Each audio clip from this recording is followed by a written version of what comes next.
standpoint. Here's the tale of the tape. Other than the collapse in 23 and the last two games, the Eagles almost always win. So on one hand, I want to say, and James, you and I have talked a lot about this. They'll get back to that. That's what they do.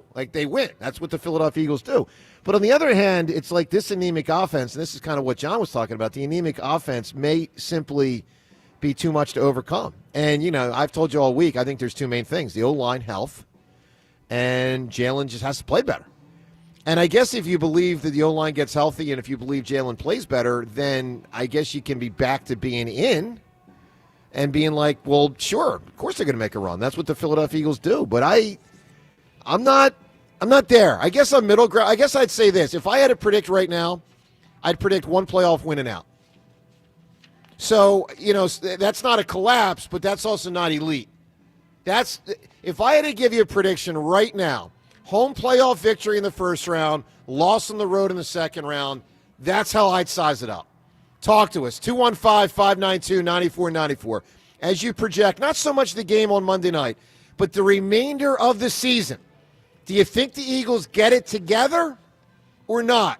Why or why not? Talk to us. Joe DeCamera, John Ritchie, Devin Ree, and Seltzer from Borgata today on 94 WIP. We've got the holidays here, and of course with guests on the way, the last thing you want to have to deal with is issues with your home's heating system. Horizon Services, they are here to keep your home comfortable through the season with expert tune-ups and heater safety checks from highly trained specialists. And with Horizon's experts, you always know jobs that's going to be done right the first time. Horizon Services, they take care of any lingering issues before they turn into a big, costly headache for you to deal with when you'd rather just be hanging out with your family and friends. Horizon Services, they have free estimates, 0% interest financing available for system replacements. And right now, save even more with up to $5,000 toward a next day HVAC installation when you trade in your existing unit. Stay comfortable all season long when you count on Horizon Services for same-day emergency service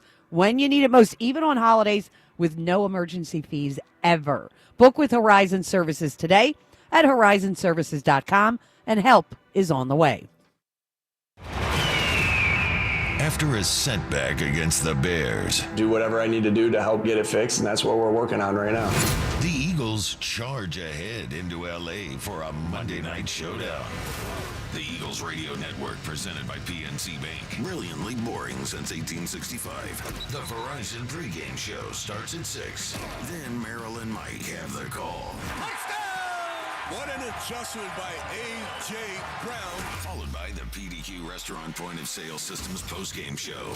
Only on your exclusive home for the defending champion Philadelphia Eagles. Sports Radio 94 WIP. This Merrill Reese update is brought to you by Acme, official supermarket of the Eagles. The Eagles continue preparations for Monday night's game at the Chargers. Neither of these teams is at full strength, although the Eagles have to assume they're going to face talented quarterback Justin Herbert playing with a device on his non-throwing hand. The Eagles are coming off of a 10-day break since their loss to the Bears. This is a great opportunity for them to bounce back. With the Eagles, this is Merrill Reese. This Eagles season, get in the game at Acme and enter their Swoop In and Win sweepstakes for your chance to win Eagles tickets, autographed jerseys, helmets, or more. Download the Acme app or visit acmemarkets.com/swoopinandwin for more details. Plus, save 5% when you shop on game days wearing your Eagles apparel. Acme makes sure Eagles fans have all their game day needs. Don't miss the featured football item of the week. Kellogg's cereal, just $1.99 each. Acme, the official supermarket of the Philadelphia Eagles. B101 is spreading holiday cheer throughout Philly. Tune in for the soundtrack to your Christmas season, featuring all the holiday songs you love. Christmas music all day, every day, only on B101, Philly's official Christmas station. Pump up your energy savings with the new Bradford White Aerotherm G2, the only hybrid electric heat pump water heater manufactured in America using the finest components from around the world. It's a Bradford White, so it's built to be the best for years of reliable performance, top efficiency, and energy savings. Plus, rebates and tax credits could save you thousands more. How you heat your water matters. So ask your plumbing pro about the Aerotherm heat pump water heater and visit bradfordwhite.com to learn more. Everything was swollen, even my eyelids. I was on kidney dialysis 8 hours a day. When Crystal needed a kidney, her mom's friend Janet gave her one. Virtua Health, South Jersey's only transplant center, made it possible. Crystal's so full of life, you can't help but love her. After a short recovery, Janet's doing great, and Crystal, even better. And I just got engaged. Virtua Health, here for transplant, here for good. Learn more at virtua.org/here-for-good. Every now and then I rinse it out, and I need Downy rinse tonight, and I need it more. My kid was the bed and the smell never leaves. I don't know what to do, I'm always in the dark. The sweating dead short smells like a dog park. Downy rinse it tonight. Downy Rinse fights stubborn odors in just one wash. When impossible odors get stuck in, Rinse it out. Nugget Bells, Nuggets all the way. Hi, I'm Kylie. I'm John. And I'm Garrison. And a little thing we love about the 30-count Chick-fil-A nuggets is sharing them when we cut down the Christmas tree. We will pack the car with gifts. And of course, we go and pick up our family's favorite nuggets. Every nugget is tasty times quadrillion. And we get all the sides. Yeah, the ooey gooey mac and cheese is a big hit. Share the nuggets, share the joy. Order the 30-count Chick-fil-A nuggets on the Chick-fil-A app. Real guests paid for their testimonials. Today, a mix of sun and clouds and chilly, high 42. Weather brought to you by Staples. Have an easy holiday at Staples. Save on top tech and gaming gifts, shipping supplies and services to get your packages there safely, even custom cards and wrapping paper. Staples. That was easy. Imagine the perfect chicken tender. Crispy, juicy, for lack of a better word, tendery. Now imagine these perfect tenders at Wendy's. 'Cause they are. Wendy's new chicken tenders are here with delicious new dipping sauces like Wendy's Signature, Creamy Ranch, and Honey Barbecue. And they're so good, we even changed our name from Wendy's to Tendies. I believe that's what the kids call manifesting. For Tendies you're gonna know by name, gotta be Wendy's. At participating U.S. Wendy's. Hey, Joe DeCamera here. You hear me talking often about Gran Coramino Tequila. It's the official luxury tequila of the Philadelphia Eagles and founded by a huge Eagles superfan and certainly star, and that's Kevin Hart. Gran Coramino and the Eagles have teamed up to reward Eagles fans who really know how to roast our rivals. Make sure you upload your best roast to roastourrivals.com for a chance to win epic Eagles experience. It's not a classic rival this upcoming game out there out west, but you guys know the rivals, Dallas, Washington, New York, even KC to an extent. Find a great rival and roast it. Roast that rival at roastourrivals.com. The website is roastourrivals.com. Upload a great roast, then get ready for this week's game and hopefully win some cool prizes along the way. Pick up a bottle of Gran Coramino, 100% blue agave tequila. Celebrates responsibly. 94 WIP Sports Update. Brought to you by Window Nation Lions, helping out the Eagles with a 44-30 defeat of the Cowboys, dropping Dallas's playoff probability to around 8%. Detroit picking off Dak Prescott twice, sacked him 5 times. The Eagles will be without Jalen Carter for Monday at the Chargers. He underwent a procedure to both shoulders. Jalen Phillips limited to practice with a concussion. Zach Ball on a hand, and Jahan Dotson a toe issue. Sixers blew a 24-point lead, but they slipped past the Warriors 99-98. Tyrese Maxey, 35 points. He raced down the court for the game-winning block. After VJ Edgecombe's putback put the Sixers ahead with 0.9 seconds left. Joel Embiid, 12 points in 25 minutes. He missed all 6 of his threes. Right now, get 50% off all window styles from Window Nation. Plus, get 0% interest for 5 years. Don't miss out. This offer ends soon. Schedule your quote now at windownation.com. Mostly cloudy, chance of some snow, a high of 32. It is currently 26. You can hear every Eagles game on Sports Radio 94 WIP. Download the free Odyssey app or tell your smart speaker to play 94 WIP. Sports Update on 94 WIP. The best part of waking up is Richie in your cup. I will crush your face. Back to the morning show with Joe DeCamera and John Ritchie on Sports Radio 94 WIP.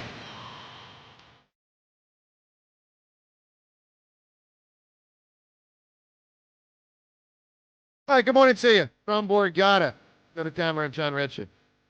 94 WIP. Do they get it back together?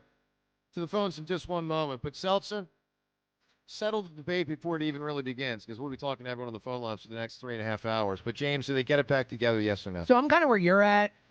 Here's the thing. I don't think they're going to get to what they were last season. I think that's gone. Like, the offense isn't going to get anything close to that. But I do think that they don't need to get to that this year. I don't think the Super Bowl champion this year is going to be as good as the Super Bowl champion last year. I don't think any of these teams are as good right now or are going to get as good as the Eagles got last year. So I'm with you, Joe. If I had to bet my life, I would bet my life that they win one playoff game and lose in the second round. But I'm also not going to go into any of these playoff matchups in the NFC, assuming they can right the ship, which I think they will, to a point where I think they win 3 or 4 of the last 5, and I think they're good.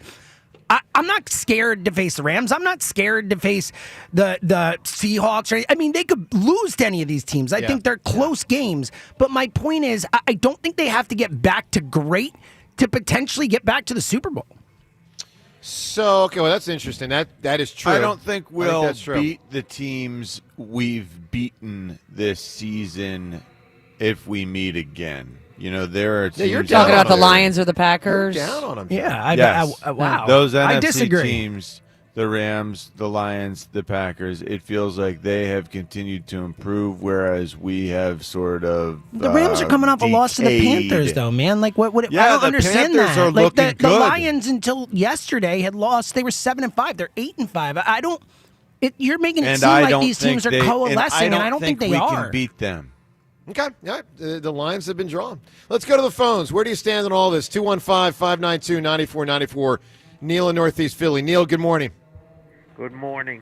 Yeah. Well, the Dallas loss, I think, definitely helped the Eagles getting a 2-game gap, and and they got the games against the Raiders and the Commanders. So the really tough games are the Chargers, who are going to run the ball, and Buffalo, especially in bad weather conditions. So, So anyway, I think they could do up tempo. Go under center and do more RPOs with Galen, to try to get the running game going a little bit and the passing game, and put pressure on Herbert if he plays, or Lance, so. Well, I'm sure they're going to go after Herbert if he's in there, because you got a better chance to strip the ball. I mean, you just do. So I think that'll, I could see extra blitzes and all. I'll be fascinated to find out if Marcus Epps starts. I think they want him to start. You know what I mean? If you catch if you catch my drift, I think they want him. Please start. If he's physically ready. By the way, he was a full participant yesterday in practice, so that's significant.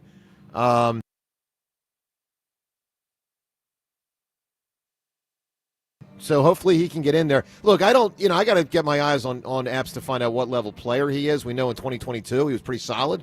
Now it's 3 years later. So what has he got? I don't know. We'll find out. But hopefully he can get in there and calm that spot down a little bit. Neil, what do you got on the 76ers?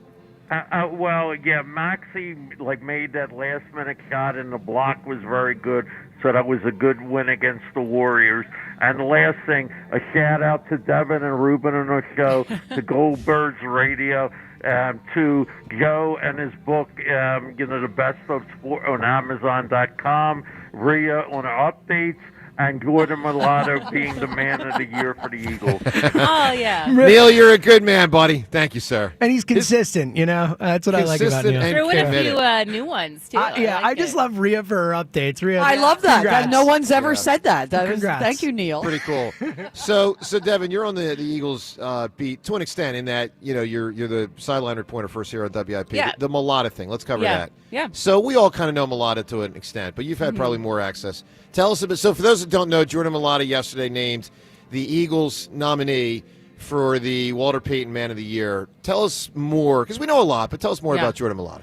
He's certainly someone, and we talked about this throughout last season too, where when I was first spending more and more time, in the Eagles locker room covering the team, you quickly realize, I think anyone can see even just from watching the team, but you quickly realize, talking to these guys, that Jordan Mailata is a massive leader in that locker room, if not the biggest leader on both sides of the ball, especially when it comes to the offense. And he's just someone who is always going to talk to you, He's always going to win or lose, good vibes, bad vibes. He's always going to be positive.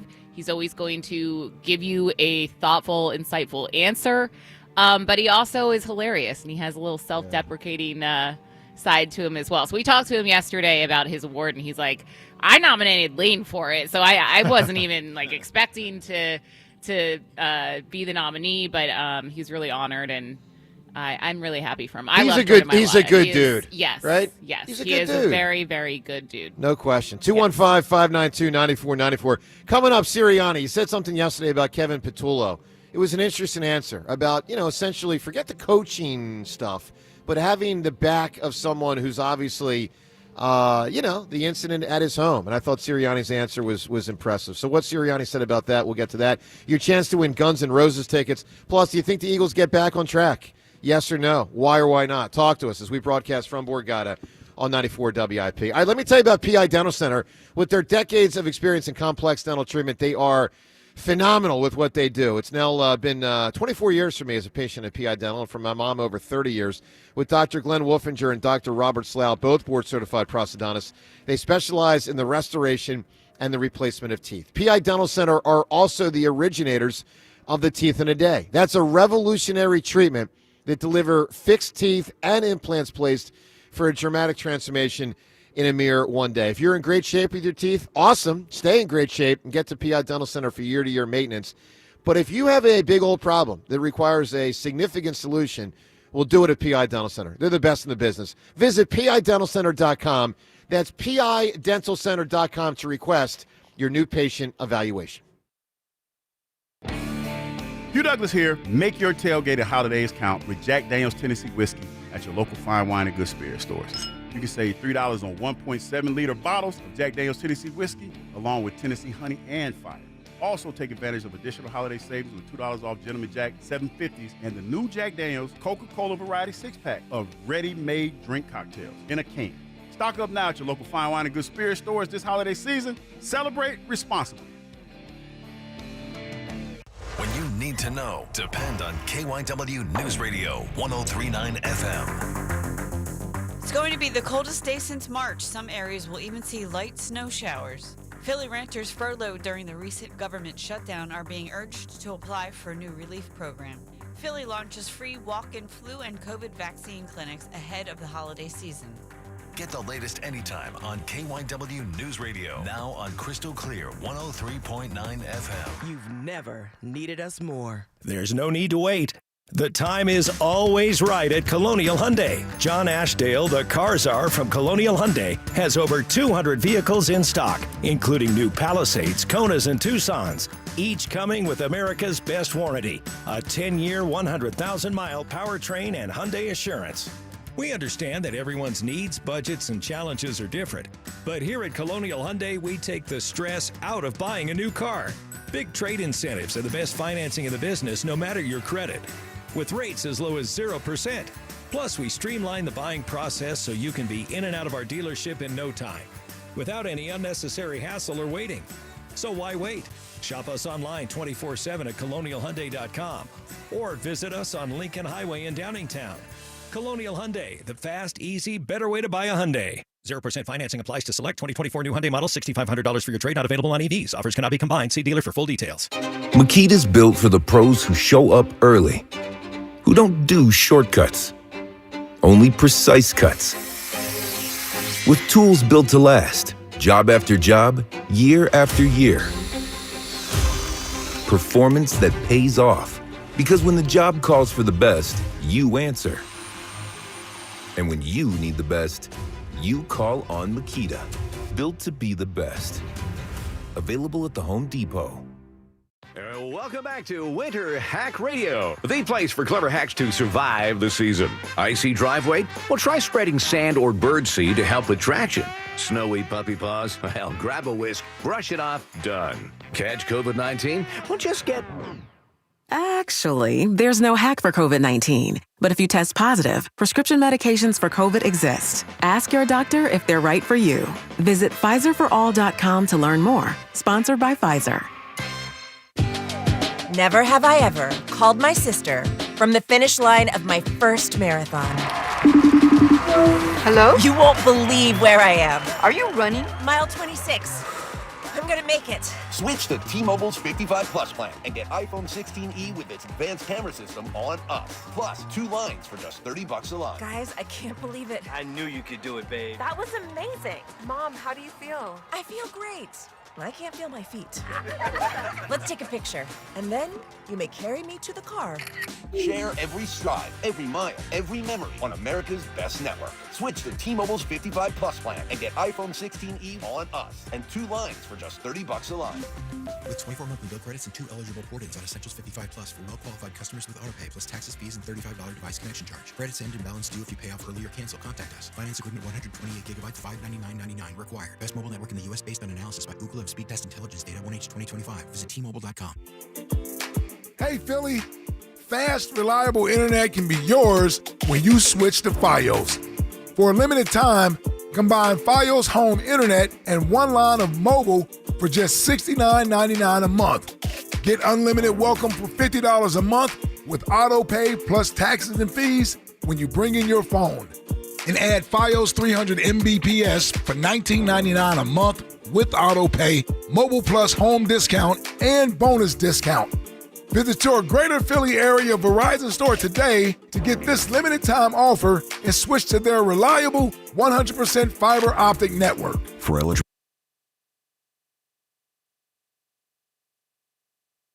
36 months. Mobile and home discount enrollment required. $99 Fios setup charge applies. For unlimited welcome, unlimited 5G and 4G LTE may be temporarily slower than other traffic in times of congestion. Domestic data roaming at 2G speeds. 94 WIP Sports Update. Brought to you by NovaCare Rehabilitation. Cowboys playoff hopes. Well, they took a huge hit and helped the Eagles with a 44-30 loss at Detroit. Dallas 6-1. They are the 10th seed in the conference, 2.5 games behind the 49ers for the final playoff spot. So Dallas staring at a 30th straight year without a Super Bowl. Eagles' magic number to clinch the division is 3. They're at the Chargers Monday night. They'll be without Jalen Carter at a procedure on both shoulders and will miss time. Jalen Phillips was limited to practice with a concussion.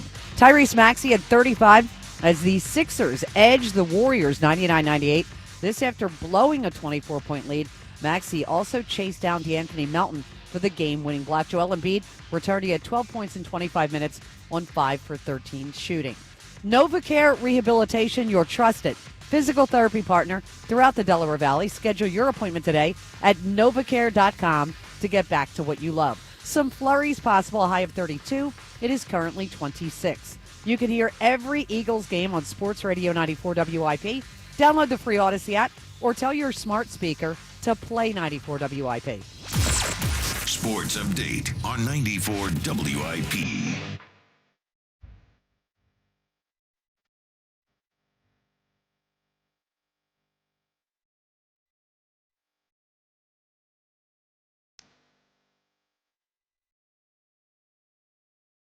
Well, hopefully you know what this means.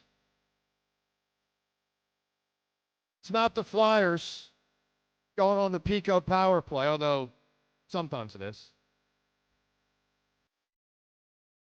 This especially reminds me of the Lindros and Leclerc era.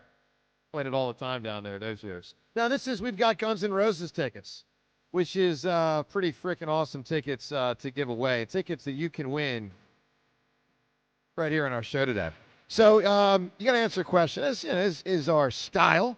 This is a concert that's going to happen next summer, August 12th at MetLife Stadium in East Rutherford, New Jersey, courtesy of Live Nation. Tickets go on sale today, 10 a.m. today. So not on sale yet, but they will be in 3.5 hours at Ticketmaster.com. So here's how you win the tickets today. You got to give us a great answer to who's the best, because we watch all these shows and all these movies, and there's all sorts of law enforcement. It's a big theme. It's a fun aspect of watching shows, and the cop, the detective, the FBI guy, whoever it might be.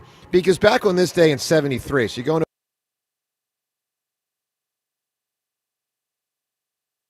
characters of all time. So today at 215-592-9494, I ask you for the best fictional law enforcement.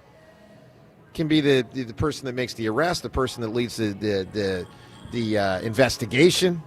Can be the FBI from on high. John, what do you think when you think law enforcement? Best Man. answer 215-592-9494. Someone's going to Guns N' Roses. What do you got, John? Can I pick the RoboCop? Sure. Oh yeah.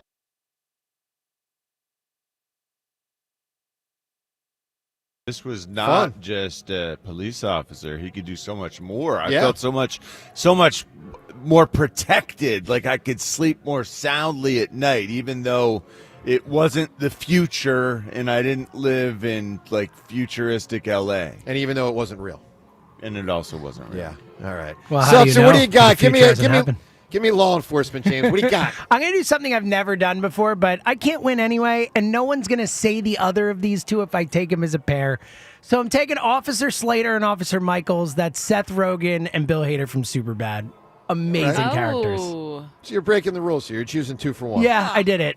Wait, I was actually going to do the same thing. Well, you're though. not allowed to. All right? We were asking for 1, not 2. Just one? So this is why you never break the dam, because once you break the dam, then all hell breaks loose. Well, if I said Officer Slater, then no one's going to take Michaels, and then he Doesn't doesn't matter. get said, and they both deserve to get said. They weren't going to win anyway. They're pretty great, dude. They are hilarious. Devin, what do you got? So very similar answer to James.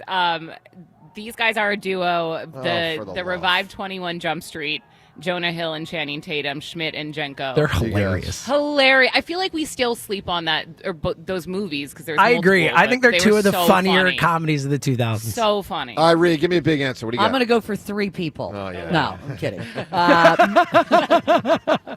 Marge Gunderson in Fargo. Oh, Yeah, nice. for sure. Yeah, I just love. I mean, she's just so brilliant in that movie. Look, big answers abound. I'm going to hold off for now. I want to give people a shot. I've got 4 or 5 written down that are Sure, all you'll together? say them throughout the show. Yeah, if people are slow to the draw, because sometimes I got to chastise the audience for giving bad answers.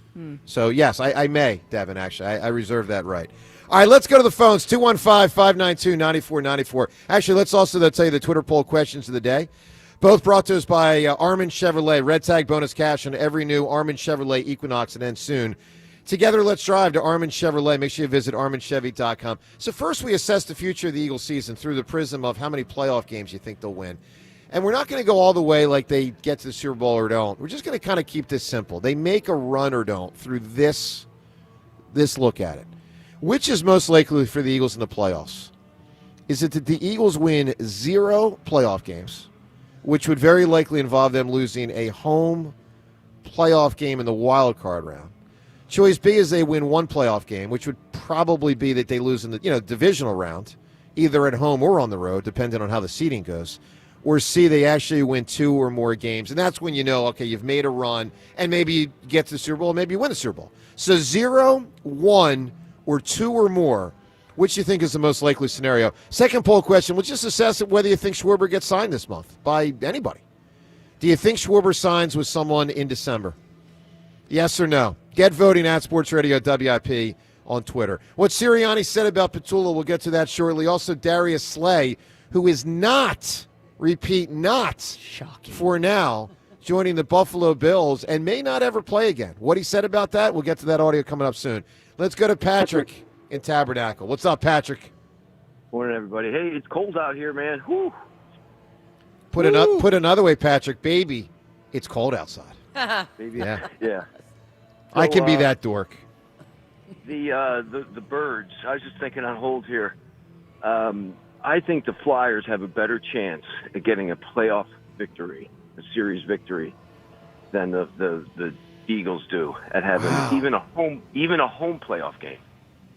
Guys, listen. It's just it ain't easy getting back to the Super Bowl. And I'm not dumping on them or anything else. I'm happy as hell as far as where we've been the last. We're still the Super Bowl champs, and that's not taking anything away from how I'm looking at the season here. But like, we just don't have it. And although I will say one thing is favorable, just like no clear cut winner here in the NFC, at least in my mind. But oh, no question, no question. They're not making a lot of noise, and there's just things are we'll see how maybe they can get it going. Maybe they can get it going, but I doubt it. Well, Patrick, let me tell you one thing. I don't doubt it as much as you, and I don't doubt it, I think, quite as much as James. So James said something interesting earlier. which was he thinks they can still get to the Super Bowl, but he talked about the offense and basically was like, I forget the exact phrase, but like they're not getting back to last year form. And I'll tell you this, if they get the offensive line healthy, I think they can.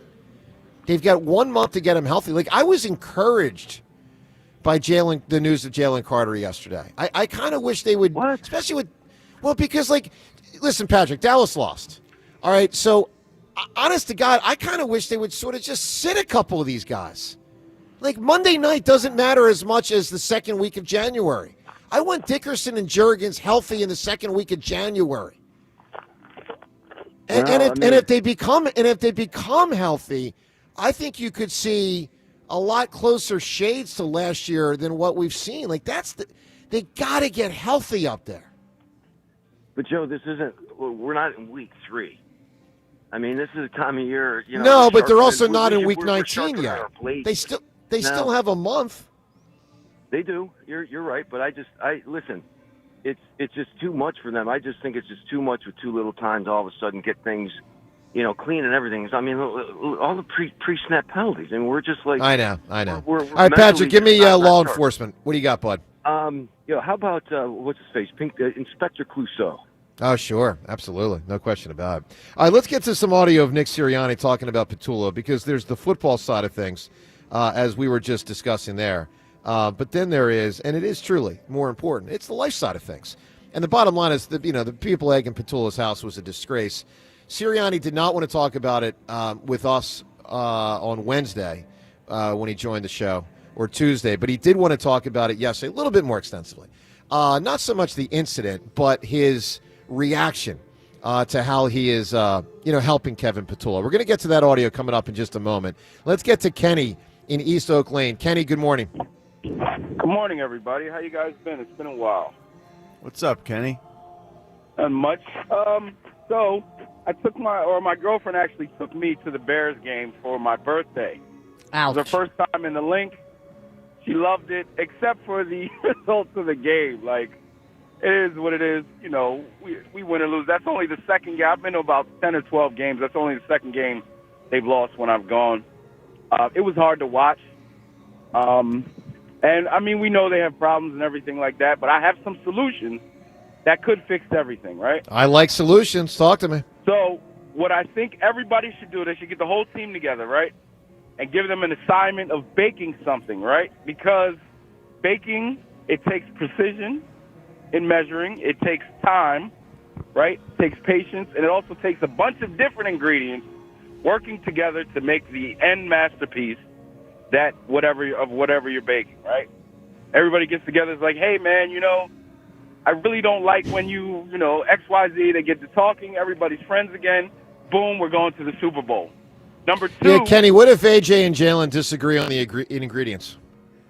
I think that Sirianni has to step in and say, hey, guys, we're making red velvet. We're not making a banana nut cake or whatever. You know what I'm saying? I know. So basically your premise, but real quick, Kenny, your premise is you don't think they're really cohesive and on the same page as a team and working together. This team is not together at all. It is segmented. Like, compared to last year where it felt like they moved as a unit. It was like it was 5 fingers balled up into a fist. Yeah. This is 7 fingers with 7 hands with 7 fingers. It's horrible, man. Like, I don't know what it is. But number 2 is everybody goes to McDonald's, everybody gets Happy Meals, and everybody sits in a chair high enough that their legs can swing, and then they just start talking everything out. Man, I'm telling you, it could work. It could happen. Team then bonding. They can go in the little ball pit, have a little fun after, Exactly. Let's go, man. Kenny, I appreciate your thoughts. He's a positive person. Kenny, the funny thing is these are exercises, not so much McDonald's or baking, but the type of exercises coaches sometimes do in training camp. Not week 12 for week team 13. bonding. The Flyers are historic for this. Remember, Ray, the Flyers always would do the falling backwards, all that stuff. Yeah, they would go on their. Jonesy was never good at those things because he doesn't believe in that kind of stuff. You don't normally see it during a year, but Kenny, maybe with that extra day, maybe that's what they did Tuesday, and it just wasn't reported. Who knows? All right, Ken, give me an answer, pal, for a fictional law enforcement. Got to be Dirty Harry. Oh, that's big. Big. That is really big. Dirty Good one. Dirty There's Harry's a lot of big answers on the board. There are. Yeah. But Dirty Harry is one of the big ones. No There's doubt. no doubt. Oh, no doubt, yeah. All right, let's listen to Nick Sirianni talking about his support of Kevin Petullo. I admire Sirianni on this front a lot. And, look, we all know the Petullo situation, both football-wise, but also, his house being egged, which is a disgrace. Here's Sirianni yesterday. There's something like that happens with Kevin Petullo. How do you handle that behind closed doors? Yeah, everything I handle behind closed doors is behind closed doors. But at the end of the day, you just try to be there for people. I always, Gus Bradley used to always say, give strength to the people that need it. And I always thought that was really good. Pick up people that need it, and that's your job as a leader. Is to do that. And that's why the relationship portion of it is so important, because there are ups, there are downs, and relationships, that's why together is our first one, tough detailed together, our third one. But some of the closest relationships you have happen because of some of the negative things that you go through, right? There's so many. Again, I've said before, I'm thankful for adversities, because one, it helps you get better. If you allow it, it helps you get better, right? If you don't stay on the ground and you pick yourself up and you learn from those things, it helps you get better.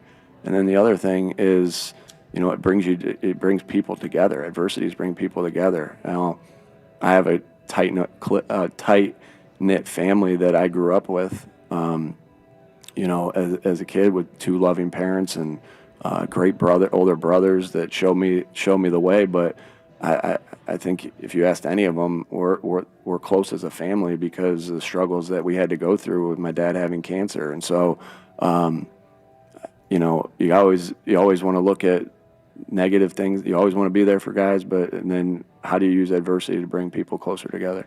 There's a lot about Sirianni I admire, and this is one of the main things. I think he's a very loyal guy, and I think he's a very good guy. I mean, whatever you want to say about him as a football coach, and I think he's a damn good coach, but I think he's a really quality person. And obviously it's important in life to have the back of family and friends when they go through struggles.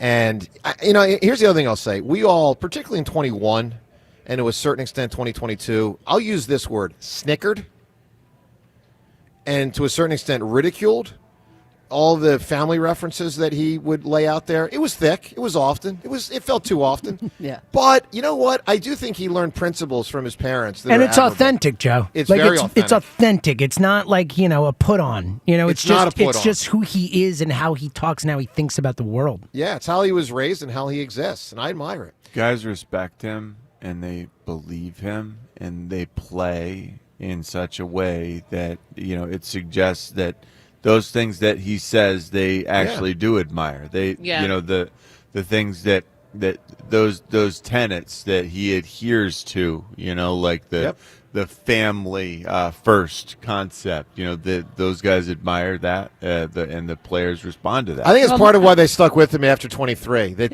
Lurie and Howie see this element of him and think this is someone that can lead our organization for years. But not at all times. I mean, the A.J. Brown thing looms, because that's and I don't exactly see he and Jalen as super tight. I don't think they are. Completely different people. Yeah. The one thing I will say about the Petullo incident is, and obviously it was outrageous, and I still can't believe they haven't been arrested, is maybe the players look at themselves and go, because there are some play calls out there that he's made that have been pretty good, and Jalen hasn't delivered on them. I mean, that play call to Devontae Smith was a great play call. Maybe they up their game and go, we need to stop having this guy get all the heat on himself when we are not executing properly. Well, no question. I agree with that. One more piece of audio from yesterday. Let's listen to Darius Slay, who for now is not joining the Eagles. It could swing around to him being a Bird because he's not reporting to the Bills. Now it's going to get funky to get him here if that's his objective. And to be clear, he wasn't necessarily saying yesterday that is his objective. It could swing around. It so could. This is some manipulation that maybe becomes like super team type Well, it's not about concept super stuff. team. It's not about super Well, team. There's would not you really a object- super would team you out there. object 34-year-old to who it? just got cut. No. I don't think.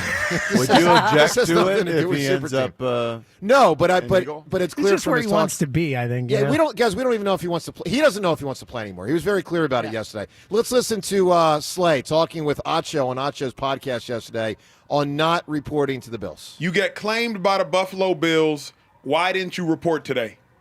Well, I mean, just because of the fact that, like I said, I'm in year 13, man.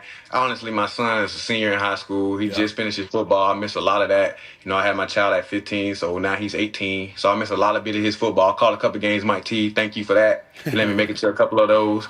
So, and, you know, and I'm just like, man, I've been doing so much with football, man. I've always been an awesome dad, you know. So, but with me not being, you know, traveling different worlds and there, so I've been missing out on a lot of my kids' activities. So, shoot, man, mostly like a family decision, you know, kind of to it. So, we just see how I go though. But I'm gonna take it day by day. And but yeah, man, I just got done leaving. I just left my son basketball game. Man. I ain't seen him play basketball because last couple of times in Philly or whatever, I'm deep into the playoffs, all into February. By that time, his season over with. So the only thing I don't get to catch the good activity. So man, you know that weighs on me heavy. And so that was a big thing with me. When asked later whether he would have reported to the Eagles, he was totally non-committal. And you can make the case that he has to say that. He if has to wants say be that here. because he can't Sure. pull the thing with the Bills, or else it looks like he's trying to maneuver to teams, you know? But, James, I will tell you this. Having listened to a lot of it, I think he's truly non-committal on whether he wants to play I do again. too, for what it's worth, but I do think he had to say it that way, or else he could get in trouble. But I think he did he say in there that his kid is in Philadelphia? No, he said when his kid was in Philly, Oh, he couldn't gotcha. go to games Okay. because we were in the Yeah. playoffs, he was saying. Yeah, and he referred to Philly yesterday as a second home, for what it's worth. Let's get to Dan. can't blame him for He not said wanting to he's go to always Buffalo. been an awesome dad. I love that. I thought that was very funny. I thought that was Eileen. All right, Dan in Philly. Hi, Dan. Good weekend, my crew. Well, Eagles can't lose. They can't. That's right. They're gonna win this weekend. No, that's a whole different matter, but okay. Hey, listen, right? Like every team each year goes through somewhat of a 2 or 3 game slump, right? Not 72 Dolphins. That's all right. Okay, Jeff. I mean, not everybody can be you either, right? Perfect. And 301 wins and whatever else. That's But true. Even the when hammer you're takes an slump, L you here have and like, there. That's what do you fair. got, like 20-something losses? 47. 40-something, yeah. All right. Well, Jesus. Don't shortchange those losses, Dan. Wow, Joe, I thought you were way better. But maybe, I mean, obviously this looks a little worrisome, this offense, because it seems like it's getting worse and worse each week as opposed to, like, leveling out and then, you know, to make adjustments, but it seems to be getting worse. But hopefully, like, this is the mid-season slump, and, you know, we just start to traject upwards, you know, going into the playoffs, especially since literally every scenario is open for us. Yeah. And Dan, I hear you. I will one- tell you this. I would feel better about the Eagles' chances if I felt they won those games earlier this year more convincingly. I thought they won with very lucky developments. You mean like against the Rams when Yes. they blocked the field goal? Yes. Well, I agree with that, but like, I don't know. It's what are we 8-4? So it's 12, 13 weeks in. I mean, they have to figure out this offense within the next 1 or 2 games in order to have any type of hopes to advance in the playoffs. And you know, obviously we'll see, but I don't feel so confident about knowing whether or not the offense has progressed against the Raiders. You know, like you won't know if that's a progression or that's just the Raiders being terrible. Sure. So it's a little nerve-wracking, but, you know, again, every team does have this little downward bump. Yeah, most certainly do, for sure. All right, hopefully Dan, it give me bounces back. fictional law enforcement. Who do you have? Sherlock Holmes. Oh, that's a big one too. That's another. wow. That's another biggie for sure. No Great doubt about answer. it. All right, up ahead. What do we got? We got Novacare injury rehabilitation injury report. Gives a couple notable injuries in Philadelphia sports these days. The latest being Jalen Carter. We'll get to that and more. Phone calls on all of it from Borgata today on 94 WIP. If you're looking for the perfect holiday gift, Cozy Jewelers is the place to go. Whether you want to design a thoughtful custom piece or surprise someone with something timeless like gorgeous diamond earrings, the team at Cozy will guide you every step of the way. They're family owned, they truly care, and their craftsmanship is incredible. Trust me, you'll walk out with a gift that means something. Make this season unforgettable. Visit Cozy Jewelers. Gotta be cozy for the holidays. Philly knows how to get game day ready. The jerseys, the wings, the oil change. Yeah, the oil change, because your car needs to perform too. At Meineke, we'll get your ride tuned up faster than a 2-minute drill. Brakes, tires, oil changes, exhaust, batteries, and more done right at the right price. Don't let car trouble bench you this season. Come to Meineke for all your car care needs. And right now, Meineke's offering a synthetic blend oil change for only $34.95 with free tire rotation. See your local Meineke dealer for details. Meineke, doing car care right. This season, Bucks County Estate Traders wants to say thank you for welcoming them into your homes and letting their one-of-a-kind pieces become part of your year. From timeless dining sets to the perfect accent piece, they're proud to help turn a house into a home. Discover the distinctive piece that completes any room and makes your home feel just right. Enjoy a comfortable shopping experience while exploring their showroom featuring over 16,000 pieces. Visit their Hatfield showroom or buckscountyestatetraders.com. Open 7 days a week. Harvest the rewards of smart banking at First Harvest Credit Union. Open a growth checking account and earn up to 2% annual percentage yield on balances of $1,000 or more, all while enjoying easy, flexible access to your funds. Visit firstharvestcu.com/growth checking or explore our other savings options, including our growth savings accounts. Stop by your nearest branch to get started. First Harvest Credit Union, empowering members to do more for 85 years. Membership restrictions apply. Federally insured by NCUA. Get 5 quarts of Syntec Full Synthetic and a MicroGuard Select Oil Filter for just $32.99 now at O'Reilly Auto Parts. Limit supply.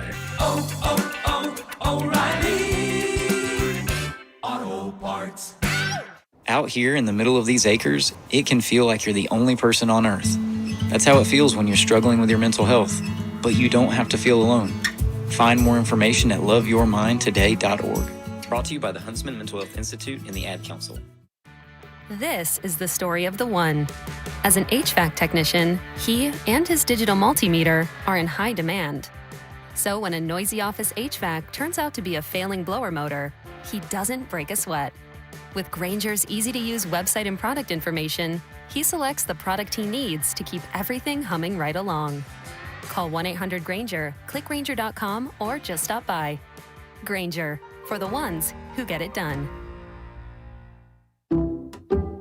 Some people just know you can save money on car insurance by checking Allstate first. Like you know to check if they're going for it on 4th down, before going to the concession stand. Yeah, give me 3 hot dogs, 2 jumbo Touchdown, baby! What? Hey, buddy, you want cheese with those? Yeah, checking first is smart. No. So check Allstate first and see what you could save. You're in good hands with Allstate. Potential savings vary, including based on how you buy, subject to terms, conditions, and availability. Allstate North American Insurance Company and affiliates, Northbrook, Illinois. Hey, Eagles fans. Crown Royal is a proud partner of the Philadelphia Eagles. And this season, it's not game day without the generous spirit of Crown Royal. Whether you're at the tailgate, in the stands, or watching from home, Crown Royal is the reason and the reward for coming together. Grab a glass with the Crown Royal rig at a stadium near you, because they'll be sharing the generous spirit with fans across the country. Crown Royal, fueling game day with the generous spirit. Visit crownroyal.com/Royal Rig for more on the Crown Royal Rig Tour. Please drink responsibly. The holidays are back at Starbucks, so share the season with a peppermint mocha. Starbucks signature espresso, velvety mocha, and cool peppermint notes, topped with whipped cream and dark chocolate curls. Together is the best place to be at Starbucks. O'Reilly. Check engine, ABS, or maintenance light on? Take the guesswork out of your warning lights with O'Reilly Veriscan. The service is free and provides a report with solutions verified by ASE certified master technicians. And if you need help, we could recommend a shop for you. Ask for O'Reilly Veriscan today. O'Reilly Auto Parts. It's the season to come together over your holiday favorites at Starbucks. Warm up with a creamy caramel brulee latte, get festive with an iced gingerbread chai, or share a velvety peppermint mocha. Together is the best place to be at Starbucks. This is Boomer Esiason with an Odyssey Sports Minute. I pay attention, folks. Last weekend, only 10 out of 16 quarterback sneaks yielded first downs, and there were 3 fumbles, including Jalen Hurts on the old tush push. Teams that are playing the Eagles have really dug in and embraced a new competitive attitude towards stopping it. It's time for Philly to run a play now off the tush push formation for an easy first down or a touchdown. Look for that here late in the season. I'm Boomer Esiason. Make Wild Fork Foods your holiday headquarters and wow your family and friends without breaking the bank. Shop from hundreds of premium meats and seafood like their boneless lamb leg roast, bone-in beef ribeye, North Atlantic lobster tails, and peeled and deveined Argentine extra large shrimp, just to name a few. Visit one of Wild Fork's Greater Philadelphia locations or shop online at wildforkfoods.com for same-day delivery. Happy holidays from Wild Fork Foods. One table, endless holiday feasts. 94 WIP HD1 Philadelphia. Powered by the Tasty Cake Studio. This is Sports Radio 94 WIP. An Odyssey sports station. People move to LA to make it. Most of them don't. Just like the Chargers. Eagles, Chargers, Monday Night Football. Pre-game starts at 6 on your exclusive home for Eagles football. Sports Radio 94 WIP.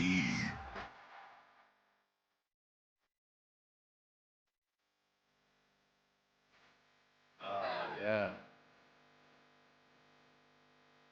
It is. And of course, good not to have a dome so you can win these games. Just putting that out there so you can win these games and win the Super Bowl. All right, good morning to you as we broadcast from Borgata today. NovaCare Rehabilitation Injury Report, something we typically do on Mondays, but a confluence of injuries right now going on in Philadelphia sports and Charger sports, which ties into Philadelphia sports. And for more on this, Dr. Kevin Freeman is an orthopedic surgeon with Rothman Orthopedic in Bryn Mawr and Chalfont, specializing in medicine, all sorts, including the knee and the shoulder, which, of course, is notable because of the injury with Jalen Carter. Let's talk to Dr. Freeman right now. Doc, good morning to you. Good morning. How are you, Joe? Ah, fantastic. So, sir, we've got four different players to rifle through, so let's get right to it. Jalen Carter, we know he's going to miss the Chargers game, maybe another. A procedure on both shoulders yesterday. What could that mean, both shoulders? Not a long-term injury, but a couple-week injury. What do you suspect? Yeah, so first, almost surely he did not get any type of surgical procedure. I mean, any true surgery would really put him out for the year, and he'd be What on does that IR, mean, so. true surgery?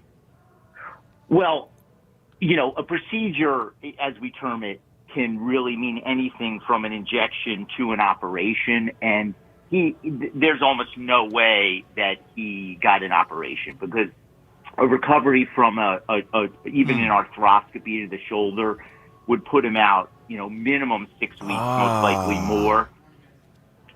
So you think this is PRP? I do. I think that almost surely this is a PRP injection to try to control his symptoms, to get him back within a few weeks to be able to play throughout the rest of the year in the playoffs. And then he's probably going to need off-season surgery.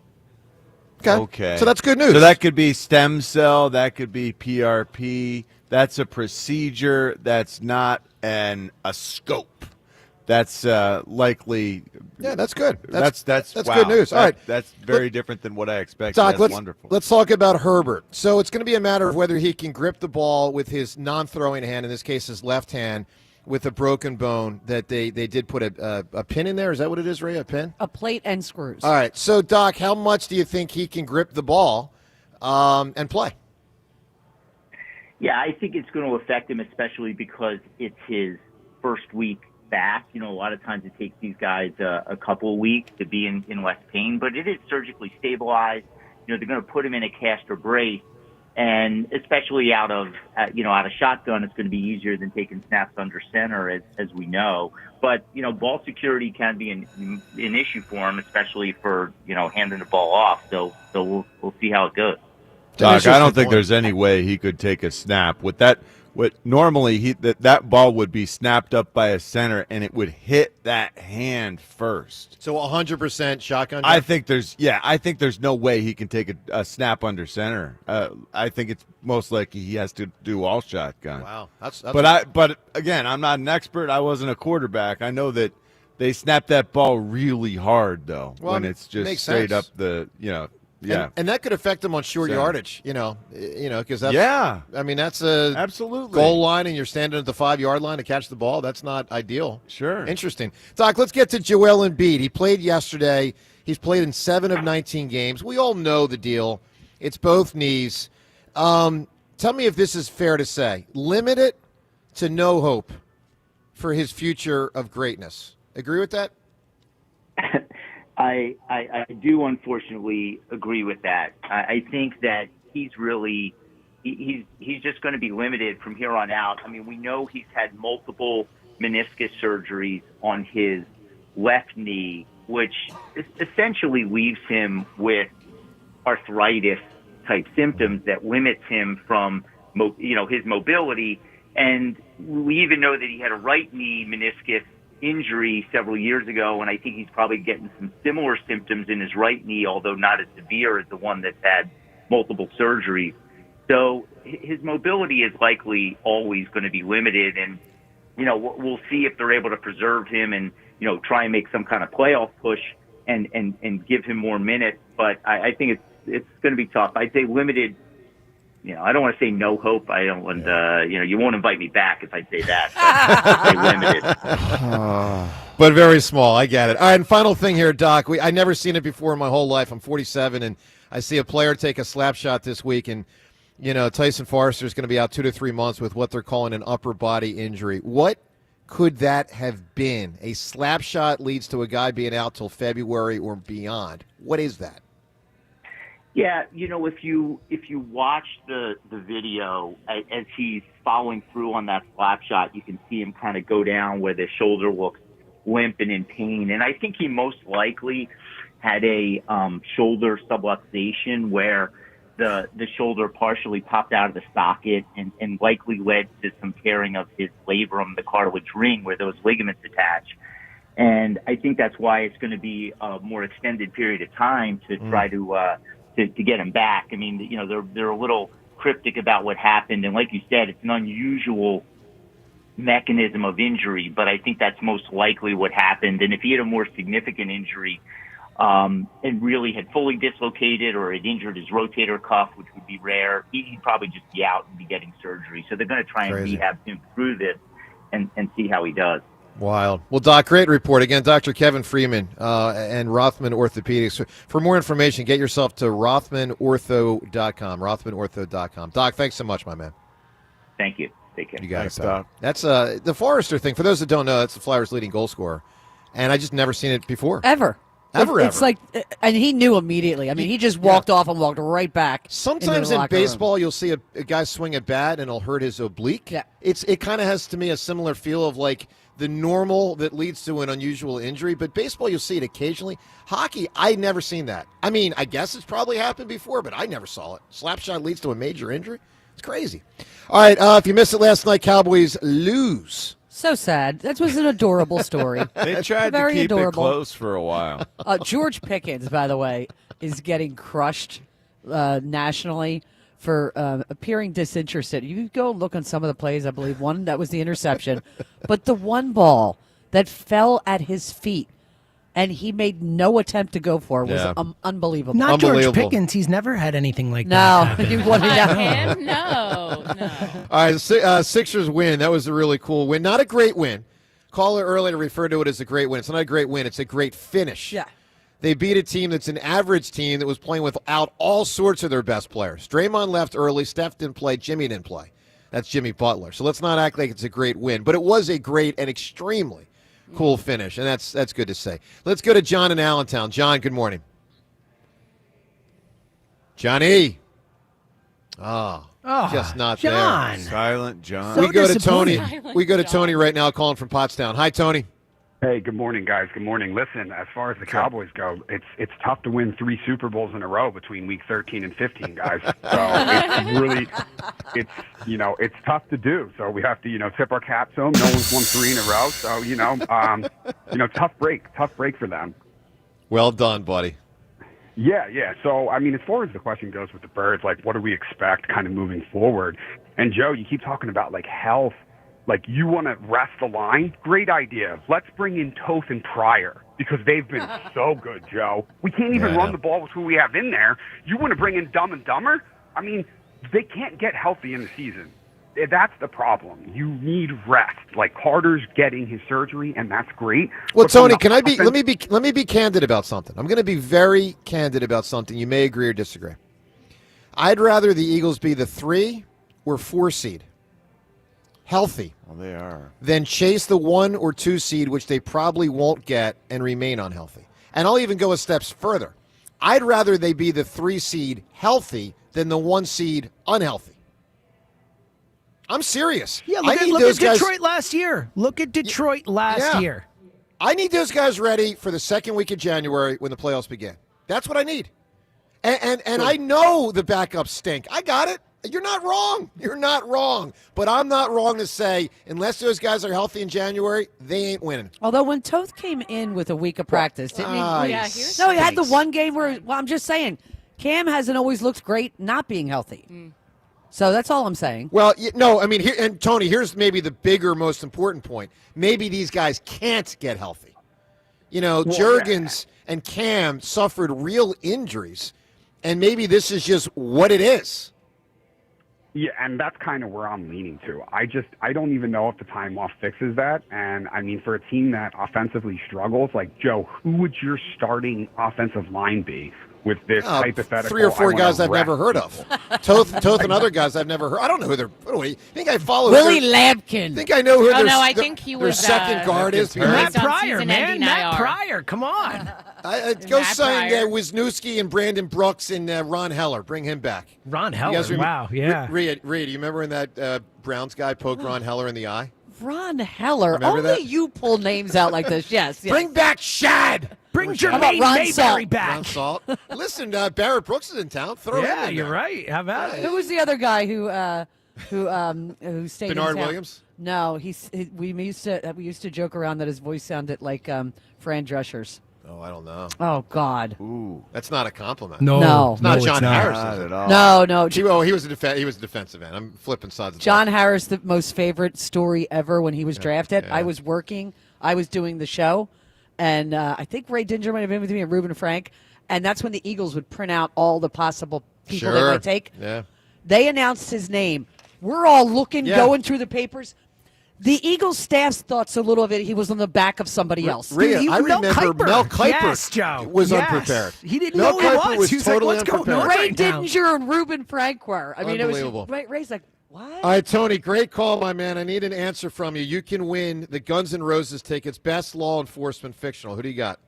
Yeah, so let's go John McClane, and while we're at it, we'll bring back the Stacey Andrews sisters to block. Have a great weekend, guys. All right, Tony. John McClane is I would say the third truly big answer we've got. John McClane, Dirty Harry, and Sherlock Holmes are all big. All right, coming up, Baldy. He was an Eagles guard. What he said, critical of the Eagles want to on defense. Listen to what Baldy said this week on WIP. We'll get to that. Plus, Elliot at 7:30. Beat the Hammer at 7:45. Dick Vermeil at 8. More from Darius Slay on his future and your phone calls on all of it on 94 WIP. Funniest thing about yesterday is I brought in the Christmas tree. Very confusing to Cheney, the dog, because he's like, why are you bringing trees in the house? And am I allowed to use it? And I'm like, absolutely not. But it's a great time of the year at the Dogs and Cats Rule Store with the holidays here because they are stocked with the latest and greatest Christmas and Hanukkah toys, collars, leads, bandanas, and seasonal apparel. They've also got officially licensed NFL and MLB gear. They got Philly stuff. They got Eagle stuff. Winter fleeces because it's going to be very cold out, little chilly, little flurries out. So you want to bundle up your furry friends. Their selection of hand-decorated, fresh baked biscuits will fill any of your four-legged friends' stockings. Of course, focus at Dogs and Cats Rule Stores. It's always about your health and well-being, your pets' health and well-being. They care about you too, but they care more about your pets. They've got the largest selection of fresh, raw, freeze-dried, gently cooked, air-dried, premium kibble and cans. That's Dogs and Cats Rule, 7 convenient neighborhood locations, Pennington and Princeton in New Jersey, Newtown, Doylestown, Maple Glen, New Hope, and Bluebell in Pennsylvania. For more information, visit them online at dogsandcatsrule.pet. Happy holidays from the team at Dogs and Cats Rule. Shop small, shop local, shop family. As the baseball offseason begins, questions remain for the Phillies. Does Schwarber re-sign? Oh, we'd love to bring Kyle Schwarber back. It's a priority. Will JT return? The most prepared guy I've ever been around as a catcher. Can the Phillies retain Ranger? What a performance for Rangers, Suarez. Listen for the latest. All your Phillies offseason happenings happen here. We'll see what happens. Sports Radio 94 WIP. At Uline, they know firsthand the road to success is an uphill climb. Uline started in the family basement, and through hard work is now North America's most trusted shipping and industrial supplier. They get what it means to have the support of reliable, hard-working partners. So they keep 41,000 items ready to ship. Whether your company is still in a basement office or expanding cross-country, Uline will be there on your road to success. Visit uline.com. When you need to know, depend on KYW News Radio 103.9 FM. It's going to be the coldest day since March. Some areas will even see light snow showers. Philly renters furloughed during the recent government shutdown are being urged to apply for a new relief program. Philly launches free walk-in flu and COVID vaccine clinics ahead of the holiday season. Get the latest anytime on KYW News Radio. Now on Crystal Clear 103.9 FM. You've never needed us more. Hey, Philly. Fast, reliable internet can be yours when you switch to Fios. For a limited time, combine Fios home internet and one line of mobile for just $69.99 a month. Get unlimited welcome for $50 a month with auto pay plus taxes and fees when you bring in your phone. And add Fios 300 Mbps for $19.99 a month with auto pay, mobile plus home discount, and bonus discount. Visit your greater Philly area Verizon store today to get this limited time offer and switch to their reliable 100% fiber optic network. For eligible new Fios internet and mobile customers, book the $15 monthly discounts for Fios and bring your phone applied over 36 months. Mobile and home discount enrollment required. $99 Fios setup charge applies. For unlimited welcome, unlimited 5G and 4G LTE may be temporarily slower than other traffic in times of congestion. Domestic data roaming at 2G speeds. This Merrill Reese update is brought to you by PNC Bank. Brilliantly boring since 1865. The Eagles continue preparations for Monday night's game at the Chargers. Neither of these teams is at full strength, although the Eagles have to assume they're going to face talented quarterback Justin Herbert playing with a device on his non-throwing hand. The Eagles are coming off of a 10-day break since their loss to the Bears. This is a great opportunity for them to bounce back. With the Eagles, this is Merrill Reese. Hi, I'm Joe Mederchin, PNC Bank Regional President. As presenting sponsor of the Eagles Radio Network, PNC Bank loves an exciting game. But we also think a little boring can go a long way. You see, boring banking means you're doing the right things. That is why PNC leaves a third and long to the professionals. Reliable fiscal strategies are more in our zone anyway. PNC Bank, brilliantly boring since 1865. PNC Bank, National Association, member FDIC.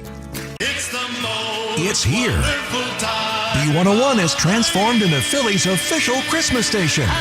Relax and unwind with your holiday favorites 24 hours a day, all the way through Christmas. Tell your smart speaker to play B101. Jingle bells, jingle all the way. Nick, what are you doing? Well, Adam, Thanksgiving is over, so it's officially time for the holidays. And it's time for our Legacy Box Cyber Monday sale. Legacy Box is the most meaningful gift you can give this holiday season. It's simple, safe, and has been trusted by millions. That's right. It's our best sale of the year.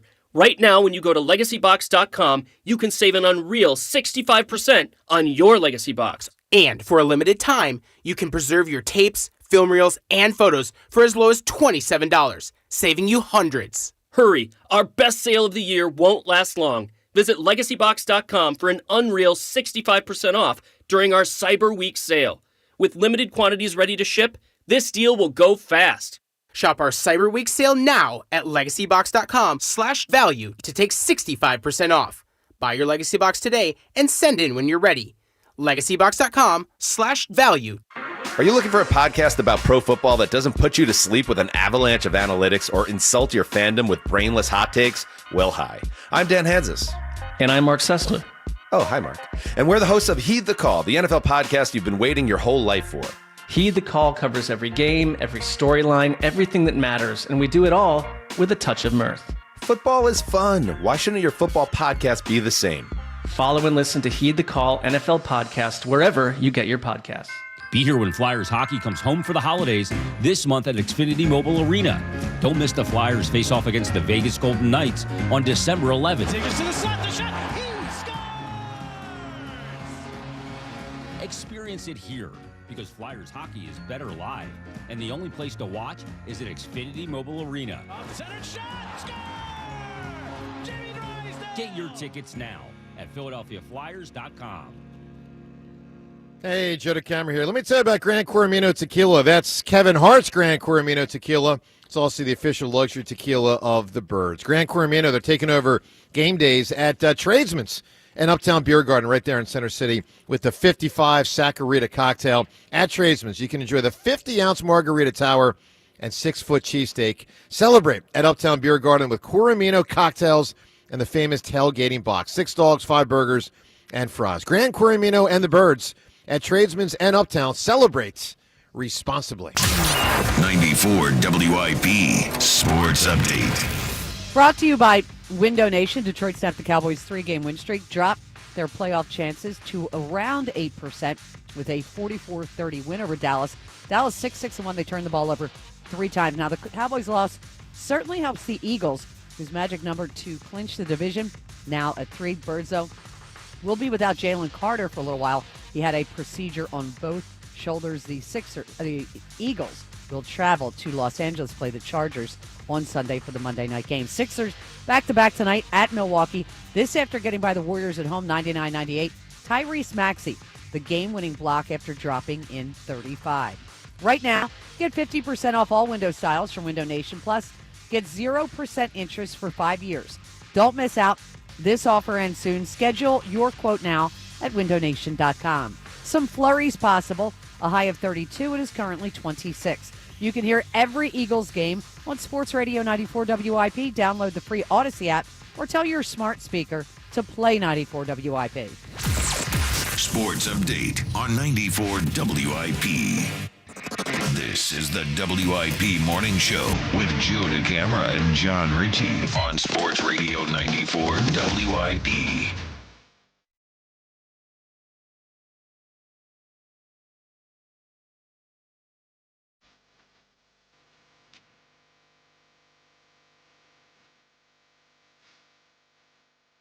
Well, I hope you're having a great start to your Friday morning as we broadcast from Borgata today, our home base every Friday. Usually a football Friday. I don't know if this qualifies. We're going to play on Monday. Tell you what it does qualify for. Some extra Sixers happiness. Because not only did they win, but they won in a very cool fashion. Let's listen to how it sounded last night. What an end of the game. A flurry of activity, both ends of the court. It's Maxey with the miss. Edgecombe with the winning basket, but Maxey with the big play, the really big play to wrap it up at the very end with the block. Listen, as it was called by Kate Scott last night on NBC Sports Philadelphia. Edgecombe to inbound. In it comes to Tyrese Maxey, guarded by his former teammates. Tyrese Maxey to win the game. And it goes! DeAnthony Melton blocked! And the Sixers win it! So it all happened so fast, but essentially Maxey had to race all the way back down the floor to block a shot. Melton had, and this was unbelievable, he in less than a second, because there was less than a second when that Edgecombe ball went in, they threw it the length of the floor. And then on a bounce, the bounce was fortuitous for the Warriors because the clock doesn't start. So the ball bounces. Melton, former Sixer, catches it in stride. He's about to go in for a layup, and here comes Maxey. Like LeBron, not quite LeBron blocking Iguodala, but you get the point. It was a cool chase down block. Nasty block. Yeah. So Devin, which was the bigger deal for Philadelphia sports last night? Sixers win or Cowboys lose? Oh, Cowboys lose. Absolutely. Probably. Yeah. Absolutely. I mean, the Eagles have 95% chance of making the postseason now. Not that we had any doubt, but now they can some doubt. and now they can actually hopefully repeat as NFC East champions for the first time in 20-something years. Yeah. I was a little worried about that. I thought that was I was still this week, things got a little shaky and still are in the big picture for the Eagles. But Dallas losing is significant. I mean, the reality is that I don't want to say that wraps up the division because it doesn't, but it makes it a lot easier. I thought last night's Dallas-Detroit game was the first truly big game this year in the NFL. Oh, it was like a playoff game. It's like a playoff game. Really, for both teams, it was. You get to December and you start getting those types of games. And I thought that was the first one this year. And it went the way we here in Philadelphia wanted to see it go. And by the way, CeeDee Lamb with the concussion, so you don't even know his status. Yeah, he had over 100 yards for it out. He was crushing it. Yeah, and he looked awesome, too. And Jahmyr Gibbs, amazing. Oh, yeah. my God. Jahmyr Gibbs, yeah. You see Jahmyr guys, Gibbs like, is great. that is one takeaway I had watching the game last night, like watching CD stop on a dime and turn and go the other way. Like, we haven't seen that type of play from Eagles this year comparative to last year. No disagreement from me. You know James. what I mean? Like, it just doesn't feel like we see wow plays this year from You any get of no these guys. entertainment value from watching this offense. You have to get it from watching other offenses. But It's I'm truth. even just It talking is like truth. athleticism wise, you can feel they're not as athletic and as spry as they were last year, which I makes agree. sense. But you can feel it. I agree. All right, Elliot on the Eagles coming up in about 5 minutes, then Beat the Hammer, then Dick Vermeil. Phone calls mixed in. We'll get to some audio of Baldy soon. Very critical of the Eagles from the last game. Let's get to John in Allentown. Good morning, John. Joe. What's up, buddy? Hey, good luck today, man.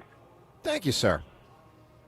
I'm always rooting for you, man. I love the Hammer doing the Hammer stuff. So Well, you got good taste in radio personalities. I appreciate that. yeah.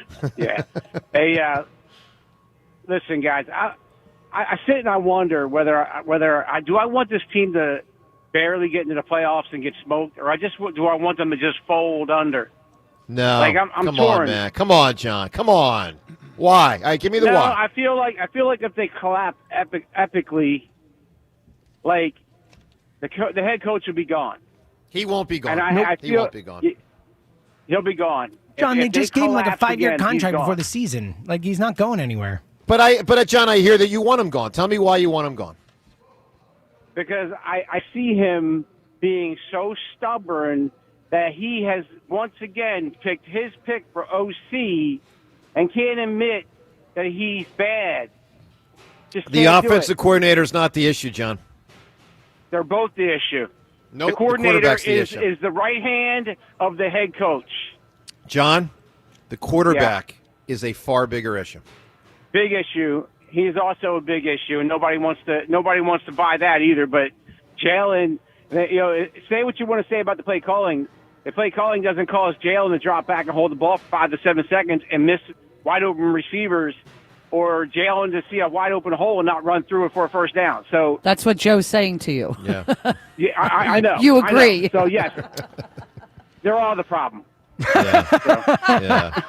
And then there's that. You got him there, Joe. And then there's that O-line thing where they're not blocking nearly as well. All right, John, my man, give me a great answer. You can win Guns N' Roses tickets, a fictional law enforcement person. Who do you got?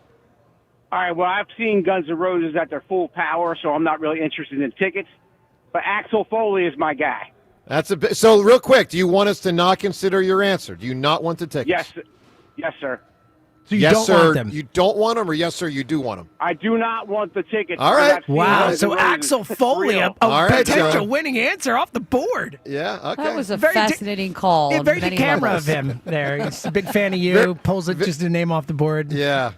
First time ever I've written down the name Axel Foley and immediately crossed it out. That's a shame. All right, Baldy on the Eagles, then right to Elliot. Baldy on the Eagles, critical. We'll get to that coming up here in 1 minute. Let's be honest. This year, she doesn't need another practical gift, not another kitchen gadget or gift card she'll forget to use. What she really wants and deserves is something that sparkles from my friends at Benari Jewelers. And the Benari team is so helpful. They'll make sure you walk away with a gift that will wow her. We've worked closely with the associates at Benari building our rings, and these are experts with imagination. I love the process of designing a piece of jewelry with Yoni. Yoni, we send off for the wax mold. I love every step of the process, and Yoni walks you through it.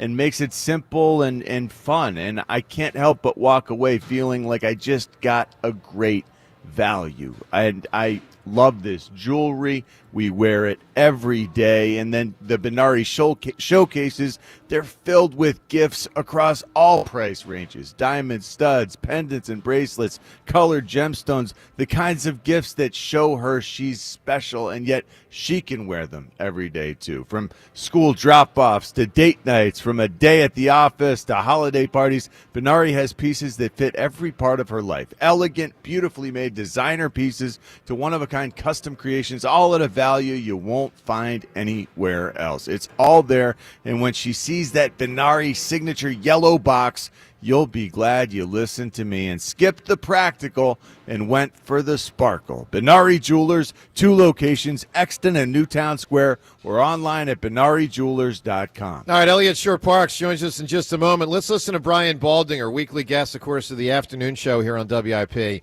And I thought he summed up something pretty good about the defense. Now, he's being critical, it sounds to me, almost like of their want-to in recent weeks.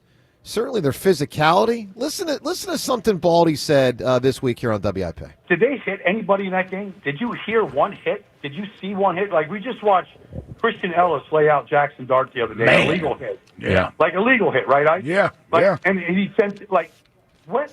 I didn't see a single hit in that game. Yeah. You know, like, did anybody want to hit anybody? I know it's Black Friday. Maybe everybody thought we should be, like, shopping at the Cherry Hill Mall or something. But, like, I didn't see a single hit in that game. Like, nobody smacked anybody. Yeah. And that's kind of like what Philadelphia – I mean, Philadelphia fans have seen bad football, but at least if we see some hitting out there, like, you know, we're going to be a little bit more charged up than what they were. Like, I didn't see a single hit in that game.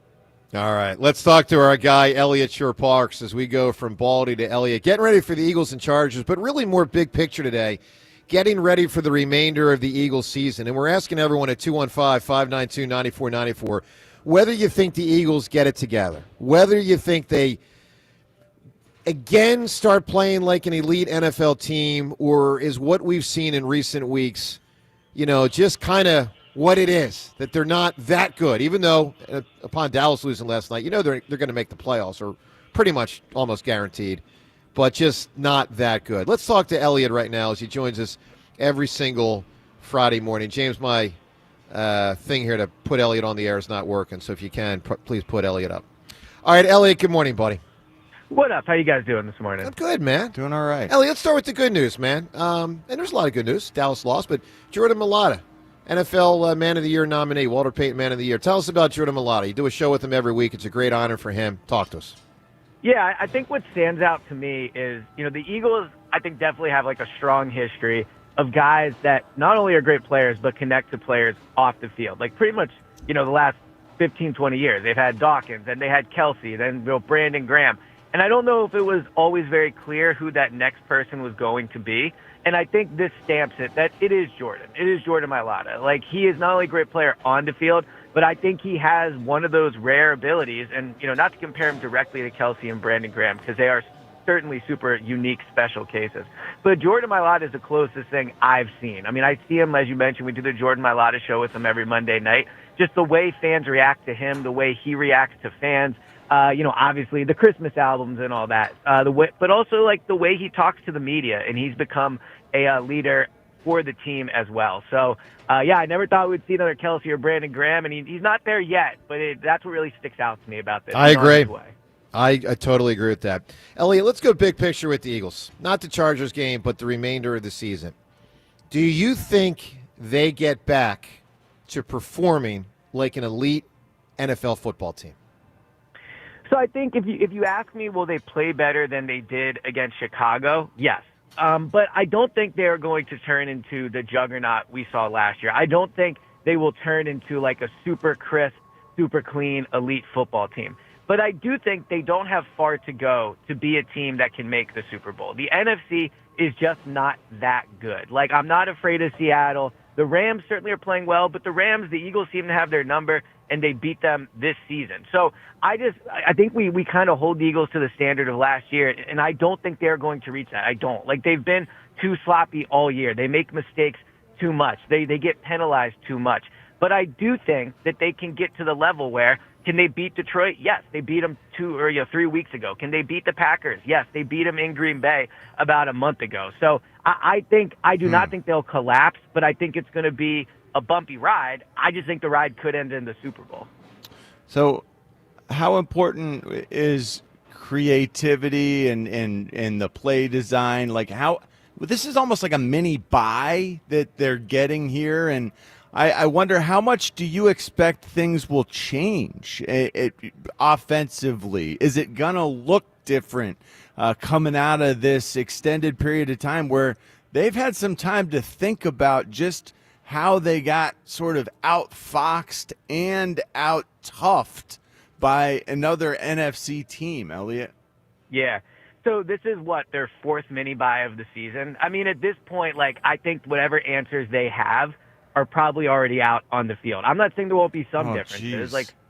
But so I thought Jason Kelsey actually on your show yesterday put it perfectly. Very few teams out-scheme other teams to the Super Bowl. That's not how it's going to get done. I'm not defending the coaching scheme. I'm just saying that ultimately this is not going to be decided by some little trick play they figure out or some minor adjustment they figure out during the extra 3 days they had off. This is going to be solved by the players not getting penalized as much, by the players, executing better, and by Jalen playing better. It is going to be Jalen that decides where this season goes. I know everyone likes to focus on Patullo and Sirianni, and they have important roles. But at the end of the day, Jalen will decide how far this team goes. And I'll say this about Monday night. He needs to put the Superman cape on. Earlier this season, when they were coming off 2 straight losses, I said Jalen needs to go out and win the game, and he turned in a perfect passer rating against a good Vikings defense and carried them in that second half. Sometimes it's not about a scheme or anything. It's about, can your best player be the best player on the field? And on Monday night, the Eagles need somebody to get this thing turned around. And the player with the best opportunity to do that is Jalen, and they need him to be that guy on Monday night. Elliot, you've been a big Jalen defender. I'm just curious, what specifically is it that has made you less believing in Jalen? Because I sense you're believing in him less. I'm just wondering what specifically. He's just not playing well, and I think sometimes with Jalen, and I understand why, I agreed this offseason he was not given the national respect he deserves, right? I agree with that. And I think that his role in the Super Bowl last year is sometimes diminished. So I understand the strong desire from fans to always defend Jalen. I get it.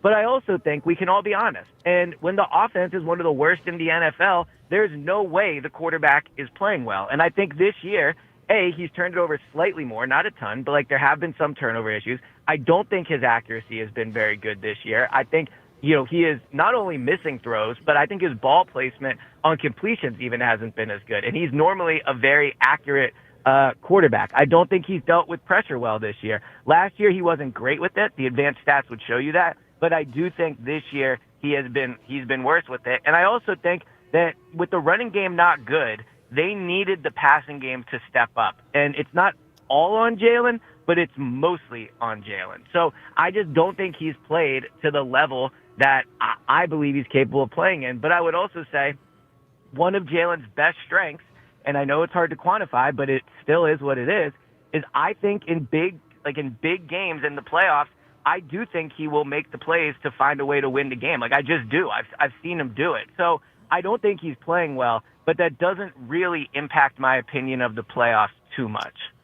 So our defense has struggled significantly, especially the last couple games. They've allowed over 400 yards. How do you stop the bleeding, essentially, Elliot, defensively, especially now that Jalen Carter is not going to be available? Yeah, it's going to be tough. I mean, missing Jalen Carter is a major, major loss. He's not been the Jalen Carter we all thought he could be, but that player we thought he could be was the best defensive player in the NFL. So he's not met that standard, but he has still been an extremely good player this year. Somewhat inconsistent, but there have definitely been games where he has dominated. And without him there, everyone else needs to step up, because now Moro Ojomo, who's having an awesome year, doesn't get to be the number 2 defensive tackle. He's the guy that's going to get double teamed. Jalen Phillips maybe becomes the person on the defensive line that offensive lines pay the most attention to. And I think the biggest concern is that last year they were able to be a defense that was great from the outside in. Their back 7 was the best part of the defense. This year, that's not the case, right? They have a major question at safety going into this game, whether it's Marcus Epps, Sidney Brown, who it's going to be. Adoree Jackson has certainly been up and down. So they need the defensive line to get pressure. They didn't really need that last year. And my concern is without Jalen Carter is this back 7 going to get even more exposed than it kind of has been at times this year? Now, the good news is the Chargers offense is just not that good. Like, the Chargers are the run-of-the-mill average team. They're not really great at anything, and they're not really terrible at anything either. But they do have a quarterback that has a broken hand. So, the key to stop the bleeding this week is get to Herbert and knock the ball out of his hand. Because if he has time in the pocket, I'm worried about the back 7. Elliot, we know Darius Slay is not going to play for the Eagles this week, and he probably won't play for them ever again. But we also found out yesterday he's not reporting to Buffalo. I want to play some audio for you of Darius Slay yesterday with Emmanuel Acho on Acho's podcast. It was a good question from Acho. Let's listen to the exchange, and then, Elliot, your interpretation, what you make of the situation. If the Philadelphia Eagles would have claimed you, would you have been there today? Don't lie to me, Slay. You can lie to them. Don't lie to me. Oh, man. We don't know, man. We'll see, though. We don't know. It's crazy. Stop. Slay, you do not lie in the speakeasy. One of the biggest rules in the speakeasy is we don't tell no lies. I will ask you the question again. Have the Philadelphia Eagles claimed you, would you have been there today? I don't know, really. I honestly don't know, man. I'm just telling you because the fact of, like I said, man, I had a real big impact with my kid, man. Like I said, me and my oldest son, man, we've been going through the wars together. Yeah. Since Pee-wees and I. How old is the oldest, for clarity? 18. Got you. You know what I'm saying? Like I said, this was his senior year of football. He just got doing basketball. Then my youngest, my middle one, he just got done. I just left his game. Yeah. And it just felt good to be there. You know what I'm saying? It felt good for me to be there. So it would have been a hard time, to think about it. But, hey, Philly is my second home. I don't know how that would have hit, if that would have hit. But when I got home the other day, I'm like, shoot, boy, this feels good, too good that we got the crib. All right, so, Elliot, he later referred to himself as 50%, chance that he plays again, 50% that he retires. I'm curious from your standpoint, do you think this is a ploy by Slay to try to get to the Eagles, or just real talk that he truly doesn't know if he wants to play again? I think he definitely would have reported to the Eagles. I don't think there's any question. I think the idea of going to Buffalo has probably made him think about the idea of not playing, and then you spend a few days not playing, not practicing, not going to meetings, going to his kids' games. I know from, being around him when he was in Philly, like that is a real thing. Like he is a true family man. So I do think maybe now the freedom has made him think, hey, this actually isn't that bad. But I think if the Eagles would have claimed him, he would have not been at his kid's game. He would have just come to Philadelphia and not experienced that. So I do think he would play for the Eagles if that opportunity arises. I think the Eagles believe he would play for the Eagles if he had that opportunity. But my thing is, I just wonder how the league reacts to a player, a very high-profile player, very publicly kind of circumventing the waiver system. Like, what's the point of the waiver system if the players are just going to be able to pick and choose where they go? Like, the argument can be made there shouldn't be one, and once he's cut, he should get to go where he wants. He's a veteran. He's been in the league a long time. But if he's just going to say, I'm not going to play for Buffalo, and then end up with the Eagles, like if I'm another team, like if I'm the Rams or some other team, I wouldn't be too thrilled about that. So I'll be curious to see where it ends up. And Elliot, I'll take this a step further, but before I do, let me just say contest line right now. We'll take caller 5 on the contest line for Beat the Hammer coming up in less than 5 minutes. 215-988-1258. I mean, I don't really know why you bother calling. You're going to lose, whoever you are out there. But, okay, fifth caller. 215-988-1258 for Beat the Hammer in less than 5 minutes. Elliot, I'll take it a step further and say this. I don't know why the Buffalo Bills would ever renounce his rights. Meaning the Bills know they might play in the Super Bowl. The Bills know the Eagles might play in the Super Bowl. The Bills know they got Josh Allen. Bills played the Eagles week 17. And week 17. So they could put him on the do not report list. Like, is that what it is? Yeah, like Elliot, I just see it's kind of exciting to know that maybe the Slay thing is still possible for the Eagles, but it just seems unlikely to me that it manifests because why would Buffalo allow him to play for the Eagles? They currently own his rights. I agree. Now, the reason they would do it is because Slay does have a high-power agent, Drew Rosenhaus. Obviously, Eagles fans are very familiar with him. So, what are the you chances? wonder if they do him a favor now, and then in the offseason, one of Drew's clients. There's that backdoor thing. But you're right, from just like a surface-level practical standpoint, they claimed him. If they don't have to use a roster spot on him, they can just own his rights. Like I don't see why they would, other than just to be nice.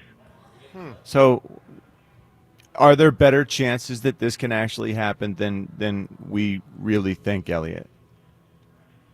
It depends. I mean, I would say it's 50-50.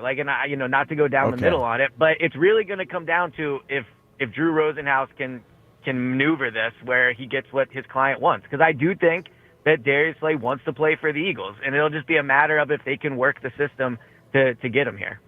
All right, Elliot. Final thing: who should be favored in the Eagles-Chargers game if Herbert plays? Herbert's playing. Yeah, I think it should be the Eagles. I know they're not playing right now, and they're on the road, but it's I've been to SoFi. The Rams don't even have good crowds, so I can't imagine the Chargers are going to have much of a good crowd. There's going to be tons of Eagles fans there. Yeah, I mean, it's going to be mostly Eagles fans, I would think. I don't think they should be huge favorites, and I don't think anyone should feel really confident they're going to win the game, but they are still a better team than the Chargers. So I would say the Eagles deserve to be slight favorites. All right, bud. Elliot, great report, man. Thanks, we'll talk to you Elliot. next week. Thanks, pal. Yep, sounds good. Talk to you guys soon. All right. By the way, Twitter poll question of the day is brought to us by Armin Chevrolet. Red tag bonus cash is back at Armin Chevrolet. In stock now. The 3-row Chevy Traverse. Together, let's drive. Visit arminchevy.com. First poll question, which is most likely for the Eagles in the playoffs? They win 0 playoff games, 1, or 2 or more. We're not doing a full assessment of whether they get to the Super Bowl and win it and all that. We're just basically saying, do they peter out quick? Do they win a game but then lose in the second round? Or do they actually make a run? You can vote at Sports Radio WIP on Twitter. The other poll question, Seltzer, Schwarber, does he sign with, somebody, anybody, in the month of December? We got about 3 weeks left. Does he sign this month or not? I'll go out on a limb and say he signs the winter meetings, but I don't feel super confident about it. The winter meetings are next week. Next week, and then let's put it this way: if he doesn't, us? I don't know. But if he doesn't sign the winter meetings, then I think it goes long. But if I think there's a decent chance he signs next week. I mean, my fear, and Devin, I've been saying this, is if he does not sign soon with somebody, it puts the Phillies in a very compromised spot because then, let's put it this way: bad scenario for the Phillies, Pete Alonso signs first. Yeah. Because then you don't have Pete Alonso to pivot to. Well, and if even you don't get Schwarber's, my point. Right, and as I see moves, reported, but from Jeff Passan and these MLB insiders every day now, and every time my heart stops because I think it's going to be the Phillies, and it's not. I think to what you just said, Joe, I think Schwarber cares about the Phillies organization. I don't think he personally would want to do that to them. Even if he doesn't sign back with the Phillies, I don't think he'd want to put them in a spot that kind of, puts them in a tough spot but when he it wants comes the to extra, signing but other he guys. wants the extra 20 to 50 right, so million. that's his agent. Yeah, I think he's a family man, and he's going to want to know where he is, and I think he wants to be in Philadelphia. I think he's going to want to know where he is by Christmas. So I think it's even bigger than that. Enjoy his holiday. There are 7-8 teams that are in on Schwarber. All these teams have the same situation as the Phillies, where their off-season plans are based on whether or not they get Schwarber. The agents will get Schwarber done before they work on other guys. They all, the clients. Schwarber has to get done before you can sign this guy, that guy, that guy. So James, I do are you think saying there is it benefits? Are you saying it benefits Schwarber to sign early? Everybody best offer? No, I'm saying I'm saying that for agents, it benefits the agents for Schwarber, his agent, everything, so they can move on to their other clients, so other teams can move on to other players. You know what I mean? It benefits the market. Yeah, well, you know if what I'm Schwarber, saying? all I care about is benefiting me. Of course, but the point is at a certain point, you've got to give us your best offers. You know what I mean? Yeah, I do. Yeah. All right, let's play a little game. We do it every single Friday, and it's called Beat the Hammer. Beat the Hammer. It's time for Beat the Hammer on Sports Radio 94 WIP. We shall talk to the legendary Dick Vermeil coming up in about 13 minutes. We'll certainly get some phone calls in the coming segments as well. And right now with Beat the Hammer, your chance to win a copy of my book, which is currently on sale. It's called The Best of Philly Sports. amazing moments and stories in Philadelphia sports history and can be purchased in all sorts of stores throughout the Delaware Valley, including the traditional bookstores, but a lot of non-traditional bookstores as well. And but you can also win it right here. Get it, though, on Amazon.com for the holiday season if you are inclined. All right, our contestant, his name is Joe in South Philly. Now, he's got a good name. Problem is he's likely to lose. Hello, loser Joe, as compared to that would be winner Joe on my end. But hello, loser Joe. He's like, how do I respond to that? What are you supposed to do? I like that. I thought he was not responding at all. Loser, What's up, Joe? Loser Joe. What's it like to be loser Joe? This is actually Adam. Oh, it says Joe. Good, Adam. Great. So what do we got here? We got so we just got Adam and Eve. Okay, all right. I'll play the role of Eve. You be Adam, and I won't be winner Joe, and you don't be loser Joe. Fair enough. All right, Adam. Do you feel confident in sports trivia? Yes, fairly confident. Okay. I'm more confident in you in sports trivia than Lewis in the back room apparently heard Joe and wrote down Adam. I think we got to check his ears, but that's a whole nother matter. All right. Dropped off. Yeah, maybe. All right, I got 301 wins and 47 losses. Not happy about the 47. Looking for 302. Good luck to you, Adam. I'm going to step away. Scram. Thank you.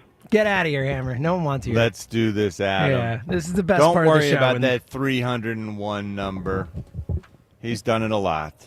That doesn't mean you can't do it better. There you go. A nice little pep talk from John Ritchie right there.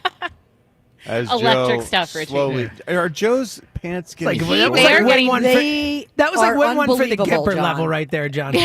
Thank you. John, they're shorter than they've ever been. They're getting Really? shorter. Is that yes. possible? I feel like every week you guys talk about how short they are. Okay, No, but this time they look like what's the like waiters? Capri. They're capris. They're Yeah. capris. He's wearing capris. And he talks about taking his pants to his mom's house because she knows how to wash his stuff without making it shrink. Okay, well, I'm not going to come for Mama DeCamera. Yeah, here, let's but- not go for Mom and Dad. Is he safely ensconced? Yes. All right. Adam, are you ready to play a little game we call Beat the Hammer? Let's do it. Let's do it. Richie is the clock keeper. You have 55 seconds. Our category for the week, 5 years ago next week, the Phillies hired Dave Dombrowski to be their president of baseball operations. We're doing a little Dave Dombrowski trivia today. You ready to roll? Yep, I'm ready. All right, here we go. 55 seconds. Clock will start as soon as the first question is finished being asked. Here we go. Question number 1. Since Dave Dombrowski took over in 2020, this pitcher is the only player the Phillies have drafted under Dombrowski who has played for them in the postseason. Name him. Ranger Suarez. Dave Dombrowski's 2014 Tigers team included Justin Verlander and 4 other past or future Cy Young winners. Name one of the other 4. Max Scherzer. Kyle Schwarber and Nick Castellanos are 2 of 4 hitters acquired by Dombrowski in 2022 who started a game in the World Series. Name one of the other 2. Could you repeat that? Kyle Schwarber and Nick Castellanos are 2 of 4 hitters acquired by Dombrowski in 2022 who started a game in the World Series. Name one of the other 2. Brandon Marsh. In 1999, Dombrowski drafted this pitcher who would go on to win a World Series MVP for the Marlins. Name him.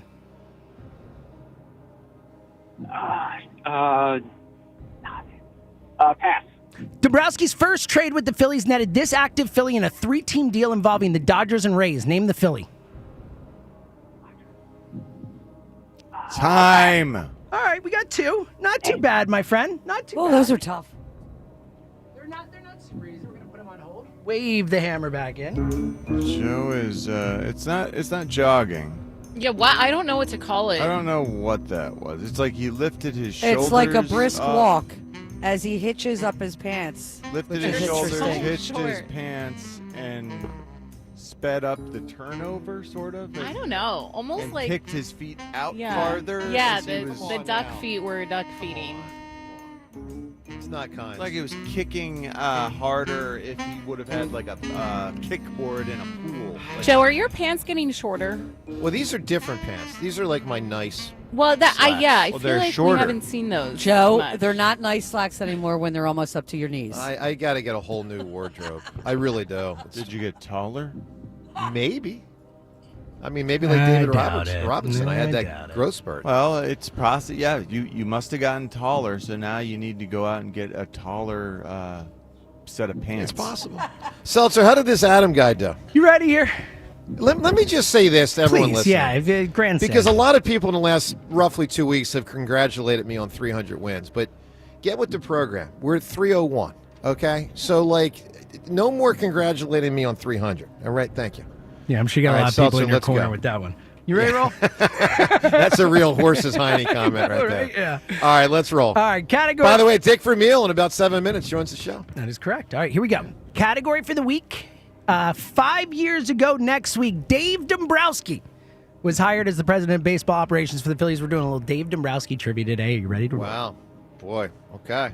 Clock will start as I soon don't as know much about his old days. I guess Marlins and Tigers and some other team. The Bears? I don't know. And oh my. Yes, you ready to roll? Mm-hmm. All right, question number 1. Since Dave Dombrowski took over in 2020, this pitcher is the only player the Phillies have drafted under Dombrowski who has played for them in the postseason. Name him. Wow. I'll say Kirkran. Dave Dombrowski's 2014 Tigers included Justin Verlander and 4 other past or future Cy Young winners. Name one of the other 4. You said Verlander, you said? Verlander and 4 others. Wow. I'll come back to that. Kyle Schwarber and Nick Castellanos are 2 of 4 hitters acquired by Dombrowski in 2022 who started a game in the World Series. Name one of the other 2. Okay, say it again. Kyle Schwarber and Nick Castellanos are 2 of 4 hitters acquired. Okay, I'm going to say Veerling. In 1999, Dombrowski drafted this pitcher who would go on to win a World Series MVP for the Marlins. Name him. World Series MVP for the Marlins. So this would be the right-hander Beckett. Dombrowski's first trade with the Phillies netted this active Philly in a 3-team deal involving the Dodgers and Rays. Name him. Good God. His first trade, and it's an active Philly. Yes. Time. Wow, we got a 2-2 tie. Wow. Max Scherzer, David Price, Rick Porcello, and Robbie Ray. Brandon Marsh and Edmundo Sosa are the 2 players acquired in 2022. And then Jose Alvarado was his first I was trade. going to come back to Scherzer, and I just didn't get to it. All right, we got a tiebreaker. How Not about easy it? questions. Not easy. Okay. Not easy. Okay. I should have rattled off Scherzer quicker, but I thought it was him, but I just wanted to get to what would probably be Phillies questions, and then I was missing them. All right, let's bring Adam back. We got ourselves a battle here. Adam, what's up, bud? How about it? How you doing? We got a good one I'm today. feeling pretty good. Yeah, you should, Well, Adam. You should feel good. This is like Villanova being close to Georgetown at halftime of '85, but now you have to complete the mission. You have to do what Villanova did and actually win it. And you got to scram, remember? So you have to leave, remember? Yeah, so you leave. I will give a category and say go, and the most names you can say in 15 seconds. Winner. Fair enough. Yes. Explain the rules to him well. I will. Adam. All right, Adam, good luck, pal. Thank you. All right, Adam. So the way this works is I'm going to give a category. Let's say, for example, the 2022 Phillies go, and you would name as many players on that team as you could. So I will give the category in a minute as soon as Joe's out of earshot. When I say go, you will have 15 seconds to name as many, whatever that fits the category that I give you. And Richie will call time. Richie, you ready with the clock? Yeah, 15 seconds. Correct. And as soon as I say go, you hit the clock. Alrighty. All right. Is he safely ensconced? Yes. He's Yes. looking at the beeping, flashing floor waxer. All right, so we're he's good? far enough away. All right, let's go. Adam, so remember, as soon as I say the category and the word go, you name as many as you can. Here we go. Okay. Dave Dombrowski's first World Series winning team was the 1997 Marlins. Name as many players on that team as you can. Go. Miguel Cabrera, Ivan Rodriguez, Josh Beckett, I'm lost. Stop. You got 0, buddy. You named 3 2003 Marlins, or 2002 on the... yeah, that's probably not going to get it done. Right team, wrong year. We'll wave you down, wave the hammer back in. He's almost here. Really hustly. Yeah, I don't know why he's walking like He looks, and maybe it's that he looks faster with the shorter short capris. Well, Yeah, it's I don't know. That speeds you up, less material, John. Going FloJo here. All right, this Adam in South Philly. How did he do in All overtime? right, do you remember the rules here, Hammer? Yes, I just rattle off as Yep, many as I will name a category of something. Say go. You name as many as you can in 15 seconds. You ready to roll here? Yeah, how did Adam do? All right, the category Dave Dombrowski's first World Series winning team was the 1997 Marlins. Name as many players in that team as you can. Go. All right, Dalton You Hernandez. won. You won. Oh. Wow. He got a 0. He named 3 2003 Marlins. That's how you go! Hammer! You're Dutch Dalton! Marlins champ! All right. Thank you, sir. Thank you. And when I say sir, I'm saying that gentleman walking by and to myself for coming through because I came through in the end. That's the Hammer being the Hammer. By the way, that's Victory 302. Let's bring Adam on. Adam, what, you got nothing on the 97 Marlins? What is that? Come on now. I had the right team wrong year. Yeah, I guess so. So what were you saying, Pudge and all those guys? Exactly what he said. He said Pudge and Beckett and those guys, yeah. Adam, what's it like to be loser Joe, as I thought you were on the way in? It sucks, but at least I took it to overtime. You did. You actually did well, because Adam, those first 5 questions weren't easy. Obviously, yeah, I mean, they were pretty tough. sticky. Hey, Adam, I'm going to award you my book, my man. It's called The Best of Philly Sports. You do not have to purchase it for the holiday season. We're going to mail you one. For everyone else, it is available on Amazon.com. But Adam, let me put you on hold so we can get your information and get the book out to you. I hope you enjoy it. Good. I appreciate it. You got it, pal. All right, and with that, Victory 302, we shut it down. Beat the Hammer on Sports Radio 94 WIP. All righty, as we broadcast from Borgata on this fine Friday morning, got to wait that extra day for the Eagles in Chargers. Of course, not till Monday night. Now, the Eagles got, gift, I don't know if it's quite the right word, but certainly a help last night, courtesy of the Detroit Lions beating the Dallas Cowboys. That certainly settles the division down to a large extent. There's not many weeks left, so that was a big deal. The Dallas lost last night. But, of course, that's only part of the equation. You know, part of it is making the playoffs and hopefully winning the division. But, you know, frankly, the more important part of it, in my opinion, is the Eagles actually playing like an elite team again. They're not going to, for instance, win the Super Bowl and probably get to the Super Bowl unless they play a lot better. And for that, let's talk to Dick Vermeil. He certainly knows what it's like to lead teams. And Coach Vermeil is always brought to us by Independence Blue Cross, the region's strongest network of doctors and hospitals. Means you can choose where, when, and how you get the care you need. Independence Blue Cross. Learn more at ibx.com. Coach Vermeil, how are you, sir? I'm doing fine, thank you. Yeah, thank you. Well, thank you, Dick. So wonderful to have you on the program. Let's talk about the Birds. Okay. Do you think they get back to elite status? Put another way, do you think they play much better to get back to what we had become accustomed to them being at that level of? Well, I don't think we're going to get back to the level that we played last year, okay? But I think we can get back to the level that we were playing better through the year. You know, we had a bad game against the Bears. No team is immune. These guys are not robots. There's emotions involved in everything, and there's no question the defense didn't play like they're capable of playing. They were right in there for 3 quarters, okay? But all of a sudden, the 4th quarter, it didn't go as well for them. Maybe emotionally lose their intensity. You know, they get worn down. Got a lot of plays against them. But I think we're still a playoff team, guys. Now, listen to me. They played 9 winning teams already this year. They beat 6 of them. They played 3 losing teams and lost to 1. Sometimes when you don't keep a loser losing, it gets you in terms of your playoff status or your home field advantage and that, because it's happened to me, because almost every team I've coached, I've allowed a losing team to beat me, and it always hurt me. And somehow you have to make it up. I think a good time to make it up is to beat the Chargers. You know, it's amazing. We're upset with our quarterback. His numbers are all better than San Diego Chargers Herbert.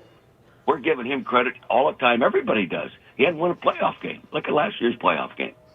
But we as a community tend to be overreact to different game situations and player situations here, and we just got to keep remembering, guys, they got 8 wins. They're 8-4. There's a lot of teams that love to be 8-4. Coach, it seems as though even when the offense isn't rolling the way we want it to roll, when they go tempo and they increase the tempo, hurry up a little bit, it seems like it works better. And I'm just wondering if that's something that you've seen in your experience, that even when an offense, even when it's struggling, if they go hurry up, it kind of starts to spark something. Is that something you think Nick Sirianni can lean into to try to help down this last month of the season? Well, like you just said, Joe, they appear to do a very good job in those situations. But the other thing I've evaluated this week, they have played 10 top defensive teams this year. Okay, and only an average giving up 19.8 points. Okay, or scoring that. The offense scored 19.8 points a game. The defensive team has played 10 top offensive teams and give up an average of 20 points. So overall, they're doing a darn good job, and I think they can finish stronger than they have been. And you've got to remember, the New York Giants went to a Super Bowl with 9 wins and 1. They're 9-7 in the season and won the Super Bowl. That doesn't happen very often. And you'd have to believe that the Eagles are better than that ratio right now in terms of performance overall, especially when you spread it over the last few years. So, we in this community, we just overreact. My wife said to me this morning over a cup of coffee, Dick, aren't you glad you didn't have to listen to the radio when you were coaching? Yeah. So, Coach, it does feel like there's a lot to be worried about right now, though. You always hear when the weather gets cold, you got to be able to run the football and stop the run. And these last couple weeks, we've given up a lot of ground on the ground. A lot of run. And we can't run it, even though we have Saquon to hand it to. Why? Why does it look this bad? Well, there's never one reason anything isn't really good, especially when you're a good team. It's usually, and I've heard Nick say that, it's a combination of a lot of things, okay? And, the defensive staff's the same defensive staff that they had last year. There's different players playing on defense, okay? And I think sometimes that when our defensive tackles don't play up to their ability, it's a negative influence on the rest of the defensive team, And they did not play that well, especially in the second half, fourth quarter last week, and that hurts everything. When your two dominating first-round picks don't play up to their ability for one reason or another. Hey, they just work on Carter's shoulders, so that hurts you. But, I believe sincerely they have a solid chance to go into the playoffs. Right now, we're predicting they'll go in, and we don't predict a folding football team. That's not their profile. Mm-hmm. And, with Vic coaching the defense and Nick running the team, and yes, everybody's mad at our coordinator, but they're a better football team than that, okay? You just watch. Just watch. Well, I'm glad you think that, Dick. I really am. Let's talk about the penalties, Dick. And you obviously coached a number of teams. And Nick Sirianni's teams have generally been pretty disciplined, and this year they haven't been. So let's take the A.J. Brown situation the other day. He, false start, right? First possession of the game. He just, boom, false start. So if you're Nick Sirianni, how do you handle that? I mean, I know the simple thing is to say to A.J. Brown, don't do that. But when players continue to do it for 3 months, what do you specifically do to enforce and emphasize, no, I really meant it, guys, when I said don't do it? How do you get them to not do it, Dick? Well, I think you coach it every day, but I was always more upset when a penalty occurred when there's nothing between the person that commits the penalty and the ball but air. The air cannot cause the penalty or the illegal movement or illegal shift and that kind of stuff. And it's just a lack of focus. And I think sometimes it can be too intense. You're so fired up and that all of a sudden, you're so ready to go that you make the mistake for that reason. But I'm sure Nick does as good a job as anybody coaching no penalties. We have too many offensive penalties. The defense is pretty good at preventing penalties. They're pretty darn good at it. They're ranked up there pretty good. Penalties against our defense. But, as long as we can get back to the numbers. Remember I said this a year ago, and I often said it early in the year, there's only 2 ways you move the football. Running it and throwing a completed pass. And we're not our ratio this year is not as good as it was last year. We're off a number of plays where we actually had an attempt to move the ball, a positive attempt, because you can't throw an incomplete pass and move the ball. And here's Jalen Hurts. His numbers are better than Herbert's. Okay, now we all have a tendency to give Herbert more credit than he really deserves, not that he isn't a good player, but we tend to get after our quarterback more aggressively, even though his numbers are number 6 in the NFL right now, okay? So, Coach, did you the Eagles have had an unusual season with a lot of extended periods to get ready. You know, they have 10 days to get ready for this game on a Monday. How did you look at that? Is that an advantage as a coach when you have extra time to squeeze more in, or does that create a situation where you feel like you can never do enough? I was a routine nut. Okay, the best team I ever coached was the 99 Super Bowl team. We were a losing team for 2 years in a row. Our schedule was simple. We played the same time every day for 16 games. No Sunday night, no Monday night, no Thursday night. No one wanted to watch us play until late in the year, but they couldn't change the schedule at that time. Coming off as a Super Bowl team, they're going to put you on national television for a large audience often, and it disrupts your routine. You know, hey, most people like to eat breakfast at the same time every morning, okay? All of a sudden you take a whole roster and a coaching staff and keep bouncing that schedule around. It's a negative, and you have to be good enough to overcome it. Hey, Dick, Justin Herbert with this injured left hand. You know, I remember many times we've seen John Gruden talking about coaching quarterbacks and, you know, holding the ball with two hands and being a two-hand monster, as he would say, to protect the ball. How compromised do you think Herbert will be with his left hand, a broken bone in there, trying to just have good ball security? Yeah, well, it can't help him in any way. It can't help him in any way. So I think that's our positive. He'll still play probably pretty well if they play him. You know, I believe they will play him, but it's really difficult to be as good as you were with that situation because you're going to have something on your hand when you throw the ball. You already mentioned you keep both hands on the ball. The pass approach and system, physically, you start with the two hands on the ball. Okay, now you got something on your left hand. You can't even feel the ball. That's a negative.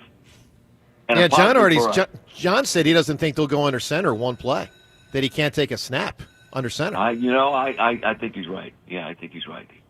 It'll be in a shotgun and maybe more pistol. Yeah. That's wild. Coach, what's your prediction? Eagles-Chargers. It's one of the more intriguing games of the year. Eagles out west versus the Chargers. What's your prediction? The computer says the Eagles win by 1. I think the Eagles will beat them by more than 1.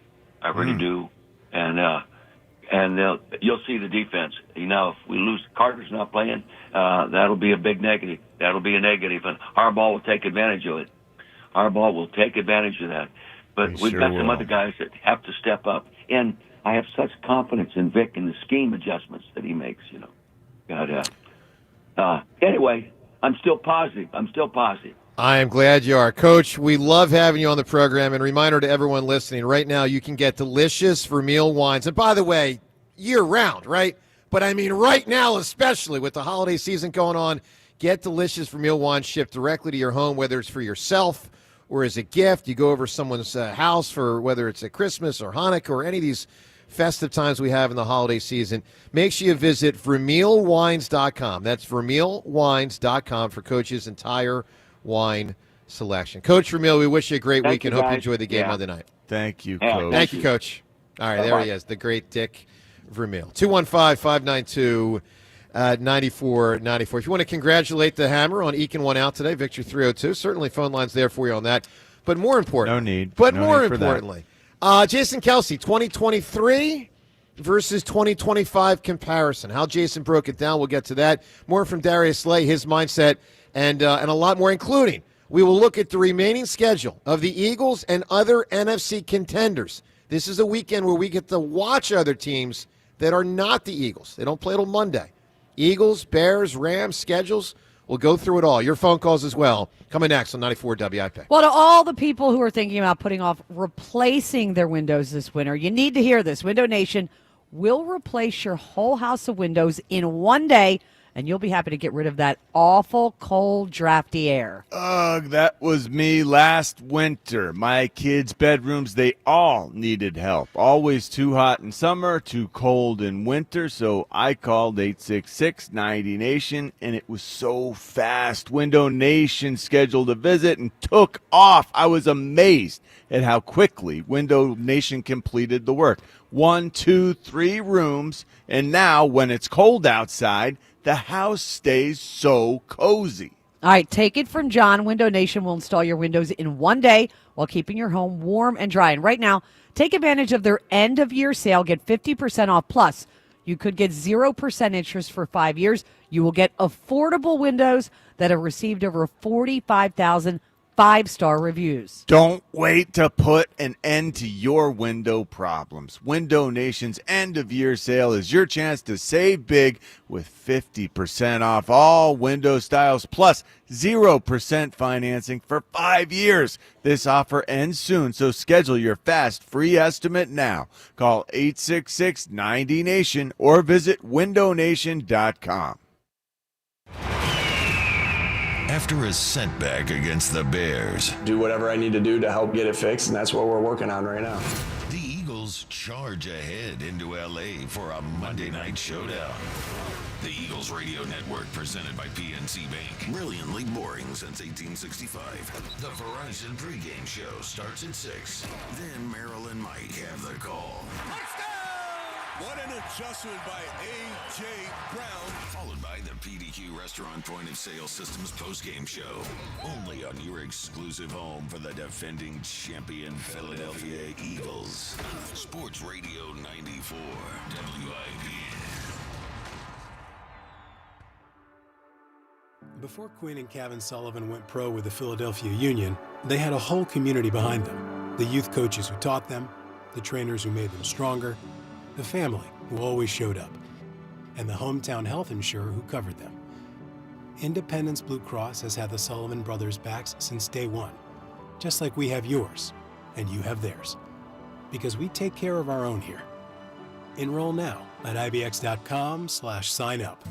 At Cheney University, we are proving what education can be. We study with purpose. We train in real laboratories, innovative classrooms, and through internships with leading partners across the region. We graduate ready for the workforce, ready for graduate school, ready to lead. Cheney's legacy opened the door. Our results are redefining the future. Cheney University, more than a legacy. Visit us at cheney.edu. That's CHEYNEY.edu. B101 is spreading holiday cheer throughout Philly. Tune in for the soundtrack to your Christmas season, featuring all the holiday songs you love. Christmas music all day, every day, only on B101, Philly's official Christmas station. Comcast Business is celebrating the holidays by giving your business the $1,000 holiday bonus when you switch to a gig speed internet package. Just imagine the thousands of possibilities of a $1,000 prepaid card. Like possibility number 12, a new laptop for the office holiday hero. Or possibility number 108, smart speakers to deck those hallways. Or possibility number 192, new equipment for the new year. Or possibility number 555, Bluetooth holiday lights for office decor.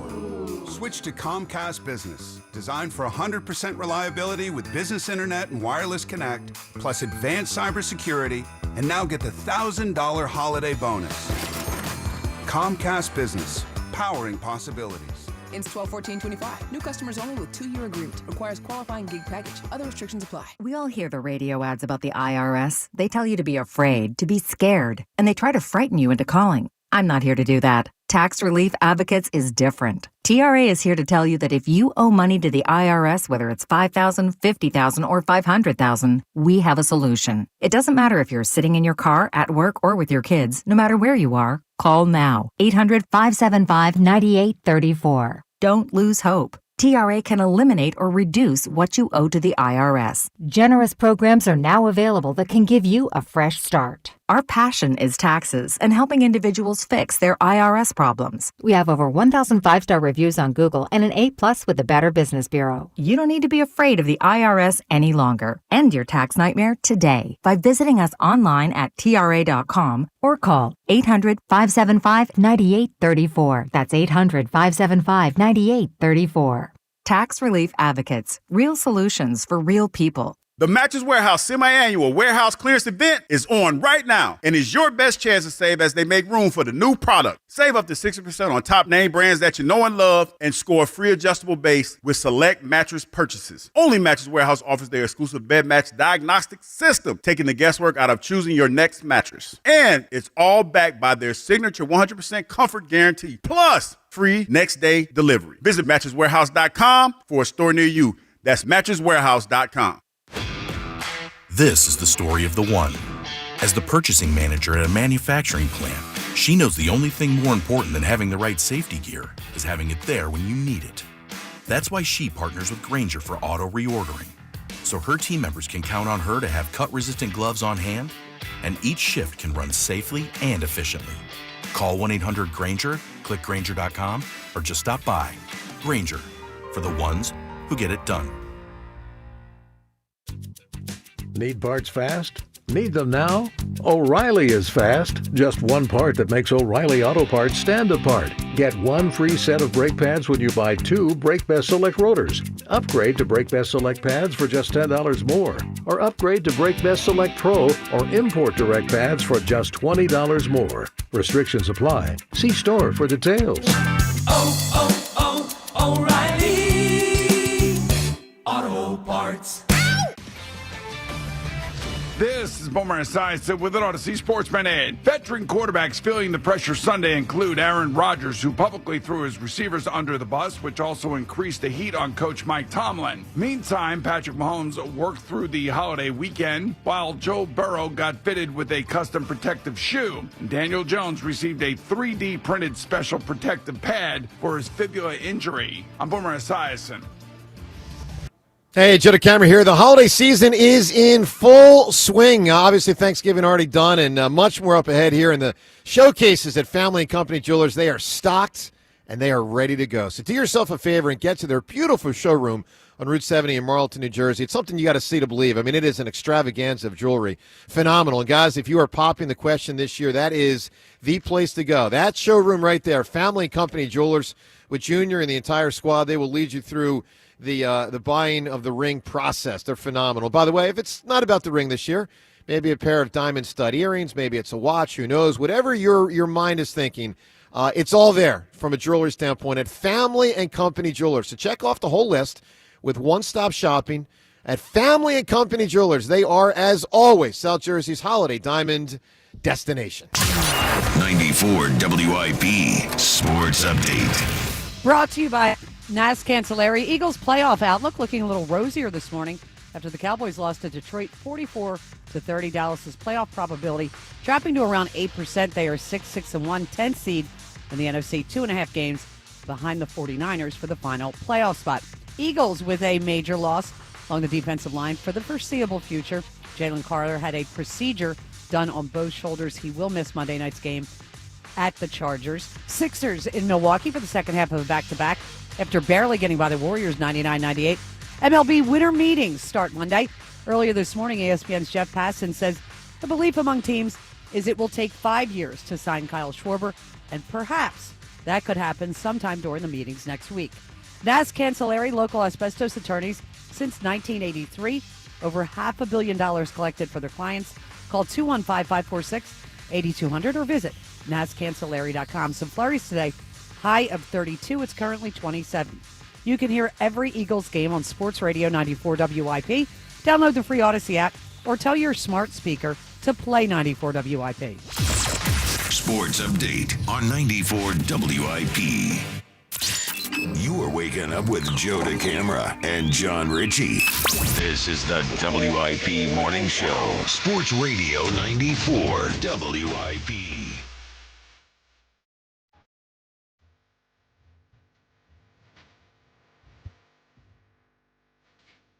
Man, Axel Foley got done dirty in our contest. Big time, man. That was Big horrible. time.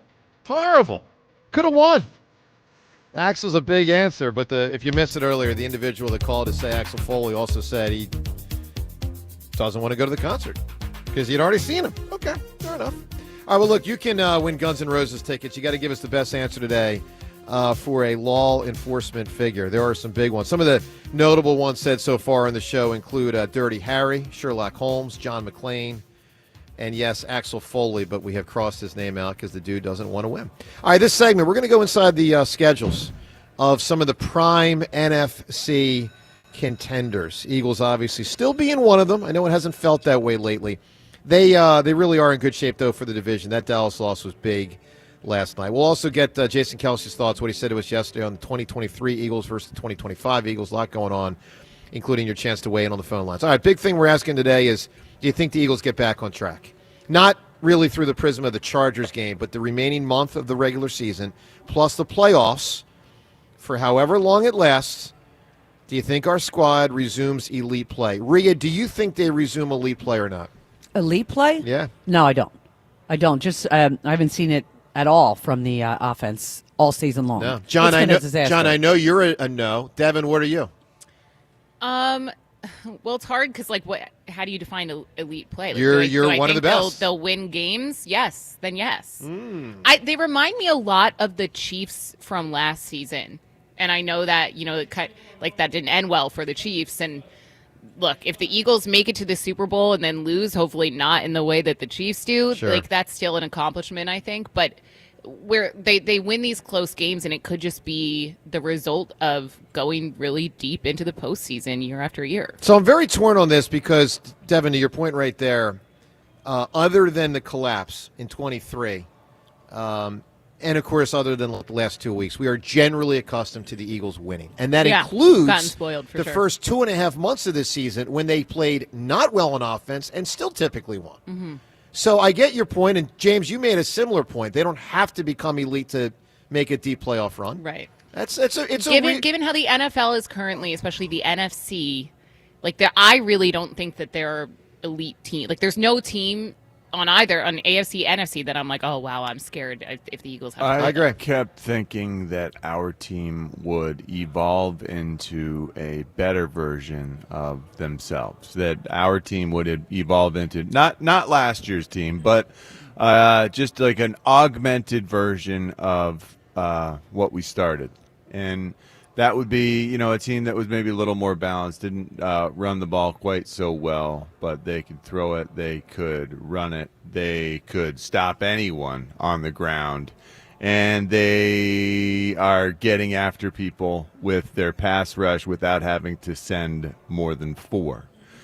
We did some more interesting things defensively this year than we did at the beginning of last year, deceptive things that are going to mess with the minds of offenses around the league. So I felt like we could be better defensively than we were last year. And oh, what a rosy feeling that gave me around the holidays. A better defense than the Super Bowl winning Eagles.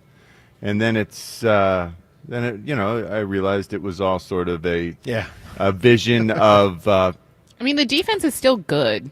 They had a really bad game against the Bears, and their run game is visions of sugar plums dancing. I don't know, in my head. Devin. It's been 2 in a row. Fake. It feels pretend. When I think to myself that this team could catch up and be something like last year's team, last year's that defense was the best in the NFL, historically good. Right. It was. So it's hard to replicate that, especially when you lose the pieces that you lost. Our team didn't get good enough, fast enough, and now it feels like it's too late. So that part I disagree with you on, John. I don't think it's too late. I really don't. There's 5 games left. I know. Well, and you don't know how many you're going to be without Carter for. No, you don't. All right, let's go to the phones. How do you size it up? 215-592-9494. Let's talk to Drew right now, calling from Westchester. What's going on, Drew? Good morning, folks. So, hi, Drew. Hey, Richie, how you doing, man?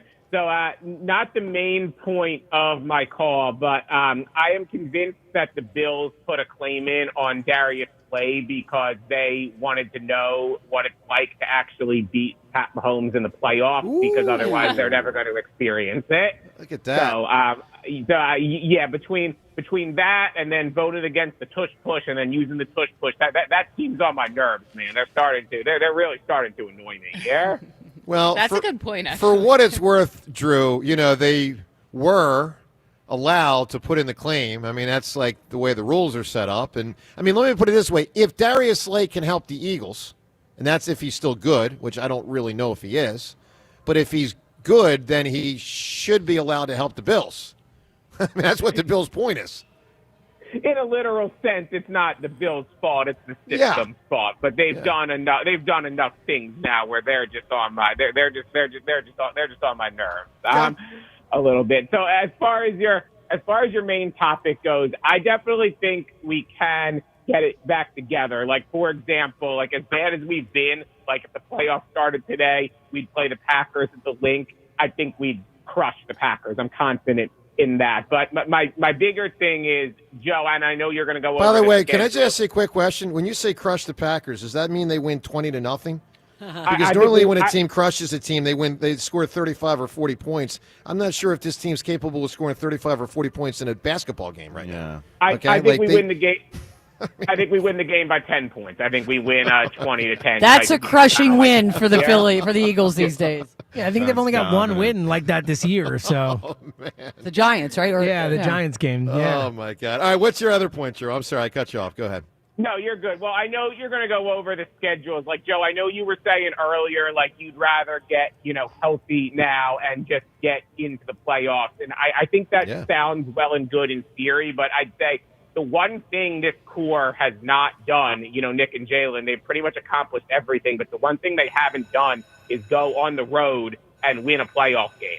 So I think it's really important, that we can work ourselves up to at least like the 2 seed, where if the bracket falls right, you get to play the games at home. Like, as toxic as the Link sounded last Friday, like, I just think being at home in the playoffs is super important. Where it is important. It is important. It is. You need the wind at your sails there. I know, but I think health is more important. That's just my honest gut feeling. Drew, give me an answer. Great fictional law enforcement. Who do you have?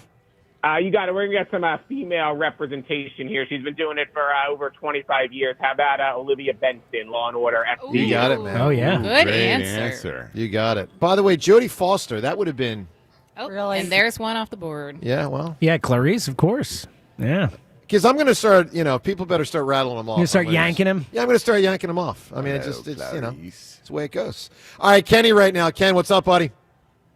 Hey, everybody. Hope everyone had a great Thanksgiving. I'm getting psyched to jump on an airplane tomorrow to head out to L.A. for that game and get out of this cold weather. And also, real quick, Joe, I want to send out best wishes to LaSalle College High School and to Roman High School, Maria's son's high school, for the state championships this weekend. So let's bring home 2 state championships back to Philly. Kenny, as a prep guy. Yes, Joe. Oh. See, this is like, do you root for the NFC East when they play in a Super Bowl? Well, Joe, if they're playing the Patriots. So you know what, Rhea? I did root for the Giants versus the Patriots. Oh, so did I. I didn't feel guilty about it at all. Not in the least. I'm gonna give a no comment on this, Kenny. No. Well, what do I care about the western part of our state? I think I want one of those freaking teams out there to win. No, but do I want LaSalle to win? How about Roman Catholic? Come on. I bet LaSalle has me to their school for a book signing, and then maybe I'll say no. Oh, there they can buy your loyalty. Hey, okay. Joe, I can arrange that if you want. Shut up, Kenny. I didn't really mean it. Okay. But he did mean that he would do a book signing if you could arrange it. Just as long as the public, the prep public, can't find out. Well, we had Dick Vermeil out at LaSalle High School last week, and that was great. That's good. That's cool. Yeah. Man. I was sitting Black Friday, and some of you I texted this to, that game was so bad that Santa Claus actually threw snowballs at us, and it was. I like that. It was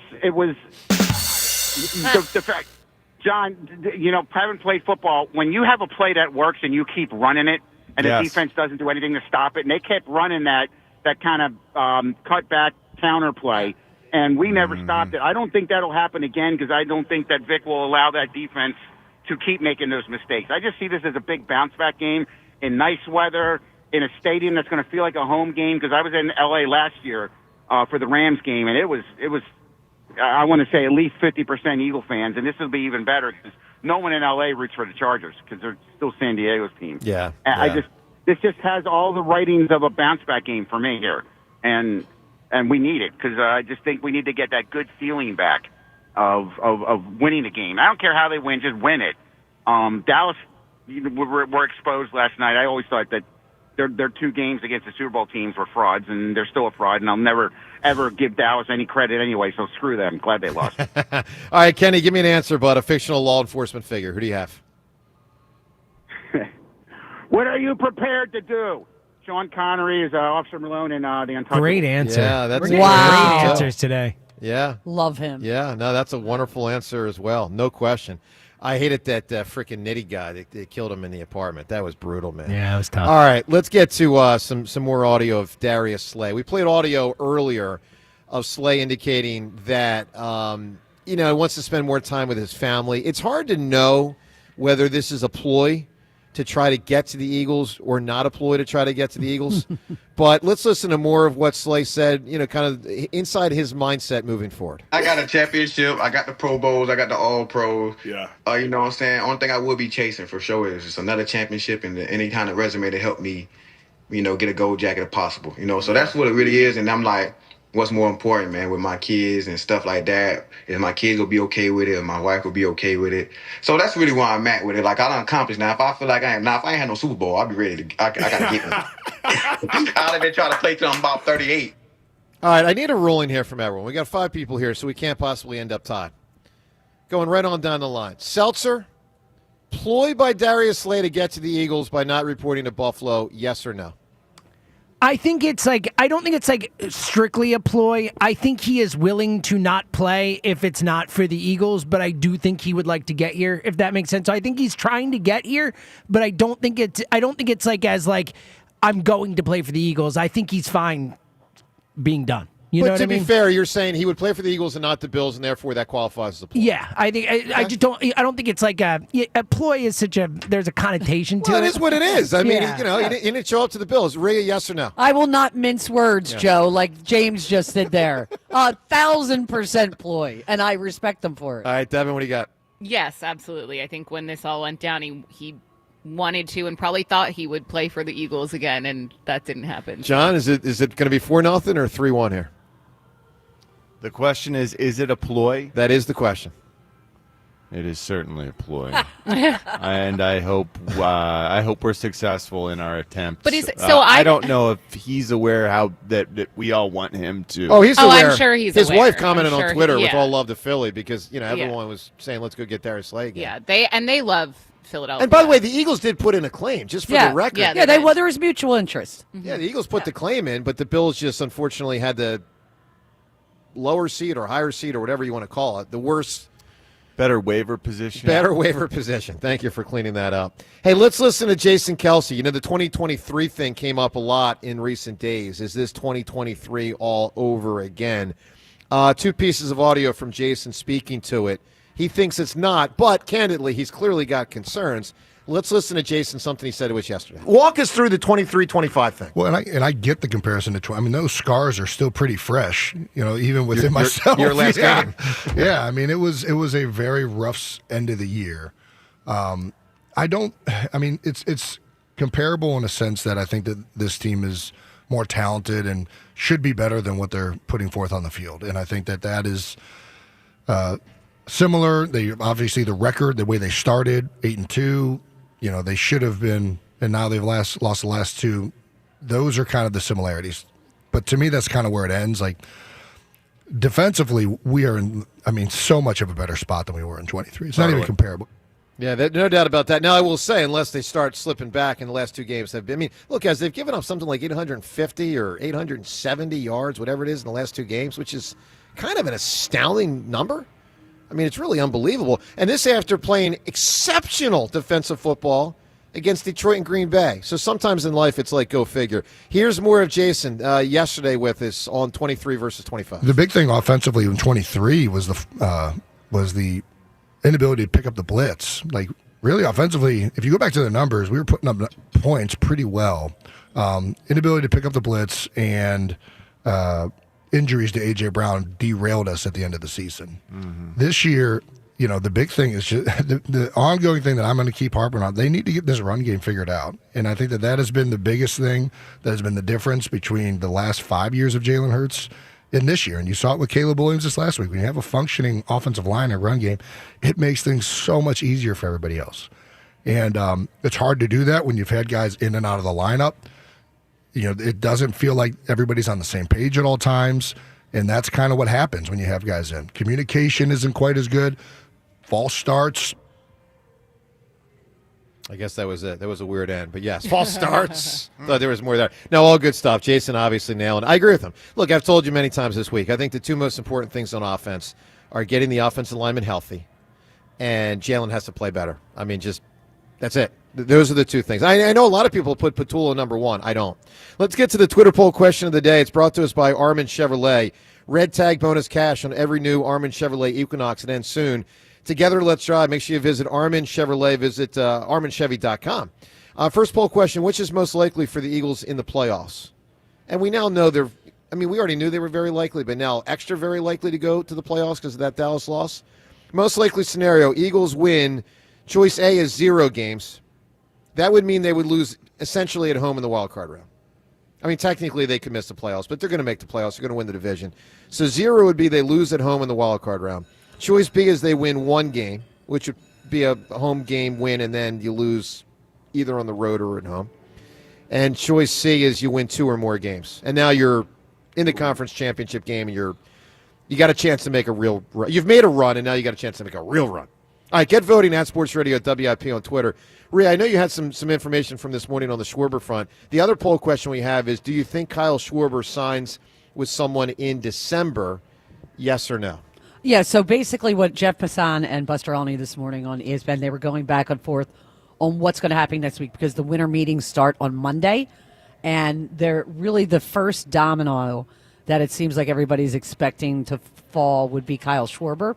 And what Jeff Passan said was the belief among teams is it will take 5 years to sign Kyle Schwarber, and perhaps that could happen sometime during the meetings next week. Well, I'm glad to hear the belief is 5 and not 6. Yeah. Because my thought had been it could go as high as 6. 5 is still too long for me. Really? Yeah. You're out. Yeah, if it's 5. Really? Yeah. Wow. Yep. Even though he's 32. Even though he's aging well? It's just you are locked into him at the DH, and I think that they absolutely need that lineup to change. I love him. I mean, listen, if it could work, it would be great, but I don't want the same old again. Okay. Yeah, the more you think about the Phillies, and I'll be fine either way. I'll obviously be excited if he signs back with the Phillies. But the more you think about the amount of years and money that Kyle Schwarber is going to take to re-sign, like it really does kind of make you like, I don't envy Dave Dombrowski because you're kind of stuck with what you have if that happens because you can't make many other big moves. So here's an argument I'll give you against signing Schwarber if the number gets so crazy. You have a great chance to make the playoffs anyway because of the starting pitching. And even if they don't land the biggest name free agents this year, there's always a trade deadline, and there's always the next offseason. And I'm sure this is going to seem disrespectful to Schwarber, and it's not meant as such. I'll use Tobias Harris as an example. So part of the problem with signing Tobias Harris was like, gotta have somebody, him. $185 million. Who had only been with 100 teams before it came to us. You know, like there's a reason. Sometimes I think teams view an offseason like it's the only offseason. Now, the NBA situation's different in that there's the salary cap, and you can go over the cap to re-sign your own player, and you can't go over the cap to sign someone else's player. So just to be clear, it's not exactly apples and apples. But my point is this. It was pretty obvious early in the Tobias Harris contract that while he was a nice player, he wasn't all that, and certainly wouldn't be for 5 years and $185 million. And everyone looks around and says, well, why the hell in the summer of 2019? Forget the Jimmy Butler part of it. Forget that they could have had him. Forget that they should not have had Al Horford. Just Tobias purely was a mistake in part because they committed 5 years and $185, and it destroyed what obviously became Joel's prime. It just did. So, I don't want people to view it like, if not Kyle Schwarber, nobody. Nothing, right. And I don't even mean like Schwarber, and then if you don't get Alonso, nothing. I mean, I guarantee you, next July, unless the world blows up, there will be a trade deadline. Okay, knock on wood. There will be opportunity to acquire players, and next offseason, there will be another group of players. It's going to be a work stoppage, too. Well, that also. Yeah. Anyway, all right, 215-592-9494. Coming up shortly here, we're going to get to the NFL schedules of some of the key contenders. Let's get to JP in Plymouth meeting. Hi, JP. Hey, guys. How's it going? Good. Doing well. Rhea, Devin, how you doing? Good. Doing well. I'm on the board with you guys. I see him, winning in the first round and, pooping in the second. I hope that changes. I really do, but I try to be a realist, and I love this team. They make me happy. They make me sad. They make me angry. But this year there are some issues. The offensive line, the injuries, and like we all said, it's hard to get back to the Super Bowl after you win it. Maybe this isn't the year, but, they're still a great team. They still take us for a ride, But in my case, here's my thing. If Jaden doesn't want to run, Jalen. You said Jaden. I'm sorry. If Jalen Hurts doesn't want to run, okay?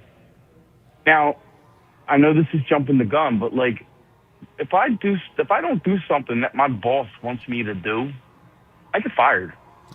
You don't make $250 million. Yeah, Rhea's right. That's true, but no, you're right. I mean, I agree that if he should run, but he kind of holds all the cards. Well, JP, he holds a lot of cards. Yeah. I'll add this. I said this week earlier, and it's worth restating. I think Jalen Hurts deserves benefit of the doubt on this front. We know he often runs more later in games when it's required in a close game to pull it out. I think he deserves benefit of the doubt that he may start running as things get tighter down the stretch of the season than earlier in the year when they were 1-0, or even honestly last week when they were 8-3. You can make a case at 8-3. You don't have to run. So I think he deserves some leeway there. Let me put it this way, JP. I will be exceedingly disappointed if in the crucible of December, if it's like a game to be the 2 seed instead of the 3 seed, if he doesn't go all out, full running thing to try to win that game, that would really disappoint me and make me reevaluate the whole Jalen thing from this standpoint. If he's not willing to run, I already know he's not as good. And if he's not willing to run, then I might not want him to be my quarterback. That's it. Exactly. Like you said, down the stretch, maybe he'll change. But I think we're a better team when he runs. And they are. But staying healthy is really important, and we can't sugarcoat that. We can't. Listen, maybe Jalen thinks he's better in the passing game than most of us think he's in the passing game. Maybe he thought he would evolve more and just hasn't. Maybe. I mean, it's not crazy talk in year 6 to run less, right? Lamar Jackson runs less now. But you're 12 games in, and literally Saquon can't do anything. I'm with you. I get it. That's why December is really going to be, All right, JP, give me a big answer, man. Law enforcement figure. Who do you have? So, did anybody say Frank Drebin? No. Oh, great answer. Whoa. A different type for sure. Answer. Great answer. All right, speaking of answers, we'll get to answers of the upcoming NFL schedule of 4 prime NFC contenders, the Eagles being one of them. 1 seed, 2 seed, 3 seed, all sorts of stuff on the line. We'll go inside that coming up in just 1 minute. You've heard me talk about my friends at PDQ POS and how their top-rated restaurant management system has helped thousands of companies in the restaurant, hospitality, bar, and casino businesses across the country. We've seen their operation. We've done our show from their headquarters. And, man, the people, the technology, it's all so impressive to behold. So if you're thinking of cutting your old point of sale, it's time to go all in and revolutionize your business with PDQ POS, the game changer in the world of POS solutions. Joe Flynn and his team at PDQ have been the industry leaders for over 35 years for a reason. It's because they offer everything: mobile POS, self-service kiosks, enterprise reporting, contactless functionality, data and cybersecurity, and the best service and support in the industry. PDQ POS is the fastest, easiest, and most reliable POS available. Whether you have a single location restaurant or thousands of locations, they'll build a custom solution for your business. If you want the best, trust PDQ POS. Schedule your free demo and business consultation today at pdqpos.com. That's pdqpos.com. All right, as we broadcast from Borgata on this Friday morning, a different kind of Friday in that no Eagles game Sunday. So Sunday is one of those sit back and assess the rest of the league and then get ready for the Eagles and Chargers Monday night. So let me walk everyone through the remaining schedules of 4 key NFC teams. And before we even get to that, let me just give you the standings and kind of how things size up. So just know this. Dallas' loss last night was huge. Eagles are going to win the division. The Eagles are 8-4. Dallas is 6-1. For the Eagles to lose the division, it would take two things. The Eagles would truly have to collapse. I don't mean mini collapse. I mean truly collapse. And Dallas would have to just win all sorts of games. I don't think both of them are going to happen. Eagles are going to win the division. The Eagles will probably finish as the 1, 2, 3, or 4 seed, but probably the 2 or 3 if I had to guess. All right, let's break it down. 1 seed is Chicago, they're 9-3. The Rams, 9-3, are the 2 seed. The Eagles are the 3 seed at 8-4. The Bucs are the 4 seed at 7-5. Eagles hold a 2-game lead on Tampa. So unlikely the Eagles become the 4 seed because 1-game lead plus the tiebreaker. All right, Seattle's another team that lurks. They're currently a 5 seed, even though they're 9-3. So they bear major watching because they, of course, could go from 5-1 pretty quick. Let's break down the schedules of the Eagles, Chicago, the Rams, and Seattle, the 4 teams that really have the best chance to be the 1 seed. Here we go. Eagles at 8-4 play the following 5 teams down the stretch. At the Chargers Monday night. Home versus the Raiders. At Washington, that's on a Saturday. At Buffalo versus Washington. That's a flex game. We don't quite know when it'll be yet. James, does that sound like 3-2, 4-1, 2-3?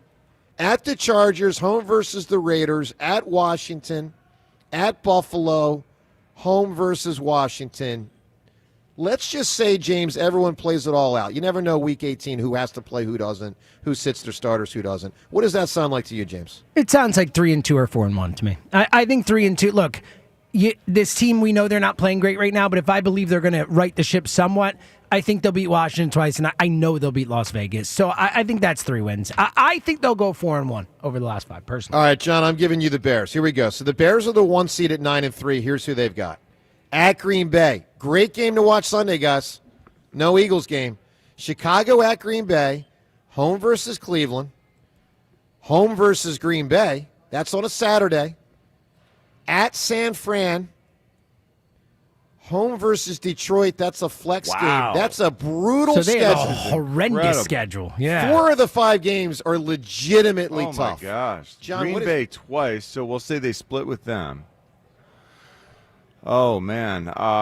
We'll say they beat San Francisco, but that's going to be a physical game. 2-3 wins. They could go 2-3. That's rough to go 3. 3 wins is an accomplishment there. Yeah, 2 or 3 wins sounds about right. And here's the big news on that front.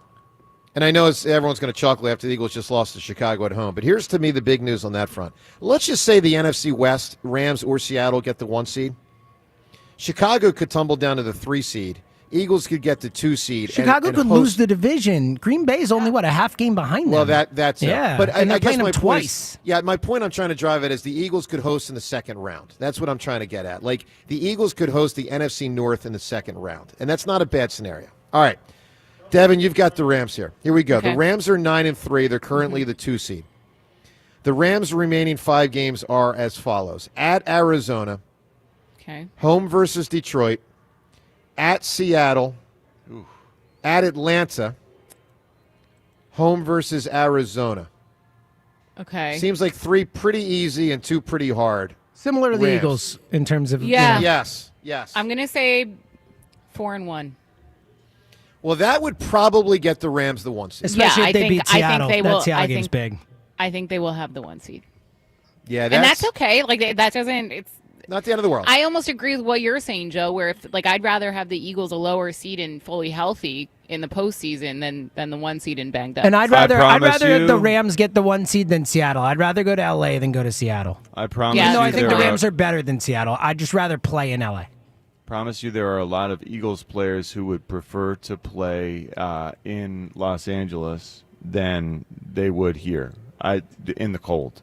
They would prefer the temperature, and they don't care so much about the Then here? home field. Yep. Nope. I don't know. Zero people. No. Yeah. Zero. Not at all. I promise. Zero chance. I promise. It is I don't so promise. different. Well, listen to what I'm saying. It's so different playing when it's 0 degrees out Yeah, but they compared to practice when it's outside every 70 day here. degrees out. Yeah, that doesn't mean that you like it. I'm telling you, there are guys who will prefer playing in warmer weather if it so happens to fall that way. I absolutely think he's it's right. not- Jalen Hurts clearly does not like playing in cold weather. Like, he'll do it, and he does it here, and he gets by.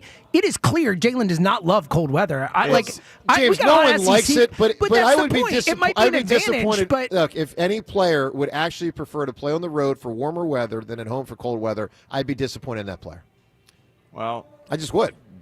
You would be very. I mean, they're human disappointed. beings. It's- You know, if they they're don't want to be people. freezing cold, Yeah. they feel like they play better They're not when it's warm, robots. when it's whatever. You know, they're not This robots. is supposed to be an advantage. Well, look, out there you play in front of 20,000 Eagles fans, and here you play in front of 75,000 Eagles fans. So, all right, final team, Seattle. Rhea, I'm giving you Seattle. So Okay. they're 9-3. Yep.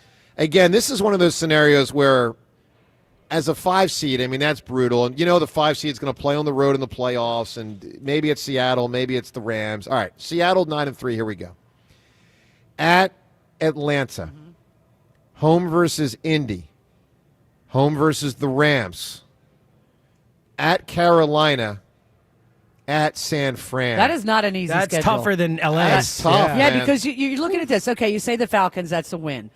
The Colts they're in a dogfight for their division, And they're good. All four and they're other very teams good. are fighting for playoff spots. Yeah, you've got the Rams. The Panthers are right there with the Bucks. So I mean, this is one of those things where, all right, I'll go 3-2, but I think it could easily be 2-3. Here's the good news as I surmise it from an Eagles standpoint. These other teams have harder schedules. I agree. And This is definitely. If the Eagles can just get their frickin' act together, they can certainly be the 2 seed and still have a legitimate chance to be the 1 seed. And Seattle's got to go back and forth across the East Coast 2 times in like 3 weeks. All right. Now, look, we didn't give you Green Bay and San Fran, and they both lurk. They're in a tougher spot. Green Bay's 8-3-1, San Fran 9-4. And, of course, as of now, incredibly, Detroit on the outside looking in on the playoffs. Yeah, but you want to know something? At 8-5. Again, injuries. Their standout defensive back, Brian Branch, they fear it's an Achilles. Yeah, it's a shame. For what it's worth, I just looked up Green Bay's schedule, and it's tough. They got Chicago, Denver, at Chicago, Baltimore, and then they have Minnesota. So 4 straight of teams that are fighting for playoff spots. Look, I think December is going to be fun. I mean, it's going to be horrible if the Eagles just keep collapsing, but I think it sets up as a nice landing for the NFL. Well, and to Rhea's point on the Seahawks, where traveling, the Eagles stay on the East Coast after this game. Like they don't get on a plane again until maybe the postseason. Okay. Well, actually, that's a lie. Plane to Buffalo, but that's a short plane ride, so Got it it. barely counts. All right, 215-592-9494. Our NFL picks, drop of the week, and your phone calls. Your overall assessment of the Birds moving forward. Do you believe in them, basically, or not? This season, not last season, this season. Do you believe in them? Joe DeCamera and John Ritchie from Borgata on 94 WIP. A hotel can offer a great club or a bar. A resort could provide a high-end restaurant or a spa. But if you want it all, dining, bars, pool, spa, gaming, clubs, and shows, it takes much more than the boardwalk. It takes a village. It takes a Borgata. If it takes the best dining tables under the same roof as the best gaming tables, if it takes one pool being just a dozen pool lanes away from the next, if it takes trying your luck and a new dish on the same night, if it takes room service and bottle service, it takes nothing short of a village to make your stay. So they built one, and they call it Borgata. Visit theborgata.com to learn more. Must be 21 or older. Gambling problem? Call 1-800-GAMBLER. At Benari Jewelers, you know us for our spectacular bracelets, earrings, pendants, and rings, world-class designers, and unparalleled selections at the most competitive pricing. but we're actually best known for the sounds of the season, like this. No, you didn't. Yes, I did. Do you like it? Oh, I love it. It's the sounds of the season every time a woman opens up that signature yellow box. So this holiday, make sure it's from Benari. Benari Jewelers, 2 showrooms, Exton and Newtown Square. Online, BenariJewelers.com. What if you could have reliable and intelligent Wi-Fi? And get this, what if you could keep it at the same price for 5 years? That's the Xfinity 5-year price guarantee. 5 years of Wi-Fi that boosts speeds to the devices that need them most. That finds and fixes problems before you even notice them. Like super intelligent Wi-Fi with a 6th sense. And that keeps you gaming in the fast lane, even when the whole family's banking on bandwidth. All your devices working in perfect harmony for 5 whole years. And here's the best part. No annual contracts, no hidden fees, and our best equipment included. Hey, let's face it, a lot can change in 5 years. Kids grow taller, dreams grow bigger. But your Wi-Fi? It would stay reliable and the price would stay put. The Xfinity 5-year price guarantee. Lock in your price and unlock the possibilities. Xfinity. Imagine that. Select plans only. Restrictions apply. Guys, thanks for helping me carry my Christmas tree. Zoe, this thing weighs a ton. Drewski, lift with your legs, man. Santa! Did you get my letter? He's talking to you, Bridges. I'm not that. Of course he did, right, Santa? You know, my elf Drewski here, he handles the nice list. An elf? I'm 6'3". What everyone wants is iPhone 17. And at T-Mobile, you can get it on them. That center stage front camera is amazing for group selfies. Right, Mrs. Claus? I'm Mrs. Claus's much younger sister. And at T-Mobile, there's no trade-in needed when you switch, so you can keep your old phone. Or give it as a gift. And the best part, you can make the switch to T-Mobile from your phone in just 15 minutes. Nice. My side of the tree is slipping. Timber! The holidays are better at T-Mobile. Switch in just 15 minutes and get iPhone 17 on us with no trade-in needed. With 24 monthly bill credits for well-qualified customers plus tax and $35 device connection charge. Credits end and balance due if you pay off early or cancel. Finance agreement, 256 gigs, $830. Eligible port in a new line. $100 plus a month plan with auto pay plus taxes and fees required. Check out in 15 minutes or less per line. Visit T-Mobile.com. This is the story of the one. As the purchasing manager at a manufacturing plant, she knows the only thing more important than having the right safety gear is having it there when you need it. That's why she partners with Grainger for auto reordering, so her team members can count on her to have cut-resistant gloves on hand, and each shift can run safely and efficiently. Call 1-800-GRAINGER, click Grainger.com, or just stop by. Grainger, for the ones who get it done. 250 years ago, a promise was made to connect families and friends near and far. And during the holidays, that promise is more important than ever. That's why USPS is building a better network to meet your needs, with timely deliveries, easy and affordable ways to ship, and everything you need to make your season full of holiday cheer. Our purpose is delivering your peace of mind, knowing your love will arrive, bringing joy to all. The United States Postal Service. Learn more at USPS.com/holidays. This is the story of the one. As an HVAC technician, he and his digital multimeter are in high demand. So when a noisy office HVAC turns out to be a failing blower motor, he doesn't break a sweat. With Grainger's easy-to-use website and product information, he selects the product he needs to keep everything humming right along. Call 1-800-GRAINGER, click Grainger.com, or just stop by. Grainger, for the ones who get it done. What is your next success story? At University of Maryland Global Campus, you can succeed again with more than 135 affordable online degrees and certificates to help you move your career forward. From cybersecurity and AI to healthcare and MBA, our programs help you build critical thinking, leadership, and communication skills that set you apart in today's job market. Designed for working adults, focused on the future. Classes start soon. Learn more at umgc.edu. Certified to operate in Virginia by Chef. This is Boomer Esiason with an Odyssey Sports Minute. As expected, two-time Olympic gold medalist Nathan Chen was just named a first-ballot selection for the U.S. Figure Skating Hall of Fame. The Salt Lake City native recently told me he's trading in his blades for a stethoscope because he finds medicine very intellectually stimulating. So set your DVRs to catch my entire interview with the fascinating and insightful Quad King. This weekend, exclusively on Game Time. I'm Boomer Esiason. You know what I'm excited to do this weekend? I am setting up all of my decorations, my lights outside. Now, here's the issue. Holiday decorations, sometimes they're a little bit too much for electrical panels to handle safely, and that leads to tripping breakers or other issues. Don't let outdated electrical panels interrupt your holiday plans. Address those issues right away with Horizon. If you're expecting guests this year, ensure your old water heater isn't a disaster waiting to happen. Leaks and burst pipes, they're very, very bad news for hot showers, but you can count on Horizon Services to keep things flowing like they should. Horizon Services is keeping your home comfortable all season long. They got same-day emergency service available when you need it most, even on holidays. Horizon Services has plumbing and electrical inspections for just $99 a season. They'll find and fix any lingering issues around your home. Horizon Services has free estimates and 0% interest financing available for system repairs, replacements, and upgrades. Book with Horizon Services today at horizonservices.com. Help is on the way. 94 WIP Sports Update. Brought to you by the Philadelphia International Airport.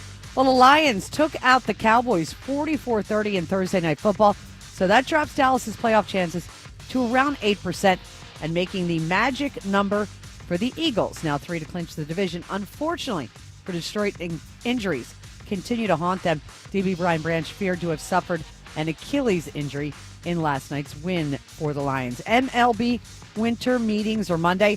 Earlier this morning, ESPN's Jeff Passan says the belief among teams is it'll take 5 years to sign Kyle Schwarber and perhaps could happen sometime during the meetings next week. Sixers in Milwaukee for the second half of a back-to-back after getting by the Warriors last night 99-98. Philadelphia International Airport's new Premier Valet parking service managed by the Philadelphia Parking Authority, reserved now at phl.org. Some flurries, a high of 32. It is currently 25. You can hear every Eagles game on Sports Radio 94 WIP. Download the free Odyssey app or tell your smart speaker to play 94 WIP. Sports Update on 94 WIP. 94 WIP HD1 Philadelphia. Live from the Tasty Cake Studio. Sports Radio 94 WIP. An Odyssey Sports Station.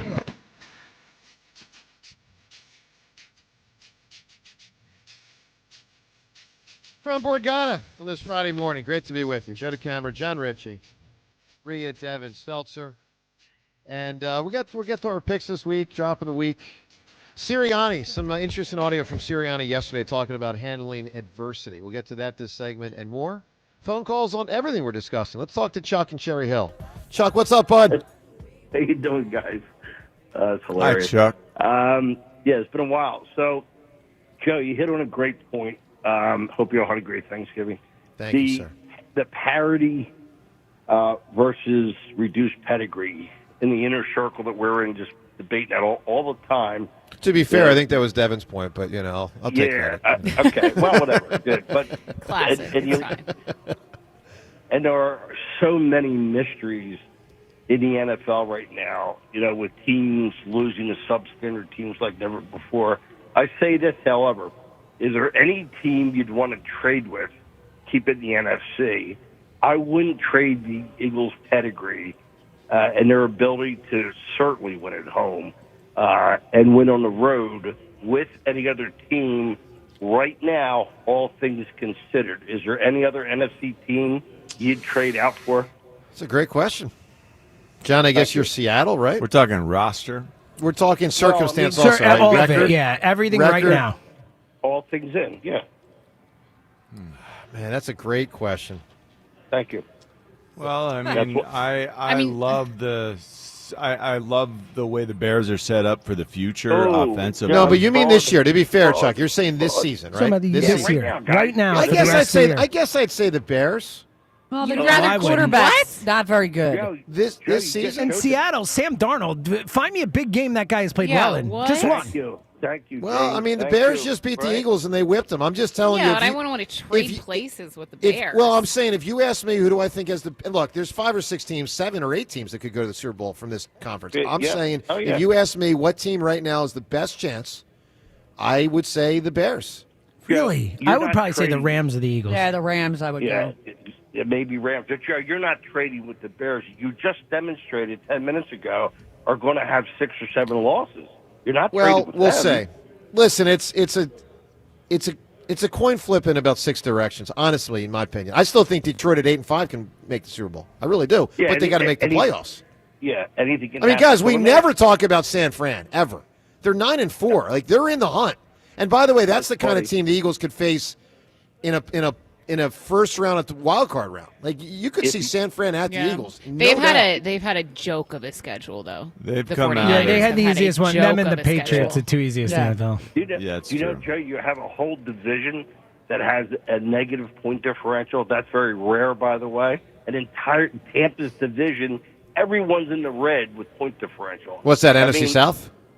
Yeah, that's fraudulent. I mean, you can't look at any of those teams and say, "Oh, they can go on the road and win." Well, listen, Chuck, the only one that people really don't talk about having a legit shot is the Bucs at this point. I don't think anyone And thinks. Panthers. Either one. No, could win well, that I'm not division. even counting the Panthers. But they might beat. They Panthers might are win the division, 7-6. dude. They're playing Well, them twice in the last They two are games. In the about last three to make games. the playoffs. All right, but they're not going anywhere of significance. They Agree, might. both aren't. I'm just saying you got to include them.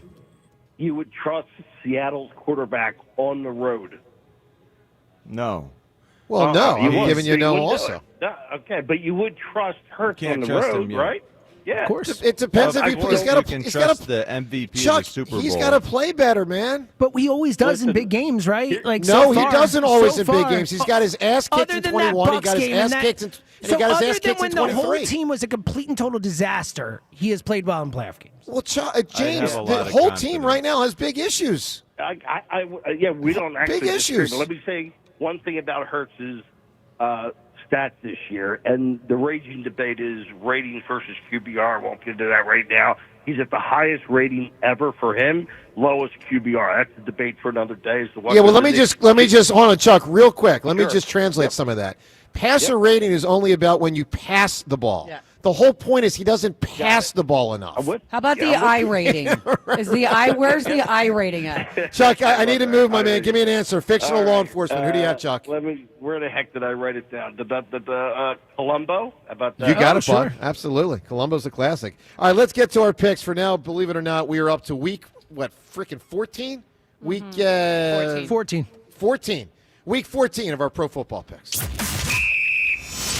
It's time for Joe and John's weekly football picks. Yeah, right. We're both coming off of a week when we didn't win a game. But don't read much into that. We didn't make a pick. So we didn't also lose the game. Last week we didn't do our picks. But the last time we did them, which was 2 weeks ago, John went 3-0. I went 0-3. This is Custer's last stand. And Custer dies, by the way. But this is my last chance. I am 9 games behind John. Oh, I don't even know if you have a last chance. This might I be know. over. John is 19-14. I am 10-23. You have less Congrats on chances the win, than the John. Cowboys do. Yeah, congrats on the win, buddy. You won this year. All right. Let's do it. Let's move through it, John. 3 picks. What do you got? Amazing how little he talks about these when it Good goes point. like It's that. good. You're What's right. the other way around? It comes you hear up all nothing the time. about the picks until the moment we're picking on Fridays. You're right about that, actually. Normally we'd be hearing Monday, Tuesday, Wednesday. right The about that Bears, the Bears at the Packers are getting 6.5. I'm not saying they're gonna beat the Packers. I'm saying it's going to be a good divisional game, and they have a chance. It's just too big a line, so I'll take the Bears plus 6.5. I have the same game for the same reason, so that certainly doesn't help That's me a in the picks. really high line. Wow. James, it's massive Bears I am disrespect. shocked by that line. Can you Yeah. imagine being a 1 seed and you're a 6.5-point underdog? That's a wild line. Yep. All right, I'm with you, John. Go ahead. The Bengals are getting 5.5. Now, remember, this is with Joe Burrow back. Yep. The Bengals are playing, they played well last week. Joe Burrow looked pretty good, so I'll take the Bengals plus 5.5. All right, I'm going to go to the Colts. I think And they're at the Bills. Yeah, at the Ravens, you mean? No, they're at the Bills. They Oh, played the sorry, Ravens Bills. last week. I got you. I'm going to go with the Colts. Look, it's a small line, 1.5. They're at the Jags. I mean, to me, this is largely, do you actually think the Jags are semi-legit? And I'm going to say no. I'm going to go with the Colts minus 1.5 at Jacksonville. Oh, wow. Minus 1.5? Yes, sir. Okay. The last one for me, the Texans are going to Arrowhead. This is everyone saying, oh, it's the last chance for the Chiefs. They have to win this week, and so they're going to automatically win this week. The Chiefs are giving 3.5 points to the Texans, who have proven to be a better team lately. I know this is the Chiefs' last chance, but I just think the Texans are better, and giving them 3.5 points is just, it's enormous for where these teams stand right now. So I'll take the Texans plus 3.5. All right, so I got the same game, but fortunately for me, the other way. So I've got KC. And look, I don't think KC's that good. But if they can't take care of Houston at home, then totally lights out. KC minus 3.5 versus Houston. And Houston's a decent team. I'm not saying they're not. All right, let's listen to Nick Sirianni. He has, at a couple twists and turns in his tenure, faced some significant adversity. Frankly, he's faced a lot more than this. But it's been a tough week. We all know it. And he talked at his press conference yesterday. Pretty extensive answer. This is interesting. It's close to 2 minutes long, but I think it's worth playing because it's an insight into how he thinks and how he leads.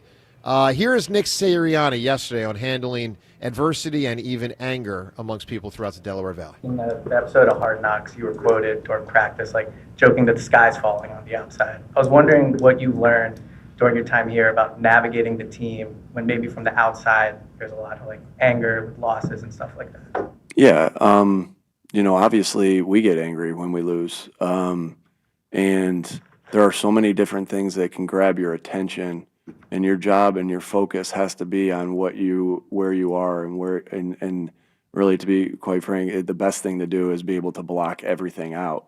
I know that's not necessarily the reality of our world with social media, with how much we have access to everything like that, but it is being able to block it out as much as you can. For me, I don't focus on anything other than what's happening in this building. It's not good for me if I read, and it's not good. And I say that in both when you're winning and when you're losing. It's not good for me to read any of your tweets, any of a fan's tweets, any of a if is it still, I don't even know if it's called tweets, but any article in anything, like, because all that can do, and so I'm able to do that. I didn't grow up in like the social media world, and so I'm able to do that and just stay locked in. But I also understand that it's the world we live in. So, but your job is to be able to, if you let anything steal your focus or your joy or anything away from your attention of what you need to do that week, like every little thing that takes your attention away is one little less thing that you have to give towards the game that you're playing. And, and there's obviously other things that we have responsibilities for, our families, right? Our faith, our football. I mean, that's how I live, faith, family, football. And so you try to stay locked into those things and truly be locked in on where you are. And that's my message consistently. And I know that if I'm not doing it, then how do I expect them to? All right, that's Nick yesterday. As is often the case, I'm impressed with his mindset. I think that's good leadership right there. John, I was thinking back to it. You're 2 years here in Philly. There was only, in my opinion, one time that you guys were in the eye of the storm during a season. And that would be because 2004, you guys cruised. I mean, you cruised and got all the way to the Super Bowl. Obviously, the T.O. injury at the end of 2004 was tough, but that wasn't this kind of adversity. 2003, you guys started out clunky. You started out 0-2. You started out 2-3. B. West, as we often say, saved the season with his punt return.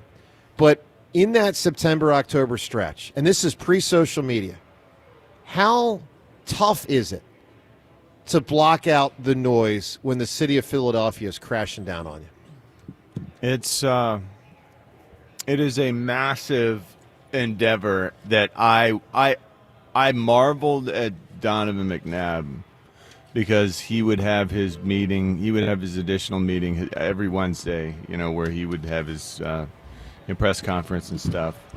I just thought, I saw how hard it was how hard it must have felt for him, like just behind the scenes. Like I've told you about how we were the last two to run out from under that inflatable tube, like for the offense. So they would introduce the offense, and it would be the fullback and then the quarterback. And he was so nervous. He was always so nervous. And I always thought in those times, like, it must be easier for Don to play away than it is at home. Like, I love being at home. I love the fact that, I can go out in the parking lot afterwards and hang out with my family who came in from Mechanicsburg. When we're home, I love being at home because I grew up watching this team playing, here in Philly, and I just want to continue that. Like, it's special for me. Some of these guys, it wasn't the same. So when you say nervous for the game or nervous for the reaction from the fans? I'll never know. I'll never know the details of how much of each really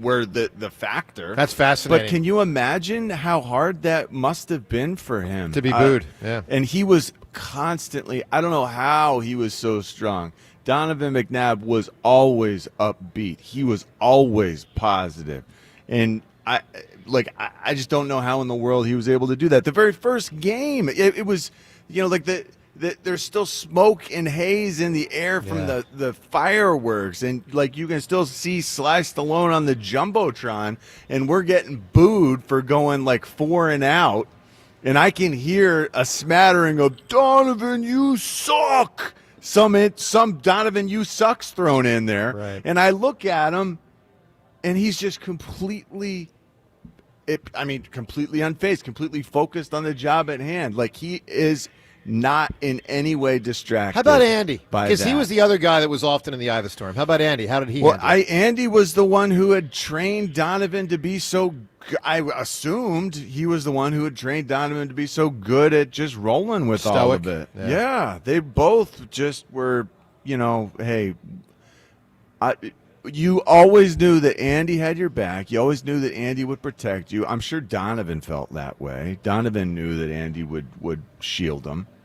And, it's just, that's the way it was. That's the way he was. That's the way Andy was. And I don't know how in the world Donovan was able to do it, but he was unfazed by the hate. That's fascinating. We're going to get to the drop of the week in a moment. Rhea, you know who I thought looked, and I don't know that he was, but looked the most physically affected during a tough season? Was Doug in 2020. Do you remember how haggard he looked? You could see it, especially in the news conferences, because he was angry. And you rarely ever saw Doug Peterson angry. Now, it was the COVID year, and that presented everything was 7,000 different types of unique challenges. He got COVID pretty early in that, too. I believe he did. But they never knew if they could practice, when they could practice, when a game would be. Game might get canceled. Not to mention just being a human during COVID, where we all had existential dread and all these worries and all these things. Add that to the football stuff. You're right. I wonder about how we're going to feel about that in 20 or 30 years. I mean, it's the craziest thing. But yeah, he was angry a lot. Yeah, he was. That's what it seemed. I think he was relieved when he got let go. I kind of thought so too. He was kind of done with Howie and Jeff. He looked so beat up. I think those guys up top were beating him up. The fans were beating him up. It was just. Well, all you have to know is look at a guy, and it's the same thing as the presidency. You look at a guy when he gets hired as an NFL coach, and then you look if they're still there 5 years later. They look like a completely different person. I'm willing to go gray for the presidency.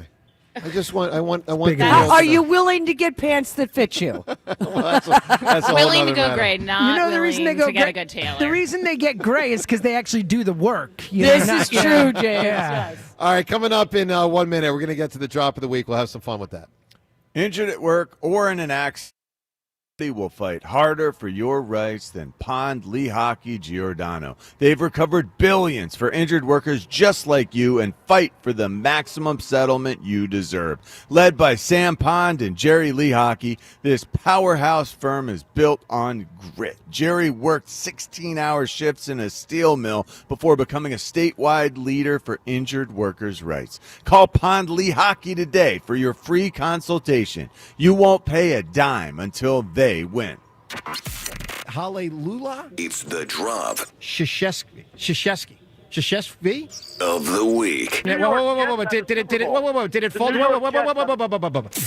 Whoa, yourself there, tough guy. Hey, drop of the week brought to us by Family and Company Jewelers, South Jersey's holiday diamond destination. Seltzer, what are we looking at this week? I like when you reply to your own drops. Yeah, tough guy. That was good. Yeah. All right, Joe, this was tough for self-proclaimed Mr. History, no less. Someone who wants to be president, believes they could be, did not get it right when it came to the what anniversary is coming up for our nation. So for those that don't know, Flyers Charities have put together a tremendous calendar with Gritty Back, and it also is coinciding with the 200th anniversary, of course, of our nation.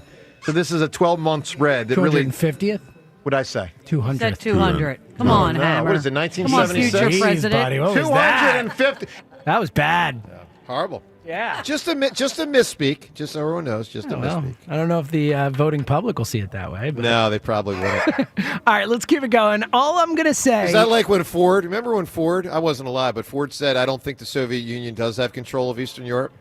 Remember that, Rhea? I don't. Rhea. I'm not that old. Rhea, that was a whopper during the debate. And then but people are like, look at the map. They literally control, like, all of it. But You're talking about Gerald Ford during a debate? Yes. Yeah, Joe, So I this is, had better things to do as a 1976 when I toddler. was Well, two? I think my point is I got to... When you were negative 3 years I got to old? flex my knowledge. That's all. I'm trying to push back on the narrative that people actually think that I thought it was the 200th. Joe, if you anniversary. reference like the Nixon debate, I've seen movies on it. No Ross one Nixon, brings yeah. up the Gerald, Ford debate. That was Ford and Carter. All right, Seltzer, keep it rolling. All right, I am just going to say the word jinx. I was deflecting. Your reaction by the with way. it all. Obviously, the run defense stunk. We'll get to the Bad of the Bone Award coming up. But it's incredible how, I mean, can I use the word limp, James? Is that a fair word? How limp their offense it is? Yeah, absolutely. I mean, it's flaccid. Oh, God. Jinx. Ew. It's true. You two were so proud of It yourselves. was pretty good. We got an ooh out of Devin. Yeah. We got an ooh. I know. It's Ew. always a win when we get Ew. you out of Devin. That or I like that word. either one is a I win like out of that Devin. word. All right. Speaking of not liking, I don't know that I like this talk. Somehow Braveheart came up, and somehow we got into quartering talk. Here's what happened. It was interesting the way that they spread the warning after William Wallace's death. He was after sent he was to all put four- to death by torture, they four sent, corners. Yes. They sent the warning to many places. So you're saying where'd the middle go? I don't know. Stop. I That's think what he's there's saying. probably an historical Stop it. reference. What is I'm happening not right saying now? the middle that We're you're talking about saying. quartering people right now. What is going on? We went south fast. Let's talk about I quartering think people. John wants to know which corner did it go to. Okay. All right. No, that's All right. I did not. I did not Oh, my consider the God. genitalia until All right. What? Glad I wasn't here for that day. Dirty minds. All of you. Both of you. That was pretty Sorry. You know, I was a sophomore in high school at one point. I guess they still have sophomore. I was I love actually Ruben in the thinking background of that, just like, torso. stop. Please stop. I was thinking torso. Ruben Yes, silently yes. loves it, though. He loves does. it. He You know, does. come on now. He was wondering where the left arm went. He's a big left-handed fan. He brings that up, you know. All right, let's keep it rolling. Speaking of Richie got a little confused with an answer yesterday. We were talking about doctors, and this happened. Don't call me Shirley. Leslie Nielsen in Airplane. Oh, okay. Oh, yeah. So I didn't know he was a doctor. Rhea, what do you got here? Hawkeye in MASH. Yeah. He was I loved him. That's a Is big he answer. a doctor? Yeah. Yeah. Oh, yeah. He Oh, performed surgery. no. I'm thinking back to Frank Drebin. Not Frank Drebin. That's Naked Gun. Airplane. Isn't it Don't the call same me guy? Shirley. No. What's going no, on it's here? a very different character. I just watched the movie. That I was- promise you he's a doctor. That was double confusion by John. John confused us on both things there. It's like, is he talking about Hawkeye? Same actor, two different roles. I love it. Isn't he the Are we same sure? guy? Yeah, Just Is you he know, the like same character? Stallone, like Rocky and Rambo aren't the same person. Just so you know, like two characters. And I thought he was Clearly. talking about Hawkeye, and he's like, "Is he a doctor?" I'm like, "Well, he performs surgery." Yeah, we all thought he was talking about Hawkeye. I Yeah. know Hawkeye. was so I confused. know Hawkeye's a That was great. All right, let's keep it rolling. Frank Drebin, though, that show that he came from, what Police was it Squad? called? Police Squad. Yeah, right. For some reason, I thought that had some connection to Airplane. Not that I mean, the Zucker just- brothers Okay. made the same people made the movies and stuff, but there's no Yeah. like character connections or anything. Got it. All right, let's keep it rolling. Joe, Kelsey was in, and somehow your college girlfriend came up. It got a little weird. Here's what happened. Hey, good morning, Joe. It's a good thing that the Twitter question isn't about you and your performance, because obviously we'd know that'd be below average. So it's good that going somewhere else. I like that. It's not what my college girlfriend said. That's good, Joe. You have to read Yeah, but that. Why do you Niagara have to go all Falls. the way back to college? Well, I just figured I wouldn't attach That's anyone. not what my middle school girlfriend said. I try to keep Amy out of it, you know. Parents are listening and the such, you know. Fair enough. All right. Yeah. What if your college girlfriend's parents are listening? Yeah, You care what about about that, huh? No big deal. That seems. All right, They Teddy. were into it. They'd be like, "Yeah, Joe, tell us about our daughter." They watched. Her mom was there. We are entering a weird place. We definitely did. It's what we do. It's what we You do. got Kelsey to drop down into the middle school voice. Kelsey loved it. You Oh, can yeah, no, hear he how was, excited he yeah. gets when this kind of stuff comes up. His Yeah. voice gets all animated. He's He'd so rather ready. talk about that. Without He a would, he doubt. really Without a would. doubt. Yes. If we Yep. said, Jason, come in for an hour, we're going to talk no sports, he'd be like, I can't wait. I'll be there right now. Nonsense. Yeah. Yep. Yeah. No doubt. All right, Rhea, funny line here. Joe asked you a question. This was your response. Rhea, am I right that it's? I said this when you were out the last 2 days. Okay. Starting to kind of miss the Phillies. No. I love how That's- dismissive it was, too. It's like, nah. No. Wow, that's terrible. That's funny. No, that's hilarious. That's funny. No. I like it. I mean, I don't like it, but I like it. You know It's what I mean? pretty good. It's good Like stuff. harsh but fair.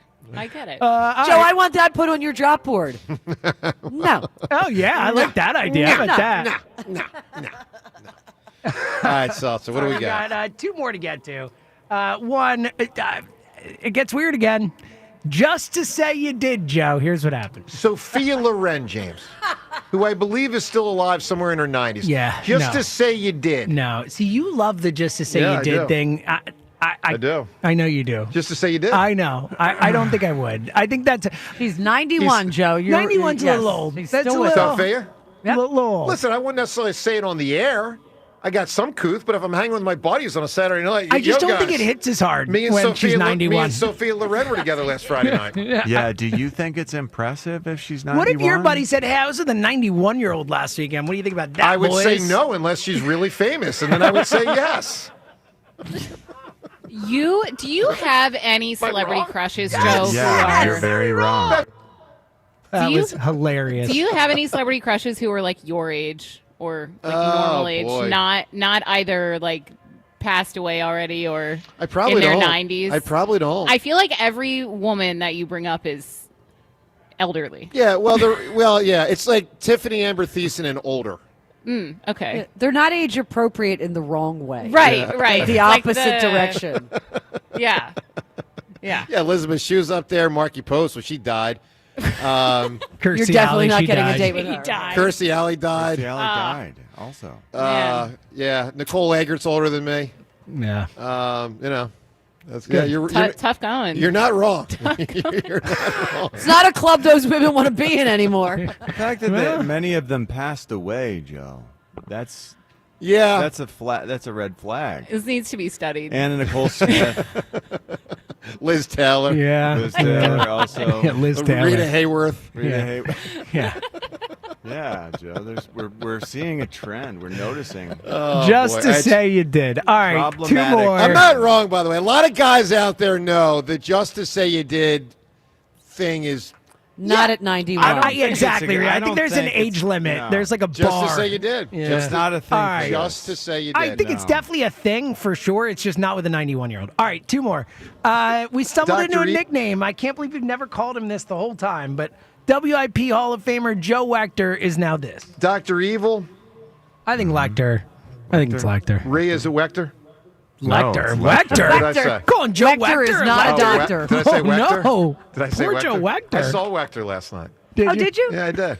Nice. He was there at the event Love with Ray, Glenn, and Joe. It was He's really the best. Really good Yes. to see him. Hannibal, yes. All right, Hannibal, John. We're all Hannibal good. Wechter. We love him. Hannibal Good one. Wechter.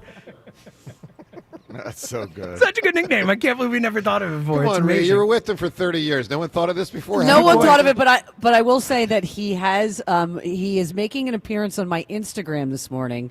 Oh, look at that. In relation to your pants. Okay. So go to Rhea Hughes 94 WIP. Joe Wechter has contributed a line. Love that. Yes. Okay. And Joe Ector's good with lines. All right, one more. So, hey, watch that, Seltzer. That can be taken as, the He's white good. powder. Oh, I didn't even think about it. Look at Yeah, you. just You know, it's be good at like careful. setting it. Like, okay. Yes, Be sure. careful. I don't think anyone was thinking that. I don't but think I Hannibal, think you had to go that way. Hannibal Wechter's not doing the white powder. I didn't think anyone was saying that. All right, one more. When Jason Kelsey jams out the Guns N' Roses, we're going to play.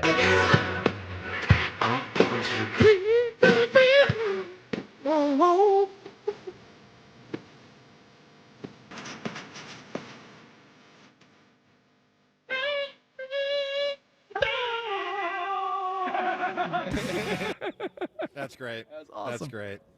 All right, so we got like 4 or 5 contenders. What are we thinking here? Oh, man.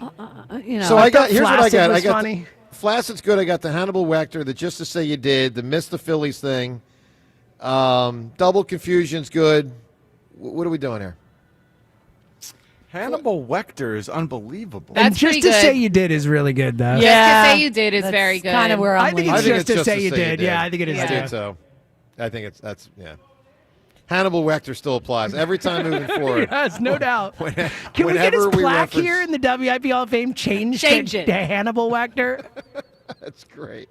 By the way, he just texted me the name Elizabeth Shue. He's listening right now. So, Hannibal Wechter, we're glad you're listening, buddy. And yes, Elizabeth Shue, my all-timer. All right, and that concludes a raucous drop of the week. Hey, let's get to the Guided Door and window to the weekend. Of course, a lot up ahead, and we know there's no Eagles game, but Guided Door and window to the weekend. Take advantage of Guida's big year-end sale. Receive 40% off all windows and doors until December 31st. Call 1-877-GO-GUIDA or visit GoGuida.com. Obviously, Eagles game's not too far away, but technically not this weekend. Look, great opportunity to sit back and watch games. I mean, to say the least, there's a lot of pivotal games. As you know, when we went through the schedules for these teams, I think it became apparent that there's some tough schedules with these other squads, and some of those games apply this weekend. I mean, you got Chicago and Green Bay. That's a big game. That's a juicy game. So, by the way, there's like what, Cleveland and who did I see?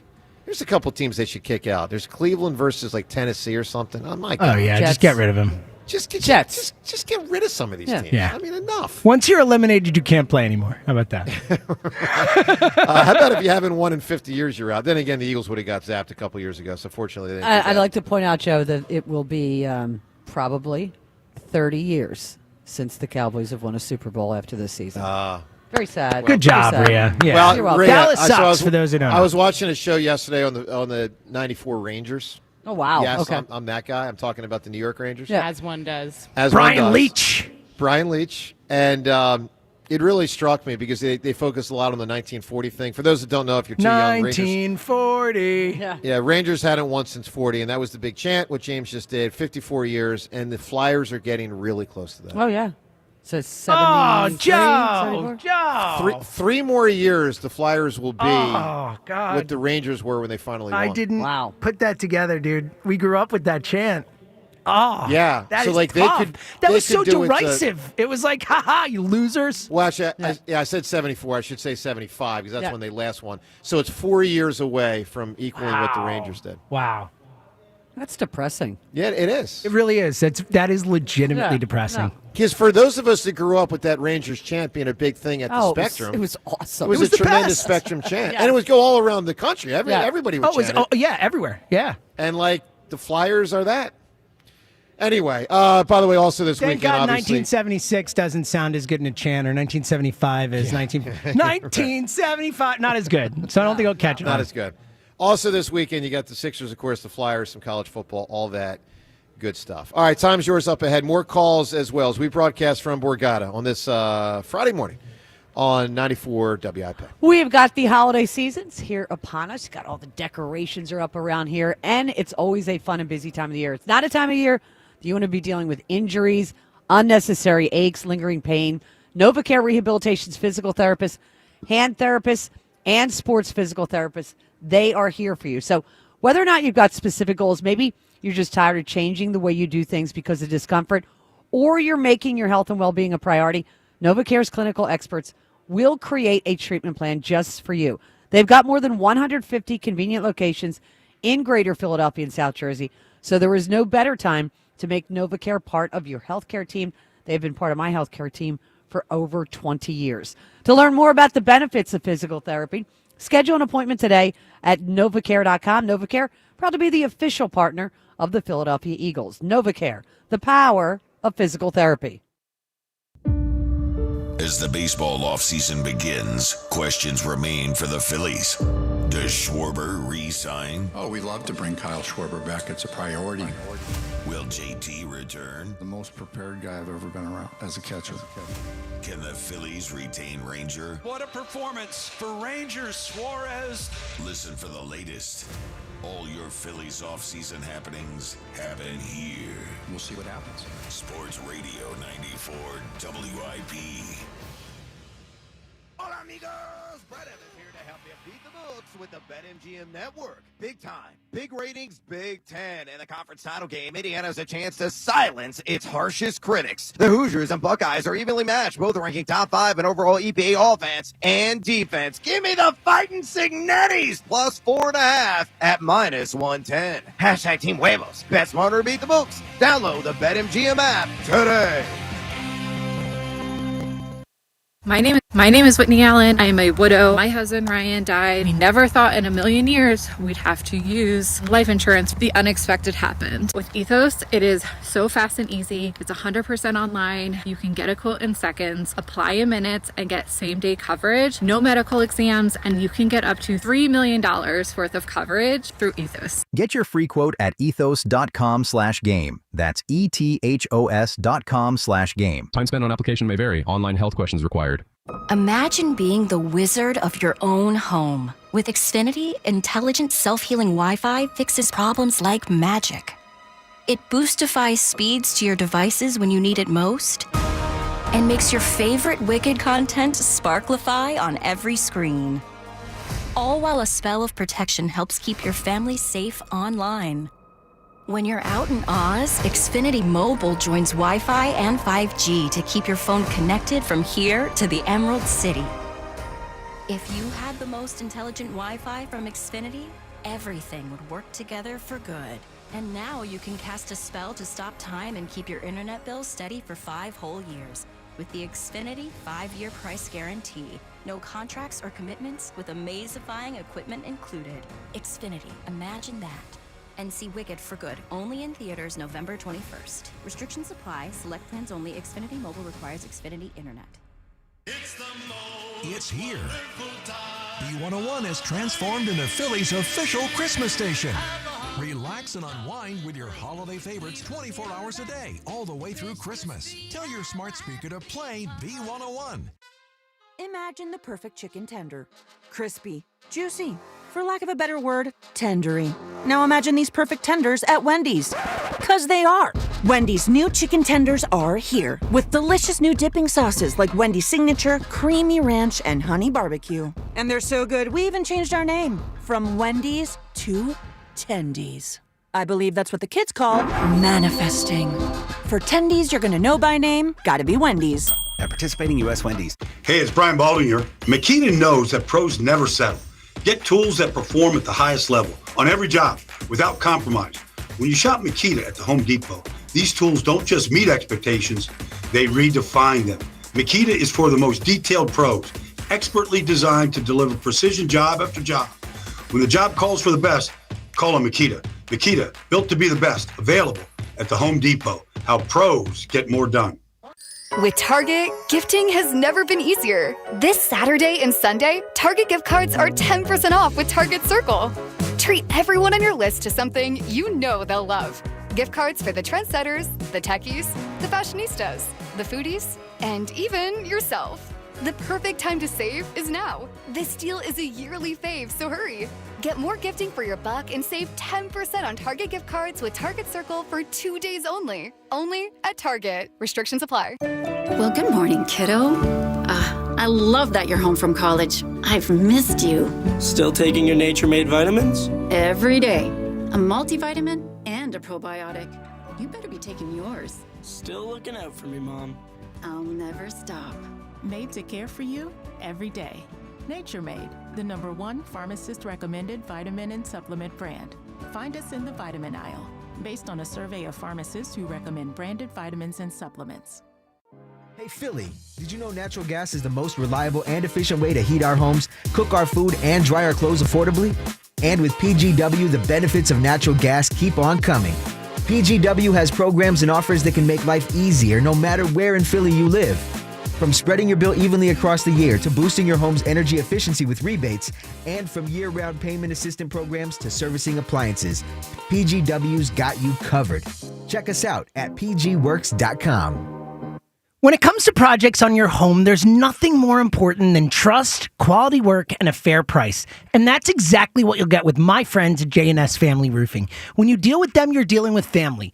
Literally, they're a family-run business, and when you call, you will speak with an owner and member of the family. Stu, Dustin, Nick, and Kevin will be with you from start to finish, and they don't ask for payment until the job is done to your satisfaction. I'll say that again. They don't ask for payment until the job is done to your satisfaction. If you don't believe me about how great they are, check out the reviews on Google. They speak for themselves. Only 2% of GAF roofers are Master Elite status. J&S Family Roofing is among them, and that allows them to give their customers the best warranty available. Check out my friends at jsroof.com and tell them I sent you. 94 WIP Sports Update. Brought to you by PDQ Signature Systems. Well, it's sad to see it, but the Cowboys lost to Detroit 44-30, dropping their playoff chances to around 8%. For the Lions, though, they continue to deal with injury problems. The latest blow to their secondary, Brian Branch, believed to have suffered an Achilles injury. Eagles, of course, will fly out to L.A., where they will play the Chargers on Monday night. They will be without Jalen Carter, at least for a couple weeks. He had a procedure done on both shoulders. Might get a decision on whether or not Kyle Schwarber returns to the Phillies. MLB winter meetings are Monday. ESPN's Jeff Passan says the belief among teams is it will take 5 years to sign Schwarber, and perhaps could happen sometime during the meetings next week. If you're in the restaurant, hospitality, or casino business, you need a PDQ POS system. With PDQ POS, you'll sell more, earn more, and work less. If you want the best, trust PDQ POS. Visit pdqpos.com. Some flurries, a high of 32. It is currently 26. You can hear every Eagles game on Sports Radio 94 WIP. Download the free Odyssey app or tell your smart speaker to play 94 WIP. Sports Update on 94 WIP. The time is yours. Can't wait. Unlike everyone else, we actually check our voicemail. Tell us what you want to say. The time is yours. Time's yours. All right, thank you, Andy Reid. Time's yours is brought to us by Xfinity. See how I just did the throat clear for Andy Reid? Xfinity, the sponsor of WIP. Maybe it's because I was just eating a burger. I was going to say. Eating a burger for breakfast. That's what I do sometimes. Eating a burger for breakfast, and that leads to throat clearing. You think Andy Reid's never eaten a burger for breakfast? Oh, my God, many times. Yeah. All right, time's yours brought to us by Xfinity. The sponsor of WIP is Xfinity Sports Lounge, your home field advantage from Xfinity. Watch all of your favorite teams all in one place. Xfinity. Imagine that. Let's hit it with time. Sixers blow a 24-point lead to a Steph Curry-less Warriors team and somehow, some way, pull out a win. End of that game was wild.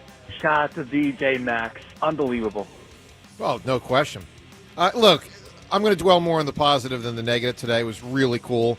It was probably the second best. It was probably the best moment this year, like for a 5-second moment. Obviously, I think it's the second coolest thing this year other than Edgecombe and Maxi's debut opening night. But, let's not kid ourselves. It's not what you'd call a great win. It wasn't just no Steph Curry. It was no Jimmy Butler, and Draymond Green barely played. So, Joel Embiid can't move. Yeah, that's it's a problem. How about them Cowboys, the most prolific offense in NFL?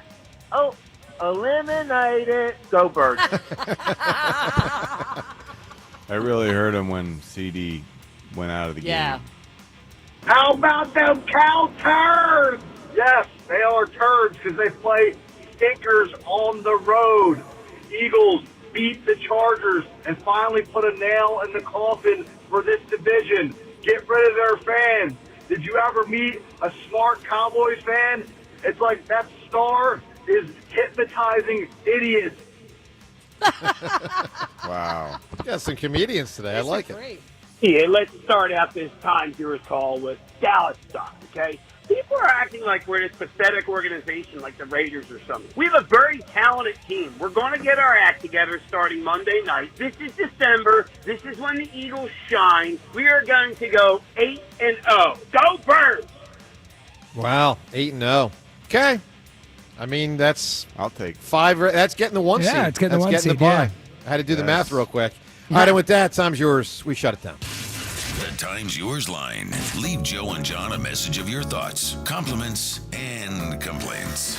Call 215-238-4500. Look, guys, if the Eagles go 5-0 in the regular season, they probably will get the 1 seed. So they still can, but... Well, we really should thank the Cowboys because, you wake up this morning feeling a lot better because they lost. Totally. There's no question. It feels better about where the Eagles are with the magic number, but it's just that nonsense about, we're going to run the table. I mean, I'm so sick of them. My God. All right, let's get to the Twitter poll question of the day. It's brought to us by Armin Chevrolet. Red Tag bonus cash is back. At Armin Chevrolet, now in stock, the 3-row Chevy Traverse. Together, let's drive. Visit ArminChevy.com. The first poll question today, which is most likely for the Eagles in the playoffs? They will win how many playoff games? Choice A is 0. Choice B is 1. Choice C is 2 or more. We're not assessing whether they win the Super Bowl and all that. Just do they really go on a run? 2 games would be a run. John, which do you think won? 0, 1, or 2 or more? I'm going to say 1 wins. It does. 43% say 1. Wow. Okay, now here's the question. Which do you think there's more of? They win 2 or more games, or they win 0 games? Wow. 0. By a whisker. Wow. It is 0. 29% they say they win 0. 28% say they win 2 or more. Yeah. Wow. The other poll question, we'll get into this more in the next week or two. It's been, for lack of a better way to put it, a little hard talking Phillies lately just because, and I want to talk a lot of Phillies. I really do. But, the Eagles are in their season, and it's just, there's a lot of stuff going on here.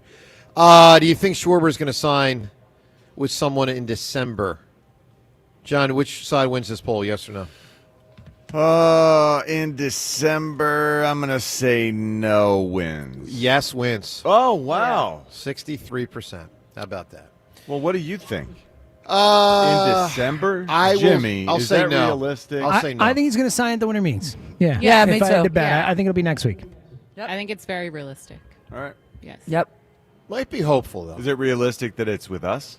Yes. No, I'm just saying he's going to sign. Yeah. He's gonna sign Yes, here. somewhere. But yes, it's also realistic that it could be with the Phillies. It's certainly realistic he could stay here, but I'm just struck by, James, when did Ohtani sign? Just help me on that. When did he sign? Do you have any idea? It wasn't that late. It was December-ish, I think, if I remember. The only one that's gone super long in terms of the top free agents was Harper and Machado. There are guys who've gone individually, but in terms of setting the market, and that's because they were by themselves as unique guys that offseason.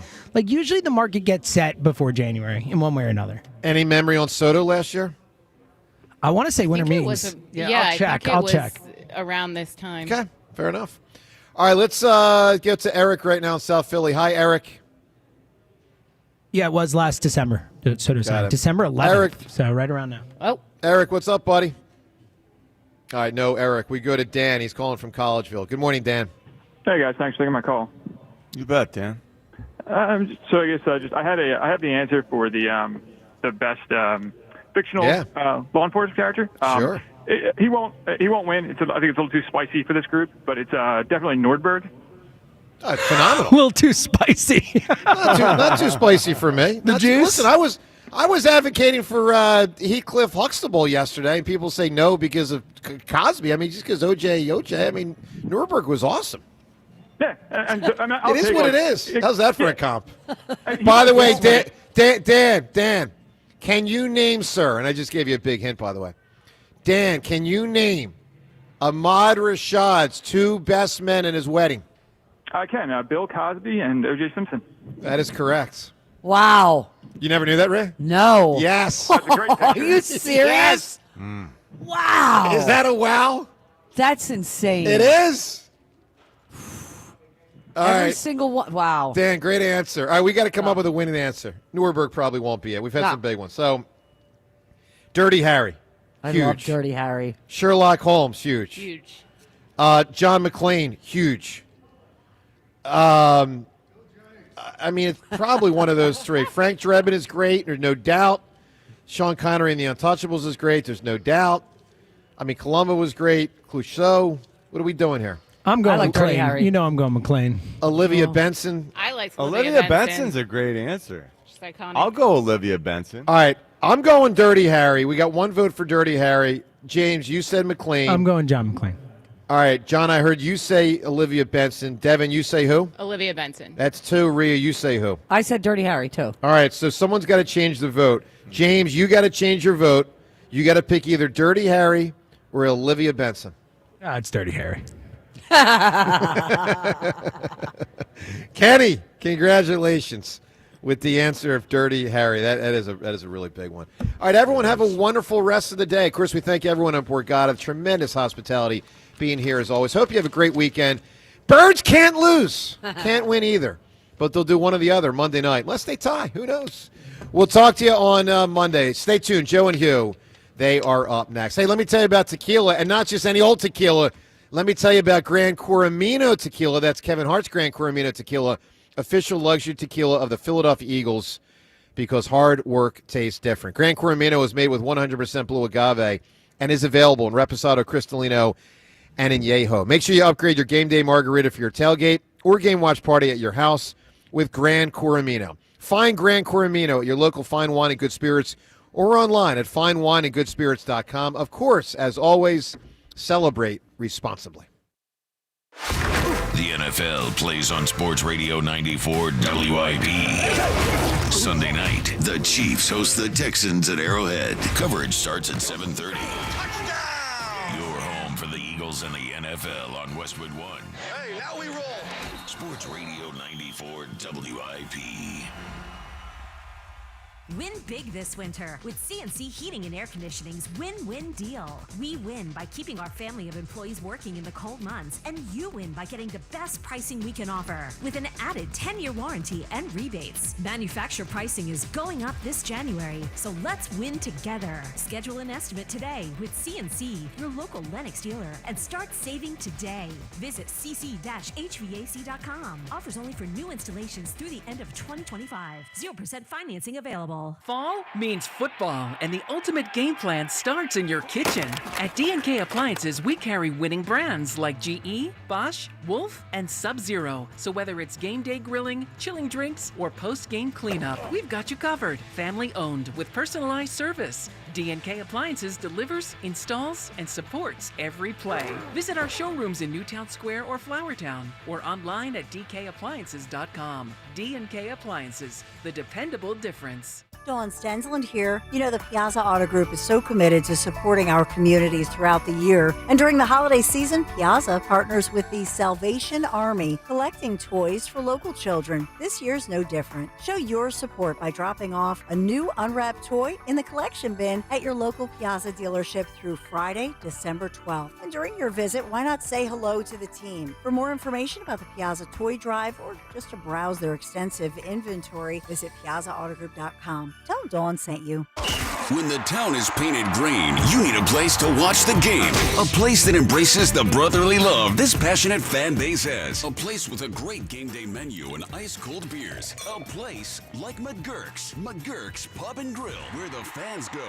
Does your home need new windows and doors, but you decided to brave it through one more cold season before making the plunge? Then let me tell you why acting now will not only keep your family feeling warm all winter long while lowering your high heating bills, but also save you big bucks with the big end-of-year sale from my good friends at Guida Door and Window. Guida is offering their biggest discount of the year. Get 40% off each window you buy. That's right, 40% off every professionally installed window. You'll also get 40% off any door, including entry doors, patio doors, garage doors, and storm doors. Plus, Guida will let you start your project with no money down and let you pay it off interest-free for up to 12 months. If you need new windows and doors, then you need to go Guida right now so you can take advantage of these huge savings. All prior sales excluded. Offer expires December 31st. So call Guida today to schedule a free in-home estimate at 877-GO-GUIDA or visit them at GoGuida.com. That's GoGuida.com.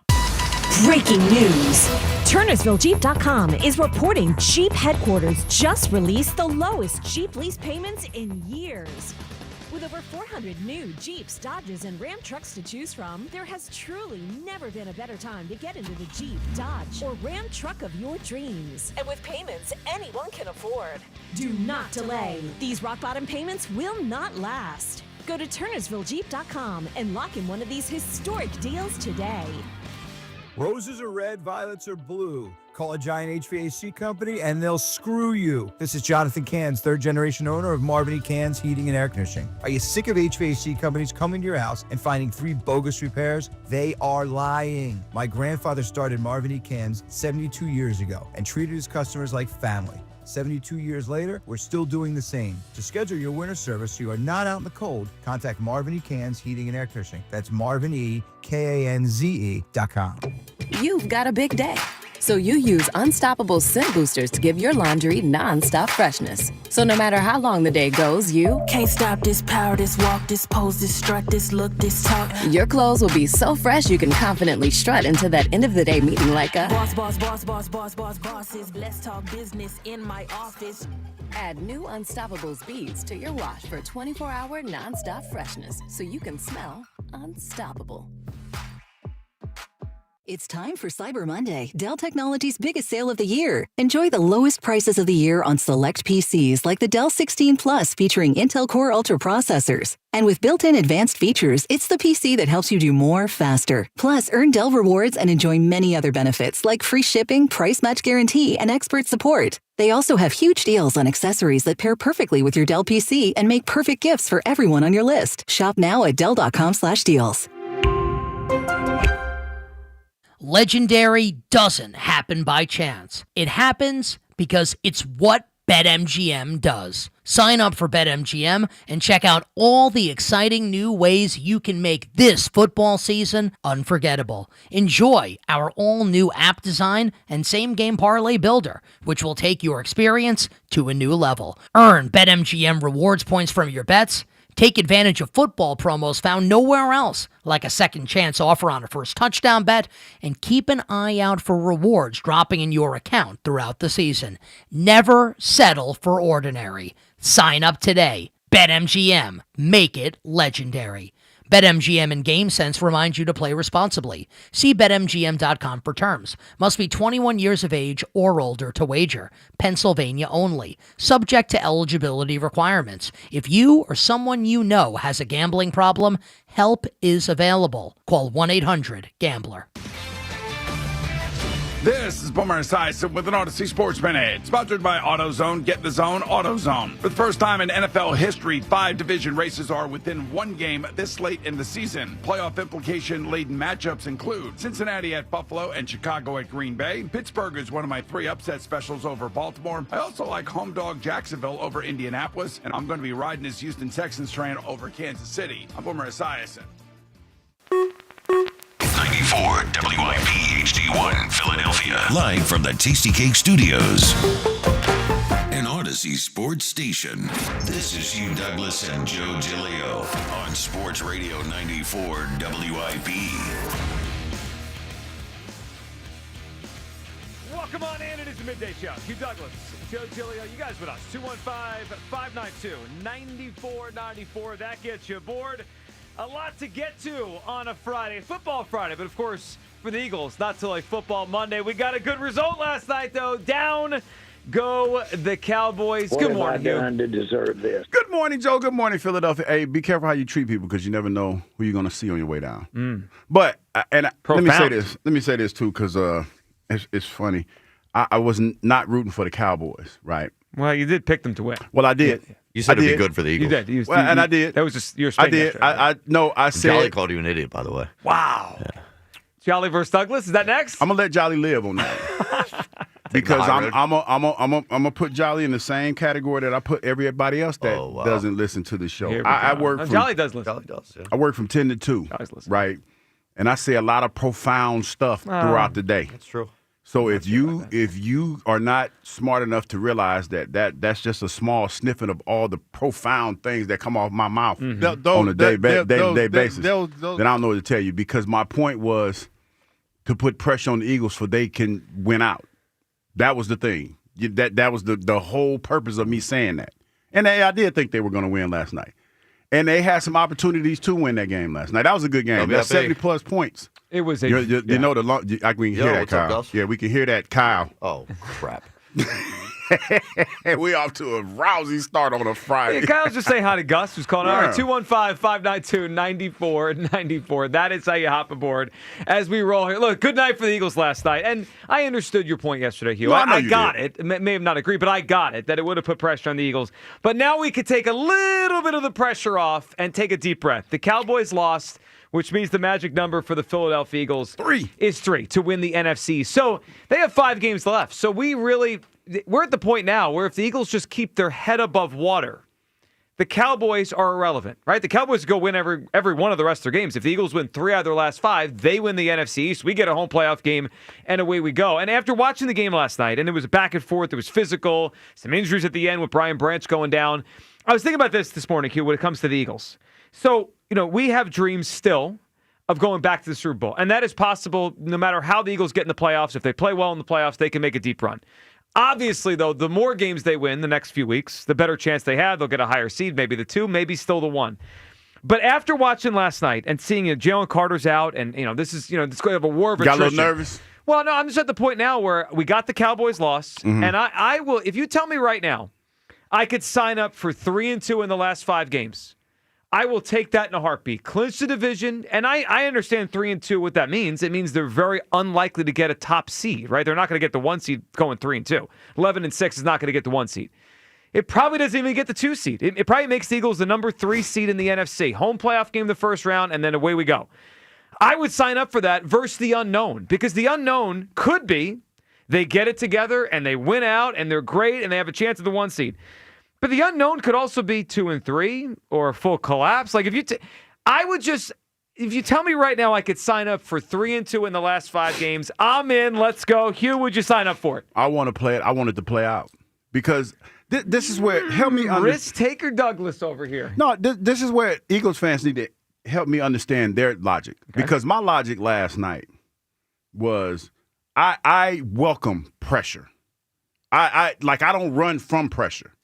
That's why I said that's what I said about the Cowboys. Let them win because I control my own destiny.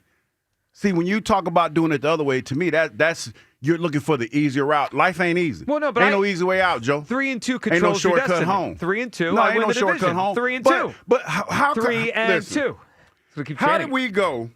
Because I see some people calling in talking about they're happy with 3-2. Oh yeah. Tell me how you go from being the number 1 team to I'll take the 3-2. Oh, can I tell you what? I want to be. I have the answer. I want to be the paterfamilias. Yeah, but we haven't. I am the paterfamilias. We haven't moved the ball in 2 months. Okay, and we got 5 games to figure it out. Yeah, sure, but you know what? Look, again, I don't want to be alarmist here. You're a little bit. No, I'm just being real. I'm being real.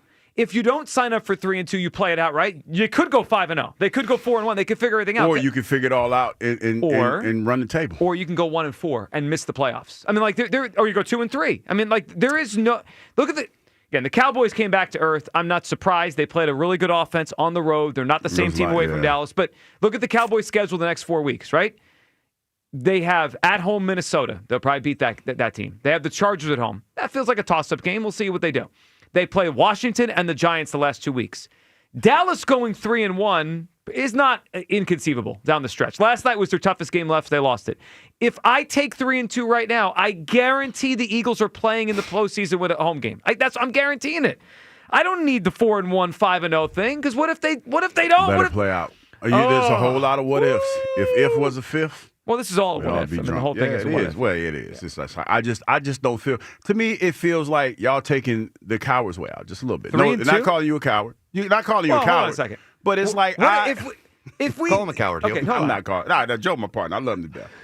I'm calling everybody. I want to win out. I don't think 3-2 is cowardly. Guys, what do you think the record's going to be without our hypothetical? You know what that is? That sounds to me like hopes and maybes. I just hope hold on. Because our offense is not doing well. I just hope it sucks. I hope we make it to 3-2 so we can make it to the playoffs and get our asses kicked. Did you know we won the Super Bowl last year? Oh, don't do that. All right, so that's what we're doing today. Okay. That's what we're doing. Before we get to Kyle on the phone lines here, let's establish this. They have 5 games left. I would sign up for 3-2. You want to let it play out because you think maybe it's better. I think it's better. I believe that. Well, let's go through the schedule. In Los Angeles against the Chargers. They win. Okay. I think it's toss-up, but I would probably think they're going to win. We'll they see can't. Listen, we'll you see can't drop 3 in a row. Well, they could. No, you can't. Raiders at home win. Yeah, right? We're all on the same page there. In Washington on a short week Saturday night. You got Washington. That's almost a back-to-back. That's close to being a back-to-back. Do you think they're going to win that game in Washington? Both of them. They should. Who's the quarterback? Marcus Mariota? Daniels is practiced in full yesterday. He's not going to be right. Okay. I'm not sure. Okay. All right. And then they play in Buffalo. In between the two Washington Buffalo ain't the team they once were at the beginning of the season, in my opinion. Neither are the Eagles. Well, yeah. I guess you're bringing reality to the table. Yeah, I am. I would sign up for 3-2. 3-2 guarantees me I'm in the postseason. Let's go. I'm doing it. I win the division at 3-2. 2-1-5, 5-9-2. That sounds like a lot of hope to me. I hope we do well. Well, what if we do your way and they go 1-4? I hope everything is going to be okay. Old Kenny Rogers, the gambler over here. Man, listen. You don't see these $2 parlays I be hitting on a regular. Yeah, you got to know when to hold them and know when to fold them. All right. Listen, I have not you've been playing timid all year, in my opinion. You haven't gotten it together all year. Let the chips fall where they may. I'm riding this thing till the wheels fall off. Or you just take 3-2, and we'll see you in the first round of the playoffs. Kyle, what do you feel? And we get a gift last night. Lions win, Cowboys lose the game. So now the Eagles could win this thing with 3 out of their last 5. So, I don't know. You smell that, Hugh? Fear. Smells like fear.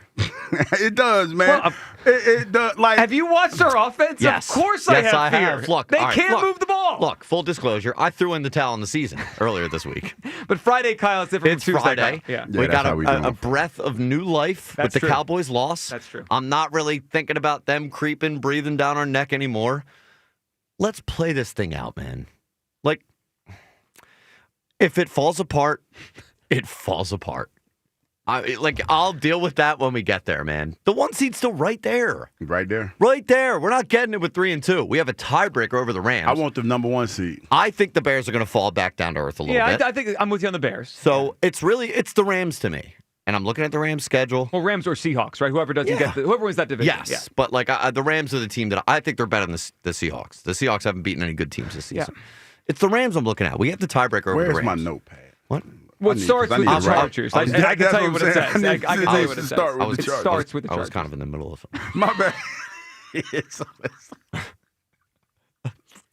My fault. Carry on, Kyle. You were cooking. You completely just destroy that. No, because I'm like, where's my notepad? Hugh, there's no easy way out, man. Ain't no shortcut home, Kyle. Well, I'm not taking 3-2. No. Cowardly. Yeah, you sound like a bunch of Can't say that. But No, you know what I hear? Dude, if we go 0-5, we go 0-5. You know what it okay? sounds to me like? It sounds like say that. If he dies, he dies. It sounds like Drago. If he dies, he dies. That's exactly it. that's what we are. I'm not a want to die. When did we become so soft, man? Seriously. 3-2 is soft. You make it sound like No, I'm sitting here saying, let's just get one out of the last 5 and hope. 3-2, the way they've played? The way we've played all year, every Friday we sit in here and we have a bunch of individuals call in time. We're going to blow them out 38-6 every week. So now all of a sudden you want to take 3-2? 3-2. Give me a break, Hold man. on a second. Give me a break. See, I don't like this conversation. I'm already on the line. Give me a break. Hey, keep your flag on the duck button, dog. You guys have lost your minds. I think the extended week makes you forget what happened. Last time I ain't worried about that no more. Okay. It's Friday. Do you know how many first downs the Eagles had in the I don't first? care. Okay. Oh, I'm going to tell you. You must have forgotten. Do you know how many first downs the I Eagles don't had? care. La. It's that kind of day. All right. You know what? That's fine. That's fine. I won't tell you. Blah, blah, blah, like the kids. La, la, la, la, What a very mature conversation. Very mature. I don't want to hear it. All right, cut his I don't mic. want to hear Cut it. his mic. 215-592-9494. Would you sign up right now for 3-2 the rest of the way? I would. It guarantees the division. We raised the banner. Hell, we're going to raise the second banner for the never doubted it. They had this thing. By the way, Hugh, the Eagles had 2 first downs in the first half last week. care. 2 first downs. And they'll go win out now. Hey, man, they gonna Season win out. starts Monday, It starts Monday. It starts with the Chargers, Did you Joe. find your notebook? No. Okay, let's go to the phone Take your lines. time. 215-592-9494. This guy. Did you think before we get to the phones? Hold on. He's walking out. Before we interrupt all the callers, have you figured out the phone iPad situation, or is the iPad going to ring today? I did. Is the iPad here today? Oh, the iPad's here. I ain't even figured out I lost my papers for the day. I lost my. Your reads? Yeah, I lost all those. No, dude. Come on, man. What do you do? I think you have one before break. Yeah, I know. All right, just go find them. Let me find that, man. We'll talk to Will. We'll talk to Will. I'm a mess. Take a few minutes. You just figured this out. Will in the Northeast. What's up, Will? Dream team, how y'all doing today? Good morning, Will. All right. Listen, man, I can't believe you, man. Like, you ready to settle? Yes. Are you kidding me, Yes. man? Sometimes you know what? Sometimes you got to cash out of the bet. You got to hedge, and you have to just take the win and move on. Let's get to the playoffs. What city are you from, man? Well, I mean, I was born Tell in him, Jersey. Yeah, I'm not a city, but I live here now. So. Hugh walks down the hall. Hugh left, by the way. All right. Will. Okay, so it ain't where you from, it's where you at. No, I'm here. I live here, Will. So we don't take that in Philly, baby. You know what I'm saying? Hey, I don't know. I got to check this poll. I think people are going to take this. Go ahead, Will. All right, listen. I'm gonna say it, and I'm gonna be clear about it, right? Mm-hmm. Now, Hugh, I loved your speech yesterday, man. Yep. Because you was dead on point. Yep. And you never lied, man. Thoughts on that, Hugh? And the whole thing is, he said, "Hey, KP, I believe in you. Hey, Jalen, I believe in you. AJ, defense, offense, I believe in you." But guess what? None of that matters if they don't believe in themselves, bro. This is what it all comes down to, is trusting each other and playing as a team. That's why we are the Super Bowl defending champs. And nobody is going to be able to take that away, bro. You dig what I'm saying? We're not just handing this title over. The whole thing is, when you become a champ, you got to do whatever you got to do to maintain and continue to be the champ. And one thing I can say about the Philadelphia Eagles, we are battle-tested. We showed it last season. We had a rough start toward the end, but we're going to finish on top. You know why? Because we are the number one team. We are the beast in the East. We are the best team in the NFL until somebody takes it away from us. And guess what? We're not giving nothing away. Because guess what? Christmas is not around the corner. Guess what? Christmas is all year round for the Eagles. Because all we're going to do is take. We're not giving nothing this season because we are the bullies. We are the best team in the league. And nobody can take that away from us. So what we're going to do, we're going to start a word that guess what? It ain't about to start, it's about to finish. And what we do is we finish strong, and we finish on top. And the only way we can do that is a team effort. That's the same way as last season. So all I got to say is this. One time, baby, we're going back, and we're going to win because everybody is all in. The next man up, and guess what? You think the run can't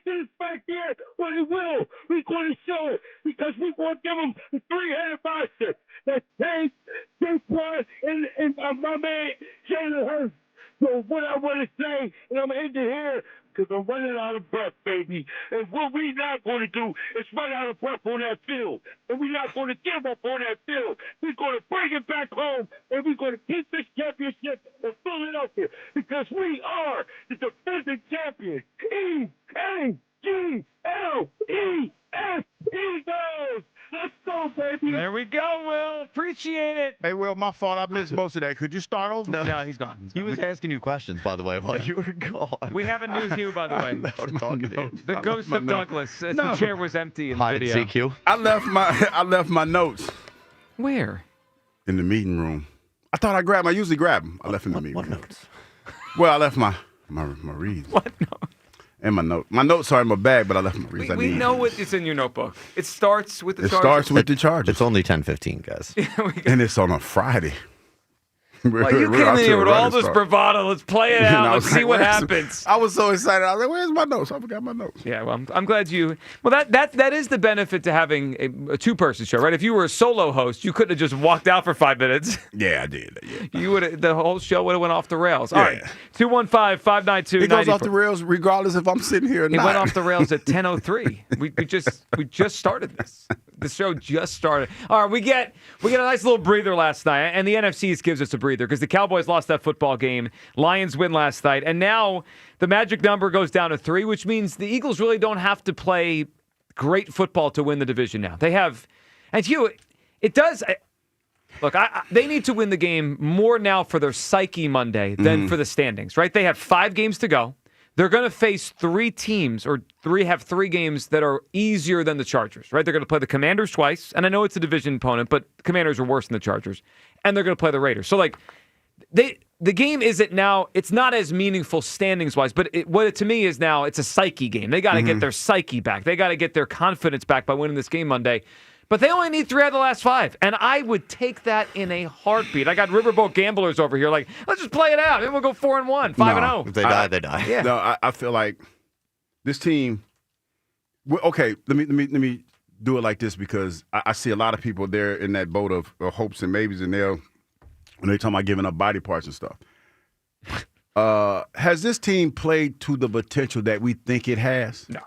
It hasn't, right? Especially not on offense. So help me understand why it's okay just to get there. Like, because that's what we're talking about. Because let's be honest with ourselves. The way this team is presently constructed, we ain't winning no Super Bowl. I'm sorry to break it to y'all, but to me it just sounds like y'all just happy to be there. You just want to get there. You want to go to Disneyland. You don't want to jump on none of the rides. Because that's what it kind of sounds like. Well, okay, let me present a different view on it than just get there. You know, the last month of the season, for some teams, they have to scratch and claw to get there. We don't have to technically And we're not do that. one of those teams. Right, the Eagles only have to get to 3. And look, the Cowboys certainly could lose one more game. The Eagles might only have to win 2 of their own games to clinch the division. Now, I would take 3 wins for the Eagles, 3-2. But, I mean, what if they won 3 out of the next 4 and then sat everyone that last game of the season as a that's mini something bye? different. Like a mini bye. That's something different, Joe. Because that would help us rest up for the postseason. Also, guys, we don't have Jalen Carter for the foreseeable future. I hear you, Joe. Are we sure this team's going to be on the one side of the ball that's good right now? Or has he been all season anyway? Well, that's fair, but he's still out there, and he still has had some moments. I mean, our best defensive player, him and Quinion, our 2 best, and Bond, right? The 3 best. Yeah, they say Quinion grading out as one of the best corners in Quinion's the awesome, game. but our best defensive lineman is out. And that way that reporting was yesterday, do you guys expect to see him in the next few weeks? I don't. Well, he's not on IR. I know, but Yep. The way it read, they couldn't put him on IR because of the time that he has to be on. They could. And be ready for the playoffs? Well, yeah. Like early in the playoffs? If they're waiting for playoffs, then they have to put him on IR because that opens up the roster So spot. 4 weeks is the IR. You Okay, have to stay I on it. I thought it was 6. Yeah. Be back by Buffalo, guys. Yeah.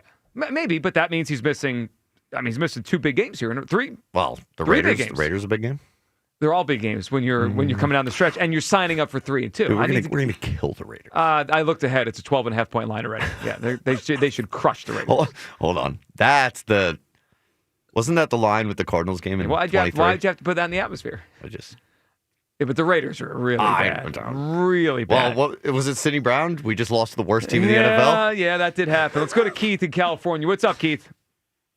Yeah, I don't know why. I'm depressed because when I'm watching that game yesterday, even when Dallas is down 10 repeatedly, they move the ball. They don't go, quarters of 3 and out, 3 and out, 3 and out. So I'm one of them would give up my pinky for 3 wins here, because it doesn't seem like it's happening. And when I was looking forward to that game yesterday because I want Dallas to lose, of course, but I'm watching the offenses on both teams, and they're just capable. And we are not capable. That's what I'm talking about right here. And that's not going to fix. He just wants to go. He's right. He ain't trying to win it all. He just want to go. Keith, the other thing I was thinking, but if you go, you have a chance to get on a roll when you're there. But let's be honest. Got to get to the dance. When has that happened this year? That's what. See, Keith just wants to go because he knows that this offense is not good enough to sustain anything in the playoffs. Yeah. I'm not trying to live in that. I'm not trying to live in that space. So you're living in delusion. What's the alternative, Hugh? Okay, delusion. The alternative is that the season's over today? Well, listen, Keith, and this is I believe this wholeheartedly. If this offense doesn't get going in 5 games, then guess what? They don't deserve to be in the playoffs. For the standard that they've set for themselves, for the bar that they've reached, if they sputter down in, they don't deserve to be in the playoffs. That's a fact. If we're talking about deserve, they don't deserve right now. What do you mean, Keith? What are you talking about? Help me understand. What do you mean they don't deserve? Keith, who's the defending Super Bowl champions? So what are you saying to me when you say they don't deserve to be in the playoffs? Help me understand that part. What do you mean they don't deserve to? Because this is 2025. Keith, I have eyeballs. Okay, Keith. That's an answer. But is this are they returning everybody that they had last year for the most part? No, neither is any other team in the NFL. Keith, listen to what I'm saying again, and I'm gonna listen to what I just said, and answer again. Are they returning most of their players from this team for the most part? The key Most players. of them, yeah. Well, the offense. So, Keith, why is it that they don't deserve to go? Because when you look at them on paper, regardless of what this offense is, they should be better than what they are. Do you agree with that? I hear you. No, Keith, listen. I'm asking you. These are simple yes or no questions. I have to treat you as hostile, Keith. You didn't answer the question, Keith. I asked you a question, and you didn't answer. You started talking. So it's a yes or no. No, I answered the question because you want to know what they look like on paper. Keith. Last year, Cooper DeJean, and this isn't on him, but Cooper DeJean, if you were within a finger of him, he was bringing you down immediately. This year, for some reason, the ball carrier gets 2 more yards. Keith. Zach Baum the same. I never saw a linebacker play a better season. I didn't ask you to tell me what you think's going on. I asked you a question whether or not you thought with the way that this team was constructed in the heights that they reached last year, do they deserve to be in the playoffs? This is the problem, Keith. Keith, this is the problem. I try to talk to y'all like adults, right? And you don't act like adults because I asked a simple yes or no question. This is not a therapy session right now. Well, it kind of is. Not really, because we have those shows for therapy sessions. Right now, be curious. Right now, I am trying to be logical and base my conversation in logic. You can't give me that. Everybody want to talk about how you feel. I don't care about your feelings today. Let me put it a very simple way. I don't trust this team, this 2025 Eagles team. So that's why if I could sign up right now, if I had some sort of magic where I could sign up right now for 3-2. You dealing with hopes and maybes. Well, my hope is while we get to 3-2, we start to fix some of the issues because there's 2 ways that could go if we play it out. Right? We're living in a make-believe world. If we play it out, they could fix it. They could dominate. Like Kyle's talking, they catch the Rams for the 1 seed, and we could be the favorites heading back into January. Or we could go 2-3, 1-4, 0-5. I think the last one is hyperbolic, but they could go 2-3, stumble their way in, and get their ass kicked in the first round. That's what we do this for. Do what for? Watch football. No, I know. Watch the Eagles. Yes. But this thing could end in a disaster. Surprise. Whatever. He dies. Hey. Yeah. No. I want to live. 215-592. I am done with you. Kaput. 215-592-9494. All right, as we sit here today after last night, I'd sign up for 3-2 to finish the season. High roller Hugh over here wants to take his chances. Where do you come down on? Would you sign up for 3-2, or would you take your chances with the rest of the season? And after, on the other side coming up, we'll play you some audio from Jordan Mailata, who seems to think there is a change coming to the run game finally this week. That's next. Your calls. Midday Show. Sports Radio 94 WIP. This holiday season, warm up to the new Jack Daniel's Tennessee Blackberry Whiskey, people. It's bold, vibrant blackberry flavor, blended with a creamy vanilla, toasted oak, and just a touch of honey. It's the perfect pour for holiday parties, family gatherings, or just a quiet night by the fireplace. That's nice. Stop by your local fine wine and good spirit stores and pick you up a couple bottles and have your own festive Jack Daniel's Blackberry cocktail. Jack Daniel's Tennessee Blackberry. Celebrate this season responsibly. Happy holidays from your friends at Borgata Hotel, Casino, and Spa. The entire MGM Resorts team would like to wish you and your loved ones a loving and joyous holiday season and a healthy and delightful new year. The holiday season is a special time of year to reflect on the blessings of the past year. We can't thank our Borgata guests enough for your continued support through the year. Season's greetings from the Borgata family to yours. I'm Colonel Callahan of the New Jersey State Police. If you're caught driving impaired, you'll face hefty fines, a suspended license, and maybe even jail time. Worse yet, you might cause a crash that could devastate someone's life. Be responsible. Don't drive impaired. We are all counting on you. Hey, it's James Seltzer. When it comes to projects on your home, you've got to get someone you can trust. Someone that's going to deliver quality and a fair and honest price. And that's exactly what you're going to get from J&S Family Roofing. From the time you call in until your roof is complete, you're going to deal with one of the owners. Stu, Dustin, Nick, and Kevin. They are the best. If you don't believe me, just look at Google what their customers say about them. Only 2% of GAF roofers are Master Elite status. J&S Family Roofing are among them, allowing them to give their customers the best warranty available. Check them out. Go to jsroof.com.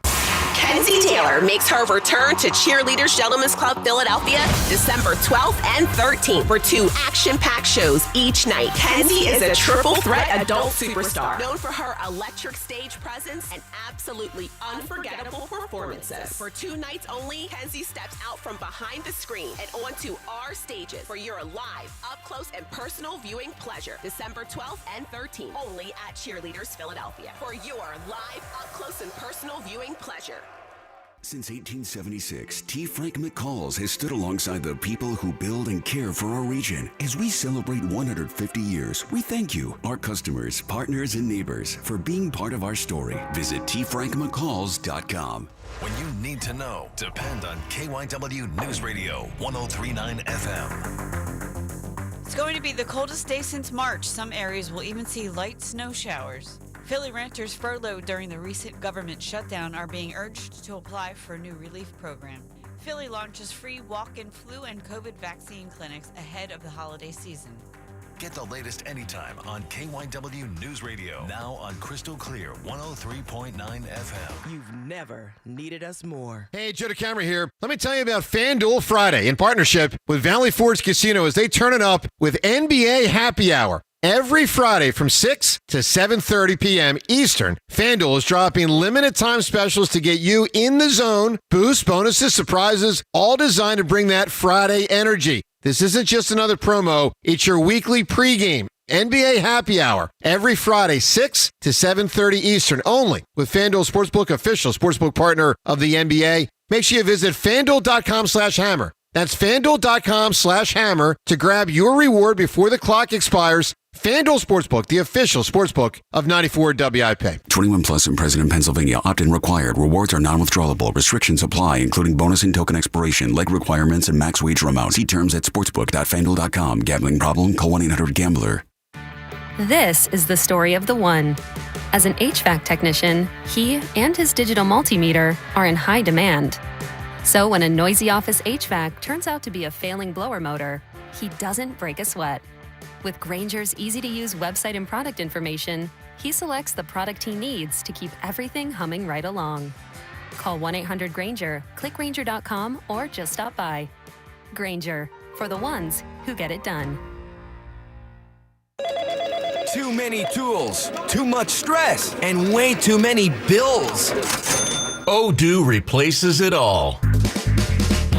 One connected platform for every part of your business, so you can work faster, smarter, and for less.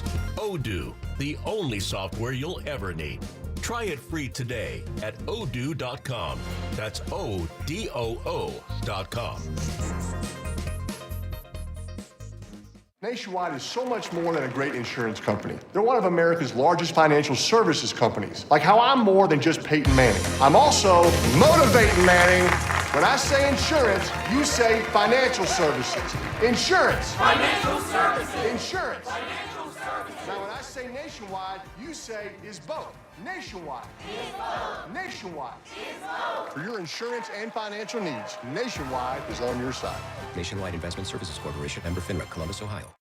You've got a big day, so you use Unstoppable Scent Boosters to give your laundry non-stop freshness. So no matter how long the day goes, you can't stop this power, this walk, this pose, this strut, this look, this talk. Your clothes will be so fresh you can confidently strut into that end of the day meeting like a boss, bosses. Let's talk business in my office. Add new Unstoppables beads to your wash for 24-hour non-stop freshness, so you can smell unstoppable. What's up? It's Draymond Green. I'm back for my 14th NBA season, and my podcast, The Draymond Green Show, is back too. This season, I'm breaking down games, reacting to the biggest NBA stories, and sitting down with teammates, rivals, and culture shapers. And trust me, I'm not holding back, on the court or on the mic. 2 new episodes every week, new segments, big conversations, real basketball talk for the real hoop heads. Listen to and follow The Draymond Green Show wherever you get your podcasts. We're back, we're better, let's get it. Back to Hugh Douglas and Joe Giglio on Sports Radio 94 WIP.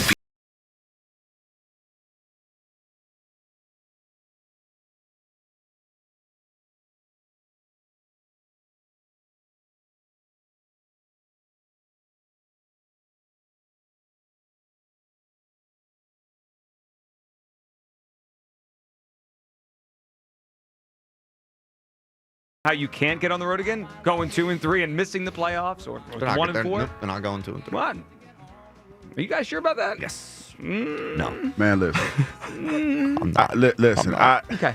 Like we've said all week long, it's clear that schematically, you can't change a whole lot. Yeah. So, but we're just going to go 5-0 because we want to. No, but your execution, you can get that right in 5 weeks, I believe. I am 1 week away from banning the word execution on this show. I'm tired of all the players saying it. You know what's funny? No, we can start using. Wait to hear from Mailata. Oh, okay. We can use execution in a different sense of the word. It's the same thing, but like executing players, No, that's harsh. That's harsh. Yeah, Hugh. No, I was just saying because wasn't it more? Somebody said something about execution, and he was like, "Well, yeah, I can't execute them," or something he said. Who but said anyway, that? I forgot one of the football coaches said that at a press conference. Jim Mora? I think it was it Jim Mora? I can't remember who it was. Mora had so many great ones. I mean, But- every time around this time of the year when I'm thinking about playoffs, I just think Jim But Mora. you know what it is, and this is where it's like the mentality. To me, it's about the mentality and what I hear.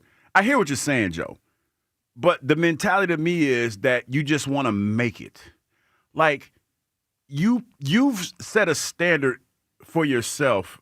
I'm talking about the Philadelphia Eagles, where making it just isn't good enough. So no, I'm not signing up to go out in the first round. But what when I say make it, like I think their talent, their pedigree, the stuff Elliot always brings up, right? Like they're tested. That all can come out once they get into the playoffs. I gotta get there first, and there's a very simple path to getting there. Just win 3 out of the last 5. But see, here's the thing, and this is how I look at it: is it's not about just getting there. It's about winning the Super Bowl. Sure. See, that's where I think when I see this board light up and everybody's saying, I'll just be happy with 3 and 2. Well, you know what? Because I think people realize there is a chance they fall apart. No, but again, I'm eliminating that. You're right, Joe. There's a chance you fall apart. And what I'm saying is this: if you fall apart, then you don't deserve to go. Sure. Because your standard is higher than that.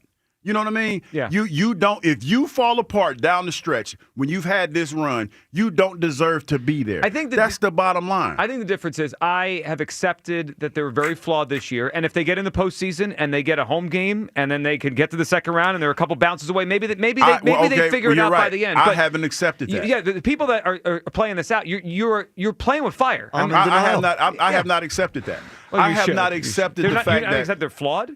They're very flawed. No, they're flawed, but they could get past this. They're still one of the most talented teams in the NFL. Sure. And when you look but they've been that the whole year. They have, and they've had some pretty decent wins. When you look at some of the teams they beat, like the Denver Broncos, skin of the teeth. No, wait a minute, that was the wrong one. They lost there. Yeah, that would have been a good one. Blew a belly. I meant to say the Rams. Yeah, because I forgot the team. I forgot we lost. It went the other way on that. Yeah. But no, when you're talking about the beating the Rams, you're beating the Rams. You beat some pretty decent teams with the simplistic offense that you had early on. Yeah. Execution. I know you don't like to hear that word, but the way that you have ran the plays, and I'm trying not to use that excuse, but the way you've ran the plays has been lacking in the last couple of weeks. Execution. If you tighten that up, we can't use that word. They're one block away. Joe doesn't like that word. He doesn't like that word. Because you know what it is? It's a crutch at this point. It's an excuse for mediocrity when you don't know how to explain it. Oh, if I just did this a little better, I'd be better. Well, every mediocre team could say the same thing. One block away. One block away. But here's the execution. Thing, though. This team, for what it was last year and the way that they played last year, won the Super Bowl with that same formula. They had their they had their spurts where they ran the ball better. But they were dominant on defense. They ran the ball better. But they were dominant on defense, and they ran the ball great. They're not anything like last year. They're not dominant on defense. They've been for a couple games here and there, but not as the course of the full season. And they haven't run the ball great. Look, I think that they could, with time, right, the next 5 weeks, start to move in the right direction. I'm eliminating the bad. I'm getting us to the playoffs at 3-2, and we take our shot when we get there. What are you doing? That's listening to what Joe's saying and sucking my teeth. Which is great radio. No, but I'm saying that's a hope. That's not the space that I choose to live in, especially when you're talking about this team. But you're hoping. And where they've been. You're hoping. The idea. I believe that you have not lived up to your potential, and in order for you to ultimately get to where you want to be, because we're like everybody on here is talking about playoffs. Yeah, I'm talking about the Super Bowl. But we're both talking about the Super Bowl. Okay, no, we're not. We're talking about you're talking about just getting in. Do the best that you can. When I hear what you say, Joe. Do the best you can until you get in, and then we'll figure it out when we get there. No, you got 5 weeks to figure it out, because if you don't figure it out in 5 weeks, then you don't deserve to be there. Sure, but guys, there's also a chance they go 4-1 and still are playing in the first round of the playoffs, just like my scenario. If the Rams win out, the Eagles go 4-1, they're still the number 2 seed, and they're playing in the first round. You know what they did last year? What's that? Played in the first round of the playoffs. Yeah, well, my scenario gets them playing the first round. Like 3-2 is not. You're painting me to be like, oh, just take one win the rest of the way. 3-2. But the upside is that you have home field advantage in the bye. Sure, I get it. All right, let's before we go any further, a couple things to get to. One, how about that win for the Sixers last night? The end of that game, Hugh, was awesome with the Maxey miss and the Edgecombe putback and then the chase down block. I keep watching all the different angles. Great win for the Sixers last night over the Warriors. So that was fun to watch. Also, was it a great win? It was a fun win. Curry and Butler were out. It was a fun win. Fun ending. Can I have that? Sure. Okay. It was a fun. You're right. It wasn't a great win. It was a fun ending. Yeah, it was a feel good. I'm over the whole thing. Okay, the Sixers. Yeah. Well, they come back to. You're done. Obviously. You are done. Kaput. I did notice Embiid in his warm-up outfit running over to Maxey and Edgecombe to hug him at the end. He was there. Yeah, he was in his that outfit. All right, before we go any further though, we will have something big for you coming up as the show goes on. You know what that is, Hugh? What you got? What do you know? You mean it's the stocking stuff? It's Hugh's holiday I think you get a kick out of that. First of all, you look like a big old candy cane. Out of that. Wait a minute, Joe. You just gonna ask me questions?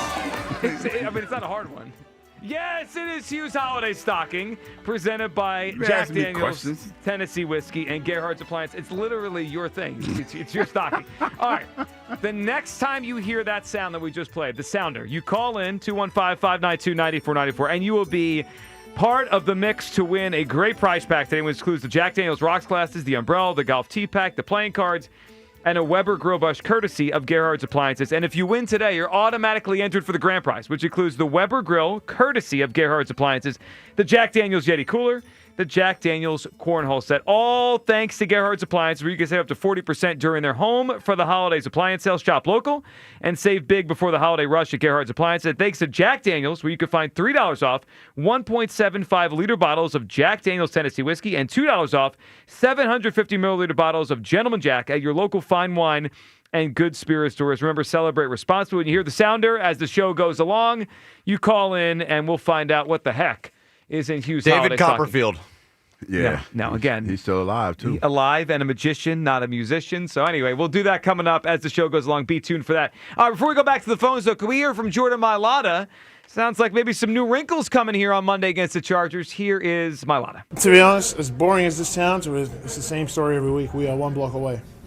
Got some new stuff in this week. Brick by brick. Yeah, hopefully we can execute up front. That's all. It's where it starts and that's where it ends. If we execute up front, take care of everything else. So two things there. I guess he hasn't heard about your notepad because he said that's where it starts. No, it starts with the Chargers. Well, it does start with the Chargers. Yeah. Because that's where they're going to implement the new wrinkles. Yeah. I also heard hopefully we can execute in there. So now we've moved down to instead of just execution, we are hoping to execute. So yeah, I'm glad that you guys are signing up to just roll the dice on this thing. Yeah. No, but I mean, and that's where I'm coming from. 'Cause you remember it was an old wise man said, "There's no hope, just do." His name was Yoda, and Yoda spit those images. Do or do not. There is no try. Yeah, you're right. That's what it was. Do or do not. We're quoting Yoda. Yeah, the second segment of the show. Dude, come on. Kyle. I was close. I was close. Do or do not. Yeah. There it is. I'm trying to get there you on. There's no try. Yeah. That's how that like. Because to me, and going back to last night, because you guys that are calling in talking about I'll take 3 and 2 are living in spaces where you're just hoping for the best. Yes. No, you are still in control of your destiny, and you have to take it by the reins. Like somebody said about it, short and curlies. And you have to master that. You got 5 games left, man, and you have not looked nowhere near it's like the offense you were last year. But they're not in control of their destiny. Yes, they are. No, they're not. Why not? Because my way. We're talking about the division, right? Like here's the blueprint for any team that's in a division. Win your division first. Sure. You're still in control of that. But what I mean is they're not. So we're having a discussion on whether or not would you sign up for 3 and 2 or hope for better, right? Just roll the dice. They could go 4 and 1 or 5 and 0 and still be the 3 seed. But you could be like in my scenario, Joe. That's the case, but you're playing better football. Fine. But my scenario is there's no downside. They cannot blow this. They're in the playoffs at 3 and 2. Sounds like a hope, maybe. And no, it's truth. And they would be the 3 seed. They would be the 3 seed at 3 and 2. Hey, just let me in, and I'm just gonna come in, and I'm just gonna hope for the best. No, I'm kicking in the door. Damn right. Waving the 4-4. All Papa said was don't touch them no more. All that for a team that had 2 first downs in the first half last week. Kick it in the door. Right, yes, I know. Yeah, I got the reference. Yeah. Let's go to the phone lines. I'm built for this. Me too. We built for this, Kyle. Ed in Phoenixville. What's Maybe up, the gun Ed? reference was too much, though. Maybe so. Yeah. Well, on that back. Morning, guys. Hey, Ed. So I'm afraid I'm going to upset you by saying this, but I'll happily take the 3 and 2. I can hear it in your voice, though, Ed. It's cool. Yeah. Ed gets it. Ed understands. You sound like that kind of guy. It's cool. So I do have a couple of follow-up questions, though, and this wasn't exactly made clear to me by Kyle, so shame on him. But does this in any way guarantee any performance in the playoffs, or could we just as easily crap the bed in the first round of the playoffs? We could just as easily is what I would say. But here's what I would say is this, Ed. If we go 3 and 2, we're almost assured to be the 3 seed, get a home playoff game, and at least there's definitely no collapse. Like by Hugh and Kyle's idea, yeah, maybe they go 4 and 1 or 5 and 0, maybe they go 2 and 3 and miss this thing all entirely. Like we are guaranteed. If you just tell me right now, you could close your eyes, sign up, and it's all of a sudden it's January 8th, and we're playing a home playoff game against the 6th seed. Ed, I'm like, all right, let's go. Let's go to that game. I'm in. Yeah, I mean, it's a bird in the hand, 2 in the bush kind of thing. Count me in as well.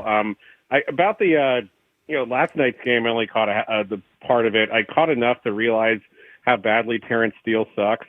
I mean, he is really, really bad. Unfortunately, we couldn't get a sack on him. So, I'm looking at our edge rushers this week, and, we got 2 last week, but, we need more out of Jalen Phillips. He's kind of had a sort of a 2-game lull. Nolan Smith, Jalix Hunt, they need to get off this week. And it's kind of wishful thinking, but I really, you look at both the Chargers tackles are out. You got I can't even pronounce, or Sawyer and Pipkins. So, I mean, come on. Let's go. Yeah, and their offensive line has gone from what they thought it was a strength. I mean, they drafted Alt with a top 5 pick, and Slater was like the 10th or 11th pick that year, I think the Parsons Devontae year, and that was supposed to be the strength of their team. And when I've watched their games this year, Justin Herbert gets rocked. I mean, he gets hit so much because they can't block. So I'm with you. This is a game where Nolan Smith and Jalen Phillips and J.L.X. Hunt, they got to go wreck the game, especially if he's playing with one hand, if he can't even use his left hand to brace himself. Yeah, and we don't need a Marion Hampton coming back this week either because, last week we had Swift and Mononga, and this week we could have Hampton and Vidal's his last name. Yeah, he had a big game last week. Yeah, with Greg Roman, they're going to want to run the ball. So that's for sure what they're going to do. Ed, good phone call. See, Ed gets it. We signed up for the 3-2. We go into the playoffs. I can tell Ed just hoping for ifs and maybes. No, I want to be in control of this situation. It just sounds like when I hear people say that, hey, I'll take 3-2, you're just happy to be there. But aren't you hoping for the ifs and maybes? No, I have the definite 3-2. You are hoping for 4-1 or 5-0 when you could go 2-3. I want this team to play like they should have been playing all season long. Yeah. And if you don't make it into the playoffs, then guess whose fault that is? It's your fault. Not your fault. But it's their fault. I'll get the blame for it. Yeah, it's their fault. Because we sat here. See, this is where the line, to me, the line has been moved. Mm-hmm. We sat here all year. Oh, we're going to go back to back. We didn't play well. And every week we were told, hey, we're going to get it right. We're going to get it right. Now you're running out of games to play. Sure. You need to get it right. Because you know what this is eerily similar to? Remember when we went in the playoffs again in Tampa and went down there and got dragged? Mm-hmm. We were just happy to be in the playoffs. We are beyond, in my opinion, being happy to be there. That's not the team. That's not what we've built here as a fan base or an organization, just to be happy to be in the playoffs. Well, we made it to the playoffs. I mean, no, you won the Super Bowl. You're trying to defend your crown. And you know what it takes to defend your crown? You need to play better down the stretch. You haven't done that. So I agree to an extent. I also think it's a weird year in the NFC where I don't know if there's much difference between the 1 seed and the 6 seed. There's a possibility. So just get in, get a 3 seed, and let's go. But here's the thing. Out of all the offense that we saw last night and potentially going to see this weekend with every NFC team that's playing, hell, the Carolina Panthers might be a problem. They could win the division if they get in. Because anything can happen. But what is the constant when you see most of these teams playing? The Dallas Cowboys and the Detroit 70-plus points last night. They moved the ball. We don't do that. I know. That's why I'm signing up for 3-2 before the bottom falls out. That's the point that you're making a point now, because signing up for 3-2, you're just happy to be there. You're probably going to get blown out because you're going to play one of those teams that are putting up monster points. Maybe not. I mean, what if their defense just plays great in the playoffs and they win a playoff? Maybe. See that again? Maybe not. Right, no, but in your scenario, they could fall apart. No, in my scenario, then everything here is on thin ice. My scenario is play better. And if you don't play better or if you don't execute better, you don't deserve to be there. Bottom line. So, that would be it. And look, they got a gift last night. The Cowboys lost, so now 3-2 can get them to the playoffs. They don't need if the Cowboys had won last night, the Eagles, without the Cowboys' help, would have needed to go 4-1. And the way the Eagles have played lately, 4-1 feels like a lot. 3-2 is doable. I mean, they're favored on Monday. They're huge favorites already in the look ahead against the Raiders. They'll be favored both Commanders games, even if they're underdogs in Buffalo. 4 wins right there.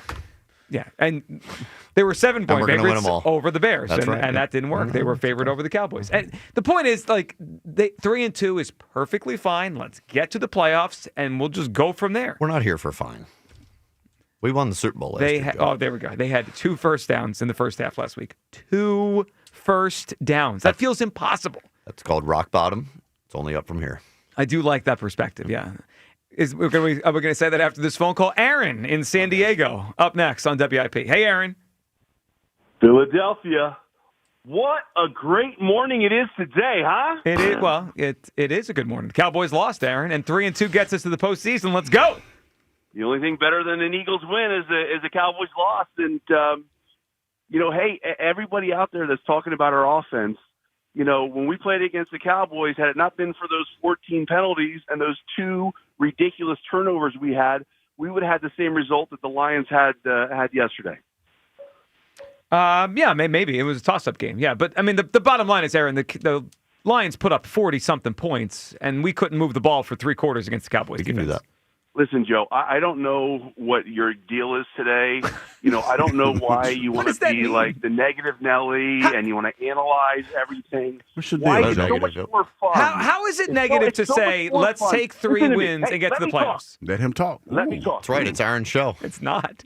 Listen, call it irrational, diehard fandom, okay? But this team has given us all the confidence in the world the last 3 years to stand behind them. I mean, Chargers win, Raiders win, Commies win, Bills win. The last game isn't even going to matter because everything's going to be set in stone. Because here's what's going to happen: at some point, this team is going to figure it out. Because the last 3 years they've stumbled and they ended up figuring it out. No, that's not true at all, Aaron. In 2023, not true? when they went did to 2 Super Bowls in the last 3 years? At what point in 2023 did they figure it out? What are you talking about? They went to the playoffs, Joe. They still got into the playoffs. Oh, Nick, you got to stop. Are you going to take? What are you talking about? Are you telling me you're going to the last 3 years you wouldn't take 2 Super Bowls in 3 years? Yes, but and have the result that we had in 23? I did not disagree with you. But when you say they figured it out each year, you have everything you said before that goes out the window. That was a lie. I mean, they did not figure it out in 2023. They completely fell apart. Listen to me. Listen to him. At some point, the Sky Marshal is going to take off the Clark Kent glasses, okay, and he's going to do what he does. And that's win games. He's going to take us to another Super Bowl. And I want to address the elephant in the room from yesterday. I was viciously attacked, not once, not twice, but 3 times. 3 times. Kyle, maybe. don't you have a little bit more respect for your elders? No. When somebody's dealing with a chest cold and you got to make a nasty comment? Sure. You made nasty comments, Kyle? No, I was curious as to why you were out of breath. You were. Well, and then there's Jersey. Can I keep going, or are you going to cut me off again? Well, I'm starting to get tired of you commandeering everything. This is not your show. Can we do a wellness check on Jersey Jim? I don't want to talk to Jim anymore. About him after yesterday. Well, he's not going to call today because his defense got rocked last night. Well, my fear is that if he did some crying yesterday, that spray tan might drip off onto his stewardess outfit, and it's pretty expensive to have to get that spray tan. Oh, now he's definitely going out. to call it. The third one, I don't know what I ever did to Ken in Cinnamon Street or wherever he's from, but I've always been nice to him. But I'm not going to throw you hate, Ken. I'm going to appreciate you because you are our intermission caller. You're picking a lot of fights. You are today. the one that when you get into that monotone Bueller, Ferris Bueller, and you try to turn this into a statistics class, it gives us all the chance to drop the kids off at the pool, to go get some coffee. And even when I'm feeling a little bit, I didn't get enough sleep, I put you on, and it puts me right to sleep. I just want to thank you so much, Ken. Keep doing what you're doing. And, hey, just so you know, people try to get rid of their dessert wines by giving it to other people, just so you know. Wow, an extra shot out the door. All right, Aaron, we got you, man. We appreciate it. Damn, he trying to say King gave me a dessert wine. Oh, he didn't want the wine. No, he listen, dumped it on you. Let me tell you. That was, I'll tell you what. Pretty strong work after he filibustered for 5 minutes. I got to tell you, Aaron. King gave me a nice bottle of wine. That's not. Why haven't you drank it yet? Because it was so nice, Joe, that's you got to drink that wine with somebody else. Oh, I get that. Yeah. You know what I mean? Because that's a show-off bottle. You know what I mean? Like, hey. Holiday season's coming up. You know what I mean? It's bottle. It's one of them bottles where you be like, hey, you got to have a significant other to drink that wine with. Yeah, sure is. All right, 215-592-9494. All right, where do you come down? 5 games to go. Cowboys lost last night. The magic number for the Eagles now is down to 3. Would you sign up right now? Just know it, 3-2, and we get to the postseason. Or are you like Hugh and Kyle over here, where you'll roll the dice? Maybe 5-0, maybe 0-5. Who the hell knows? Where do you come down? 215-592-9494. Plus, we could get a resolution to the Kyle Schwarber sweepstakes very soon. The winter meeting starts Sunday. The latest on his free agency and a temperature check on where we're at with Kyle Schwarber. That's next. Midday Show, Sports Radio 94 WIP. You can't expect to handle a long drive if you're starting every morning in bad field position. And a worn-out mattress will do that for you real fast. Lucky for you, I got your back. The Mattress Warehouse semi-annual warehouse clearance event is happening right now with warehouse-wide savings up to 60%. That's up to $800 off top brand names you know and love. And you can score a free adjustable base with select mattress purchases. With queen mattresses starting at $179.99, Mattress Warehouse has a mattress for everybody and every budget. Whether you're upgrading your own setup or getting ready for those house guests that are coming down for Christmas, let Mattress Warehouse exclusive bed match diagnostic system take the guesswork out of choosing your next mattress. You'll find a perfect fit backed by 100% comfort guarantee, and you get 0% interest financing, free next day delivery, and the Mattress Warehouse signature 1-year lowest price guarantee. Take it from me. Why shop anywhere else? Visit mattresswarehouse.com to find a location near you. That's the mattresswarehouse.com, mattresswarehouse.com. After a setback against the Bears, do whatever I need to do to help get it fixed, and that's what we're working on right now. the Eagles charge ahead into L.A. for a Monday night showdown. The Eagles Radio Network, presented by PNC Bank. Brilliantly boring since 1865. The Verizon pregame show starts at 6. Then Merrill and Mike have the call. What an adjustment by A.J. Brown. Followed by the PDQ Restaurant Point of Sale Systems postgame show. Only on your exclusive home for the defending champion Philadelphia Eagles. Sports Radio 94, WIP. Hey, it's Spike. If you've always thought about getting a house down the shore, I have a guy who can help you make that happen. Adam Kasebe of Long and Foster in Bethany Beach. Ksebe. He has been the official realtor of the Rights to Ricky Sanchez podcast for years, and he's going to help you get into a shore house at the Delaware beaches. You say Delaware? Why Delaware? Well, Delaware is just as fun as Jersey, except the property taxes are much lower. And if you think it's too hard to find a house, that's why you have Kasebe. He knows the Delaware beaches better than anybody. He helps you find the house. You have other people rent it out for a lot of the summer, basically pay your entire mortgage. Then you have your own beach house to go to when you want to, and an investment. Call or text Adam 302-864-8643. That's his direct cell. Adam Kasebe, Ksebe, 302-864-8643, or go to processrealtor.com. That's processrealtor.com. Stop spending thousands for somebody else's beach house and get your own. B101 is spreading holiday cheer throughout Philly. Tune in for the soundtrack to your Christmas season, featuring all the holiday songs you love. Christmas music all day, every day. Only on B101, Philly's official Christmas station. When your heater takes a holiday during the holidays, don't panic. Horizon Heating and Cooling's here. When you're juggling shopping lists, dinner parties, and who's picking up who at the airport, the last thing you want to hear is, "Why is the heat not coming on?" No sweat. Call Horizon for our no emergency fee service and unbeatable savings. And right now, get up to $5,000 off a next-day HVAC system install plus flexible financing. Book horizonservices.com today. Hi, this is Joe Mederchuk, PNC Bank Regional President. Across the city of brotherly love and sisterly affection, this is the season we gather together with family, friends, and neighbors. It's a time to celebrate all we've achieved and look forward to a new beginning as another year approaches. At PNC, it's also a time when we celebrate and thank everyone across the region for putting your trust in us. From all of us at PNC to all of you, happy holidays. PNC Bank, National Association, member FDIC. For all station contest rules, go to 94WIP.com/rules. Listen up, football fans. You won't want to miss this. Right now, new Bet365 customers bet $5 and get $150 in bonus bets, win or lose. So you could turn that $150 into something bigger when you bet on money line, spread, totals, player props. $150 in bonus bets when new customers bet $5. I know where I'm going to bet from now on. Download the app today and see why it's never ordinary at Bet365. Gambling problem? Call 1-800-GAMBLER. 21 plus only. Must be physically located in Pennsylvania. TNC Supply. In-app only. See Joe Conklin's comedy show at the Uptown Nauer Theater in Westchester with Norm Klar and Brendan Donegan, Thursday, January 15th. For tickets, go to joeconklin.com. Oh, if you've been diagnosed with moderate to severe plaque psoriasis, this is what it sounds like to be 1,000,000 miles away. Imagine being 1,000,000 miles away.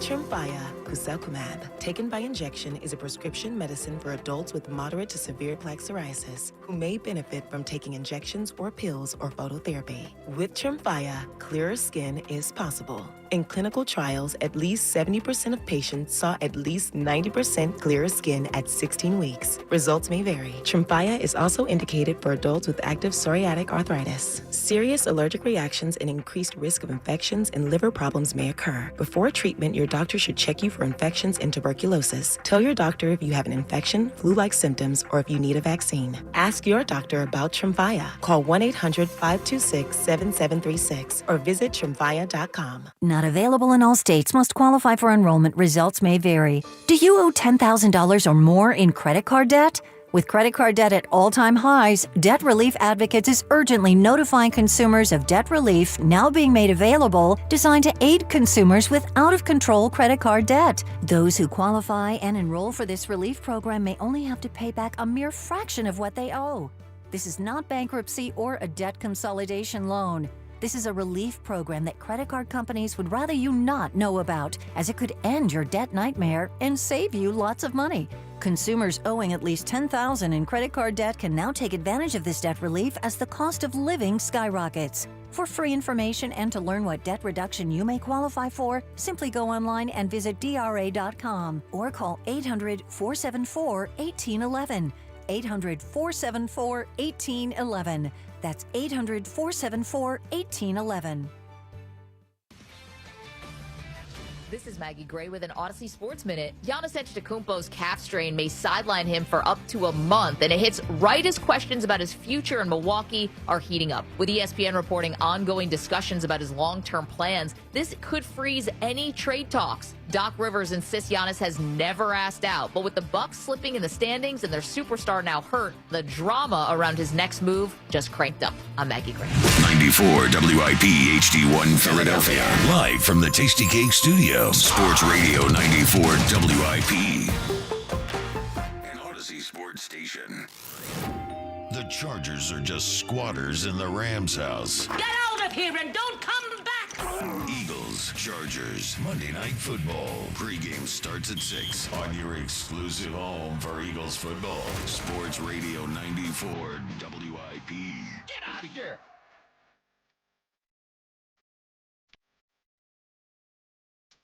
Welcome back. Midday Show. Douglas Chantilio. You guys with us. 215-592-9494. Coming up, be listening. Use Holiday Stocking. You have a chance to figure out what is in there today. Yesterday, Frank Sinatra was in the stocking. We'll find out what is in Hughes Holiday Stocking later today. David Copperfield. No, that's banned. That's after easy. Yesterday. I mean, again, guys, yesterday the clues were we found out that the person was dead and they were a musical star. And we got David Copperfield, who is a very alive magician. Checks neither of those boxes. So we'll get to Hughes Holiday Stocking coming up. Be listening for the sound. All right, back to your phone calls to the Eagles. Would you sign up right now for 3-2, or would you roll the dice for the next 5 games of the season? 3-2, of course, gets us the NFC East and a guaranteed playoff spot. I would sign up for that right now on the spot. Where do you come down? But Hugh, this weekend, things are about to get pretty heated with the hot stove. So the MLB winter meetings start on Sunday in Orlando. They go from Sunday through Thursday. And Hugh, every story out there seems to say the first domino that is going to fall on this is Kyle Schwarber. Yeah, that sounds about right. Yeah, it looks like he's the one. And then once he goes, wherever he goes, hopefully back to the Phillies, then everyone else would kind of fall into place after that. So it feels like Schwarber's going to be the first domino. We could get a resolution on this by the end of the winter meetings on Thursday. And now we got to start to figure out what's going to happen here. Are the Phillies going to get this done? Or, Hugh, is someone going to jump in and try to steal this guy? Hugh, where are you at right now in terms of your concern level that Kyle Schwarber is not going to come back? I was never concerned about it because I don't think he's coming back. I've said that. I've been adamant about that for the last couple of weeks because you waited too long to get this done. He is the absolute hottest free agency. And he's the hottest free agent in free agency right now. Waited too long. Yeah. Should have got it done during the season. Well, he means letting him get the free agency. Yeah, let him get in there. Yeah. But he's not coming back. Sure. I don't think he's coming back. Yeah. So, I think they're going to throw so much money at him that it's going to be hard for him to come back. All right, so here's where I'm at. I have some concern because once you get to free agency and once you got a bunch of teams involved, I'm concerned, right? He's been flirting with the hometown team for months. I mean, ever since Dad playing catch on the field, which I hated. So the Reds, I think, are more of a threat than other people believe. And then there's the New York Mets that are involved in this thing. So I have some concern. Ultimately, I think the Phillies are going to do exactly what they did with Aaron Nola. They're going to overpay. They're probably going to give too many years. They're probably going to give too much money. And it might be a contract we regret in 3 or 4 years. But I do think he's going to be back as a Philly. So I'll put it this way. My antenna's up as this starts because it feels like he's the one a lot of teams are going after right now. But I do think by Wednesday or Thursday, we're going to get that report from someone, maybe John Heyman or maybe Jim Salisbury, that he is coming back and he's going to be a Philly. Kyle, you worried? No. No. Like, Kyle Schwarber is going to be a Philly next season, no matter what Ohio Hugh has to say over here. Okay. The Reds are not a serious threat. They're not going to pay up. They're not? No. Okay. No. They're the Reds, dude. Like, they don't have the money. Even if they did, they wouldn't pay it. What about Cincinnati? That's the Reds, man. Cincinnati, yeah. Okay. Cincinnati. I think going home. No, he's not. Yeah. I guarantee he's going to be a Philly next season. How much you want to put on it? Yeah, I can't do the guarantee. Guarantee feels strong. How much you want to put on it? $2? $2. Okay. Put your money with Mafia. Of course. High roller Douglas. In a heartbeat. Dude, I'll bet you $4, bud. Wait a minute. I got to see if I got $4. Let me check my wallet. He's going to be a Philly. The Mets thing is to drive the price up, kind of like the Braves did with Nola last offseason with the Phillies. Yeah. Yep. I bring it, buddy. Couple things. $2. Come on, big guy. $2. Come on, big guy. Couple things. You know what? When you said I was thinking Red Sox. I was thinking Boston. Well, Boston could be involved too. Yeah, I was thinking Red Sox when I said that. I generally understand where Kyle's going with the Reds. They don't usually play in this pool. Of course they don't. They're not going to. But they don't have anything on the books past this year. They have money. They don't have money like the Phillies or the Dodgers or the Mets or any of that, the Yankees, right? But they have, like, when you only have $30 million on your payroll next year, you have money to spend. So the Reds concern me a little bit. The Mets concern me a lot. For this reason. Yeah, they got long paper. That owner is crazy. Yeah, he got long paper. Like the Braves had a walk-away point when the Phillies outbid them. They're going to make us overpay. Yeah, well, but we're going to do it. I hope you're right. And I think ultimately he's going to be back here. Like my feeling right now is Schwarber will be a Philly next year because I think they're going to prioritize it. But that owner is nuts. I mean, last year, just think about this for a second. Last year, the Yankees were outbid for a player. That almost never happens for a player they want. Bread too. Right, because the Mets owner just said $750, I'll go to $780. You go to $780, I'll go to $800. And eventually the Yankees were like, oh, bleep. He's just going to win. And I hope that doesn't happen with Schwarber, but the Mets are on my radar. All right, let's hear from Jim Salisbury here, Philly Show, as they discuss Schwarber, where this is going, and what the Phillies... What's that? Morning Show. Oh, Jim Salisbury from the Philly Show on the Morning Show. Here it is. Which of these two extremes do you think is more likely? That they turn the page on a lot of successful Phillies who are going to get big contracts from someone and are aging, that they turn the page and go younger and not bring all those guys back, or they bring all those guys back? Which extreme is more likely? The latter. That they bring guys back. And I don't think they're going to bring them all back. Obviously, you got 4 prominent free agents. 2 of them they really, really want to bring back. That's Schwarber and Real Muto. Ranger, probably going to be a budget cut. And, Bader, they're going to, stay on his market and see what it takes. There's definite interest. But, I don't know which way that's going to go. I think they'd be happy to have him back, but they're also going to monitor where his market goes. I think they have a... Sure. I don't think they want to go overboard on that. But so Jim, the big priorities are Real Muto and Schwarber. All right, so there's Salisbury on the Morning Show talking about their priorities, where they're going to go, the whole Ranger thing, which they're going to probably let him go, and they'll monitor the Bader market. All right. What about, how far will they go? Are they going to do whatever it takes? We got more from Jim Salisbury here on the Morning Show talking about doing what it takes to bring back these guys they want to bring back. I think the Phillies are going to do what it takes, and it's probably going to be an extra year in both cases. Ideally, JT is probably a 2-year deal at this stage of his career, like 2 times 15. They got to go 3 to get him off the market and keep him away from Buster Posey. I think John Middleton does it. Wow. And I think if ideally Schwarber's like a 4-year deal, 30-ish, 31, 32, who knows where this market's going to go.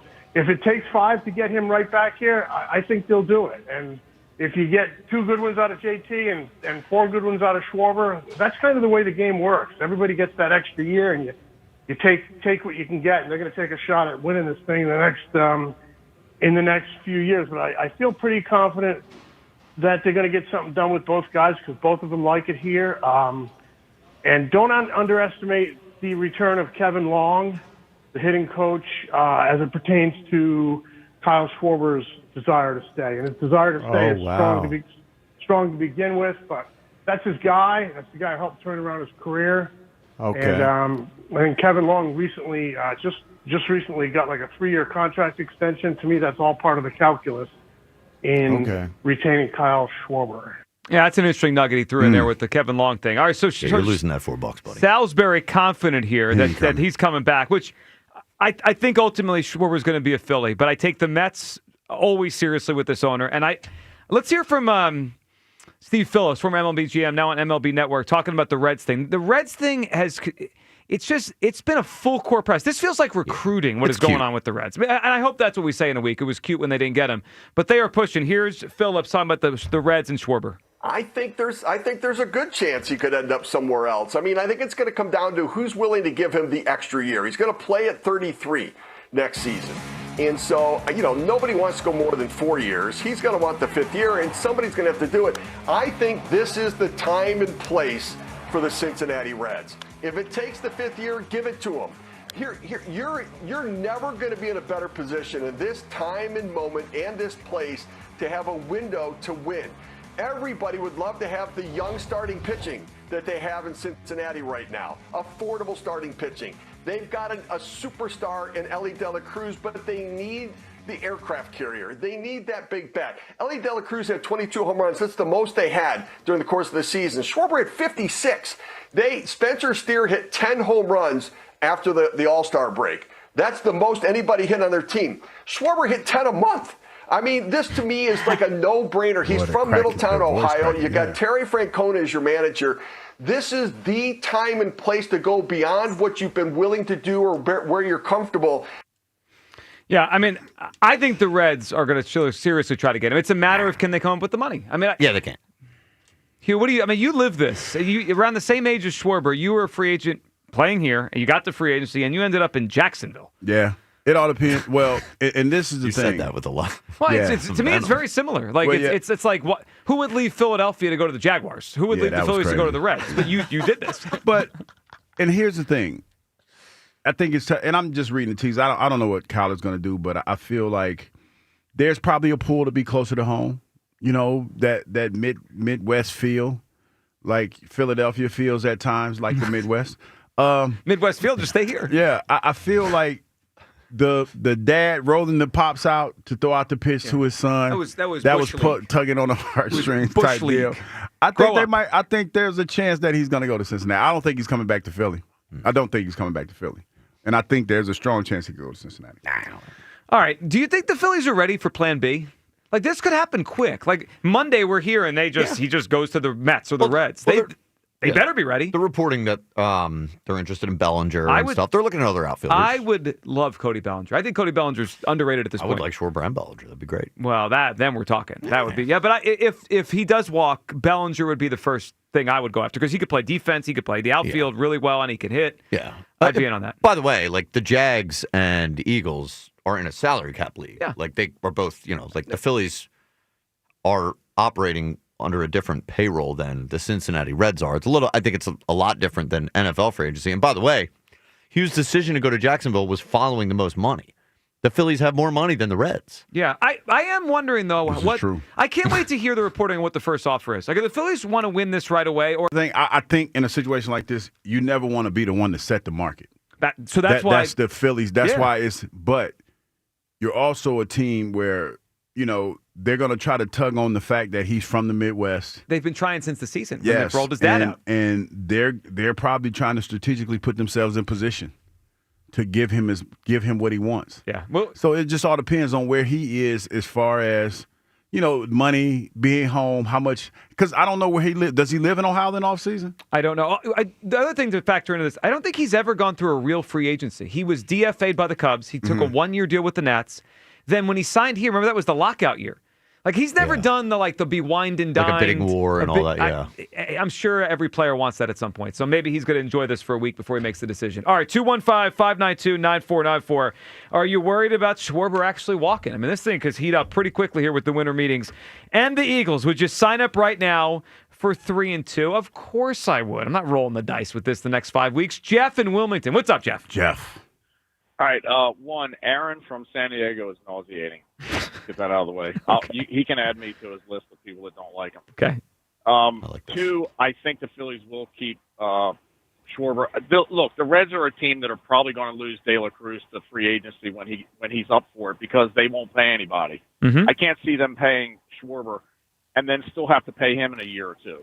Or whatever it is. Yeah, that will probably limit what if they. Yeah, I guess those kind of teams could usually sign one guy, right? They'll have one, $100 million player. Yep. And Schwarber's going to set the market. That's the way it's going to play out, I think. Joe, I'm with you. I want 3-2. I'm fine. Hugh, look, I understand you almost all the time, but today I'm totally confused. Kyle's out of the picture because he threw in the towel. Yeah. He doesn't matter right now. Well, Tuesday. I picked it back up. It's a different Kyle Tuesday versus Friday. We know that by now. Yeah. Okay, yeah. And Hugh, please don't yell at me because I've already been yelled at once by somebody. I'm not going to yell at you, but let me see. Let me see if I can help you out, Jeff. Let me see if I can help you out. Okay, so here's the thing. This is what confuses me. On one hand, you told one caller and maybe Joe that there's no way the Eagles are going to make the Super Bowl as presently constituted. Mm-hmm. But on the other hand, you're saying play the string out or play it out. Does that mean you want them to win 5-0 or go 4-1? I mean, we all want that, but realistically, how can we think that that's going to happen given the way they played the last month and a half?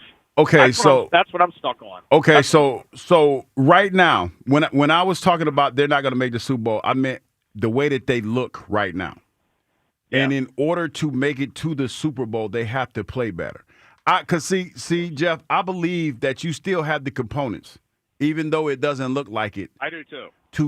To put it together to be a Super Bowl contender. So I'm still, like, in a nutshell, I'm still holding out hope that they can figure this out. Because it starts with the Chargers. It starts with, it does start with the Chargers. Yeah. And it's more about playing better in the last 5 games to get to the playoffs instead of hoping that we get into the playoffs. Because let's be honest, yesterday, a lot of people were happy about the Cowboys losing because that helped us out. Yes. I Chop one off that magic number. For me, Jeff, it's more about being in control of my own destiny. Certain things I have no control over. Like, I don't have control over the Cowboys or whatever they do, but I can control this. Yeah. So that's where I was coming from. So I still expect them to make the playoffs, but maybe my reasoning is because going 4-1 is kind of tough. So I really struggle with the fact that they could beat the Bills in Buffalo. That's going to be tough. And what if we get down to the last game and nothing matters against the Commanders? That's where I'm at. That's fair. That's fair. Better chance they go 3-2 than they go 4-1. But let me say this though, Jeff. Like, okay, say we are in that scenario. Say if we are in the scenario where we had the last game we don't have to play. Got it locked up. Right. Do you feel comfortable enough with this offense to allow that to happen, knowing how this offense is played all year long? So it's a good question, but then, I mean, if we get there, it's going to be a debate between, rust versus extra work. But that bye, I mean, guys, last year, remember, the debate was let's Saquon play versus rest everyone the last week. So that was kind of our bye week because we didn't get a bye week. I think that matters. Jeff, if we get to that scenario, if we win the next 3, lose in Buffalo, and then the last week doesn't matter, they're kind of locked into the 3, I would love to create a de facto bye week. I think that would help. Health and availability is our best friend right now, and we might need that. That might be the scenario when we get there. Well, and also the team we might play, let's say we're the 3 seed, and Jeff, good phone call, like who the 6 is, I don't know, San Francisco or the Bears or who the Lions or whatever. They might be playing for their lives the last week while we're sitting and resting. I mean, I will take that. So, Hugh, I understand your point on controlling your own destiny. What last night did is let us control our own destiny to a reasonable degree. Right? With the Cowboys losing, 3-2 from the Eagles now clinches it. If the Cowboys won out, we had to win almost every game. I like that scenario better. Ooh, no. Because, Joe, I look at it like this. We have been, this whole season, if you're being honest with yourself, we've been hoping to see something we haven't seen. I know. Every week. So I've accepted we're not getting it. No, but I have not. Because that's not hoping we're going to see something every week is not going to get us to the Super Bowl. That's a fact. Whether we want to sit here and believe that or not, whether we want to wear the green glasses or not, that's not the way I want to live. And that's the main reason why I said I want Dallas to win, because now that puts even more pressure on you to go out there and do what you've been talking about doing all year long. See, that's what I'm saying. The mentality is different. It feels like we're just happy to be here. I want to dominate. And in order to dominate, I have to be better and I have to do better. But in order to do anything in the playoffs, you got to get there. And 3-2 gets us there. In the position that we're in now, this ain't like I'm talking about the beginning of the season. We're in the throes of this, and we are in control with these last 5 games of how it goes. 3-2. But when you say it like that, you're just hoping, okay, and now you got cats out there looking at the schedule trying to figure out which 3 games we could get. Oh, we can get. Like, that's not the way that I want to go into this. I guess I'm at the point I've accepted that the normal Eagles game is going to end up 20-17. Like most weeks. Now, forget the Raiders. The Raiders are terrible. But I just accepted that the rest of the season, if that's 5 more weeks, if it's 6, 7, 8, 9, or we're in Santa Clara, the game is going to be 20-17. And guess what happens in 20-17 games? Sometimes you win, sometimes you lose, right? It's a toss-up game. I don't think we're good enough this year on offense to blow most teams out. And I think we're good enough, just overall roster-wise, that no matter who we play, we're probably going to kind of be in the game. So when I've accepted that, then I'm going to take 3-2. I'm going to take away the risk, and let's get to the playoffs and take our chances. We go win a few 20-17 games and make a run. Chris in Middletown, what's up? Good morning, man. Good morning, Chris. You, Kyle. Casper, the friendly ghost. How are you guys doing today? We're good. Hey, what's going on? Just trying to work through things. Listen, before I get to you there, Casper, Aaron, let me tell you something, Aaron. When you call in, you're always out of breath. It reminds me of Daryl Morey. Like, remember he used to call in all the time, and we're like, "What is this guy doing?" Yeah, when he goes to his press conference, it's like he was just on the treadmill or something before. Yeah, I worry about Morey sometimes. Aaron's the same way. He's always out of breath, and then listening to him when he started whining about Cinnamon Ken, it just reminded me of Spike crying about Embiid. Like. I mean, it was mirrored each other. So, Aaron, listen, friendly advice to you. Put the meatballs down and pick up the stout. All right? Now, Joe, yesterday, you went from being strong with a winner's mentality and standing on business. Today, you're back to being a coward without a spine. And just like, the water's rising, you turned into Hugh running for the hills. Like, no, you guys want style points. I just want to get to the finish line. I want to get to the finish line. No, you sound like a damn female dog with this mentality, okay? So, you know what? You want to play it safe. Listen, Joe, let me tell you something, and let me tell you everybody out there listening, playing it safe in life gets you nowhere. Hugh Douglas did not play it safe in life to get to the NFL. That's why he's okay rising up to the challenge of adversity in life. You say this guy makes $2 bets. Kyle didn't grow that thing on his lip without playing it safe, okay? So listen, you got to seriously get it together, okay? Nope. When you hit adversity, you rise to the challenge. You want the challenge, okay? You don't sit back and go, I want to save my way into the playoffs, and then, we'll probably lose, but that's okay. No, that's a I didn't loser. say that. I just want to make it. That's what a loser. That's exactly what you said. I want to play it safe. I need security in my life. Stop it, okay? Listen. Just because I accept risks, just because I can accept. You guys just are ignoring the chance that they fall apart. Okay. Just stop. No, I'm not ignoring it. No, if they die, they die. When Joe, and listen, here's what happens. You know what? Let's be honest about this, Joe. Being a coward and playing it safe gets you nowhere in life. Playing it safe gets you living in your mom's basement, complaining on every day, going on YouTube and tweeting about sports talk people. You people, that's what playing it safe is. They're an example of playing it safe. You turn into a loser. So you know what? Don't play it safe in life, people. Get out there. Take the challenges head on. Take the challenge. Rise up to it. Don't be afraid of Eagles it. chant, Chris. Stare adversity in the face and push through it. And you know what? I know what's in Hugh's stocking. It's low T Gilliam. Have a good day. Oh, all right, Chris. Appreciate it. No, I'm not in the stocking. No, I'm not in the stocking today, so I dropped my coffee here. All right, 215-592. I wanted an Eagles chant. That felt like it was. It felt like on the Friday, like, I don't know. I was about to give him the music. There's no easy way. There never is. All right. We got a lot to do here. The Schwarber stuff, do you expect him to be back with the Phillies, or are you worried that he's not going to be a Philly next year? Winter meetings start on Sunday. We also got to talk through this thing. Would you take 3-2 right now? Would you sign up? That clinches the division. It gives us a home playoff game, and away we go. Or do you want to roll the dice like Hugh Douglas over here with the rest of this Eagles season? Plus, we need to make an official ruling on if Hugh should get credit for his recent Darius Slay report. Are we calling it a report? All right, Slay was asked yesterday if he would have reported to the Eagles had they won the claim. His answer next. And we got to decide if Hugh Douglas deserves any credit whatsoever around here. It's a midday show on Sports Radio 94 WIP. Let's take a look at the latest pro football injury report presented by Fanatics Sportsbook.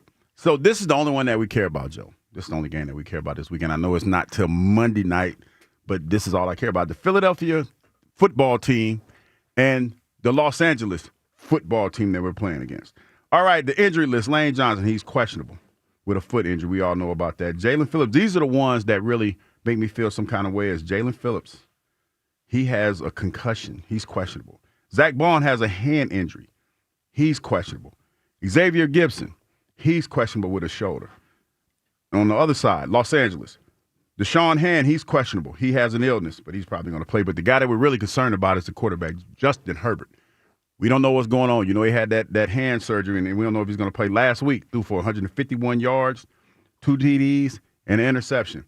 Y'all know where I'm going with this one. We're going with the birds with this one, people. But football's in full swing, and let's be real. There's no better place to bet than with Fanatics Sportsbook. So don't wait for a bad beat with another sportsbook. Switch to the home of Fair Play, where they protect all player prop bets across strays, parlays, and same-game parlays against any first-half injury. That means we're talking about running backs, we're talking about receivers, or any eligible player prop, Fanatics Sportsbook Fair Play policy gives you the edge when it comes to cooking up a parlay. That means if your player gets injured in the first half, boom, your bet will play on with all remaining legs, meaning a loss can be turned into a win. You can also track your player prop performance in the Fanatics Sportsbook app, and the payout is super quick. So bet with the book that always has your back. Fanatics Sportsbook. Winning hits different here. That's today's report. Listen all season long for weekly injury updates presented by Fanatics Sportsbook, the home of Fair Play. Download the app today. Must be 21 plus. Gambling problem? Call 1-800-GAMBLER. Hey, it's Pete reminding you Chicky and Pete's gift cards are the gift that always fits and always gets returned. All holiday season long, buy a $50 Chicky and Pete's gift card and get a $10 Chicky and Pete's bonus card. Then follow our socials for the days of Chicky and Pete's double bonus days. Get 2 $10 bonus cards for every $50 you spend. Year after year, the gift that always fits and always gets returned. Gift cards from Chickies and Pete's. At America's Tire, we've been the trusted experts since 1960 because nobody does tires better than we do. And with over 90 brands, we have thousands of tires in stock to keep you covered with choice and availability. Need tires today? No problem. With over 1,200 stores nationwide, we can get you in without an appointment and back on the road safely with new tires. And it's all backed by over 65 years of expertise. Buy and drive today at americastire.com. Let's get you taken care of. Now serving Whitehall and Exton. When you need to know, depend on KYW News Radio 103.9 FM. It's going to be the coldest day since March. Some areas will even see light snow showers. Philly renters furloughed during the recent government shutdown are being urged to apply for a new relief program. Philly launches free walk-in flu and COVID vaccine clinics ahead of the holiday season.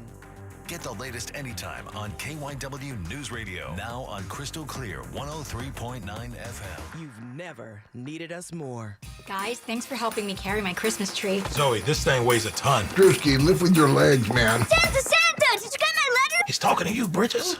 I'm not. Of course he did. Right, Santa? You know, my elf Drewski here, he handles the nice list. An elf? I'm 6'3". What everyone wants is iPhone 17. And at T-Mobile, you can get it on them. That center stage front camera is amazing for group selfies. Right, Mrs. Claus?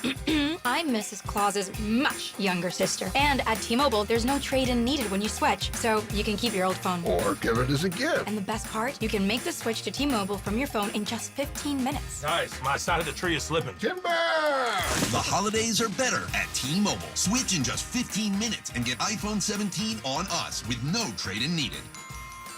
With 24 monthly bill credits for well-qualified customers plus tax and $35 device connection charge. Credits end and balance due if you pay off early or cancel. Finance agreement, 256 gigs, $830. Eligible port in a new line, $100 plus a month plan with autopay plus taxes and fees required. Check out in 15 minutes or less per line. Visit T-Mobile.com. Low of 20 overnight. Tomorrow, high 31 and cloudy. Weather brought to you by Staples. Have an easy holiday at Staples. Save on top tech and gaming gifts, shipping supplies and services to get your packages there safely, even custom cards and wrapping paper. Staples. That was easy.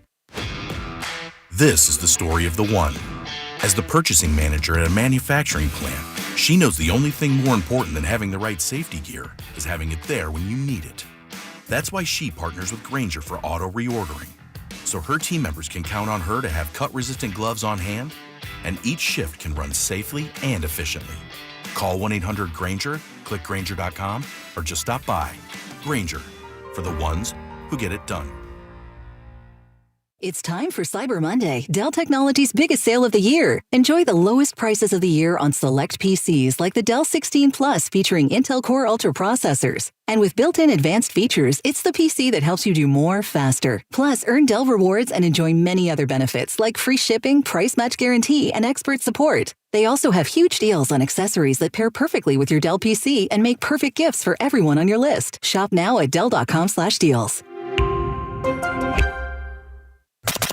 Former Eagle Hugh Douglas, current minivan driver Joe Giglio on Sports Radio 94 WIP.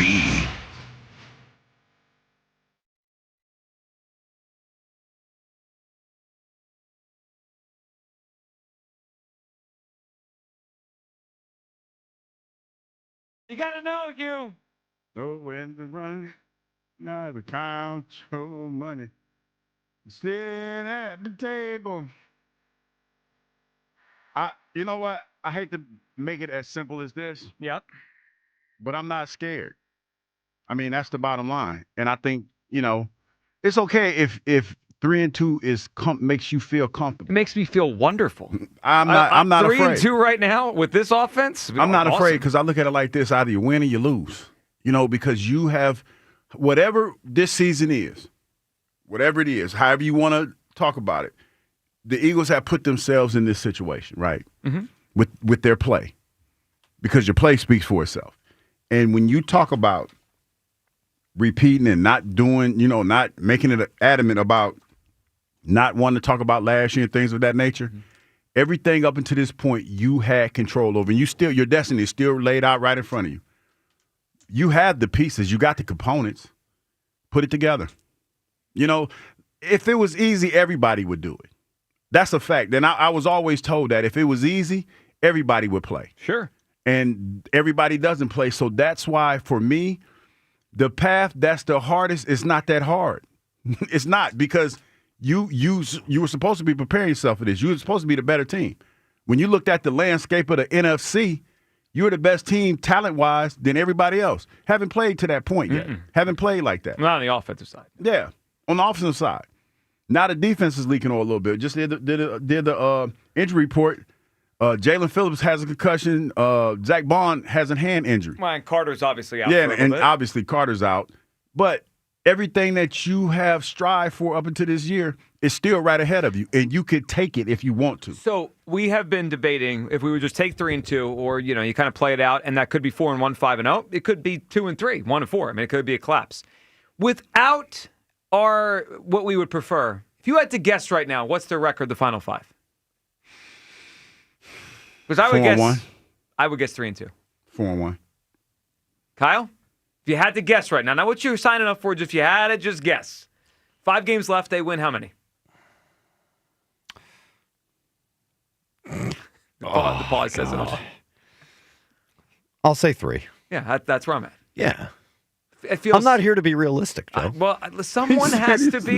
Someone has to be It's around Friday. here. I know it is a Friday. All right. Speaking of realistic or delusional, depending on how you decide, Hugh Douglas, you are up for Eagles Insider of the Year, and it is time for us to assess whether this week you are a true insider or a true fraud. So you did report, on air. It was a big report. It was hot. It was hot in the streets. The All on report, your own.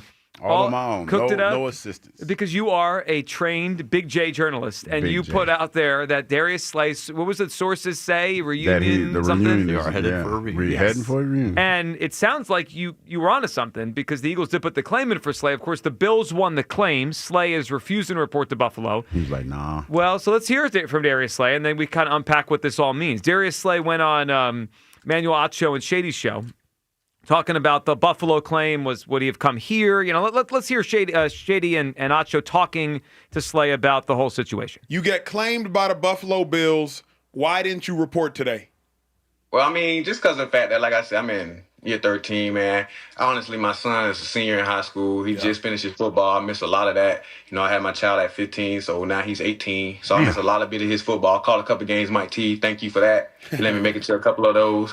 So, and I'm just like, man, I've been doing so much with football, man. I've always been an awesome dad, but with me not being, traveling different worlds and there, so I've been missing out on a lot of my kids' activities. So, shoot, man, mostly like a family decision, kind of to it.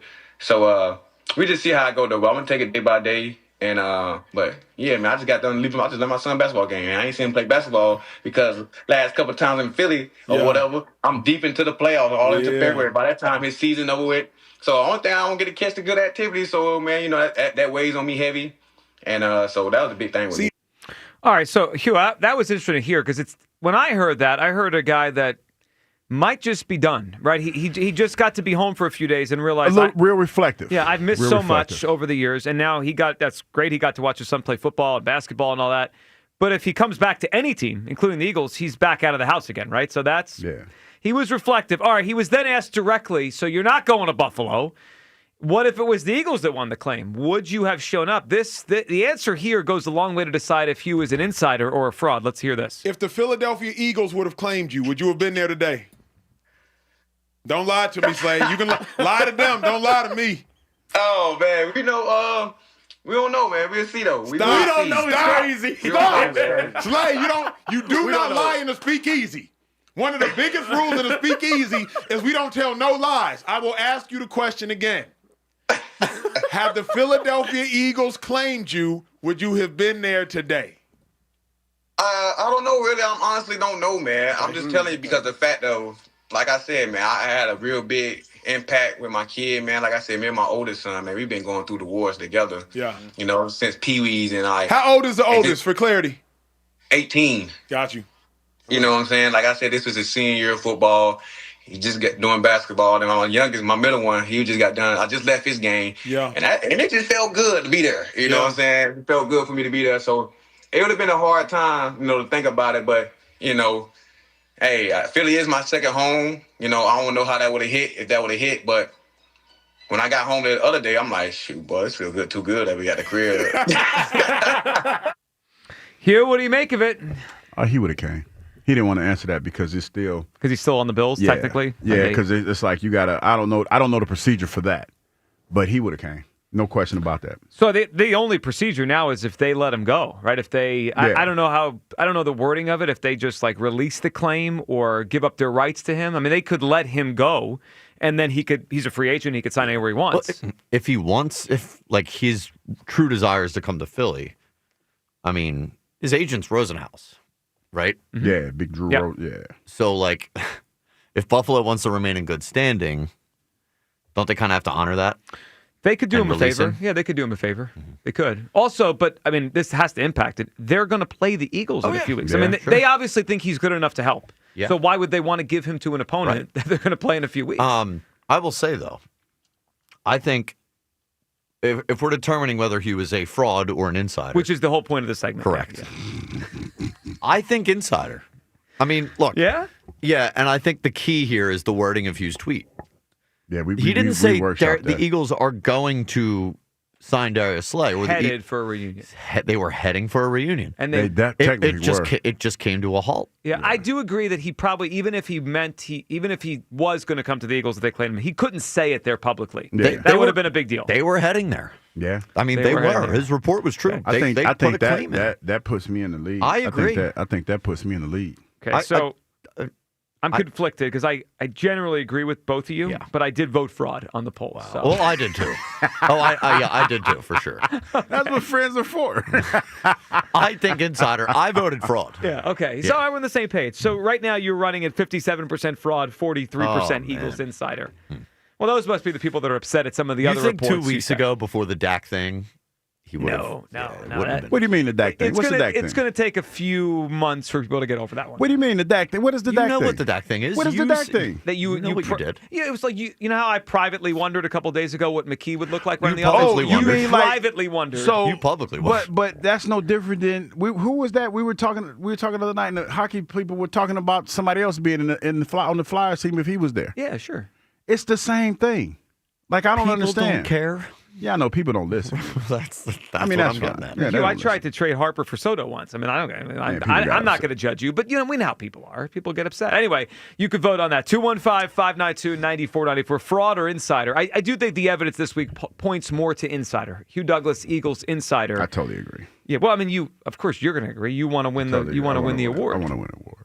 I just want to go on their show and take my award and laugh in the face of the other pundits in this area. And you know what I need? If Hugh does win Eagles Insider of the Year, next training camp, you need to walk around with the whatever it is, a trophy, a pendant, whatever they have. Because think about all the people that cover Eagles training camp. Yeah, and I'll be like the Eagles Insider of the Year. They're the ones that are. I mean, they're the actual day-to-day insiders. You just swoop in and steal the award. And they'll be like, you're such a joke, and they'll be upset. You can't rest on your laurels, though. No, I do. I have you to need figure more out. reports. I mean, this thing runs for more months. I need to figure it out, man. We'll push him. Yeah. I mean, Hugh, I told you, the winner of this is going to be the one that has the true story of what's going on with the offense. We're still working on it. Okay. You got any scoops? Well, I had one, but Kyle keeps poo-pooing it. Sources tell me. What are you talking about? It's a good chance Kyle Schwartz. That's Phillies, man. But it's still a scoop. You don't know anything about the Phillies insider it's stuff. Still a scoop. I know people. You know Eagles insider stuff. I know in Middletown. I've been there before. You're out of the loop on the Phillies. You don't know anything about the Phillies. Yeah, that hurt a little bit. I didn't mean. I meant in terms of is it insider. It reminded me of that phone call that we had a few years ago. Hugh, you don't know baseball. Yeah, you don't know baseball, Douglas. All right, let's go back to the phone lines here. All right, Ross at Glassboro thinks Hugh's the only one making sense here, so he gets to be on the phone lines with us. Hey, Ross. Keep saying whatever you want, Hugh. You don't know baseball. There it is. What's up, Ross? Yeah, Uncle Hugh, man. I don't know what's going on with these cats, but Joe, when you say you want to take 3 and 2, you're signing up for it. You're basically saying you're throwing in the towel. No, I'm not. 3 and 2 gets us to 11 and 6, and probably the 3 seed. How is that throwing in the towel? Throwing in the towel is in you're signing up for it. Is in you don't want to play the games. You just want the record. Give me 3 wins. I don't care. I don't want to watch the games. I just want the record. Well, no, I want to watch. But what I'm doing is I'm protecting us, Ross. Because if we play the games, what if we go 2 and 3? And then we lose the first playoff game and we're out. Well, I didn't say they're going to lose the first playoff game. But what if we play these games and play hard to earn the way into the playoffs? They got to play better, right? That's how I look at it. Right. So if you make it, then you got a better chance of going. If you just say, oh, okay, well, we'll give up a couple games, whatever, your heart's not in it. No, I'm just protecting us from the bottom falling out of this thing. 3 and 2 means they don't collapse. I get to this hypothetical and whatnot, but where I feel that Hugh's coming from is saying if they don't make the playoffs, it's because they don't deserve it. If they do make it, it's because they played better, because this offense is not going to get anywhere in the postseason. He gets it. The way it's playing now. He gets it. I agree with that. Yeah, if the offense plays like this, Ross, they'll be one and done. I mean, it's very hard to win games against really good teams when you can't score more than 15 points. I think we all agree on that. Yeah, the way I look at it is I feel like all this argument's been going on all season about what's the cause, what's the reason. I think it's 2 things. One, obviously the offensive line's not playing as well, and that's why the run game's not working, and that's why the pass game's not working. The other thing, and really I think the only other thing, is I feel like Jalen's being too protective of this. I feel like he's obsessed with not turning the ball over to the point where it's keeping him holding the ball longer. It's keeping him from taking any kind of chances. You know, when AJ's Twitter handle or something is always open, right? Mm-hmm. That doesn't mean that's not because he's always open. Literally, it's because even when he's not open, he's open. And ironically, Ross, that's how Jalen used to treat him. Like that a few years ago, that's the way it was. Yeah. He used to throw those 50-50 balls, and he doesn't anymore. Yeah. And the difference in the offense is clear. Oh, for sure. So, and I think you're right. I think you were right about the Jalen thing, that he has become, and Ross, good phone call. And I'm not saying this is all Jalen's fault. I mean, Sirianni and the strategy but I do think they've become too obsessed with the turnover thing. Like we can never, and not that you want to turn the ball over, but Hugh, there also has to be like, you can't make a shot if you don't take a shot, right? You can't move the ball if you don't throw the ball. You can't. I do think it's almost become too much. Like we're just too risk averse, and then we don't score any points. Yeah, but we have to do something, Joe. In order for me, or in order for this team to get better, they have to take chances. And that, to me, is the whole premise behind me feeling the way that I felt yesterday when I said, let the Cowboys win. But listen to why, Joe, because now it puts more pressure on us to have to do better. Because let's be honest. This is where Eagle fans need to have a come to Jesus moment, because we sit here and we've lied to ourselves every week about what this team was. Oh, they're going to beat the team 38 to something. We've barely squeaked past. It's time to stop lying. We're arrogant. We've been rolling our helmets out there because we're the Philadelphia Eagles and hoping for the best. Sometimes you need that pressure to help bring out the best of you. And that's why that was the whole premise. Let them win and make it put more pressure on us, because now it becomes, hey, the Dallas Cowboys are breathing down our neck. How bad do you really want it? Because that's what we're talking about right now. And when you say stuff like, hey, hey, I'll take 3-2, you're settling knowing that this team isn't that good. That's what I hear when I hear people say that. When I hear the other side, which is take our chances, the bottom could fall out. And, Joe, if the bottom falls out, guess whose fault that is? Theirs. Because of what? But there is risk to this. Like, guys, if the bottom falls out, we have major questions into the offseason. And that's we need to answer. How long? Like, here's the thing, and follow me on this, people. How long have we been dealing with this and it hasn't been addressed? Maybe it's time to address it. You know that analogy we like to use all the time? The parents are fighting, but they're trying to stay together for the kids. Yeah. Maybe it's time to go our separate ways. Maybe we need to see the ugly part so that we can get past it. A divorce around the holidays? No, I'm just saying. No, but what I'm saying is this. Come on. When I hear Eagle fans, especially when they get mad at me, why are you being such a hater? Why are you talking about this? No, because we all see it, and I just find it surprising that you being a diehard Eagle fan, you scared to talk about it.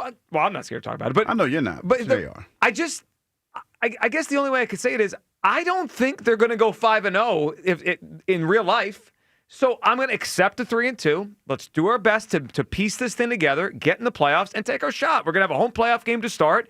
I do think the top of the NFC is a little bit more vulnerable than in most years. I don't think the Rams are unbeatable. The Packers are probably going to be the 2 seed. I think they're going to take over the division over the Bears. I mean, the Eagles already beat those teams. So get in. Let's make this happen. And away we go. 215-592-9494. Let's go to Mario, Northeast Philly. What's up, Mario? Yo, what's up, fellas? How y'all doing? Hey, Mario. What's up, pal? All right. Hey, Joe, man, I'm usually rocking with you, man, but you talking that cluster talk with that 3-2 talk. I can't ride with that, man. I'm like you. You put it all out on the line. If they make it, they deserve it. Or if not, then that is what it is. But I don't see. I honestly see the Eagles, if they don't play right and start getting it together, they'll beat the Chargers. But I see them going like 2-3, and that last game gonna count if they don't get things together and start playing like they supposed to be playing. And on the Kyle thing, Kyle's gone. If you've seen the last interview at the end of the season, what he was saying and his body language said it all. He knew he wasn't coming back. That's why he's kind of teary-eyed and crying and all that. So I think he's going. You know, I hadn't thought about that in a while, Mary. He was very emotional. He did sound like someone who was at least unsure if he was coming back. He did not sound like he knew he was coming back here. Right. And one more thing. Hey, y'all better act like y'all know. Y'all must have forgot. He was the insider. He the plug up at the station. He know what's going on. Try to tell them, man. They don't hear For me. the Eagles. They ain't listening, Hugh. I told you. I try to tell them to listen to me, dog. They don't be listening. No, He's going to be a Philly. We stopped listening. Y'all have a good weekend, man. Hey, you too, man. You got it, Mary. Have a great weekend. Listen to Hugh. I mean, what are we supposed to every day? I will say this. 4 hours? I will say this. Don't listen to me all the time, because sometimes when I workshop some of this stuff, it's a little bit off the wall. But when it comes to football, I mean, I'm pretty plugged in. I mean, I'm the inside. I'm trending towards the inside of the year. I mean, I'm trending towards that way. And Hugh Douglas just keeps working. I'm telling you, man, it's one of those things because I have vision, and this third eye has been working overtime. Now I know it's a lot of times I say stuff that incenses a lot of people. They get upset, but y'all need to get out y'all feelings because I'm just dropping this knowledge. What would you say is more likely, that you win Eagles Insider of the Year or the Eagles win the Super Bowl? Damn, Joe. Just a question. I would say for the sake of my love of the team, they win the Super Bowl. Yeah, you're screwed, buddy. You're not. I mean, I'm going to say that. Yeah, there's too much time between now and. So you think the Eagles awards. are more likely to win the Super Bowl? Yeah. Well, that's less faith than Hugh. You don't think he can break another big story? It's just that you put together a bad what if. I don't think you have another one in you. It's a bad what if. Are you kidding me? There's at least one great outcome. How is that a bad what if? You're either Eagles Inside of the Year or they win the Super Bowl again. Let's see it then. Okay, we'll figure it out. We got to figure one out. Come on, big guy. Come on, big guy. All right, let's go to Cowboy Jim licking his wounds from a big loss last night. What's up, Jim? First of all, Charger Aaron at SoFi on Monday night. Oh, boy. Is there an elevator to the 700 level? And can I get Grubhub delivered to my 700 level seats? And yes, seats. When I fly, I need 2 seats, so I need 2 seats when I get to SoFi. Sounds like you took exception to the spray tan comment. I don't know what he's talking about. This call on caller crime has devolved into something crazy. Sure has. Yeah, I mean, he did say something smart. I mean, Cinnamon Ken is pretty boring. But anyway, Joe and Hugh, listen, I predicted the Cowboys would go 2-3, so that's very impressive for the 12 days. And they will win the next 4 games and go 10-6-1. Wonderful. I predicted 11-6, okay? Make the playoffs or not, but I think the Eagles are going to fold. I think even when the Raiders come in, I think the Raiders are coming in with guys that want a job next year. And they're going to just stop, throw it Jim. all The out at you Raiders right are horrendous. and the Giants and the Commanders, listen, those guys, Commodores they're do coming play in there hard, to though. win. I know. They're going to play really hard. Well, yeah, So the Commanders are going to beat the Cowboys on Christmas. I mean, that's going to end your season. That'll be the last one. Don't stop with your nonsense. Stop with your nonsense. Listen, it's all about you. Listen, we're right behind you. We're coming up behind you. So you're going to lose even more. Just lost Joe. last night. You gave up 40 points to a team without Joe. In 12 days we played the Eagles, the Chiefs, and the Lions. Okay, we moved the ball well. Yeah, 2 interceptions by Dak isn't good, and 5 sacks isn't good. But it's 12 days. And we had to go to Detroit. Didn't Detroit have to play the same amount of games in the same amount of days? Go put your Lions jersey on and go suck your thumb. Bye. Well, I was a big Lions fan last night, of course. Jim's going through his emotions today because he realizes the Cowboys, that was a big loss for them last night. Yeah, that was a tough. It was a good game though. It was a good game, and it was funny because it was a back and forth affair, and the Cowboys made it interesting down the stretch. They really did. Well, every time they got to within 3, the Lions pushed it back to 10. It was a really good game. It absolutely was. 215-592-9494. That is how you hot board. We got a lot to do here rest of the show. Remember, when you hear the sounder, Hugh's Holiday Stocking, we have a big-time prize you can win today and be automatically entered for the qualifying prize. So keep listening. When you hear the sounder for Hugh's Holiday Stocking, call in, and you'll have a chance to play to figure out what the heck is in Hugh's Holiday Stocking today. Yesterday, of course, it was Frank Sinatra. So we will get to that as the show goes along. Later on, we'll get to Guess the Takes for Week 14 in the NFL, you people. And we got to talk about what Jalen Hurts said yesterday because he was asked by another candidate for Eagles Insider of the Year, Elliot Shore-Parks, directly about those reports we've talked about this week about him not wanting to run as much anymore. We'll get to that next. How Jalen Hurts responded. I thought his response yesterday was quite interesting. Not so much the idea of it, but just how he responded to Elliot when asked about those reports with him not wanting to run anymore. You'll hear from Jalen Hurts next. We'll get to everyone's phone calls. Schwarber, are you worried he's going to leave? And would you sign up for 3-2 right now for the Philadelphia Eagles in the last 5 games? I would sign up for 3-2 in a heartbeat. I'm not rolling the dice like high roller Hugh over here. It is the Midday Show on Sports Radio 94 WIP. You know what? This commercial I'm about to read talk about somebody we've eaten the turkey. Now let's warm up them leftovers. But listen, I'm going to tell y'all right now. It's Friday. Thanksgiving was last week. Throw them damn leftovers out, man. Like, for real. It's a wrap. It's time to move on. We're getting ready for the holidays, Christmas holidays. As a matter of fact, this is what I need you to do. I need you to go ahead and make you some sweet Italian sausage from Hatfield. Whip up a breakfast casserole, man. If you're still that stuck on the holiday flavor and the turkey and stuff, just whip you up a holiday casserole so good it'll make it reminiscent of the Thanksgiving that you had last week. Because if you're still eating on those leftovers, man, that's just bad. For store locations and recipe ideas, hit up simplyhatfield.com. Hatfield, better care, better pork. As the baseball offseason begins, questions remain for the Phillies. Does Schwarber re-sign? Oh, we'd love to bring Kyle Schwarber back. It's a priority. Will JT return? The most prepared guy I've ever been around as a catcher. Can the Phillies retain Ranger? What a performance for Rangers, Suarez. Listen for the latest. All your Phillies offseason happenings happen here. We'll see what happens. Sports Radio 94 WIP. Hey, sports fans, this is Mike Quick. If you're over 65, a Medicare Advantage plan from Jefferson Health Plans can keep you going strong. Many plans offer $0 premiums, dental, vision, and hearing benefits, and prescription drug coverage, all designed to keep you at your best.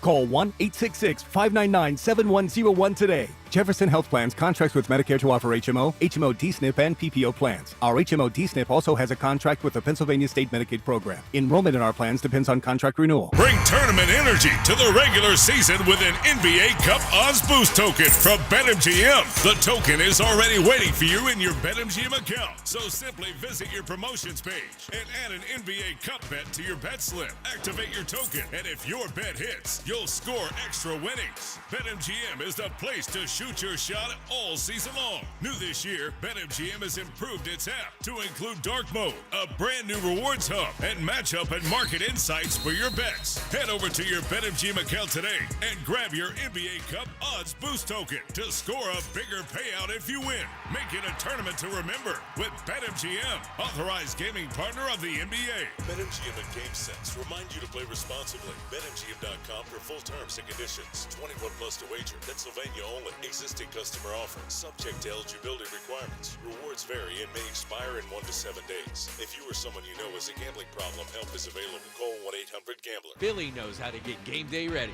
The jerseys, the wings, the oil change. Yeah, the oil change, because your car needs to perform too. At Meineke, we'll get your ride tuned up faster than a 2-minute drill. Brakes, tires, oil changes, exhaust, batteries, and more done right at the right price. Don't let car trouble bench you this season. Come to Meineke for all your car care needs. And right now, Meineke's offering a synthetic blend oil change for only $34.95 with free tire rotation. See your local Meineke dealer for details. Meineke, doing car care right. Quality is very important here at the North Pole. You see, I check my list once, twice. All done. Well, Santa, quality's important to us at Nissan, too. We actually test every model thousands of times. There's the frame twist test, shaker test, corrosion test, drive load test, tug-of-war test, towing test, off-roading test, practical strength test, splash test, corrugated road test, chassis dynamics test, water intrusion test, extreme heat test, extreme cold test, rough road test, jump test, curb impact test. And physical parts tests. Save on J.D. Power's #1 mainstream brand in new vehicle quality at the Nissan year-end event. Get 0% APR on the 2026 Rogue Platinum, 2025 Murano, or Pathfinder for well-qualified buyers. For J.D. Power 2025 U.S. Initial Quality Study Award information, visit jdpower.com/awards. Awards based on 2025 model year. Example, 0 down payment, 60 months financing at $1,667 per month per $1,000 financed. Actual down payment may vary. Subject to NMAC credit approval. Not all buyers qualify. Dealer contribution may affect actual price set by dealer. Contact dealer for details. Ends 1/5/26. It's the most It's here. wonderful time. B101 has transformed into Philly's official Christmas station. Relax and unwind with your holiday favorites 24 hours a day, all the way through Christmas. Tell your smart speaker to play B101. Holidays are here and playoff football is in the air. Whether you're celebrating with family or fired up for a festive tailgate, Dietz & Watson has everything you need. Serve up the official hot dog of the Philadelphia Eagles, plus delicious sausages, premium meats, and artisan cheeses to make any holiday spread shine. And for those busy holiday errands, grab some high-protein Dietz Nuts meat snacks, perfect on the go. Dietz & Watson premium meats and artisan cheeses, proudly crafted since 1939. Visit DietzandWatson.com to find a retailer. Check engine or ABS light on? Take the guesswork out of your warning lights with O'Reilly Veriscan. It's free. Ask for O'Reilly Veriscan. O'Reilly Auto Parts. Snakes, zombies, public speaking. The list of fears is endless. But the real danger is in your hand when you're behind the wheel. Distracted driving is what's really scary and even deadly. Eyes forward. Don't drive distracted. Brought to you by NHTSA and the Ad Council. Not available in all states. Must qualify for enrollment. Results may vary. Do you owe $10,000 or more in credit card debt?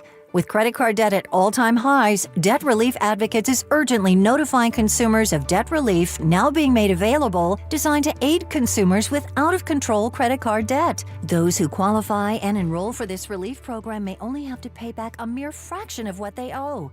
This is not bankruptcy or a debt consolidation loan. This is a relief program that credit card companies would rather you not know about, as it could end your debt nightmare and save you lots of money. Consumers owing at least $10,000 in credit card debt can now take advantage of this debt relief as the cost of living skyrockets. For free information and to learn what debt reduction you may qualify for, simply go online and visit DRA.com or call 800-474-1811. 800-474-1811. That's 800-474-1811. This is Maggie Gray with an Odyssey Sports Minute. Penn State's coaching search has dragged past 50 days, and now the spotlight's on Iowa State's Matt Campbell, the Cyclones' all-time wins leader. But after missing on Kalani Sitake and Jeff Brom, the real question is unavoidable. Why is this job so hard to fill? Is it expectations, fit? Whatever the reason, Penn State keeps swinging, and the longer this search lasts, the louder that question gets. I'm Maggie. 94 WIP HD1 Philadelphia. Live from the Tasty Cake Studios. Sports Radio 94 WIP. An Odyssey sports station. The Chargers moved from a city that doesn't care about football to a city that really doesn't care about football. Eagles, Chargers, Monday Night Football. Pre-game starts at 6 on your exclusive home for Eagles football. Sports Radio 94 WIP.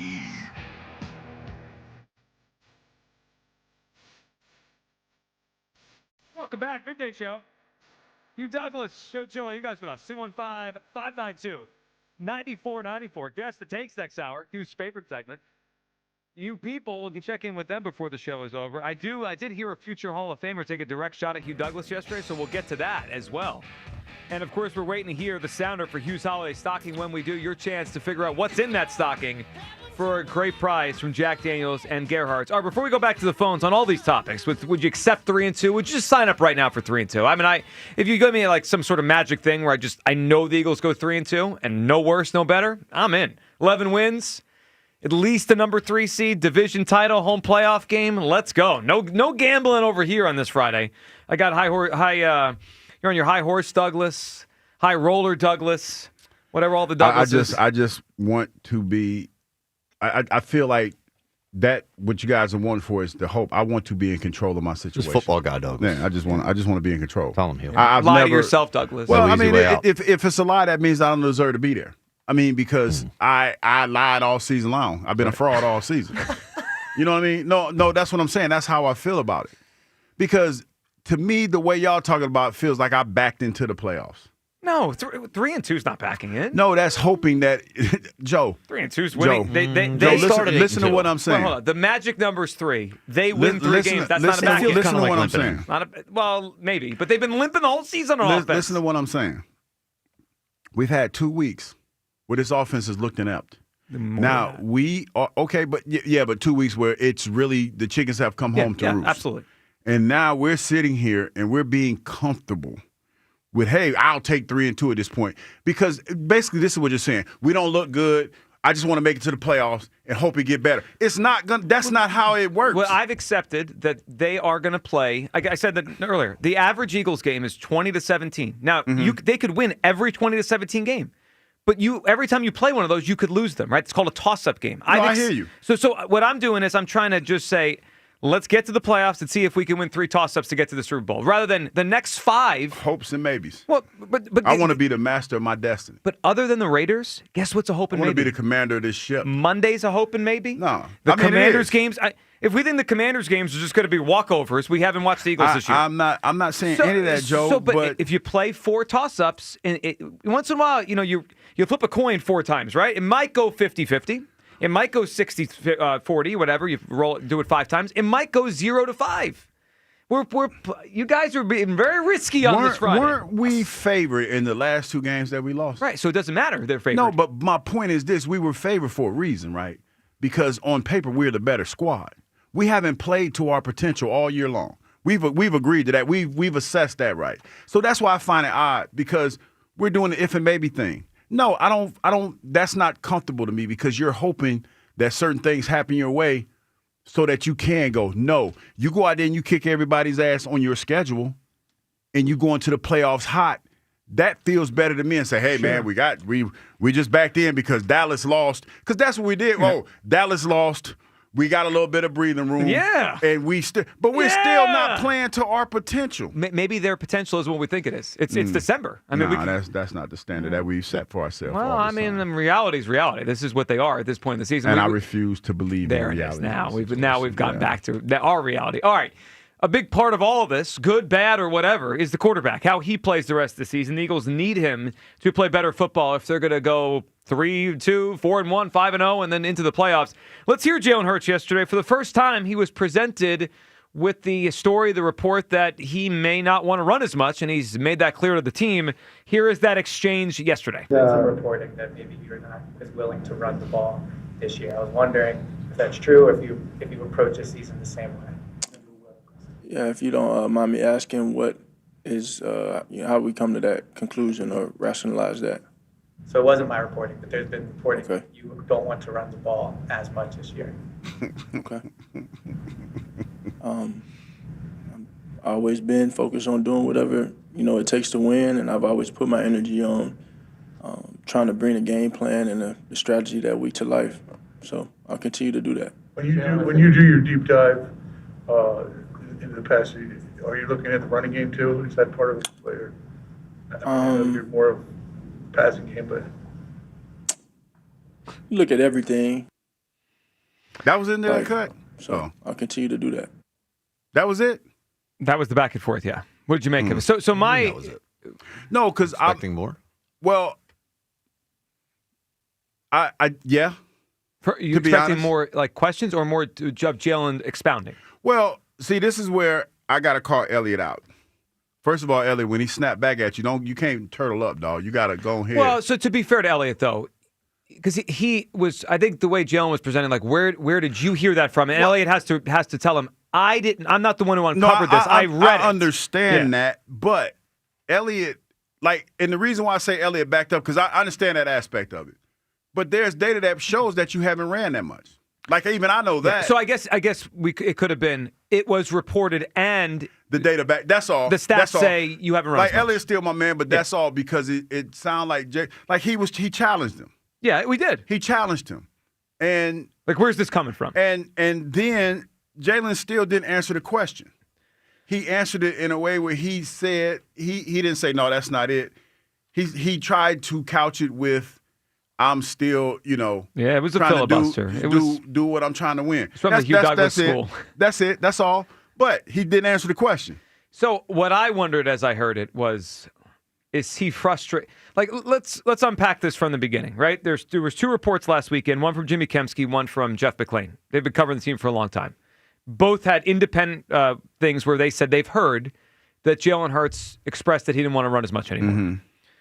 I believe both that they were told those things, right? By who? I have no idea. But I believe they're reporting, right? They've been around the team for a long time, and when they report something like that, I'm sure there's a reason they heard it. Hugh, when I heard Jalen respond, I felt he was annoyed because there's only so many people that would have that information, right? Like, let's just play off the idea, it's absolutely accurate. He's not walking around the building telling everyone, hey, I'm not going to run as much this year. Right? It's a select few group of people that know. Maybe his agent, Howie, the owner, Nick, Patullo, maybe the quarterback coach, right? Like, because they have to know if that's kind of the new philosophy. So if I'm Jalen, I'm like, someone's telling that.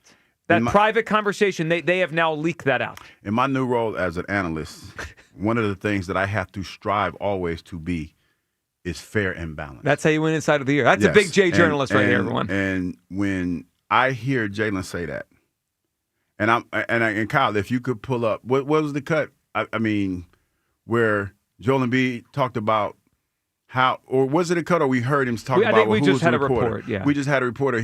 We had a report that he was looking for who told the snitch. Looking for the snitch. Last year. That sounded like that to me, because it's like instead of disputing what was said, you were asking where did you get that from, and that's to me that's acknowledging that there's a little bit of truth to that. Because the one thing that we know, and this is me, people going to get mad, but this is me listening to what's being said. That's what you do. Because Jalen made it crystal clear he doesn't really listen to the media or read what was said about him, correct? Yeah, and I buy that. So, and I buy it too.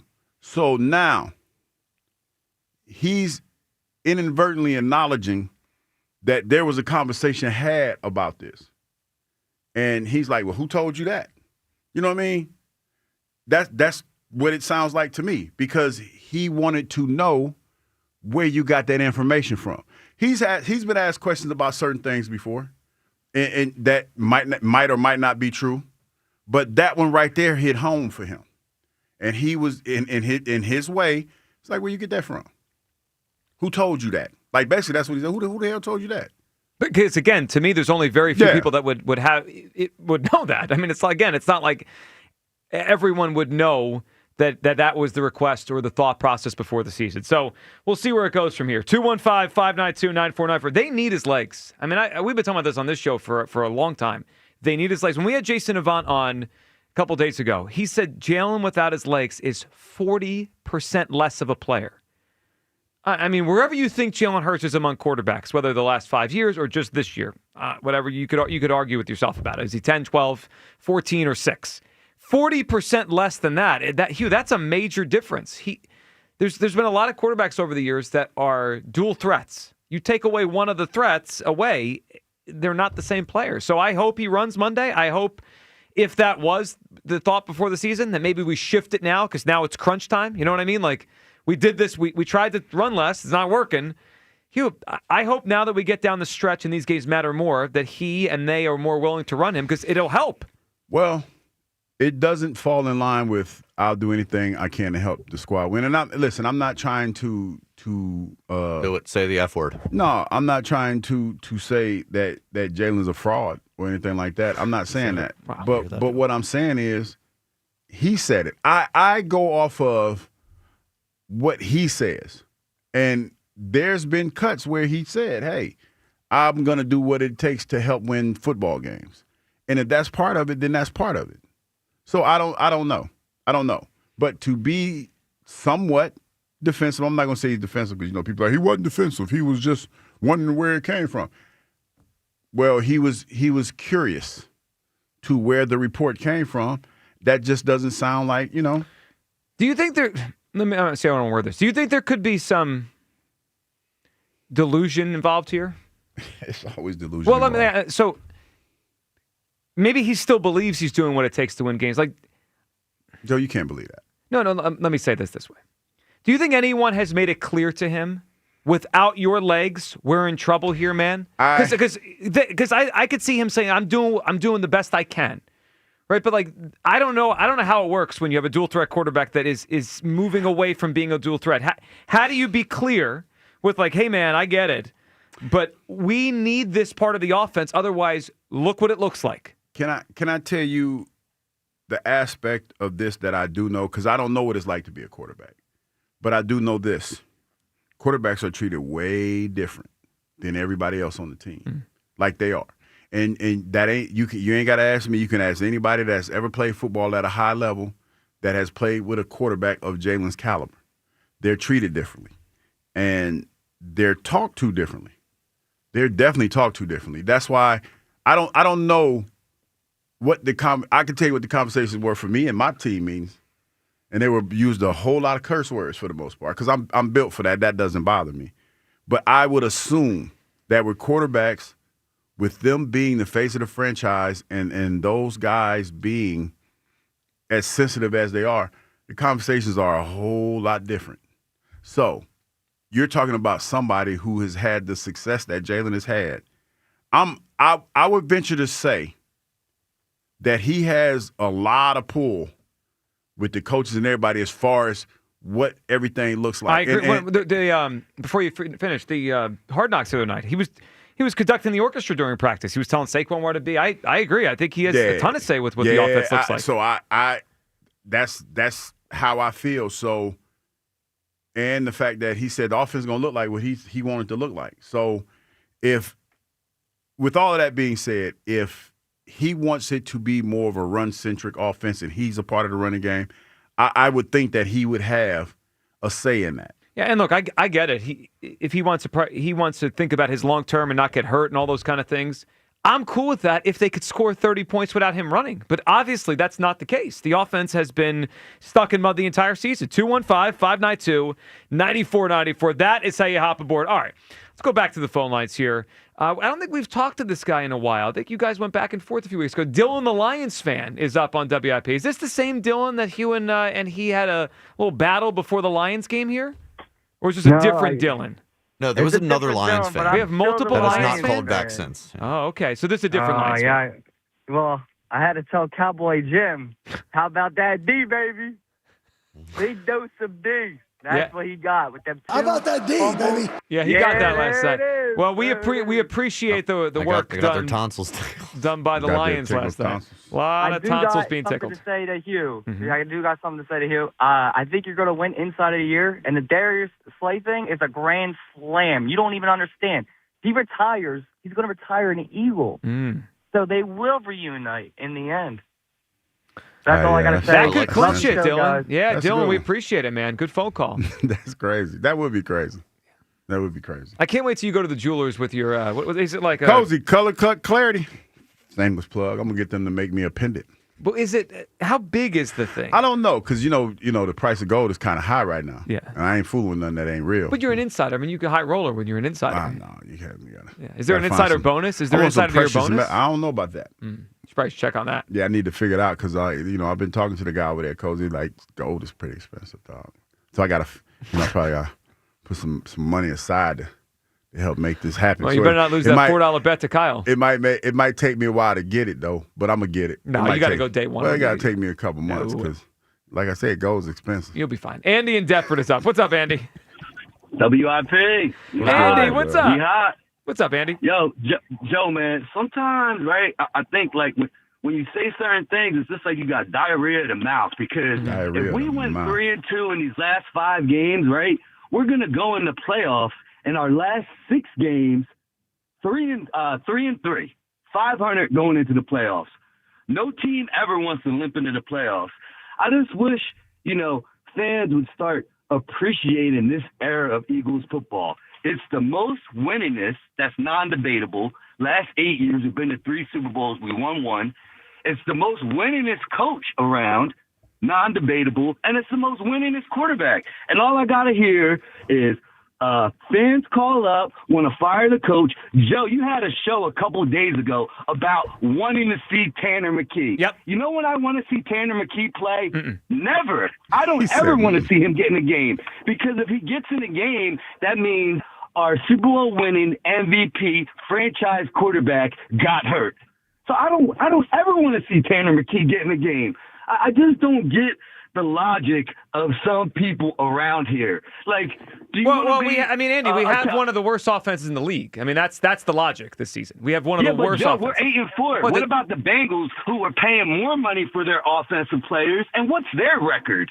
I mean, what are we talking about? Like I said, you keep tiptoeing around what I started with. This is the most winningest era of Eagles football. Sure. Non-debatable. I don't care what the offense is looking like. No one's debating that.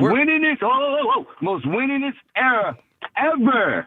It's a fact. It's not an opinion. That's a fact. Sure. So why don't we support the team rather than looking at any little thing to critique and break it down? Well, isn't the goal to continue to win?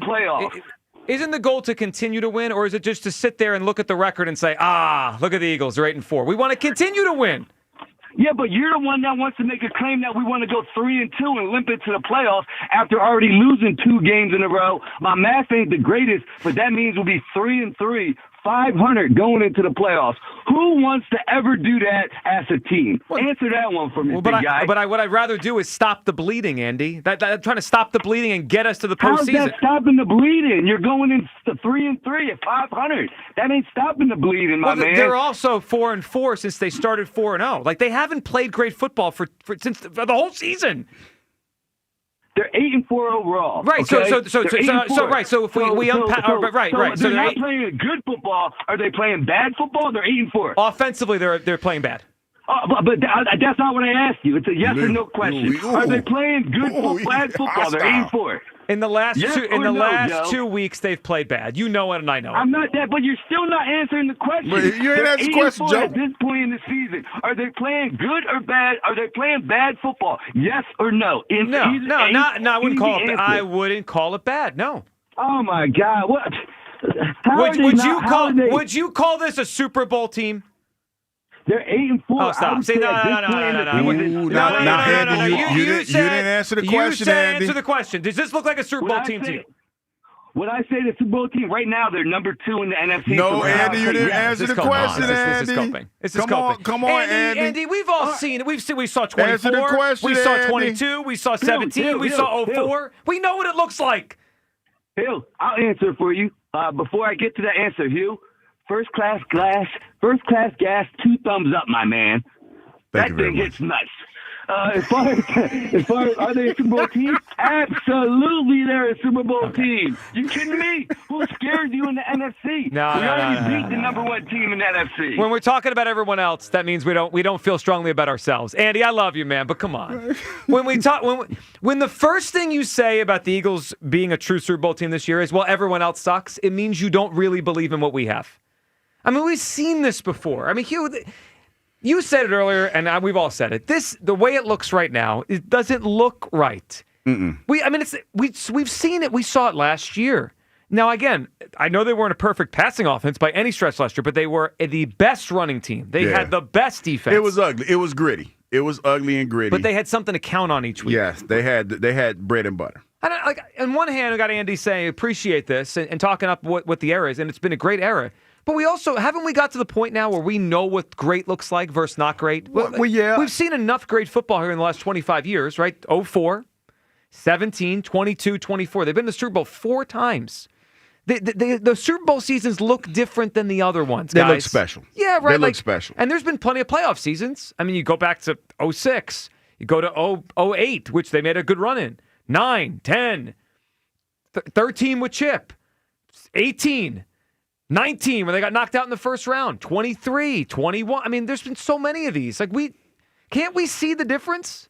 I think so. I think you could tell when the season is special. But the bottom line is this, Joe. For us, to me, when you say, hey, I'll take 3-2, you're just hoping for a miracle. No, what I'm trying to do is stop the collapse. No. That's what I think. Joe, you're hoping for something good to happen. You're not controlling the narrative. You're hoping, well, if we can win 3 and get in, maybe, because it's been said, or that's what Joe. Maybe the offense gets going. Yeah, exactly right. You get your stuff together. They can't. They can't. Joe. If they had the answers, we would have seen them already. We would have seen them. Joe, there are still questions that we have not answered when it comes to the offense. We don't know what's going on. We don't know why the disconnect is. Right, but they don't have the answer. It's that where do you guys think they're going to start scoring 30 points a game at any point this season? I feel like this, Joe. Stop. You got, to be honest, you have to have moments like this in order to get down to what's really going on. They've had 3 months. No, Joe, listen to what I'm saying. We have a good squad, right? Mm-hmm. We think we have a good coach. We got a lot of question marks. We know we're questioning the coordinator. We're questioning the quarterback. In order for it to be, or this Eagles team, or any Eagles team after this one, to be a sustainable commodity, we have to get down to the bottom of whatever this is. Yeah, I get that. We have to go through this. Mm-hmm. And I think that's the one thing that fans don't want to do, because it's the reality. It might not be cracked up to what you think it is. I'm not built for another collapse. No, but Joe, this is what has to happen. Nope. And this is the thing that I think people get mad about because I never hear anybody comment. When we have these little snippets that we have on the air, they never comment on what's being said. They comment on what they don't want to hear. Why are you talking about that? The team is so and so and so. Why can't you be positive? Because something's wrong and you know it. You just don't want to talk about it because you want to sit in the tailgates and you want to drink your beers and have a good time and get a winning team and not really know what's going on. That's not how life works. Bury your head in the sand. Yeah, that's it. That's what you want to do. Yes. But something's wrong. Something's wrong somewhere. And most folks are like, oh, as long as they're winning, it don't matter. No, it does matter. It really matters because we're talking about building a dynasty. You can't build a dynasty if the foundation is rocky. You can't. And that's the reality that nobody wants to deal with. That's why when I see this phone line lit up with everybody say, I'll take 3 and 2. Oh, yeah. You're not being realistic about what you're seeing. Well, I do think there is something to if they could stabilize and finish relatively strong. At least you feel like, okay, Sirianni got it back on track. He did not collapse 2 out of 3 years. We could figure out the issues after that. All right, 215-592-9494. Let's keep this going on the other side with your phone calls. We'll guess the takes coming up at 1 o'clock here. It's Here's Holiday Stocking. First of all, you look like a big old candy cane. Oh, the time has arrived, Hugh Douglas. It is time for Hugh's Holiday Stocking presented by Jack Daniel's Tennessee Whiskey and Gerhardt's Appliances. Hop on now, 215-592-9494 for your chance to win our qualifying prize and be entered for the grand prize. 215-592-9494 to play Hugh's Holiday Stocking. We'll give you a hint what's in there. You can ask yes or no questions coming up in just a few minutes, right here on the Midday Show on Sports Radio 94 WIP. FanDuel Friday, in partnership with Valley Forge Casino, is turning it up with NBA Happy Hour every Friday from 6 to 7:30 p.m. Eastern. FanDuel is dropping limited time specials to get you in the zone, boosts, bonuses, surprises, all designed to bring that Friday energy. This isn't just another promo. It's your weekly pregame. NBA Happy Hour every Friday, 6 to 7:30 Eastern, only on FanDuel, official sportsbook partner of the NBA. Visit FanDuel.com/GIGLIO to grab your reward before the clock expires. FanDuel Sportsbook is the official sportsbook of 94 WIP. 21 plus in President, Pennsylvania. Opt-in required. Rewards are non-withdrawable. Restrictions apply, including bonus and token expiration, leg requirements, and max wager amounts. See terms at sportsbook.fanduel.com. Gambling problem? Call 1-800-GAMBLER. After a setback against the Bears, do whatever I need to do to help get it fixed, and that's what we're working on right now. The Eagles charge ahead into L.A. for a Monday night showdown. The Eagles Radio Network, presented by PNC Bank. Brilliantly boring since 1865. The Verizon pregame show starts at 6. Then Merrill and Mike have the call. What an adjustment by A.J. Brown. Followed by the PDQ Restaurant Point of Sale Systems postgame show. Only on your exclusive home for the defending champion Philadelphia Eagles. Sports Radio 94 WIP. Dick Vermeil's Independence Insights is presented by Independence Blue Cross. Learn more at IBX.com. The computer says the Eagles win by 1. I think the Eagles will beat them by more than 1. And you'll see the defense. You know, if Carter's not playing, that'll be a big negative. That'll be a negative, and our ball will take advantage of it. Our ball will take advantage of that. But we've got some other guys that have to step up. And I have such confidence in Vic and the scheme adjustments that he makes. I'm still positive. From Westchester to Doylestown, from Drexel Hill to Lansdale to Philly, we all look out for each other, stepping up to keep our communities going strong. And at Independence Blue Cross, we're here to keep you going strong. We've been deeply rooted in our communities for more than 85 years, and that connection to members has earned us our spot as the #1 health insurer in the region. So while you look out for your neighbors, know IBX is always looking out for you. Enroll now at IBX.com/sign up. What if you could have reliable and intelligent Wi-Fi? And get this, what if you could keep it at the same price for 5 years? That's the Xfinity 5-year price guarantee. 5 years of Wi-Fi that boosts speeds to the devices that need them most. That finds and fixes problems before you even notice them. Like super intelligent Wi-Fi with a 6th sense.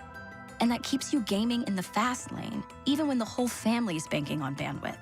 All your devices working in perfect harmony for 5 whole years. And here's the best part. No annual contracts, no hidden fees, and our best equipment included. Hey, let's face it, a lot can change in 5 years. Kids grow taller, dreams grow bigger. But your Wi-Fi? It would stay reliable and the price would stay put. The Xfinity 5-year price guarantee. Lock in your price and unlock the possibilities. Xfinity. Imagine that. Select plans only. Restrictions apply. The Hess truck's back and it's better than ever. Roaring engines this year. Hess race cars are here. The Hess stock car racers are loaded with lights, sounds, and a powerful racing motor. Only at HessToyTruck.com. Free shipping and batteries included. Get 50% off all window styles plus 0% interest for 5 years with Window Nation. Experience casino like never before at Bet365. Spin your way through your favorite games. Check out our awesome table games and face off against a real live dealer. And play exclusive games that you simply can't play anywhere else. New Bet365 players get a 100% deposit match bonus up to $1,000 plus spins. Download the app and see why it's never ordinary at Bet365. Gambling problem? Call or text 1-800-GAMBLER. 21 plus only. Must be physically present in New Jersey and Pennsylvania. T&Cs apply. Joe Conklin hosts Comedy Night at Parks Casino on the last Thursday of every month in 360 Lounge. For tickets, go to joeconklin.com. JoeConklin.com. We all hear the radio ads about the IRS. They tell you to be afraid, to be scared, and they try to frighten you into calling. I'm not here to do that. Tax Relief Advocates is different. TRA is here to tell you that if you owe money to the IRS, whether it's $5,000, $50,000, or $500,000, we have a solution. It doesn't matter if you're sitting in your car, at work, or with your kids. No matter where you are, call now. 800-575-9834. Don't lose hope. TRA can eliminate or reduce what you owe to the IRS. Generous programs are now available that can give you a fresh start. Our passion is taxes and helping individuals fix their IRS problems. We have over 1,000 5-star reviews on Google and an A+ with the Better Business Bureau. You don't need to be afraid of the IRS any longer. End your tax nightmare today by visiting us online at TRA.com or call 800-575-9834. That's 800-575-9834. Tax Relief Advocates. Real solutions for real people. It all comes down to this, folks. Yep, the entire season is on the line. But my throat has officially thrown in the towel. Sounds like you need Vicks VapoCool drops. They're max strength and vaporize sore throat pain. Whoa! These VapoCool drops hit fast. Speaking of fast, did you just see that play? Yeah, he vaporized that ball. That pun should have come with a penalty. Vaporize sore throat pain with Vicks VapoCool drops. Use as directed. Nationwide is so much more than a great insurance company. They're one of America's largest financial services companies. Like how I'm more than just Peyton Manning. I'm also motivating Manning. When I say insurance, you say financial services. Insurance. Financial services. Insurance. Financial services. Now when I say nationwide, you say is both. Nationwide. Is both. Nationwide. Is both. For your insurance and financial needs, Nationwide is on your side. Nationwide Investment Services Corporation, member FINRA, Columbus, Ohio. Hugh Douglas. Shark meat is not good because they pee through their skin. And Joe Giglio. Well, you could have told me that before I ate the shark. On Sports Radio 94 WIP.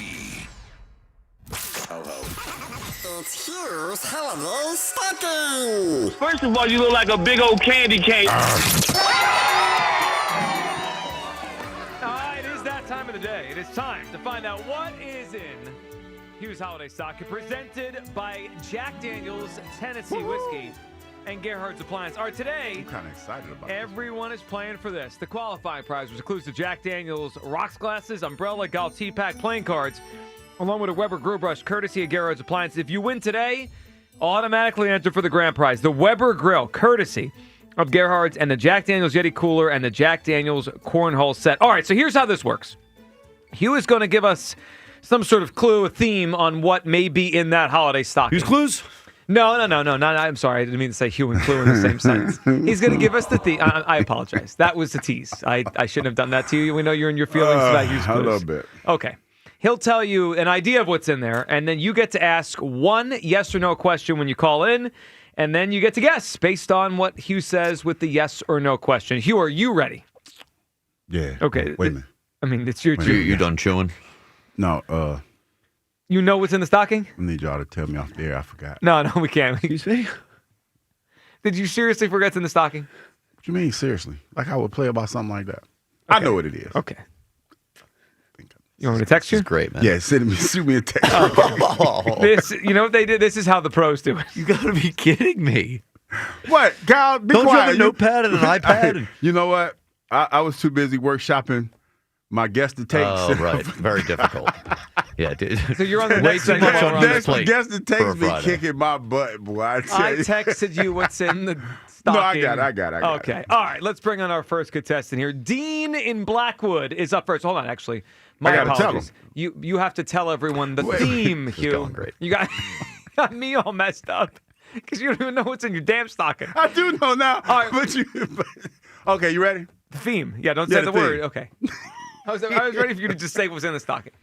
It's a beverage. Okay, a beverage is in the stocking. Let's go from there. Dean, you're up first today in Blackwood. Dean, what's up?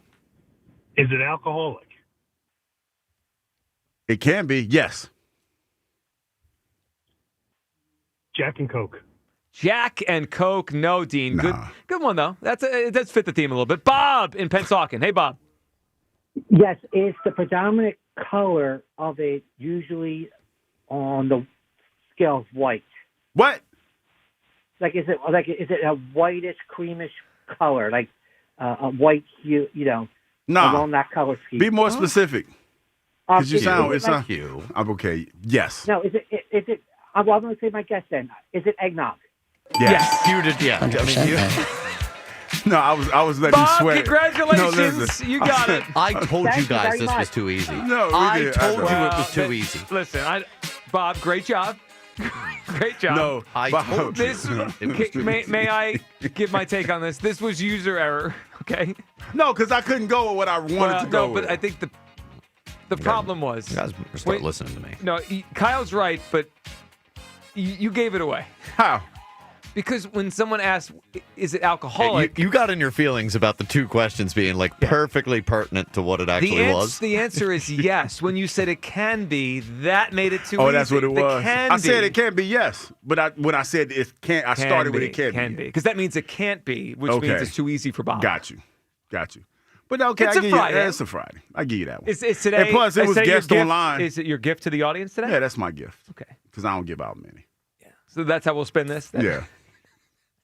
No, because I tried to have another guest, but the Blue Jays blew it. He shot it down. What do you mean he shot it down? He shot it down. Oh, your other thing. My other guest that I wanted to have in the stocking. Well, I'll say this. He's like, no. Yeah, well, I mean, we have to keep you in line a little bit. Thanks to Gerhardt's Appliances, where you can save up to 40% during their home for the holidays appliance sales. Shop local and save big before the holiday rush at Gerhardt's Appliances. And thanks to Jack Daniels, where you can find $3 off 1.75-liter bottles of Jack Daniels Tennessee whiskey and $2 off 750 milliliter bottles of Gentleman Jack. That's the big dog. Sure is. At your local fine wine and good spirit stores. And remember to celebrate responsibly. How do you feel 2 days into Hugh's holiday I feel stocking? pretty good. Do you? Yeah, because I like the fact that, the things that we workshop putting into the stocking, a lot of times the boss is just like, nah, we can't put that in the stocking. That's a little bit too much. Yeah. Now, what do you do with the stocking when there's eggnog in there? Do they have to wash it out now? Because that's kind of gross. A little bit. No, but it's in a container. Oh, so it's not loose in the you know, stocking. I'm not, to be honest, I'm not a fan of eggnog. I'm not a fan of eggnog either. Just go to the phones, all right? Matt in Prospect Park is up. Hey, Matt. Yo, that was a fast Hughes Clues, man. That's why Hughes Clues has been in suspension for a few months. I'm sorry, Hughes Stocking. Yeah, Hughes Clues is the reason you guys lost the Marconi, I think, right? Oh, That it last is. one? It is. Yeah, it definitely But is. I talked to a voter, and they said we had it until we kept rolling out Hughes Clues, and then they voted for the Detroit station instead. Yeah, that sucks. Hey, Hugh, I wanted to tell you about. There's a little story about Frank Sinatra. I don't know if you know this, but he had a really unique way that he enjoyed to eat scrambled eggs. You should look it up. I'm definitely about to look that up. Yeah, I can't say it on the air. Oh, okay. But it's a little freaky. Okay, so Eagles. Mm-hmm. Look, I agree with. Actually, I want to shout out Ken and say that I agree with him that this whole nonsense with the egging of Dude's house is gonna. I think the week with the having the Hard Knocks, the incident with Pachulo's house, they're going to get together, man. They're going to come together. They're going to explode on L.A. or whatever, San Diego. So Matt, I tend to agree with you that it's good. It's going to bring them together. I think that egg thing obviously was ridiculous by the kids that did it, but I think for the team and like they're going to kind of rally. I think they're going to rally around Patullo a little bit here. Like, hey, I really do. Yeah, because it's really it's their fault that his house got egged. I mean, like angle. if the players didn't stink so much, then no dumb kid would have thrown eggs at the guy's house. There's a weird egg theme to this call, and I did not intend it, but I guess that's where we are. Yeah, I think that they're gonna play. I think they're gonna put up some bombs over Baghdad on Monday, and I think you're gonna see this team come together. I really do. And if they don't, then they're gonna disintegrate. But I mean, I think it's gonna be one or the other. That's why this team is so crazy bipolar Philly style, the way we like it. I mean, but I like their chances. I think they're gonna toughen up. The only thing that sucks is Jalen Carter going out, it's not good, man, because that O-line, as others have mentioned, is got some. It's porous, right? No, it's become one of the worst. Like that, I thought it was going to be one of their strengths before the season because those two, great tackles they had. That's but how Harbaugh designed it, but it didn't work out. Now, every time I turn on one of their games, like Herbert is just under assault. So it's our D-line, even without Carter. Matt, good phone call. It has to be a big day for the D-line. Their offensive line is bad. Yeah, we were talking about some of the guys. Zach Bond got a hand injury, and just talking about Jalen Phillips and concussion. He has a concussion. Hopefully he'll be out there to play. You have to get pressure on him. I know he has a hand issue, Justin Herbert, but you got to get pressure on this guy. I wonder, so there's a lot of elements, and we're going to find out more as the weekend goes on. We'll see the practice report today. He was limited yesterday, Justin Herbert. Here we'll find out what he is today, tomorrow. Right by Monday, we'll have a pretty good sense, I'm sure, if he's going to start that football game. How do you think it's good? So there's the obvious, right? Like his hand is just had surgery. Mm-hmm. He may have to be, and I heard when Dick Vermeil was on the morning show today, they were discussing maybe the entire game in shotgun or pistol, like no under center. Yeah. I also wonder, because he runs and he could use his legs, and he's a big quarterback. Like he can move and create plays. Do you think he's going to be less likely? Like let's just say the pressure's coming, right? He's got a choice. He could throw the ball away, but typically he will try to give a stiff arm, run, get out of the. Do you think he just goes down on Monday so he doesn't get that hand crushed? I think he plays, Joe. I think for me, if you're out there. And I'm looking at the standings of his division. But if you're out there, they're 8-4. Yeah, they're second in the AFC. You have to all your faculties have to be available to you, in my opinion, because you never use an injury as an excuse when you're playing. And I understand that the hand is different, and he's a quarterback, but still, if you're out there, you have to give it 100%. The one thing that could just totally affect him, though. If they flush him to his left, he's not going to be able to tuck the ball in his left hand if it's all, I'm assuming it's going to be either wrapped or, in some sort of sleeve like the fingers. Yeah. So he'll have to hold the ball in his right arm, and that's a way they could force some fumbles there. 215-592-9494. Art in Philly is up. Good afternoon, Art. Thanks for taking my call. I really appreciate it. And a lot of this call is to your buddy there sitting on the left side of your right side. Kotite knew about him. That's one thing I can say for Kotite. He made a good pick. You. He didn't do many things right, Art, but he picked you. He did what that was right. Yeah, but the other thing I want to say, his boy down there in Dallas absolutely stinks. They'll never win with that guy at quarterback. Tell him, Art. You heard him. He's a bum. A bum. Look, our quarterback's better than him, and I want to get rid of our quarterback. Anyway, how about this Desmond Watson? What do you think about him filling that center defensive line to stop the run? They're going right through us. Is something wrong with that guy? Oh, they want the 450-pound guy. The guy from the Bucks, right? Yeah. You want to get him in here? I want him in here to put him in the middle of our two studs over there. Did you watch remember in the beginning of the year I told you don't pay this Carter. I got that on record. Don't pay Carter. You know what? You look right about that. He has not had a great season, and now he's hurt again, Art. It's not good. Well, you know what? He did pick up his game. I'll tell you, yeah, he is a great player. We can't. I love the guy. We can't get rid of him. So what are we doing at quarterback, Art, next season? We want to get drafted. You gotta go with the backup. Come on, he's McKee. way better. That's McKee time. Yeah, he's way better. And we can get some big guys from the Ohio State, trade him, and get all these picks like Dallas did. And that's how we'll win. So what about the elephant man? Is there something wrong with that guy? I mean, I guess Todd Bowles doesn't think he could play, but if he gets cut, he's out there. Art, we could bring him in for a little tryout. Art, we appreciate the phone call. Art's got a lot of takes. He was coming after you for the Dak thing. He wants a new quarterback. He wants Tanner to play, and he wants the Desmond Watson kid from the Bucs. Brought a lot to the table. You know what's funny? The Dak thing. I still stand on that. Dak looks like a leader. Dak is a leader. I mean, is that debatable? And last night is one game, and everybody likes to, he chokes in the playoff. Okay, that's fine. Still looks like a leader. And I don't like the Cowboys, but I can have an opinion that doesn't jive with yours. Nope, not allowed. I know. For some people, that's not the case. But it is what it is. If you don't like it, if you didn't like what you saw, then I don't know what to tell you. My office hours are from 10 to 2 p.m., and since he called within those office hours. Is this an office? We can discuss it. Yeah, this is it could be a couch. Yes, I feel like it's more like a couch. Yeah, it's more like but it's where we litigate these things that people want to litigate. But we don't do it after the hours. We're hell diving and we're playing Destiny. So don't come at me. Where you are. Well, me and my clan, we're hell diving. Why? Because it just felt appropriate. It felt apropos. It never feels appropriate. That's the problem. It felt apropos. It did not.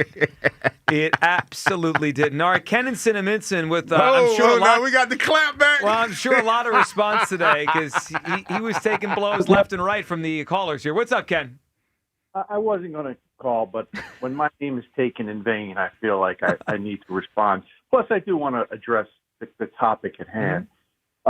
First of all, let's get to the moron out in San Diego.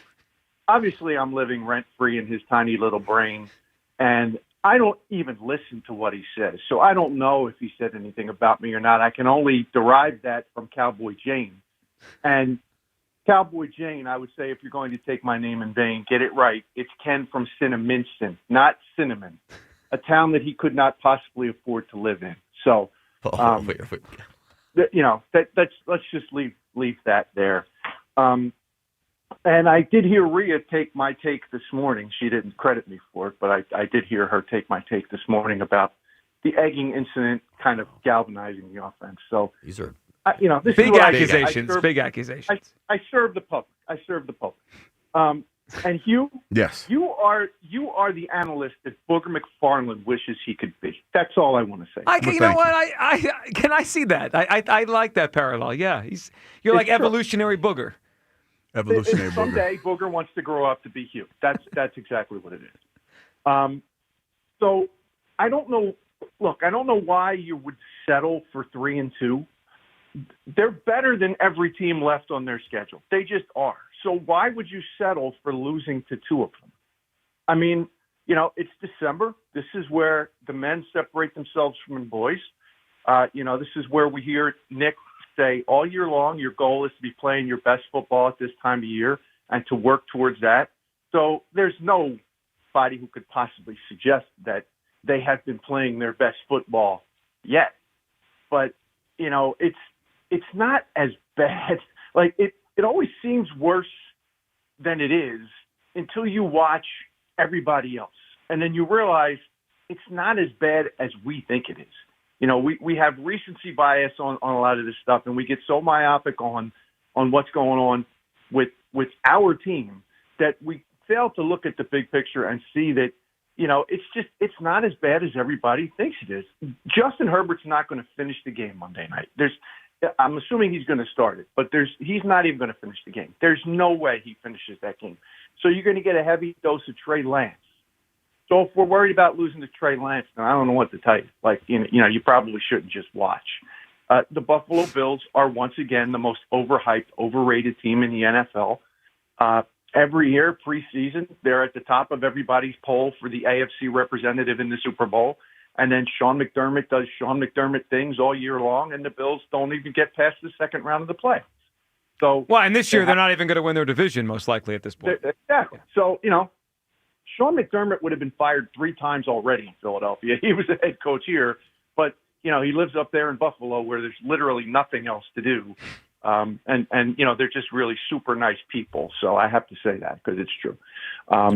So I just don't know why we would accept 3-2 when they're going to play 4 teams left on their schedule over the next 5 games, all of whom they are better than, and all of whom they should beat. Well, it's fair, but we would have said that 2 weeks ago that it was 7 teams left on their schedule. They were better than, and they've lost to 2 already. So that I still am not, and maybe I'm just whistling past the graveyard here, but I'm still not picking up 2023 vibes from this team. I'm just not. I mean, the game against the Bears was just the worst game of the year that they played. They played terribly in every aspect of the game. They were bad.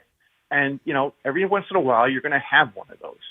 So, it's not like they got run off the field in Dallas. The way they lost is worse than the fact that they lost. And I think that's part of what's sticking in people's craws is that they ran out to a 21-point lead. Yeah. Oh, of course. If Jake Elliott makes his field goal, Brandon Aubrey's not beating them at the gun. So, it's the stuff that they're doing wrong is correctable. And I do think, I know I said this about the Bears game, but I think it has to come to fruition on Monday. This is a get-right game for the running game. You can run on this team. Anybody can run on this team. And I do believe that they're going to run the ball on this team. So why would you expect 3-2? Or why would you accept 3-2? I'll take 4-1 only. Well, and that would be great. And Ken, we appreciate the phone call and the response, which this has been quite a day for caller-on-caller crime. I guess it has. The way I could frame it is, even in the Cowboy loss, right? That this is who they are. Has no one else seen what I'm seeing? Every game is the same. They're all 21-18. Okay. They're all the same. So they could win all 5 of the next 5 games the same way, but they also could lose any particular game. Because when you play 20-17 games, how do you guarantee anything? Hold on. You just described NFL football. Right. Yeah. Anyone could lose any game. Well, I know that. There's no easy way out. But the Eagles' margin, no shortcut home. Eagles' margin has been smaller this year than the other good teams. I will say this: for me, it looks like you figured out offensively in one scenario, and then for whatever reason, the communication breaks down. Was it not good enough? Well, no, it's because your communication breaks down. I think the execution at times is pretty good. You just have to find that consistency. But sustainability. Isn't consistency just what better players do? Because they could do it more often. If Jalen was more consistent, that means he's better. He's inconsistent because he's not as great as the other guys. I just feel like we use consistency in a way if this pretty average player was more consistent, he'd be great. But if he was great, he'd be more consistent.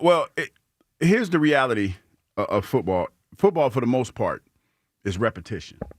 Like it is. And it's recalling, certain things. I wasn't going to go here, but yesterday, we had a play football with, I had the video game thing with the guy that we came in. And you got to play Madden. Play Madden. I don't play Madden. And I predicted you were going to get rocked. Yeah.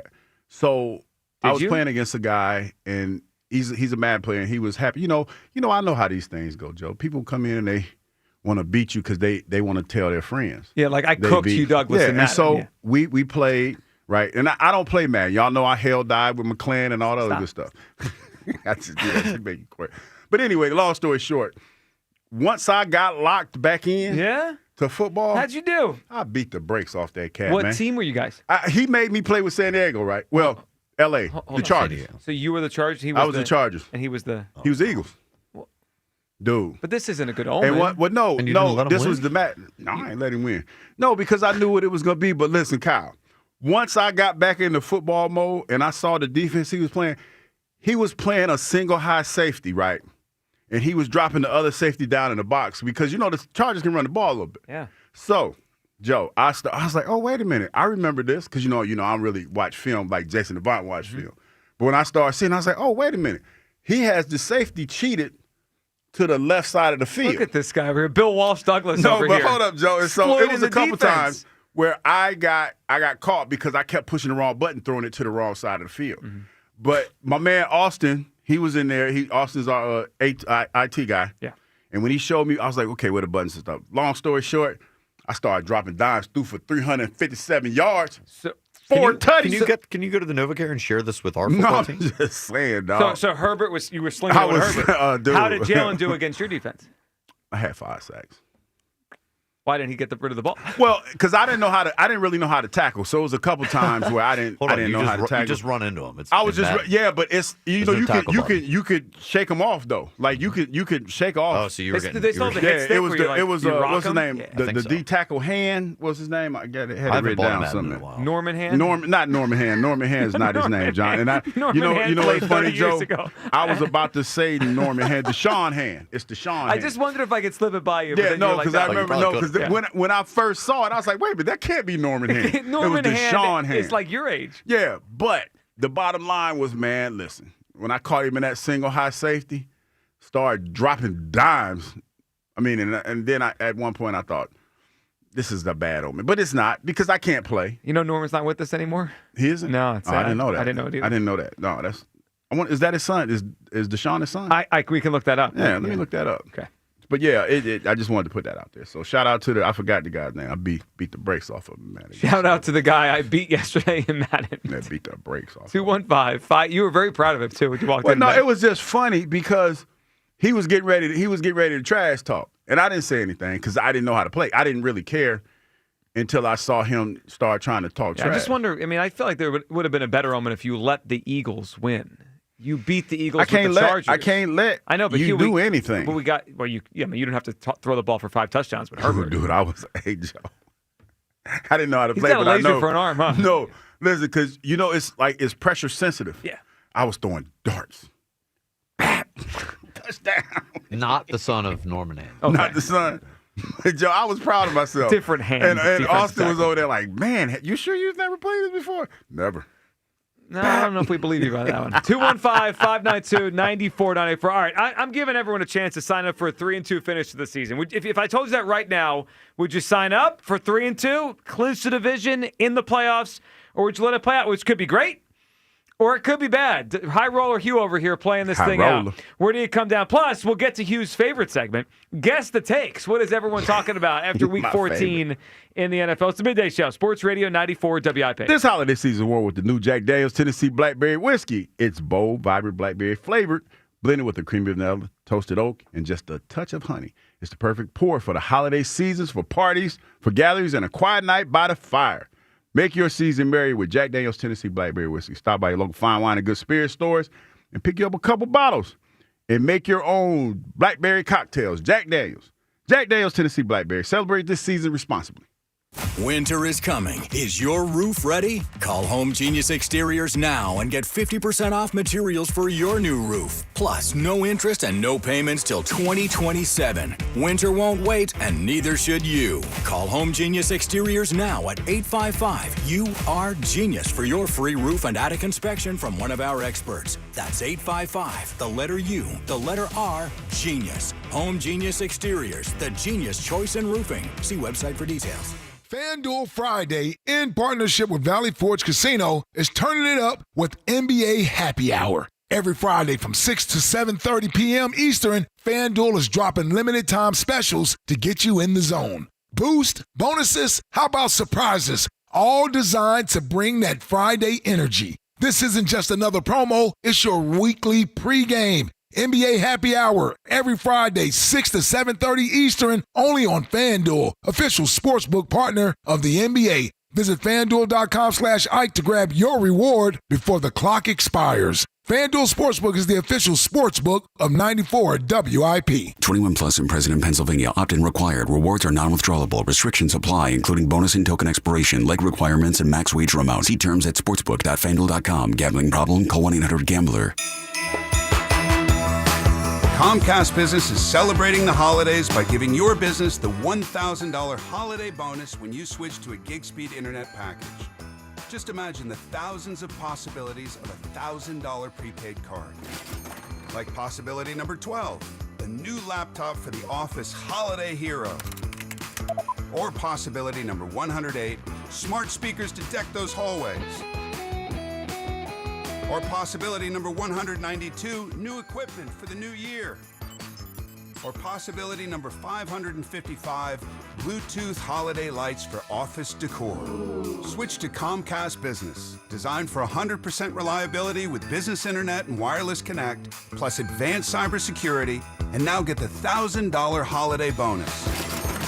Comcast Business, powering possibilities. Ends 12/14/25. New customers only with 2-year agreement. Requires qualifying gig package. Other restrictions apply. Nationwide is so much more than a great insurance company. They're one of America's largest financial services companies. Like how I'm more than just Peyton Manning. I'm also motivating Manning, and you too can be so much more. Nationwide Investment Services Corporation, member FINRA, Columbus, Ohio. At America's Tire, we've been the trusted experts since 1960 because nobody does tires better than we do. And with over 90 brands, we have thousands of tires in stock to keep you covered with choice and availability. Need tires today? No problem. With over 1,200 stores nationwide, we can get you in without an appointment and back on the road safely with new tires. And it's all backed by over 65 years of expertise. Buy and drive today at americastire.com. Let's get you taken care of. Now serving Whitehall and Exton. B101 is spreading holiday cheer throughout Philly. Tune in for the soundtrack to your Christmas season, featuring all the holiday songs you love. Christmas music all day, every day, only on B101, Philly's official Christmas station. Diabetes, high blood pressure, anxiety meds, everyone's on them. If you're a 50-year-old male, maybe a bit porky, and you may even have type 2 diabetes, $1 million of term insurance may only cost you about $200 a month. Call Term Provider. Speak with Big Lou at 800-830-4914. Big Lou will find a term life policy for you even if you have type 2 diabetes, are overweight, or have high blood pressure. Term Provider has helped thousands of people like you who think they can't afford term life insurance. To buy $1 million of affordable term life for you, all you need to do is call Big Lou at 800-830-4914. Lou will make sure the scales are tipped in your favor. Call 800-830-4914. Big Lou will answer your call and work to fit you into a term life policy that you can afford. Remember, Big Lou's like you. He's on meds too. Call 800-830-4914. That's 800-830-4914. My name is Whitney Allen. I am a widow. My husband Ryan died. We never thought in a million years we'd have to use life insurance. The unexpected happened. With Ethos, it is so fast and easy. It's 100% online. You can get a quote in seconds, apply in minutes, and get same-day coverage. No medical exams, and you can get up to $3 million worth of coverage through Ethos. Get your free quote at ethos.com/game. That's ethos.com/game. Time spent on application may vary. Online health questions required. This is the story of the one. As the purchasing manager at a manufacturing plant, she knows the only thing more important than having the right safety gear is having it there when you need it. That's why she partners with Grainger for auto reordering, so her team members can count on her to have cut-resistant gloves on hand, and each shift can run safely and efficiently. Call 1-800-GRAINGER, click Grainger.com, or just stop by. Grainger, for the ones who get it done. This is Andrew Perloff with an Odyssey Sports Minute. The Cowboys' slim playoff chances may have disappeared after last night's game against the Lions. The most disappointing part was that their revamped defense fell apart in a 44-30 loss. Dallas will probably look back at this season with regret. Once they traded for defensive tackle Quinton Williams, that side of the ball looked fixed. Turns out, it's not. And the Cowboys have to go back to the drawing board. I'm Andrew Perloff. 94 WIP HD1 Philadelphia. Powered by the Tasty Cake Studios. Sports Radio 94 WIP. An Odyssey sports station. Turns out Justin Herbert is actually Phillip Rivers' 38th child. Eagles, Chargers, Monday Night Football. Pre-game starts at 6 on your exclusive home for Eagles football. Sports Radio 94 WIP. It's time to guess the takes. Hugh Douglas's favorite segment of the week. As we try to guess what everyone's talking about on Monday after another week In pro football, Hugh, week 14. It's a big one. A lot of big matchups. What do you think we're going to hear on You always Monday? got to go to me first, knowing how hard it what is. the people... Okay, let me see. You want to go last? Well, no, I go first. Okay, I'm just saying. Okay, Cleveland and Tennessee are playing this weekend. That's Cam Ward. Was it Cam Ward, right? Yes. Cam Ward and Shador Sanders. Already on fire. The take is going to be that Shador should have, especially after he wins this game, that he should have went way higher than what he did after he has a success this weekend against Cam. So, like, Cam Ward and Shador shouldn't have been drafted that far apart. Yeah. Basically, you condensed it for me. I'm just trying to help you out because I feel like that could mean, maybe both of them should have been mid-round picks, but like they're not that. Well, they're not that. They're not that. Gotcha. Yeah, Right. I see what you're saying. Yeah. Maybe neither are good, but Right, they're not that right. different. But they're not that far not apart. that- Yeah, gotcha. Cam has had a struggle bus of a rookie year, and Shador's on his. Well, this would be Oh Shador's yeah, because third they had start? beef at the what's the Shrine game? I think you're right. Not the East West. No, the Combine. No, in Mobile. What's the game in Mobile? Senior Bowl. Senior Bowl. That's what it was. So this is long time coming. They're settling the beef this week. Yeah. All right. Took me a long time, but I got there. No, that's why it's your favorite segment of the What I'm week. here for, bud. Always trying to make you look good. I actually think you're in your own head with guess the You takes. are. We've No, been it doing is. this for years. It wasn't that hard last No, year. but all of a sudden it just got harder. It didn't. It's the same thing. Also, I think I'm rent free because I always get on them because the prediction. That's what you thing. say. That's not a take. That's Yeah. a prediction. Well, Yeah, like it you, is. whenever we ask you to come up with a take, you're like, you say a prediction. I'm like, that's just a prediction. Yes, it's rough. Yeah, that's different. All right. Here's mine. But by Sunday night, you're going to hear, and I think someone needs to tell them, because I think sometimes when people get to a level of power and fame, no one tells them the truth. Someone's going to tell and needs to tell Aaron Rodgers just to get the hell home. I mean, this is now sad. The end of his career is sad. They're probably going to lose to the Ravens on Sunday. He has played terrible. Remember his first game of the year, how good they were, how good he was? He had like 4 touchdowns, no picks. They look pretty decent. Look, he has fallen. I mean, I'm looking at his numbers across the board. I mean, this is pretty ugly compared to the rest of the league. I don't even think he's a top 20 quarterback anymore. Aaron, just go home. It's like, no more. That's to your fake wife. Because of your fake wife. No one knows if she's real or not. That's enough, Aaron Rodgers. Spare us the rest of this season. Kyle, what are we going to hear on Monday? Everyone take a seat on the couch and get used to hearing the name Tyler Shuck for a while. Wait a minute, say that again. Get used to the name Tyler Shuck. You mean the Tyler Shuck that was on your top 10? Top 10 QB. Kellen Moore kind of has him cooking a little bit. Huh? He what? Kellen Moore has him cooking down in New Orleans. Huh. Second round pick out of Louisville. Did you hear what they're saying? The tape looks good. I tried to tell y'all weeks ago. So, try to tell us what. First, None, hold on. None. You don't get to put him and Spencer Rattler on the top 10 list, and then if one of them works out. I do. That's how it works. That's how it works in See, my world. Here's the problem with the quarterback list. What do we do with all the guys that have now fallen off the top 10 that you had? We don't once talk on the about top that 10? because that don't fit the narrative. Oh, so it's only we only point out the wins, not the losses. Yeah. Yes. So we just have 8 Eagles Well, games to Tyler talk about Shuck. this year. Tyler Shuck. Yeah, he's that dude. It's Shout. It's not. No, it's Shuck. How is it spelled? SHOUGH. Shout. Shuck. Your name ends with the GH. And that's Hug. It's Hug. Right. So but your name's not Hug. No, but that's what I'm Hug. I go by Hug. All right, pal. And I don't like to give them. Don't like to give them. Don't hug me. Don't So like from to now hug. on, you're Hug? I'm Hug Douglas. All right. I like that your response to the facts of it doesn't matter what the spelling versus the pronunciation is. Fine, call me Hug. Hey, just call me Hug. Double down that his name is been Yeah, my pronounced name is Hug. incorrectly My this name whole is time. Hug. You kind of caught us off guard with that. Like, oh, yeah, well, I'm Hug. Okay. All right, Hug. Hey, because I knew the road you were going down. Well, it was a losing battle. Always double down. So you are. Oh, yeah. Double down on ignorance all the time. All the time. That double actually down. might be the tagline for the midday show. Double Double down on Double ignorance for 4 hours a day. Let's go to We're Jack going to and reshuffle Redding. the core values soon. Yeah, we do. Sirianni's about 2 press conferences away from that one. What's up, Jack? Hey, guys, how are we again? Hey, Jack, what's up? Hey, so listen, I want to talk about Monday's game a little bit, if that's okay. Yeah, of course. So listen, I think personally this is the biggest game of the season. I don't know, what are your guys' thoughts on that? So, I mean, like, if we unpack it from the perspective of do they have to win it, it's not as big as maybe you're saying because they have to win 3 out of the last 5. But Jack, in terms of the vibes, in terms of like the direction of the team and how they're going to feel, yeah, I mean they need this one. Otherwise, it's going to feel like the ship is sinking by Tuesday morning. They do need this game. Yeah, listen, that's kind of the I'm not talking NFC stuff. I'm talking more so vibes and morale of the team. I think if we lose this one on Monday, things could get ugly real fast. I'm talking, as bad as the collapse a couple seasons ago. That's kind of the fear in my eyes.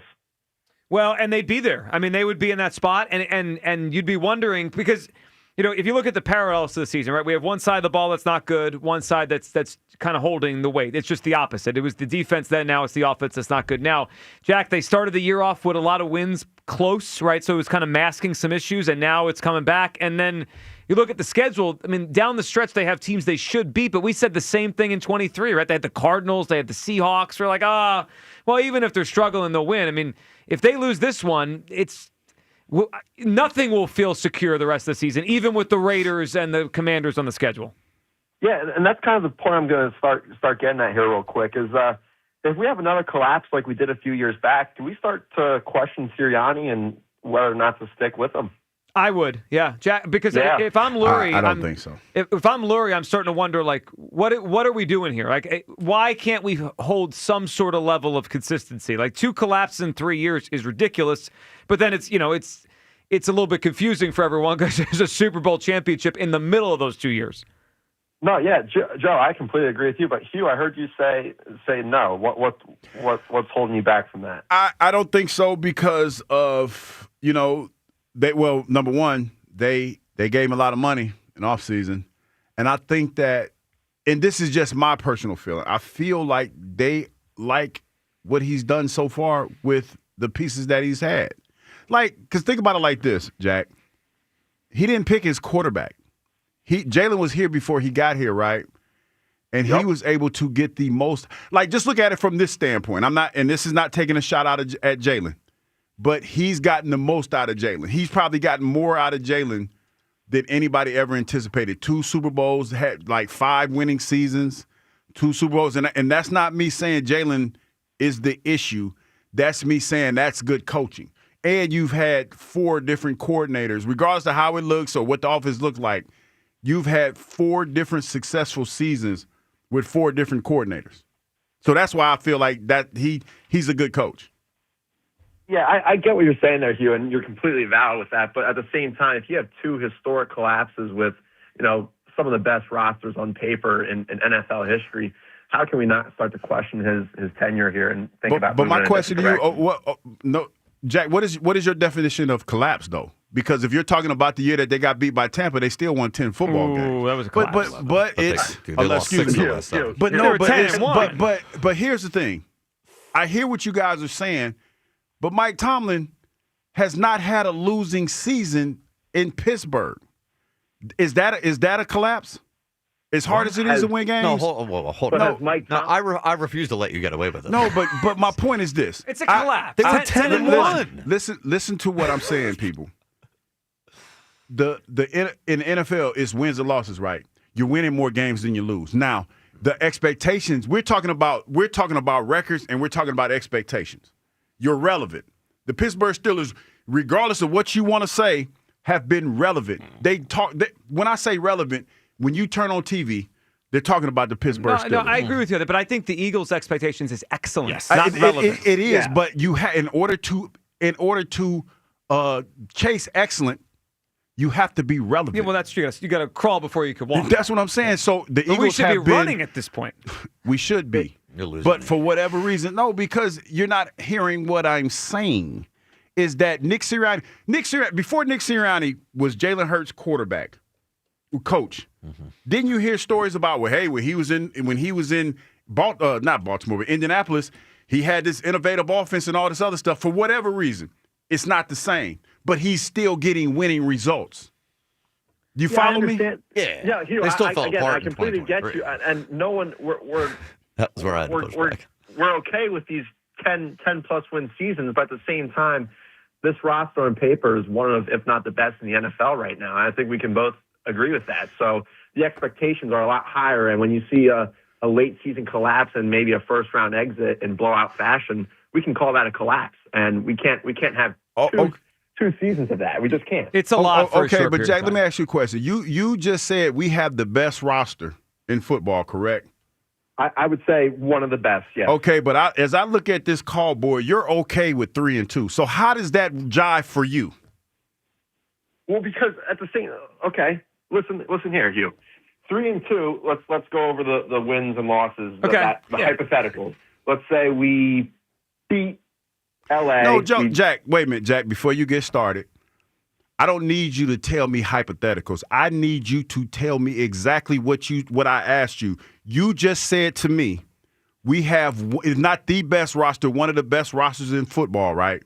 But on this call board right here, I see it says I'll take 3-2. How does that work for you? How do you justify that?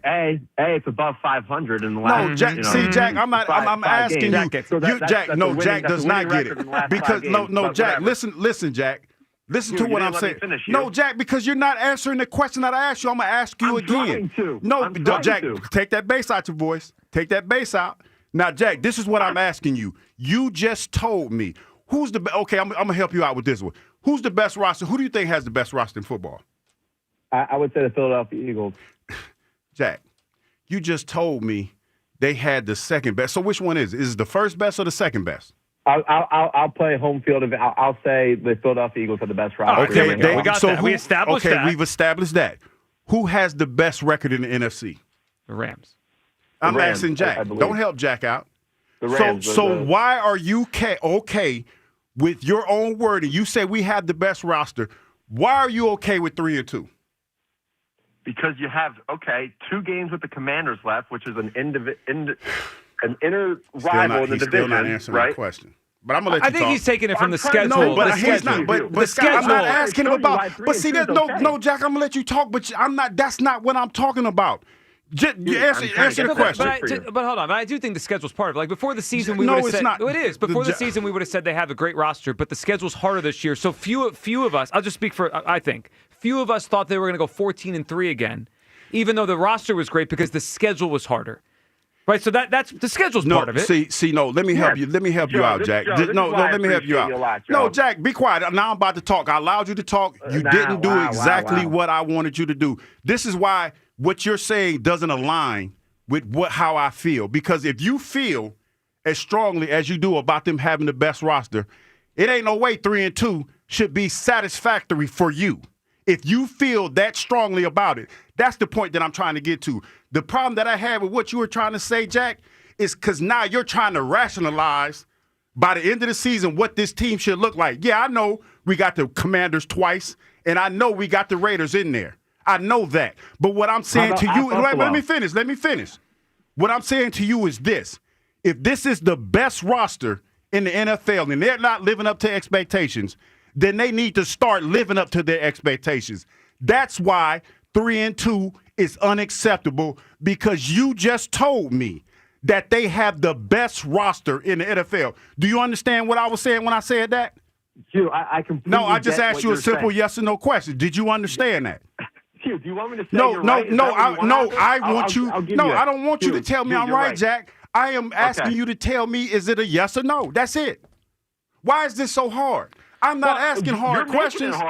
No, Jack, you're being adversarial because you can't answer the questions that I'm asking, so you're trying to filibuster. That's all I'm trying to get you to see. I have a thought on all this. At what point does it matter if we think they're the best roster? If you play 3 months of football and you are 30th in third down conversion rate, if you are the worst 3-and-out rate in the NFL, we could say that's a pretty name, Jalen Hurts. If the offense sucks for 3 months, well, at some point, guys, we might have to say they have the names. It doesn't matter. Because you are not living up to expectations. So when do we change That's expectations? That's a part of it, though. Yeah. That's my whole point, Hugh. Hugh, that's my whole point. That was not your point, Jack. But anyway, I'll let you finish. Hugh, you would disagree with me if I said it's 1:16 p.m. Eastern time right now. You would disagree with me. No, but the bottom line is, Hugh, listen, I would happily take a 3-2 above 500 record to finish out the year. I would happily take that because, A, you got to look at the schedule. You got 2 with the Commanders. You got on the road at Buffalo and on the road at L.A. If you can win 3 of the 3-2 in the last 5 games, that stabilizes the collapse and gives us a good chance going in the playoffs. Yeah, I mean, That's the whole point. That's mostly where I am. Jack, we appreciate it. And you and Jack are both coping. But I think it's also coping to say we have the best roster. We should win. But I don't care that Jalen Hurts' name is Jalen Hurts and A.J. Brown's name is Jalen Hurts. Look at the production. It's not coping. It's not coping, Joe. But football is not just about names, because otherwise we could just roll you back out there and say Hugh Douglas is 80 sacks. Not at 25. Well, you know, but the point, you know what I mean. Like, no, I know what you mean. Football changes very fast, right? Names are names. This offense stinks. You and I don't understand why. They are supposed to understand why. They're failing, all of them over there. But I just can't look at an offense that is this bad and say, we're going to go 5-0 because they're going to figure it out. But it's okay to look at this offense and say that we can go 3-2 and get in the playoffs and hope for the best. Because that's what we're doing. What's the difference in what I'm asking you to do and what y'all hoping will happen? Because that's what we're doing. Well, I think those of us that are on this side of it are just trying to stem off the collapse. We're trying to stem it off and get in the playoffs and win a few close games. And what I'm trying to tell you and Jack is, if this is how it's going to go, this is what needs to happen. Because if we're talking about going back-to-back, 3-2 is not good enough. See, you both of you guys are coping. You're trying to rationalize, and you're hoping that you go 3-2, and maybe God's going to come down and anoint you with some powers, or maybe somebody gets hurt, and you can win a couple games. That's not the way you go about business. So, you handle business. Well, okay. You don't hope that it falls into your lap. I hate to give him credit here because I fought with him the other day, but I'm going to use a point Elliot made. I just feel like the best chance the Eagles have is to look like some of these recent Chiefs years. Okay, well, that's not good enough. But they did go deep in the playoffs in the Super Bowl. Okay, and they lost. I understand that, but that's the best. I think my interpretation is the best shot we have to go deep into January and maybe the Super Bowl is to get in, have at least one home playoff game, and we're going to have to win 3 grimy games. I don't think I would be floored at this point of the season if they wake up and look the way we think they should have looked. I think the ship has sailed, and I'm hoping for the best. I mean, you're right. You're right. That's my assessment of it. Yeah, you're hoping for the best. I don't feel like I don't believe in believing in hope. Taking the easy way. I'm trying to tell you. Because listen, and if it collapses, you know why it collapsed? Because that's my fault. And that's what you have to deal with. See, this is the problem. No, but what I'm saying is when you're in a situation when you start telling me, well, this team, you're playing this thing, no, you're not in control of your destiny. You're not in control of your fate. You're hoping that something good happens for you. Yes. And that's not I readily admit it. And when we talk about this team and we talk about the standard that they've set, we should never be in that situation. That's the point that I'm trying to make, Jack and Joe and anybody else who feels like 3-2 is okay. Because if we're sitting here, we sat here all season long and talked about the standard that this team set for itself. But now all of a sudden it's falling apart and we're hoping that things fall our way. That's not how it works. Mm-hmm. If you're supposed to be the big dog, be the big dog. Be the big dog. But nobody wants to be the big dog. We're just hoping, we get 3-2 and hopefully Jesus Christ comes down. It's going to be the holidays and we can hopefully somebody gets hurt or somebody's not playing well. No, that's not big dog. That's not how big dogs move. I don't think we're the big dog this year. Then we need to realize that and we need to get better. Q and I, big dogs. Twitter question. Sponsored by the PI Dental Center. Your smile is the first thing others see when they meet you. Learn about and schedule your evaluation at PIDentalCenter.com. Are Hugh and Kyle big dogs? Yes or no? That wasn't the Twitter question. I'm kidding about that. All right, let's go to the actual Twitter questions today, which were, we had a few up today. Would you sign up? This actually, after that passion there, is an interesting little breakdown of the answers here, Hugh. Would you sign up for a 3-2 finish to the season right now? How do you think the people voted on this? They probably would. It's very close. Now, 52% are with you, 48% are with me. Very close. Very close, yep. That tells me a lot of people are legitimately worried they'll collapse, and the 3-2 will avoid that. Are you worried about the Phillies losing Kyle Schwarber? No at 59%, yes at 41%, and 59% voted fraud for Hugh Douglas versus Eagles Insider. Now, again, Kyle and I both voted fraud, so the numbers may be off a little bit, even though we do think you are an insider. Wait, but I'm winning that or I'm losing that? You're losing it. Fraud. I'm a fraud? That's what you're saying? 59%, yeah. I ain't thinking about those folks. Again, They just mad because I live in my truth. Well, that's exactly where you live most of the time. In my truth. Yeah. Again, the voting may be a little skewed because Kyle and I mostly laugh. We're joking around voting, just skewing the numbers. Hey, Jack, good call. I'm not mad at you. I mean, I just want you to know it was a little passionate, but I don't want you to think that that's good. I think Jack ended up being the straw that broke the camel's back on 3 and 2. It wasn't so much Jack. It wasn't. No, because it's just Jack's here's the take, thing. which has been echoed by a lot of people. No, today. but here's the thing. When you say you're the best roster, like there's expectation that comes with that. Now, I understand that you haven't lived up to those, but your expectations and your hopes and wishes, they don't match up for me. That's what I was trying to get him to see. Not like I'm trying to say he was right or wrong in his take, but when you say when you say you the best, then you play like that or you feel that you exude that. I don't accept, like it doesn't feel right to say that, okay, well, if I'm the best roster, then I'm hoping for 3 and 2. No, you take 5 and 0. You take that. That's what I was trying to relay, and we almost got there, but we did. Yeah. That's all I was saying. It almost feels like for the reality of this is we've talked around all year. Are they not as good as we think they are? Yes, and that's the thing because we sit here every week and we talk about, this is going to be the week. We're going 38 to something, and it's not that. So now we've gotten to the point where, like Jack was doing, we're looking at wins and losses. Should have never been like that. We should have been dominating throughout the whole season. Well, that would have changed things. And not, for the most part, last year they were in that spot, right? We weren't talking about making the playoffs at this point. We were talking about seeding and the number one seed and all that kind of stuff. 215-592-9494. We're big dogs. Well, you guys are big dogs. We do dogs. big dog stuff. I'm not a big dog.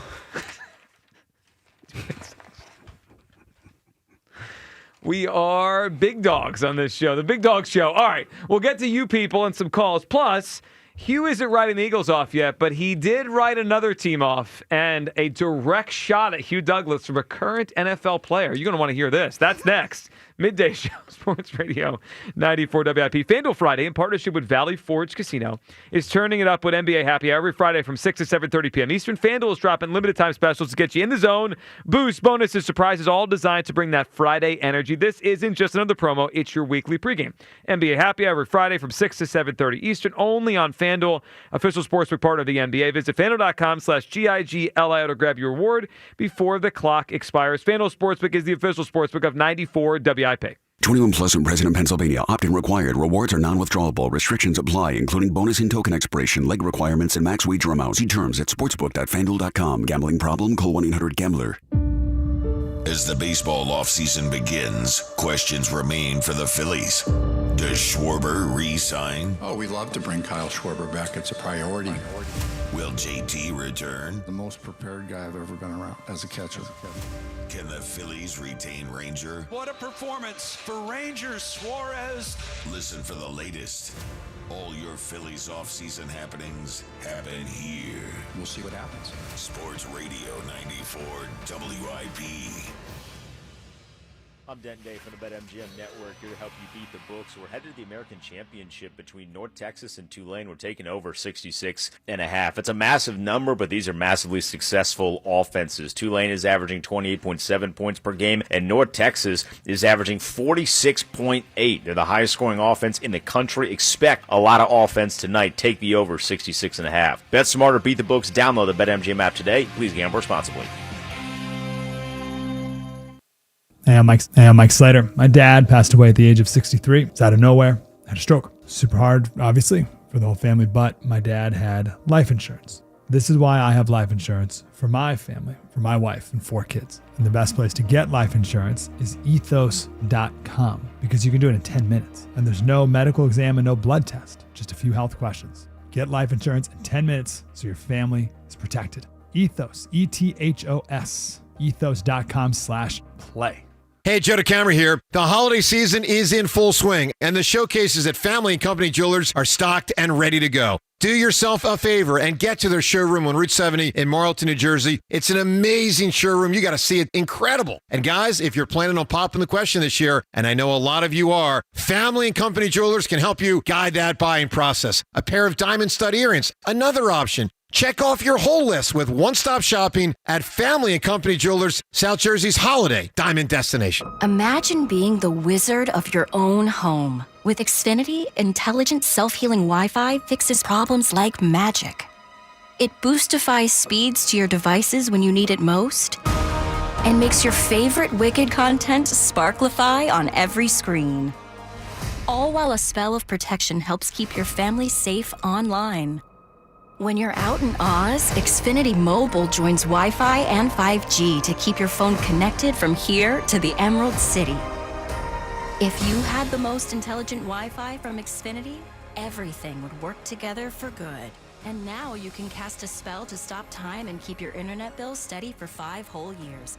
With the Xfinity 5-year price guarantee. No contracts or commitments with amazifying equipment included. Xfinity, imagine that.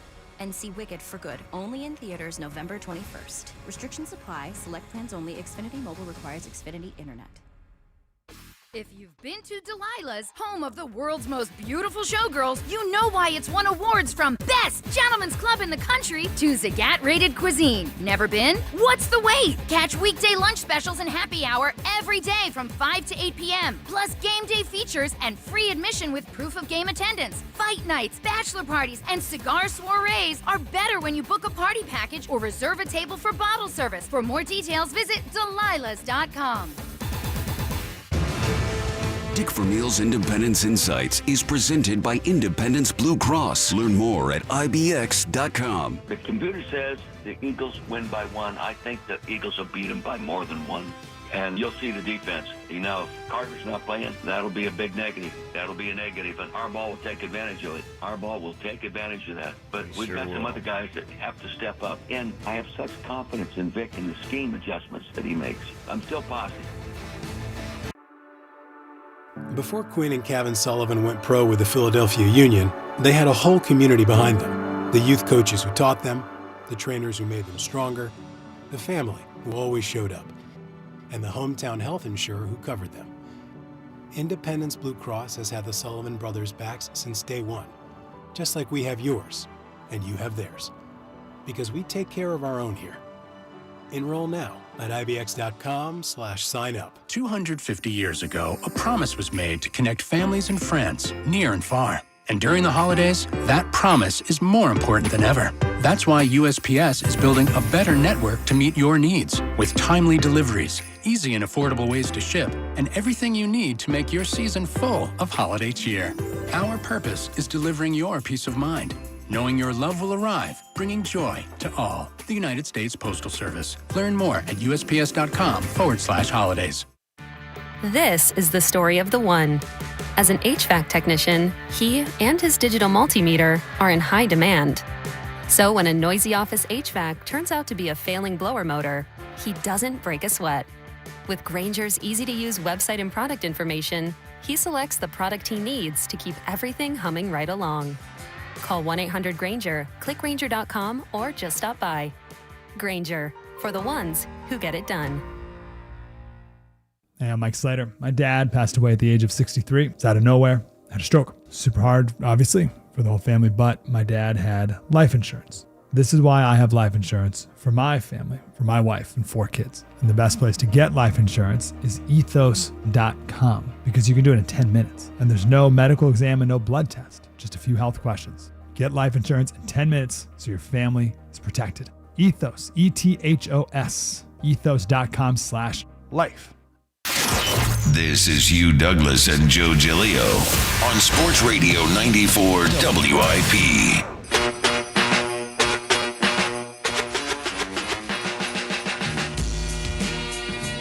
Welcome back, Midday Show. Hugh Douglas, Joe Giglio, guys with us. 215-592-9494. You people, we'll get to everyone watching, listening on YouTube. Best of the comment section. We're live on YouTube, by the way, every day. Well, 6A to 6B, but our show, of course, 10A to 2P. So you can watch the show if you can't listen, or if you're in the office or whatever. You can watch the show, see what's going on in here. There's a lot. There's a lot always going on. At your own peril. Yes. Why you look at me when you say that? Like I'm the one that got a lot going on. Well, you left earlier. We had Ghost Douglas because you left in the first segment. I had to get my papers.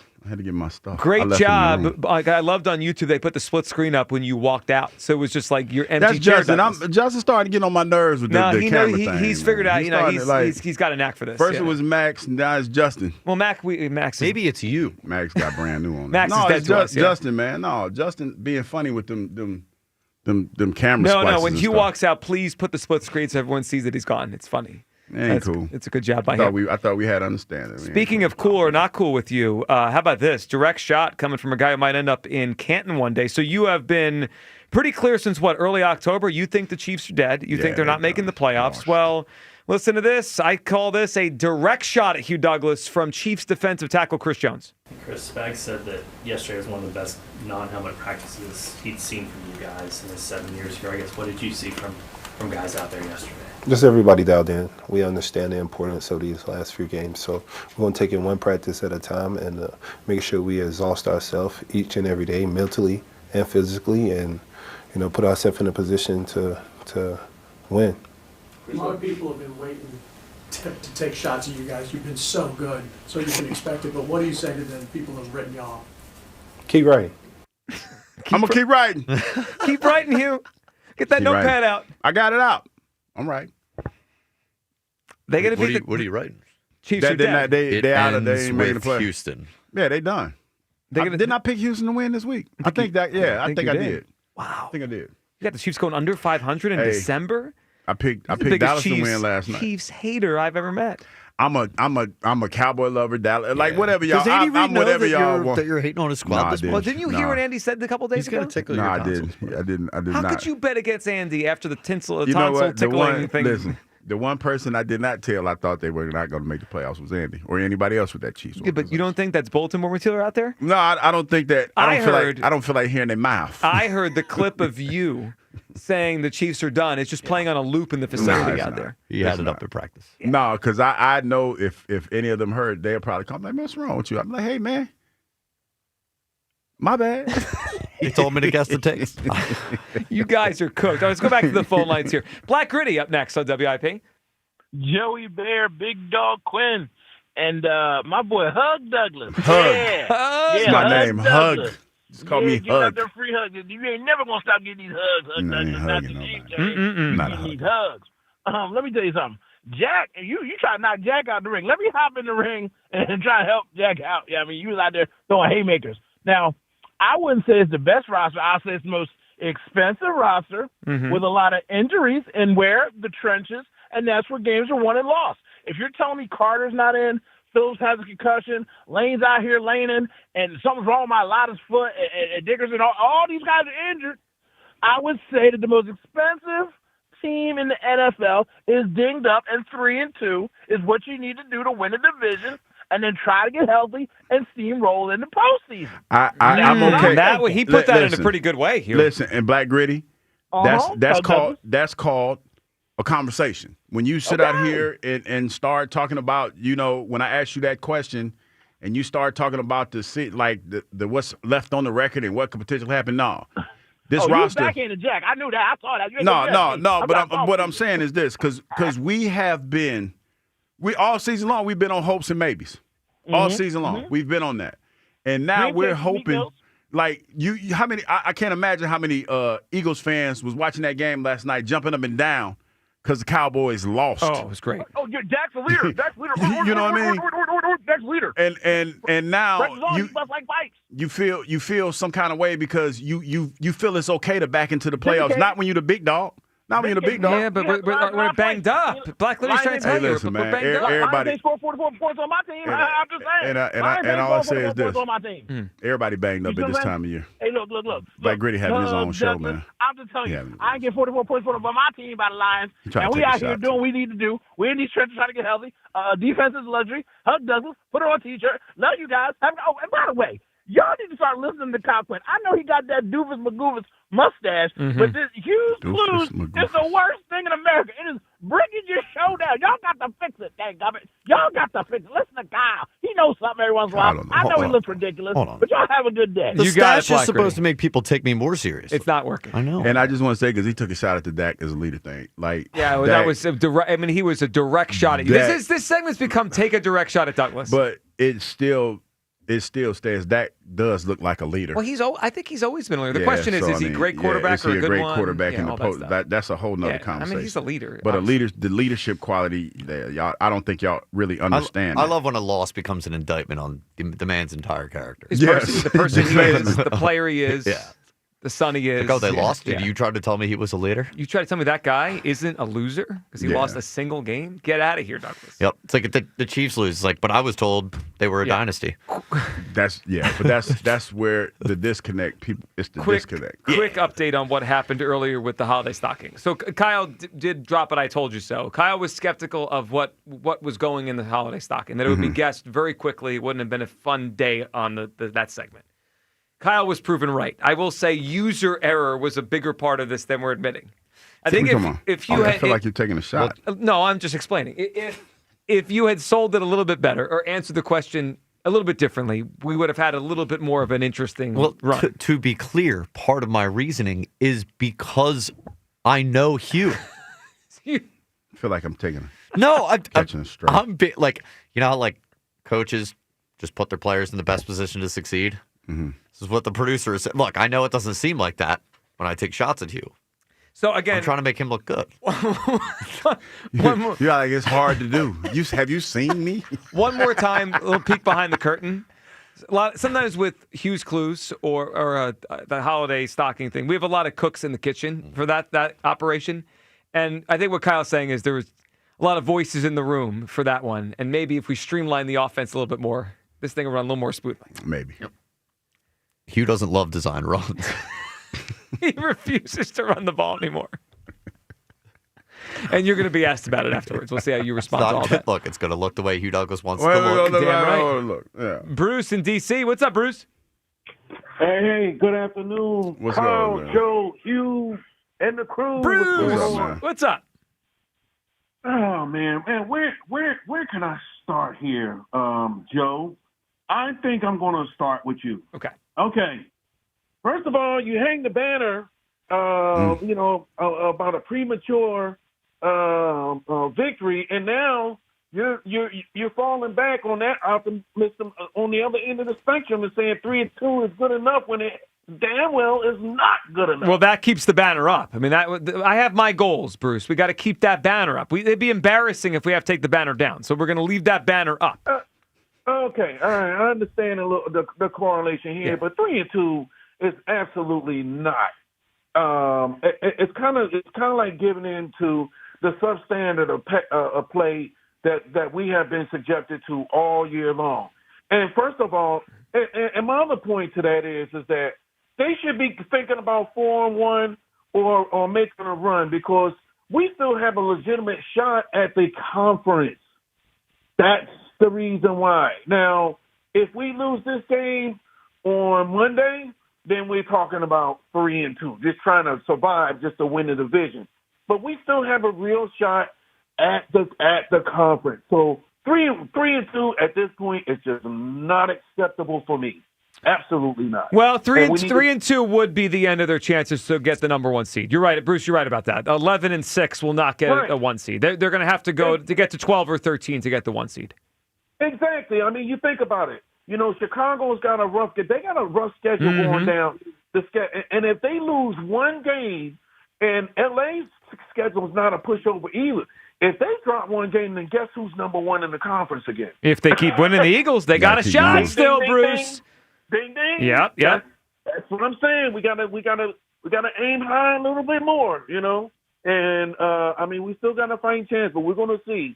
But yeah, 3-2, no go, unacceptable. So all right, Bruce. I got you, Bruce, and we appreciate the phone call and have a great weekend. All right, before we get to you people coming up in a few minutes, we did have, and this is the first time I feel like he's talked in a while, Nick Castellanos did an appearance on MLB Network. Constantly. Yeah, our old buddy. Listen to this. As it seems like, well, just listen, but it certainly sounded to me when I heard this like Nick Castellanos is putting up the please come get me, some other team sign as we get into the winter meetings this weekend. Well, it was brought up to me, and honestly, it's something that I really welcome. You know, amateur, I was a shortstop. I got drafted as a third base. I played my first 500 games over there. And then when Al Avila came up to me when we traded Jamie Candelario and said, hey, listen, we're trading for this kid who's going to have a bright future.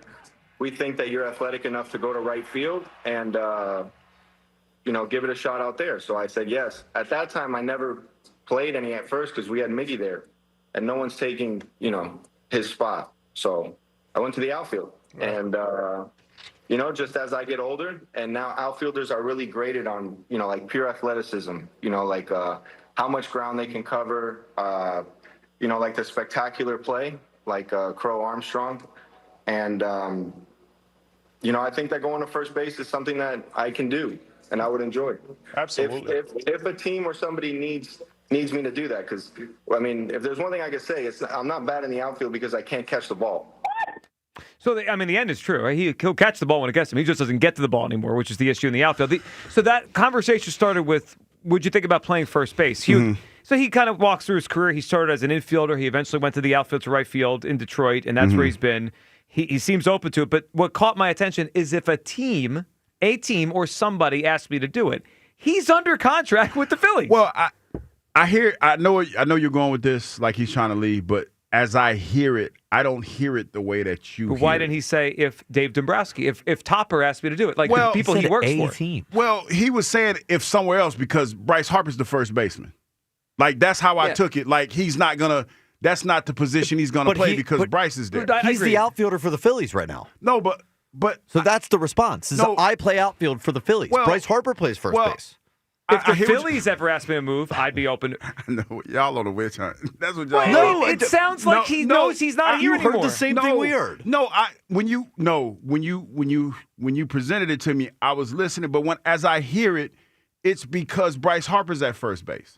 Like that's the reason why that's the reason why he said it like that. No, I heard it as you don't say a team. No, he said. Well, he said it because the way I heard it was like if another team asked me to do that because Bryce Harper's at first base. But he's under contract. I understand what you're saying. If you were under contract with the Eagles and somebody asked you before the offseason started, would you think about switching sides? Okay, you said, hey, if a team wanted me to switch sides. Well, I said, because, say if they said, for whatever crazy reason, tackle a guard.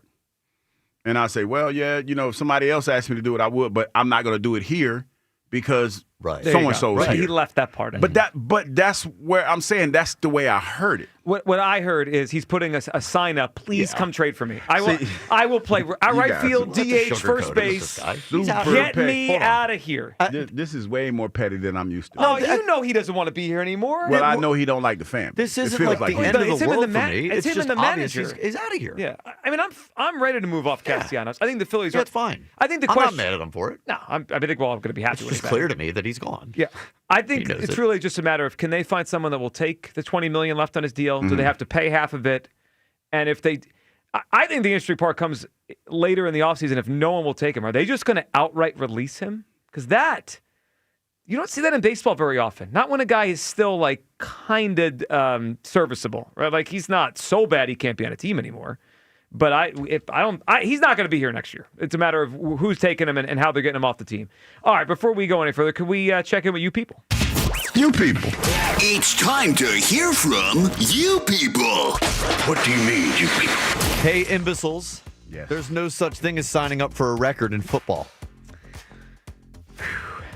I mean, yeah, well, there was today on this show. We kind of know that. That's a person who doesn't understand what hypotheticals are. No. Yeah. Nope. That's the whole point. It's okay. You don't get it. It's okay. No. Wait, did Hugh call out today? That was the beginning when he wasn't here. Oh, yeah. Okay, I got it. I was like, what are you talking about? You were gone for, I would say... It was a few minutes. Will's entire phone call. Yeah. And Will was addressing you, by the way. He's hey, Hugh. He was talking. My bad, Will. And I fed into it. I was like, yeah, Hugh, any thoughts? I think he felt a certain way that you didn't talk to him today. because I left my notes in the other room. And don't forget, it starts with the Chargers. It starts with the Chargers. Mm-hmm. Why can't you guys just be normal?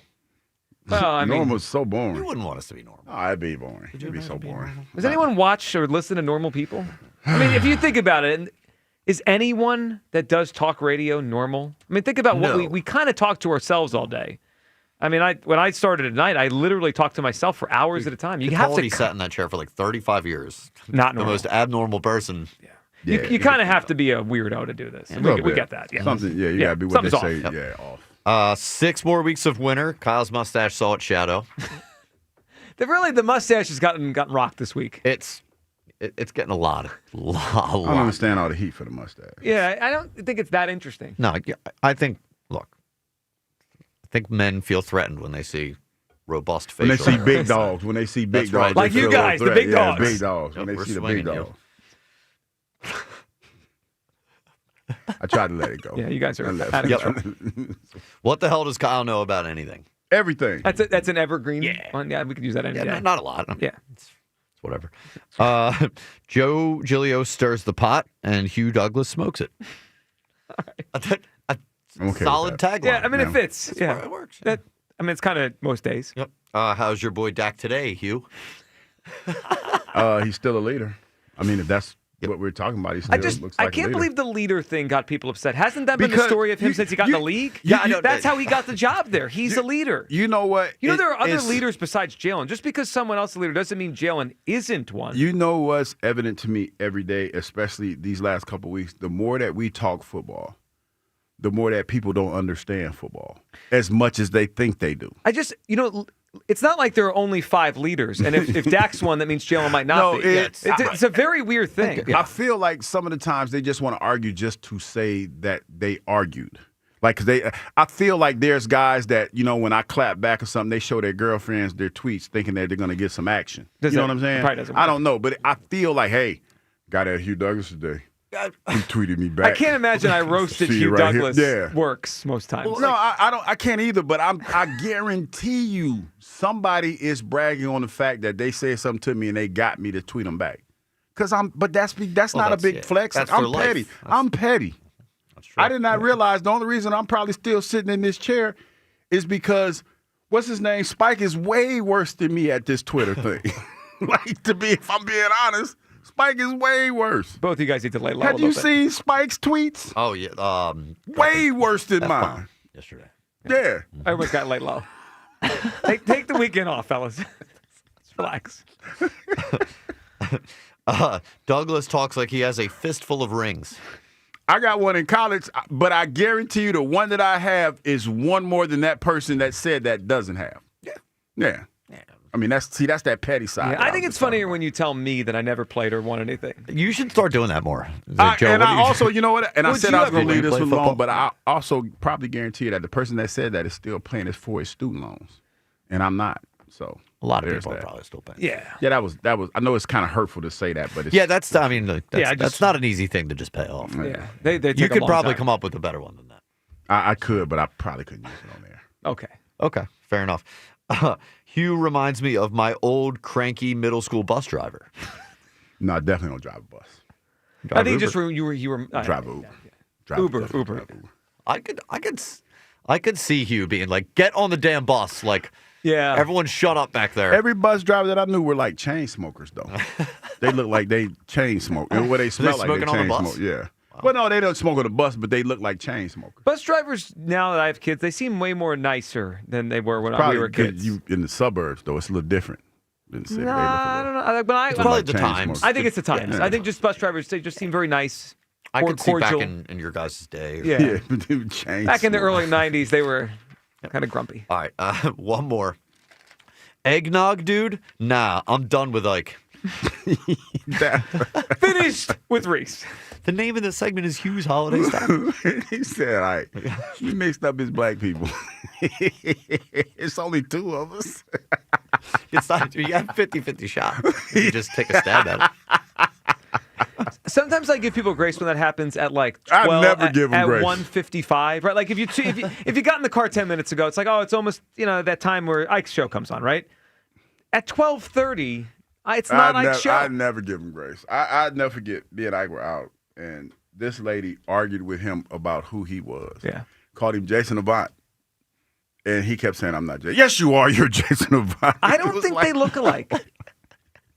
You are Jason I like Avant. them telling him that you're wrong. And she Googled him right there on the spot. I mean, they're both bald and thinner, right? But Ike's taller. Ike's taller. Yeah. Ike's at least 6'3", 6'4". He's a bigger at least person. that. Yeah.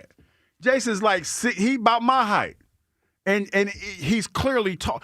But yeah, it was fun. You don't think Ike would have been a good receiver? I bet he played it in high school. Probably. I mean, if I had to guess. I mean, the high school, the best players I would say play probably both more, sides of the ball. Probably, I would say if Ike had another sport, it would probably be more. He looked more like he would have probably been a better baseball. I was thinking baseball. Ike strikes me as someone who would play basketball. I mean, he loves basketball. I don't know what he did. I don't know if he's listening, but I would say probably if I had to guess, baseball would have probably been his second sport. Well, we'll ask him when we see him. All right, Hugh. That is about all for us for today. Yeah. Which means made a lot of people mad today. Our job here is done. Hey, I feel accomplished. All right, well, you're going to take a nice rest this weekend before it's a big day Monday, Hugh, and we got a doubleheader. We got our show, we got the I got a lot pregame going show. on, man, and I got what I'm doing Sunday? Parade. The Newtown Parade? I'm going out to Joe's Hood and with the Newtown Parade. He was going to be in a Christmas parade on Sunday. Don't even like Christmas. He gonna be in a parade. Are you dressing as the Grinch? No, I'm not. I'm gonna have fun. I'm gonna hang out, and hopefully it's not that cold. It's going to be cold. You better bundle up. All right, everyone. You guys have a great weekend. We will talk to you on Monday for a big day around here. Afternoon show is up next on Sports Radio 94 WIP. Peace. The NFL plays on Sports Radio 94 WIP. Sunday night, the Chiefs host the Texans at Arrowhead. Coverage starts at 7:30. Your home for the Eagles and the NFL on Westwood One. Hey, now we roll. Sports Radio 94 WIP. Imagine being the wizard of your own home. With Xfinity, intelligent self-healing Wi-Fi fixes problems like magic. It boostifies speeds to your devices when you need it most, and makes your favorite Wicked content sparklify on every screen. All while a spell of protection helps keep your family safe online. When you're out in Oz, Xfinity Mobile joins Wi-Fi and 5G to keep your phone connected from here to the Emerald City. If you had the most intelligent Wi-Fi from Xfinity, everything would work together for good. And now you can cast a spell to stop time and keep your internet bill steady for 5 whole years. With the Xfinity 5-year price guarantee. No contracts or commitments with amazifying equipment included. Xfinity, imagine that. And see Wicked for good, only in theaters November 21st. Restrictions apply, select plans only. Xfinity Mobile requires Xfinity Internet. Does your home need new windows and doors, but you decided to brave it through one more cold season before making the plunge? Then let me tell you why acting now will not only keep your family feeling warm all winter long while lowering your high heating bills, but also save you big bucks with the big end-of-year sale from my good friends at Guida Door and Window. Guida is offering their biggest discount of the year. Get 40% off each window you buy. That's right, 40% off every professionally installed window. You'll also get 40% off any door, including entry doors, patio doors, garage doors, and storm doors. Plus, Guida will let you start your project with no money down and let you pay it off interest-free for up to 12 months. If you need new windows and doors, then you need to go Guida right now so you can take advantage of these huge savings. All prior sales excluded. Offer expires December 31st. So call Guida today to schedule a free in-home estimate at 877-GO-GUIDA or visit them at GoGuida.com. That's go, GUIDA.com. John Ritchie here. Make Wild Fork Foods your holiday headquarters and wow your family and friends without breaking the bank. Shop from hundreds of premium meats and seafood like their boneless lamb leg roast, bone-in beef chuck short ribs, skinless Chilean sea bass, and super lump crab cakes. Visit one of Wild Fork's Greater Philadelphia locations or shop online at wildforkfoods.com for same-day delivery. Happy holidays from Wild Fork Foods. One table, endless holiday feasts. Let's live more. This travel week, sail far and save big with Norwegian Cruise Line. Get 50% off all cruises and enjoy our free at sea package with specialty dining, unlimited open bar, and more, all included. Plus, get a special limited time bonus deal. Visit ncl.com, call your travel advisor, or 1-888-NCL-CRUISE. Offer ends soon. Norwegian Cruise Line. Ships registry the Bahamas and USA. Restrictions apply.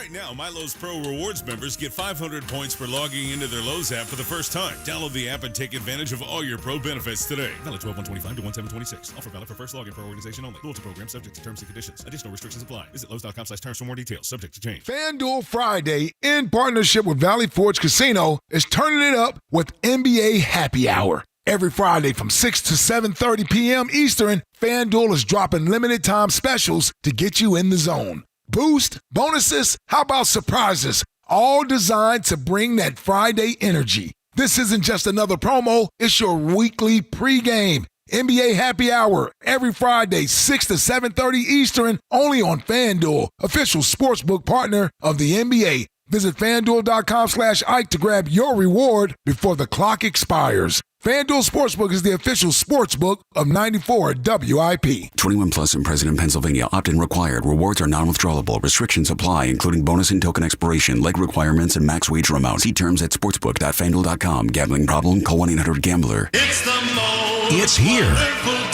B101 is transformed into Philly's official Christmas station. Relax and unwind with your holiday favorites 24 hours a day, all the way through Christmas. Tell your smart speaker to play B101. Makita's built for the pros who show up early, who don't do shortcuts, only precise cuts. With tools built to last, job after job, year after year. Performance that pays off, because when the job calls for the best, you answer. And when you need the best, you call on Makita. Built to be the best. Available at the Home Depot. That's the sound of James adding long-lasting Gain scent boosters to his laundry this morning. Several hours later, James sniffs the irresistible scent of Gain on his shirt. Gain. Several hours later, James has even caught the attention of his mother-in-law, and she never gives him attention. Ooh, you smell amazing, James. Oh, thanks, Mom. I love you too. I never said that. Add Gain scent boosters to your laundry. Add joy to your day. Do you owe $10,000 or more to the IRS like Joe? I started a woodworking business. I was able to build beautiful furniture, but had no handle on the business side of things, so quickly fell behind in my taxes. 1 year of being behind in taxes quickly turned into 5 years. I ended up owing almost $37,000. Then Joe found Tax Relief Advocates. I would hear ads for Tax Relief Advocates. One day it just clicked. This is my exact situation that I'm in. So I wrote down the number and called from the car when I got home that day. TRA saved me 99% of what I owed the IRS, and that brought a huge sense of relief. If you owe 10 or even hundreds of thousands of dollars to the IRS, don't lose hope. Do what Joe did and called TRA for a consultation. I'm really happy that I made that call, and I finally felt like I could breathe again. Visit TRA.com or call 800-513-5321. 800-513-5321. That's 800-513-5321. Must qualify for enrollment. Results may vary. This is Andrew Perloff with an Odyssey Sports Minute. LeBron James scored just 8 points last night against the Raptors, breaking a streak of scoring in double digits that goes back to 2007 when George W. Bush was president. But don't worry, LeBron did help the Lakers win the game. He's 40. We're going to see a few nights like this as he gets older. But LeBron says he doesn't care, as long as the Lakers stay competitive. I'm Andrew Perloff. 94 WIP HD1 Philadelphia, live from the Tasty Cake Studios. An Odyssey Sports Station. This is the afternoon show with Ike, Spike, and Fritz. Sports Radio 94 WIP.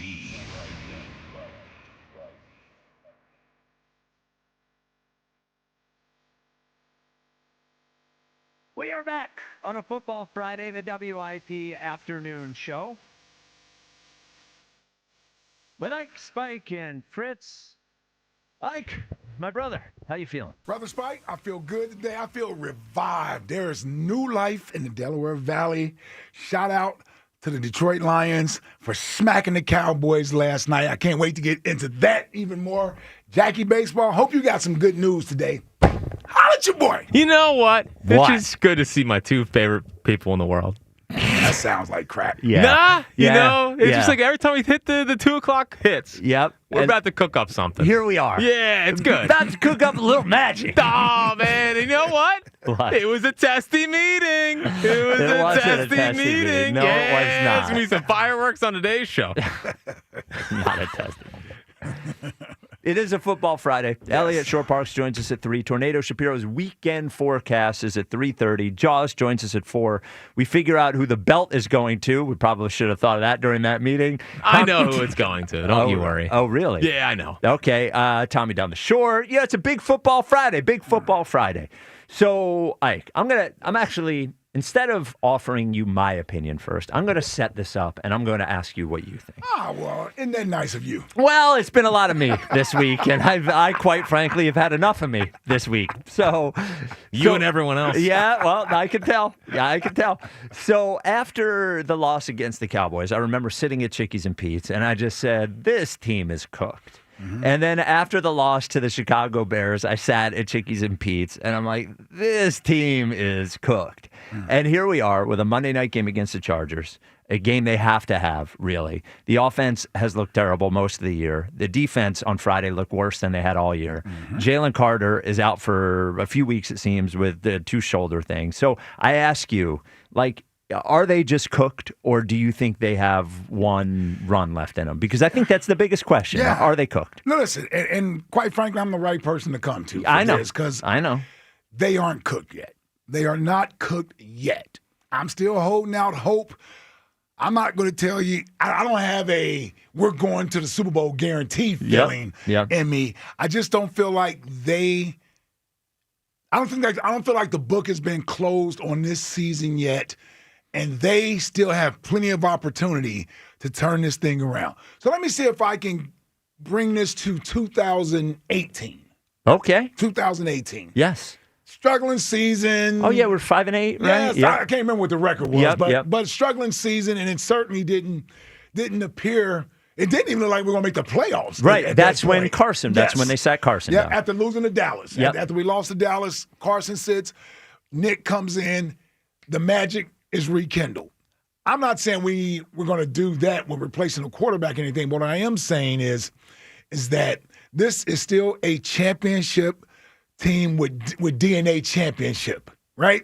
They're not that far removed from hoisting that trophy. There are a lot of players that are still on this roster that knows what that feels like. And I just feel like they need to get out of their own way, get a little bit of positive reinforcement, meaning see some success out there on the field, and then at some point it's going to click to them that, oh, this is why we're doing this. This is why this is our main objective, is to go out there and to defend our championship. That's one part of it. Here's the second part of it. As good as the Rams have looked, I think they're the best team. They've earned that. They played the most consistently.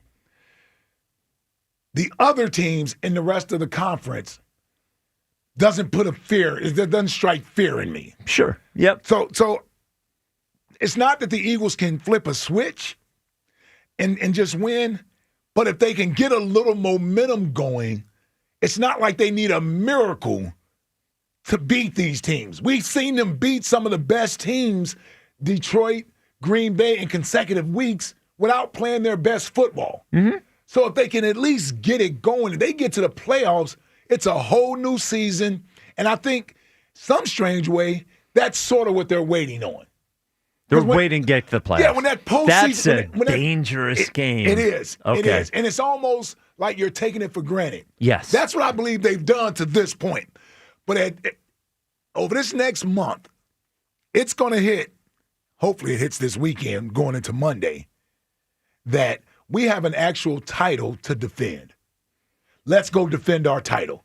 There has to be some pride still left in there in being a champion. I think that's going to set in and kick in at some point, and we'll see. I still believe to this point, Rams-Eagles NFC Championship game. Just a matter of whether it's in L.A. or it's here. 215-592-9494. Either way, it's going to be an Eagles home game, so it really doesn't matter. Yes, even in L.A. Yes. And nicer weather, actually. Yes. 215-592-9494. Are the 2025 Eagles cooked, or do they have one run left in them? So as you're saying that, I I think I've figured out how this season's going to go and the team that I am likening them to. So you talked about the 2018 Eagles. You talked about last year's Eagles. They actually a little bit remind me of the 2024 Phillies. And what happened with the 2024 Phillies is in the middle of the year, they had built up this. Now, they played better at the beginning of the year than this Eagles team did. But they had built up this lead that for the rest of the season, even though they played middling baseball for the rest of the year, we just kept pointing at the record, even though we knew best team in baseball. Yeah, best team in baseball, best team in baseball. Even and no other team's really that good. In the when the Mets going to beat us, all that sort of stuff. And we did it until the end of the year, and they didn't collapse completely. That Phillies team, they played 500, below 500 baseball for 3 months or whatever. But they just kept going back and forth, and they never really gave us a chance to believe. And then we all went in that series against the Mets, and they thought they could turn it on. They thought they could flip the switch. We hoped they could flip the switch. But deep in our gut, we knew it just wasn't there. So I guess what I sort of feel with this Eagles team is I don't think they're good. I don't think it's 23. At the end of the day, I don't think they're going to crumble. But I just don't think they have it. And I understand. I agree with you. I don't think anyone in the NFC, even including the Rams, who are a very good football team, nobody's scary. Right? There's no team that we couldn't beat, especially at home. But also, there's no team that we couldn't lose to. is sort of the same. So that's what I'm feeling. I'm feeling some 2024 Phillies vibes with this Eagles team. We do have a next question today for some fun. In 1973, the debut album for Paul McCartney and Wings came out. The Wings. It is Wings. It's Paul McCartney and Linda McCartney, and it's not The Wings. It's just Wings. Okay. It's not the Wings. It's Paul McCartney and Wings. In any case, still sounds wrong. Well, that's what they're called. I don't know what to tell you. I think they would have done better if he went by Paul McCartney and the Wings. Like, it's not the Philadelphia Union. It's just Philadelphia Union. It is the Philadelphia Phillies. I guess. It's not really, but you get the point. It's not the Ohio State University. Okay. Yeah, it is. No, it's not. It's really just Ohio State University. In any case, okay. Next question is about somebody, or in this case, it was somebody. It was Paul McCartney after the Beatles had a second act. So for next question today, we'll get your sports point. Ask you for somebody who had a second act. I would say a good second act. Jack, who had a good second act? Taking a big one off the board early. I'm sure everyone's thinking about it in their cars right now. Yeah. Spike Eskin. Wow. Did I have a second? Oh, wow. Well, How about he's program director. How about that? Into hosting this show. Yeah, that is second It's act. a strong second act. Yes. Strong second act. Thank you. Yeah, look at that. Well, when I look back, it's actually like fifth act, I think. We're all aware. Yeah. But no one remembers your digital age. That's fair. That's fair. Or the music Or the stuff. fact that you were in a band. Yeah, all that stuff. Or old Tubby. Wow. Or fat. Yes, you could go second act that way as well. Wow. I don't think I've ever been an answer. Next question. How Thank about you, that? Jack. That's pretty good. Ike, someone with a good second act. Is it a good second act? Or It could just be second act. Notable. How about we go with notable I like second the act? notable second act. Yeah. I'm going with the Terminator, man. Arnold Schwarzenegger. Oh, he did? Yes. Became governor of California. Yes. I don't know how good of a governor he was out there, but I think he was pretty well liked. Yeah, he was out there, yeah. Yeah, I think the last Republican governor of California was Arnold Schwarzenegger. met actually. Arnold Schwarzenegger in Hawaii. Oh, really? He and Maria Shriver. Yeah, Really? they were having dinner at a place that we were having dinner as well. What year? About what was that? 98. I was over there for the Hula Bowl, All-Star College football game. So 98, he was still. Oh yeah, he was He's still still Arnold. Arnold. Dude, and I did the whole fanboy thing. Oh yeah, was he cool? He was gracious. Good enough. Yes, he was cool gracious. enough. Allowed me to take a picture. Okay, that's good enough. Don't have the picture. It was one of those disposable cameras. Oh, man. I don't know what I did with the picture though.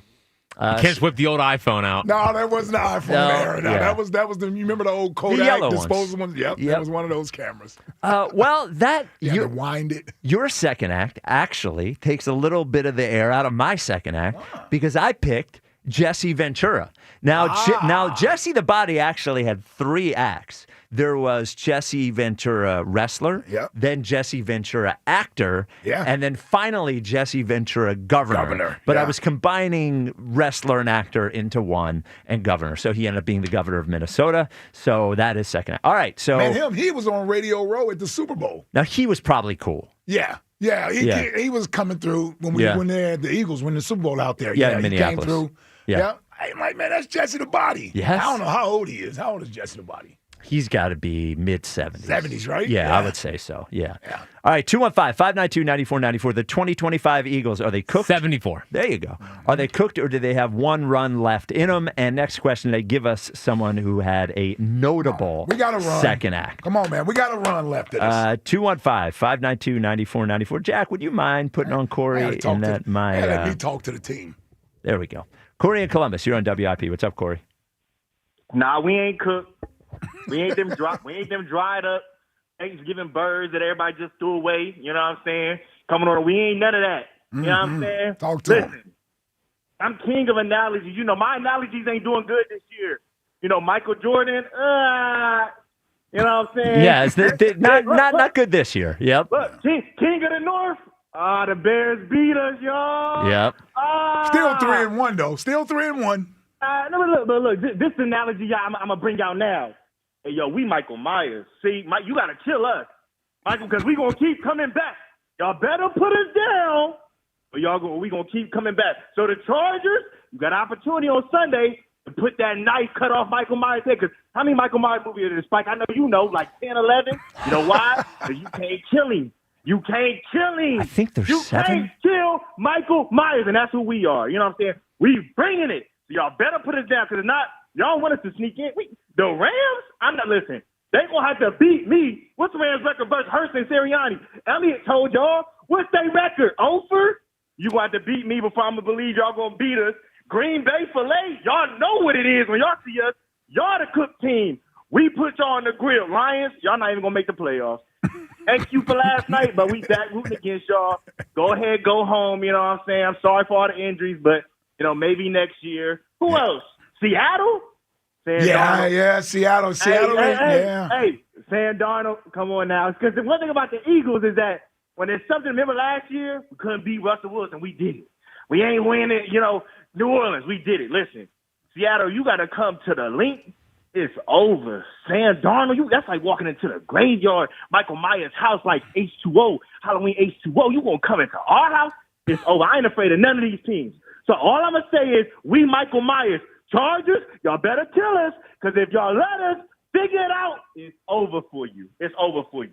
And I'm gonna do a short today. Yeah. Shout out Brotherhood, Chris Haynes Jr. Welcome to the team. It is the Ohio State University, Jack. Don't be disrespectful. You know what I'm saying? We about to win the Big Ten tomorrow. All right. Play the music. Shut up. Let me get my person. Yeah. Who had a notable second act? Second act, Dwayne "The Rock" Johnson. He went from, The Rock with the silk to Versace to the movies. Yeah, he did. Yeah, and he was a college football player. He was University of Miami. The movie he was in this year kind of sucked. I was really excited for it, and I thought it kind of sucked. The Smashing Machine. Bro, I think I could be wrong, but I think Jumanji, the new one he made, the one he made with Kevin Hart. Yeah, it might be the only movie I've seen with The Rock in it. I'm not a big fan. So I like San Andreas. I like that one. Oh yeah, that was. It's about the earthquake or whatever. Okay. That's not a Fast and Furious movie? Is it? No, it's not. San Andreas? No. No, it is not. It's the one with Alexander Daddario, who she ranks very high. But yeah. He was, yes. Well, yeah. Google that. What is his big movie? The Rock? Yeah. Well, he had a bunch of them, didn't he? No? Oh, he has movies. I just don't know if they're. I'm not a big fan what's his of that. big movie? What's his big movie? Is it a part of the Fast and Furious movies? San Andreas Well, they were already established. He joined at number 6. Yeah, they were already in the Fast and Furious movies. Paul Walker, man. I think he's like box Tooth Fairy? office. Yeah, see? The Tooth Fairy, I don't need that. Yeah, I didn't see that. Moana? Moana was enormous, but it was a cartoon. Yes. Oh, Yeah. no, I didn't see that either. Is that the Indian cartoon? Or Native American? Native American cartoon, yes. Yeah, no, it's all good. Yeah. Wait, what did Corey said something? Oh, about Halloweens. He said how many Halloweens are. The problem with Halloween is that there are like reboots of Halloween. So I don't know how many Halloweens there are because they're the ones that started over again. I think in the original like you got the 3, right? 3 or 4? No, there's 6, I think. Oh, wow. Yeah. Okay. All right, 215-592-9494. Marty in Deptford, you're on WIP. What's up, Marty? Hey, guys. How you doing today? What's up, brother? What up, Marty? I'm following up actually on what was going on with Hugh Douglas and those guys, and they were talking about the Eagles. Are they cooked? I don't think so. I think they can go 4-0 easily. And I think the solution to this problem is on the team, and it's something that they did not address at all during the Dallas game. Dallas game came down to that last drive. I think it was 3rd and 3 when they passed the ball. They should have run the ball and passed it. Yeah. They should have run the ball there, and they didn't have any faith in Barkley. They should have put in Bixby. And if they want to win the next set of games, which I think they can do easily if they run the ball 35 times, but at least 15 of those carries go to Bixby. There's no chance. Because it seems like when he Marty, gets in Marty, there, I'm just trying to. I want to prepare you because I care about you. Your afternoon show list. I care about you. I want you to have a happy rest of the Eagles season. If what you're expecting is 15 carries for Tank Bigsby, he ain't going to get 15 carries the whole year. Unless Saquon gets hurt. Yeah, he might not get 15 carries the next 5 weeks. That's what I'm saying. The rest of the year, he's not going to. He had 0 carries. He had 0 carries on Friday. Yeah. My follow-up to that would be the worst thing that could happen to this team. Don't say would it. be if Barkley rang his bell and was out for a game. And they see what he could do, because Barkley isn't doing it this year, and I love him. He got me a Super Bowl. Yeah. You know, I love the guy, but he's not doing it, and the running game isn't doing it. And if you put in there, if you can break 4 big plays, which gives you 4 more first downs, or third down conversions that they had in the Dallas game, they win that game without a problem. And that's what they need.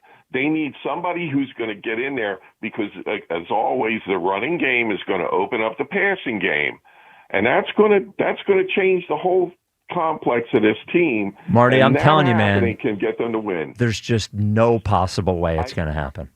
Saquon's not going to let that happen. Yeah, there's just no chance. I'm not telling you what's going to happen. Yeah, I know. I'm just trying to prepare you. To happen. Yeah, I'm sure Tank Bigsby is a good enough running back, but just remember the Jacksonville Jaguars had him 3rd on their depth chart. Do I think if they gave Tank the ball 15 times, all of a sudden we're going to see this huge? I think a little change of pace. Sure. I wouldn't be. I always wanted to see more. I'm just trying to get 5 to 8 carries. I always wanted to see more Kenny G last year. We never even got that. So, Marty, I'm sorry to be the bearer of bad news, but there is absolutely, positively no chance Tank Bigsby's going to get 15 carries. Well, I would not take if Saquon is healthy. No. He would have to be injured in order to get 15 Saquon carries. didn't even get 15 carries on Friday. He's a good point. Yeah. Good point. I mean, they're going to have. Here's the other thing, Marty. For 2 backs, for you to run the ball 35 times, you're going to have 65 plays, 70 plays. Easily. And they only what ran. did they do against the Giants? Well, they only had 53 plays on Friday. Right. That means you're going to have to first downs. You're going to have to. They haven't done that all year. They haven't converted all year. Marty, give us somebody who had a great second act. John Fogerty. What was his second act? I just know he's a musician. His solo act after Creedence. He was with Creedence, and he disappeared for 30 years. Okay. Came back with his solo act. Okay. All right. Cool. All right, Marty. All right. All right, Marty. I don't really. I guess that's a. Well, I guess you that's don't a know second it. act. I definitely don't know. Well, I guess I didn't think of it as a second act, but I guess a solo after leaving Creedence Clearwater Revival is a second act. That counts. If you were in a group, because there's a few singers that Yes, were in a group, yes, and then became solo acts. Yes, a million. Yes, a million. Yeah. All right. Yeah. There's no. I'm sure Tank. Not happening. There's. That's not happening. There's no way. If this season's gonna go kaput, it's gonna go kaput with the players that they have out there. Yeah. They're not gonna. Yeah. They're not gonna bench Jalen. They're not gonna take Saquon off the field. They're gonna lose with the guys they have. Well, you know the funny thing is they take him off the field on 3rd downs a lot. Oh, Saquon. Yes. But they put Shipley in. Yeah, which I don't understand. Don't we want Saquon on the field on 3rd down?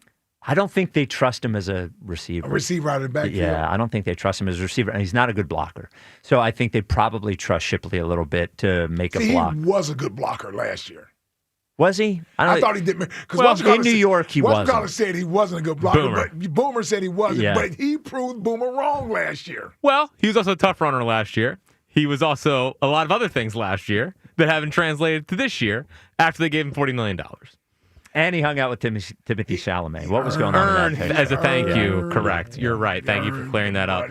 But if we can get back to running people over, hitting the hole, would be nice. That'd be awesome. He did have a fun offseason, though. Yeah, God listen, bless him. I'm sure he had a great time. Yes. He actually enjoyed the Super Bowl. He did. Which was nice. He is the one guy who gets a pass.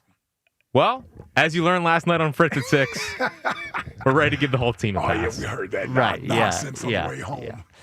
We'll find out from Fritz whether Good try by you, though. Good try. People didn't agree. 215-592-9494. Coming up next, we'll find out if Fritz thinks the 2025 Eagles are cooked, and we'll talk a little bit about what happened last night in Detroit. The Cowboys lose to the Lions. This is the WIP Afternoon Show with Ike, Spike, and Fritz. It's cold out, which means it's holiday time, which means gift buying and gift giving. And I know the most important people on your list are not your friends. They're not your family. Nope. They're your pets. You got to get your pets the good holiday presents. And there's only one place that you need to go. That is Dogs and Cats Rule. Because Dogs and Cats Rule has all the gifts you need for your dog, for your cat. You know, you take them out on walks if they're dogs. I don't think you walk your cat. I know some people do, but most people don't. They got coats. They got good-looking coats, fleeces, sweaters in every size, every color you could possibly imagine. You would get them toys, perhaps, for a Christmas gift. They have that, treats as well. And here's the great thing. You go in there for that. Then you end up talking to their great staff there, and you figure out, are you feeding your pet the right thing? Are there supplements that could help your pet? Because their staff there, thanks to the lead dog, George Perenni, making sure he's hiring the right people and training them the right way, man, they have every answer. I know you're not used to that going to a pet store. It's completely different at Dogs and Cats Rule. Have every answer. Take the time to make sure that you are giving your pet the right thing to be healthy and happy. 7 locations for Dogs and Cats Rule. 2 in Jersey, Pennington and Princeton. 5 in PA, Newtown, Doylestown, Maple Glen, New Hope, and Bluebell. Dogsandcatsrule.pet is the website. Dogs and Cats Rule. Shop small, shop local, shop family. After a setback against the Bears, do whatever I need to do to help get it fixed, and that's what we're working on right now. the Eagles charge ahead into L.A. for a Monday night showdown. The Eagles Radio Network, presented by PNC Bank. Brilliantly boring since 1865. The Verizon pregame show starts at 6. Then Merrill and Mike have the call. What an adjustment by A.J. Brown. Followed by the PDQ Restaurant Point of Sale Systems postgame show. Only on your exclusive home for the defending champion Philadelphia Eagles. Sports Radio 94 WIP. Spread the word, new drinks at Wawa. It's not around long, it's a limited offer. Snickerdoodle and peppermint cookies and cream. The holidays are here, and so are Wawa's holiday beverages. Try the new iced Snickerdoodle latte or peppermint mocha while the season lasts. Gotta have a Wawa. When it comes to sportsbooks, Bet365 has it all. Download the app today and see why it's never ordinary at Bet365. Gambling problem? Call 1-800-GAMBLER. 21 plus only. Must be located in Pennsylvania. Dick Vermeil's Independence Insights is presented by Independence Blue Cross. Learn more at IBX.com. The computer says the Eagles win by 1. I think the Eagles will beat them by more than 1. And you'll see the defense. You know, if Carter's not playing, that'll be a big negative. That'll be a negative, and Harbaugh will take advantage of it. Harbaugh will take advantage of that. But we've got some other guys that have to step up. And I have such confidence in Vic and the scheme adjustments that he makes. I'm still positive. From Westchester to Doylestown, from Drexel Hill to Lansdale to Philly, we all look out for each other, stepping up to keep our communities going strong. And at Independence Blue Cross, we're here to keep you going strong. We've been deeply rooted in our communities for more than 85 years, and that connection to members has earned us our spot as the #1 health insurer in the region. So while you look out for your neighbors, know IBX is always looking out for you. Enroll now at IBX.com/sign up. Get 50% off all window styles plus 0% interest for 5 years with Window Nation. FanDuel Friday, in partnership with Valley Forge Casino, is turning it up with NBA Happy Hour. Every Friday from 6 to 7:30 p.m. Eastern, FanDuel is dropping a limited time special to get you in the zone boost, bonuses, surprises, all designed to bring that Friday energy. This isn't just another promo, it's your weekly pregame. NBA Happy Hour every Friday, 6 to 7:30 Eastern. Only on FanDuel, official sportsbook partner of the NBA. Visit FanDuel.com/GIGLIO to grab your reward before the clock expires. FanDuel Sportsbook is the official sportsbook of 94 WIP. 21 plus in President, Pennsylvania. Opt-in required. Rewards are non-withdrawable. Restrictions apply, including bonus and token expiration, leg requirements, and max wager amount. See terms at sportsbook.fanduel.com. Gambling problem? Call 1-800-GAMBLER. Workers shouldn't have to push through pain just to get the job done. Like athletes, they need preparation to perform safely and avoid injury. At CIP Solutions, we're on your side. Our Ergo Starter Kit builds ergonomic confidence into every shift, reducing strain, preventing setbacks, and helping leaders keep crews strong. Don't wait until someone gets hurt. Protect your seasonal teams too. Start now at careercare.co. Stronger teams, fewer setbacks. That's careercare.co. Wawa has your favorite go-tos. So why not give our clubs and paninis a go? Always customizable, always craveable. Bold ingredients stacked in a toasty, satisfying club or layered into a perfectly melty panini. Try new signature recipes like a garlic honey hot oven roasted turkey club sandwich or garlic honey hot panini with the new honey hot garlic aioli mashup sauce. You might just discover a new favorite go-to with Wawa's clubs and paninis.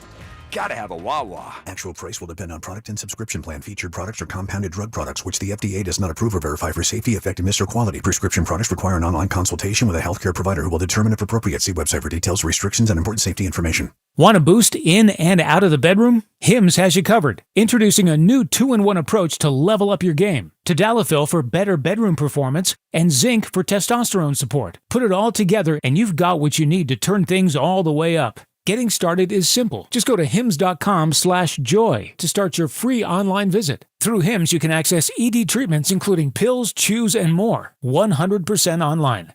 No office visits, no pharmacy lines. Just fill out a simple intake form and a licensed medical provider will determine if treatment's right for you. If prescribed, it ships free and discreetly to your door. Find affordable treatment options at up to 95% less than brand names at hims.com/joy. That's hims.com/joy, HIMS.com/JOY.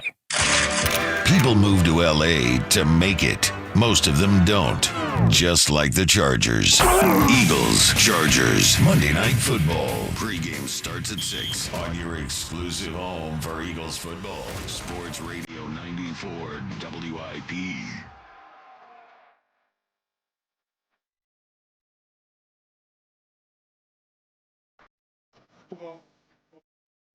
It's Friday.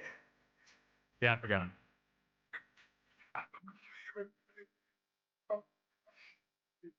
This is a Friday vibe. Yeah, but it's supposed to be Picture Me Rolling. You're right. Yes. It's the WIP afternoon show with Ike, Spike, and Fritz. 2:32 Pac. Friday is supposed to be Picture Me Rolling, but it's not. You didn't hear us in the meeting. Oh, did you say it wasn't? I brought it up in the meeting. Because he's been singing it. I'm like, yeah, he must be playing that today. Oh, okay. Yeah. 3 times in my drive. I've never heard it before. Yeah. I've been going through the album. Yeah. I was driving around trying to find parking for an extra long period of time. Oh, there it is. There it is. We haven't talked about parking in a while. Wow, yeah. Well, there's nothing more disheartening than there's an open spot, and then I'm already behind it. Yeah. Or I'm in front of it. in front of it. I'm in front of it, and then I'm like, I gotta really speed around. You could do the back end move. I couldn't do the back end move. Well, no, there's a car behind me. Oh, yeah. So then you come back around, spot's taken, and then, just a disaster. Sorry, Jack. Dude, take that book money. Yeah. There's no book money. Book's dead. Buy the book. Ringthebellbook.com. It's the book of the holiday season. Not dead because of us. We paid for our copies. Yeah. It's $66 for you two. Okay? Yeah. Hey, what's that supposed to do? That's going to get me like 30 minutes in the lot here. It's almost a week. The Twitter question is brought to you by Mark's Jewelers. Mark's Men's Night in Montgomeryville, Thursday night, December 18th. Ray Diddy's going to be there signing the Eagles Encyclopedia, food and spirits as well. Do you believe the Eagles have one more run in them? I believe or I don't believe. What do you think, Ike? Oh, we're going to believe. What do you think the percentage is at? Not strong. Let's go with 62. 69%. Oh, nice. wow. There you go. Yeah. 69. They don't really believe it. This is That's almost 70%. Dude, you heard Corey on a Friday. Everybody turns into the lunatic on Friday. It's been like a funeral here all week with everyone. Everyone wants to start Tanner McKee. Not even me. Everyone start Tanner McKee. Fire Nick. You got to. I love him, but fire him now. Sit Saquon. And all of a sudden today it's like, yeah, I think I got a run in him though. The 215-592-9494. Raymond in Atlanta. You're on WIP. What's up, Ray? Hey, guys. Spike, Ike, Fritz. I love you guys. I love the show. Oh, thanks, man. Appreciate it, Raymond. Oh, absolutely. I have a question. I have a complaint. And, Spike, I have a bone to pick with you. Oh, of course. There it is. I'm going to be expeditious. Can I start, guys, with the Eagles? My perspective, the Eagles are cooked. They're done. Okay. And then I've been around watching the Eagles since '63. As far as a second act, if I can get that out of the way. Sure. Guys, Michael Jackson had a solo career, but prior to that, he was a member of the Jackson 5. Would that be a second act? Of course. I think that's a great one. That's kind of who I was thinking of when I said that. Yeah. I thought you were thinking of somebody else, but okay. Yeah, that's a good one. Okay. So now I will jump in with my question. How many games will Hold on. Is this Elliot- just real quick? Is this the bone to pick with me? I just want to be prepared. No, the bone is with Ike. Okay. Oh, finally. Okay. Great. Let's see how that one goes. Yeah, then ask your question. Go ahead. Actually, maybe all you got. Okay. So my question, how many games will Jake Elliott cost us going forward? Yeah, they should cut him. All right. Well, Spike, you're too. That was Jack. That was Jack.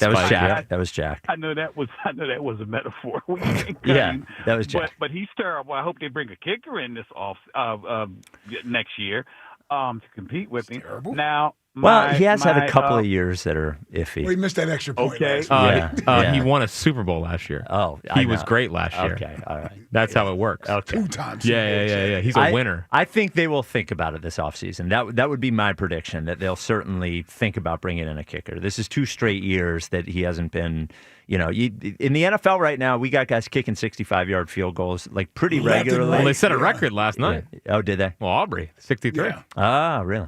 Well, 63 is not a record. Not the record? Cool. No. Awesome. Yeah, well, it seemed like they made he a big... has it already. Okay. 66. He did it earlier. Why'd they make a big deal out of it on the broadcast? I think it was his 60th kicked. 60-yard kick of the year. That's what I get for watching it on mute. So, Raymond, what is your bone to pick with Ike?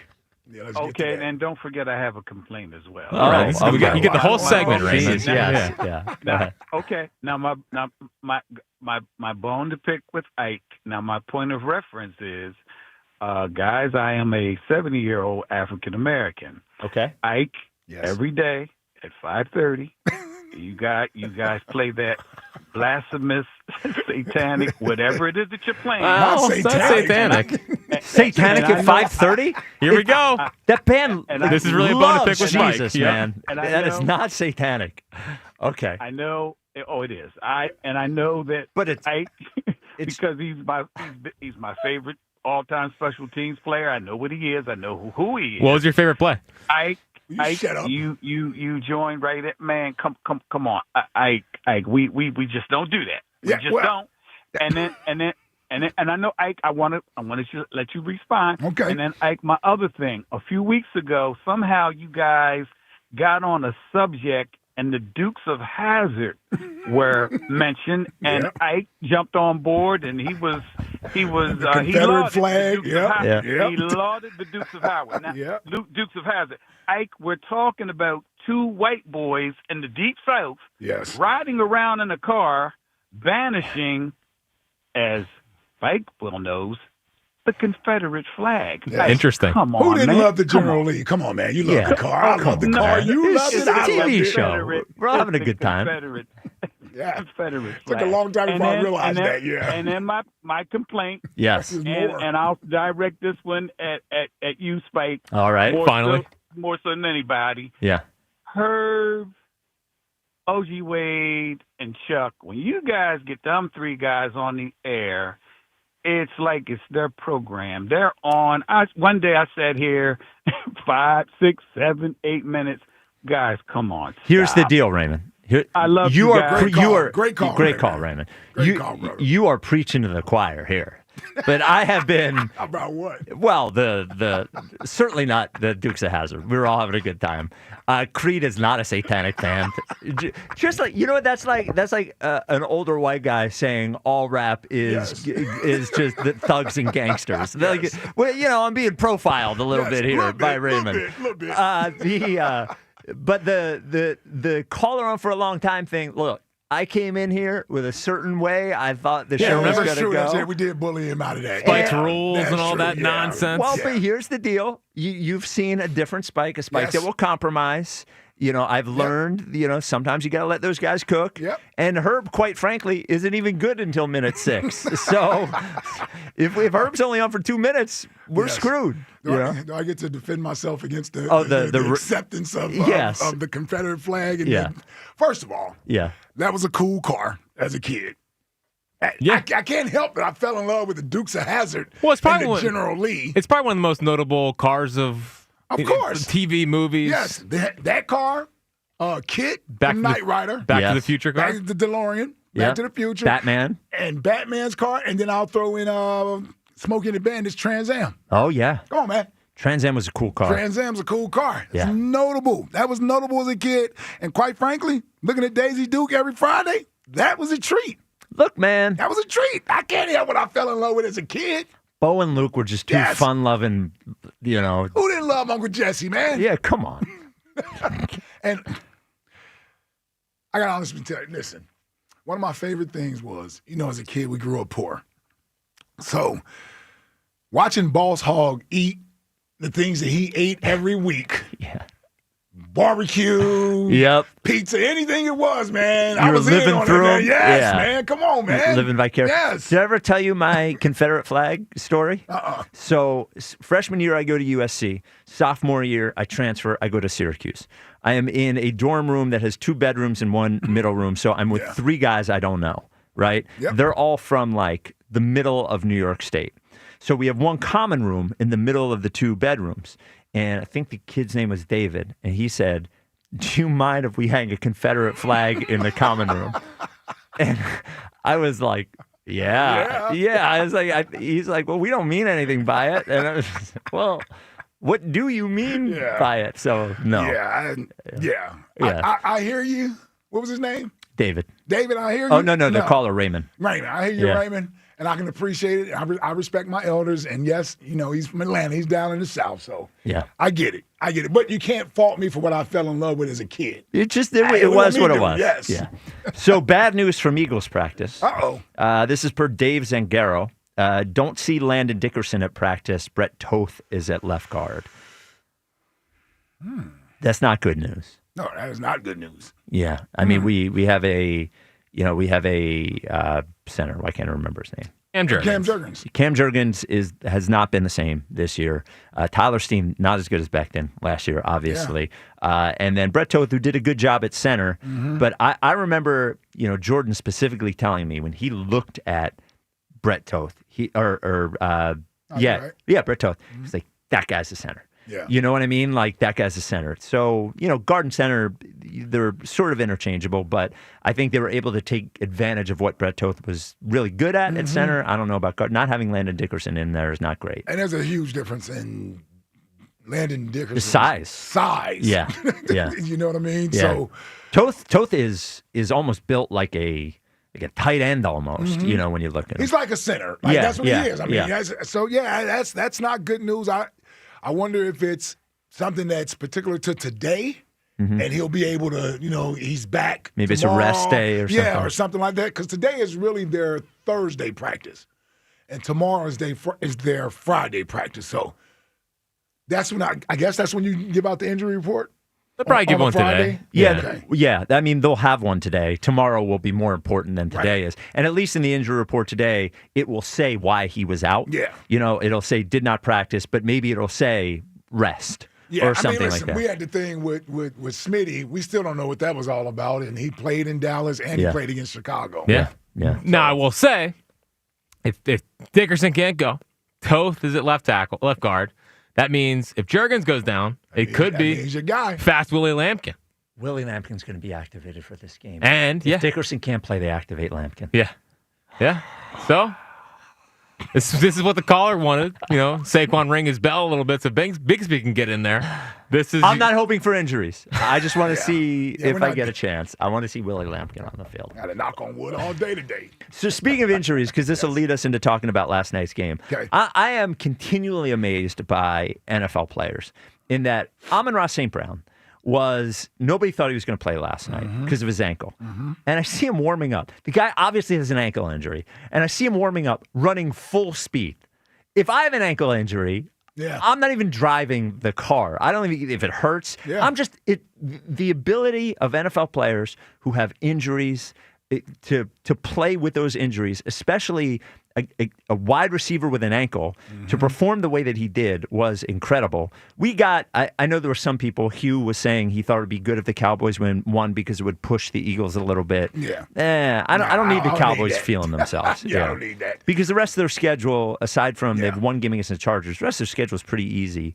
So, he I was got glad. that shot last night. Yeah, he got that shot. Oh, you think so? No, he had to have. There's no doubt he got that shot. Running around the way he was. Well, they needed that. They needed that game last night. So I only saw the fourth quarter because I was watching the Sixers and then doing a podcast.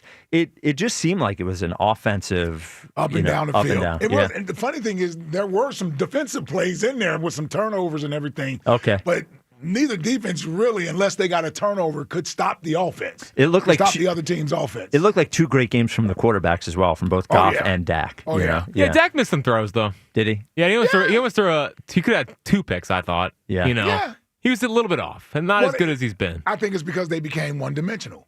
Yeah, they just had a pass. They got down. Yep. And because I think they got down 27-9. They did. It's 27-9. They got down 27-9, but. I mean, he got 2 touchdowns like that by just throwing the ball. Dude, that Pickens play where the ball bounces. I mean, I saw Richard Sherman crushing Pickens afterwards. Guy doesn't want to play football. And I know he had that problem in Pittsburgh. There's one play that I saw. The ball bounces. We talk about AJ, the ball maybe being 5 yards in front of him. If he had finished the route, maybe he would have gotten there. That ball, it was a 40-yard pass, 30-yard pass. That ball to Pickens drops literally like in front of him, and he didn't even try. And how he ran off the line of scrimmage. I mean, he was jogging basically the whole time. What the hell is his deal, man? He's having an incredible year. Yeah, not right upstairs. Yeah, when you're not right upstairs, anything can cause you to sort of lose focus. He was focused when CeeDee Lamb wasn't playing. He was the number one guy. He's getting all the targets. He's balling. Yeah. First couple games back, he was still balling with CeeDee Lamb, but then CeeDee Lamb's not going to be happy about that. Yeah. So CeeDee Lamb's like, hold on, I'm the number one receiver on this team. Started getting me the ball, and I don't know, CeeDee was going off last night, and Pickens just didn't seem like he was into the game. It's unbelievable. Yeah. And then CeeDee got hurt, right? And then all of a sudden, the Cowboys are throwing to this one guy I'd never heard of. Flournoy. Yeah. He was unbelievable. That was crazy. The only reason I know it because I'm a guy I had him in my daily fantasy league. Oh, there you go. Yeah. There you go. So we're happy the Cowboys lost, right? Yeah. Okay. That was at least give you a little room. Still, I mean, the Eagles still got to take care of their business. Yeah. Because, like you said, that may be the Cowboys' last tough game. They can still run the table with the rest of the games. And the magic number's 4. So we need a combination of 4 Cowboys. No, magic number's now 3 because Cowboys lost 1. Yep. So we need a combination of 3 Eagles wins or Cowboys losses. It does, when you think about that, we have 5 games left. Yeah.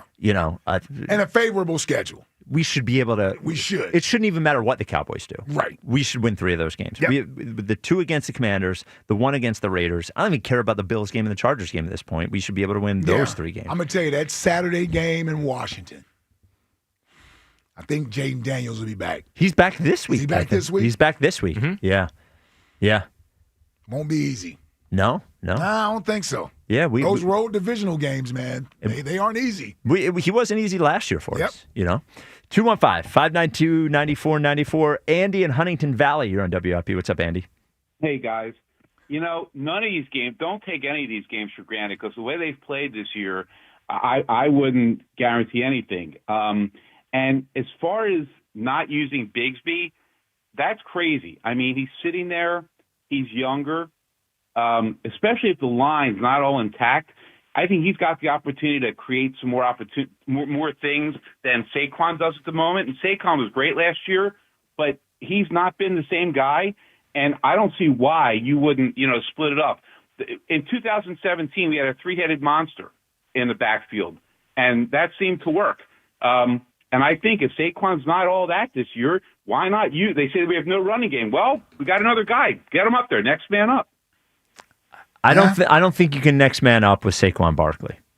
I just don't think you can. I think there is a. I'm not saying not to play him. I'm saying split up some carries. If it's 2-1 or 3-1, at least get Bigsby in there and see if he can make some hay. Can I ask you something just real quick? I get it. I understand. They do see Tank Bigsby every week in practice. They see him in the game. Mm-hmm. Like, don't you? They got. Kenny G. Kenny G got 4 or 5 carries a game last year. There must be something about Tank that they don't trust. Maybe he's running the ball well. Maybe he doesn't do the other stuff well. I don't know. There must be something. Yeah. Listen, I honestly, I don't have any knowledge of this. I wouldn't be surprised that Saquon, of course. Yeah. You're hearing about him losing a step and all this other stuff, and now you're giving the ball to someone else more. That is an indictment, whether it's directly or indirectly, on Saquon as a runner, and Saquon isn't having that. You know what? Hold on. Okay. Hold on. Last year, when Saquon had the opportunity to break the record, He was playing better, Andy. The difference is when you're not necessarily playing at your best, you want every opportunity to go out there and try to get to that. And so you're going to be a little more reluctant to give somebody else an opportunity. When Saquon is playing the way he was playing last year and balling how he was, of course he's going to be like, sure, let the young guys get a few carries. Go ahead, let the guys get a carry. But right now, he's being questioned, like I said, indirectly or directly by outsiders as to whether or not he's lost a step. He hears that stuff. They're all being questioned. I'm not saying bench Jalen because that's not going to happen. Right. But they're all being questioned. Every part of this team, from day one. Oh, I agree.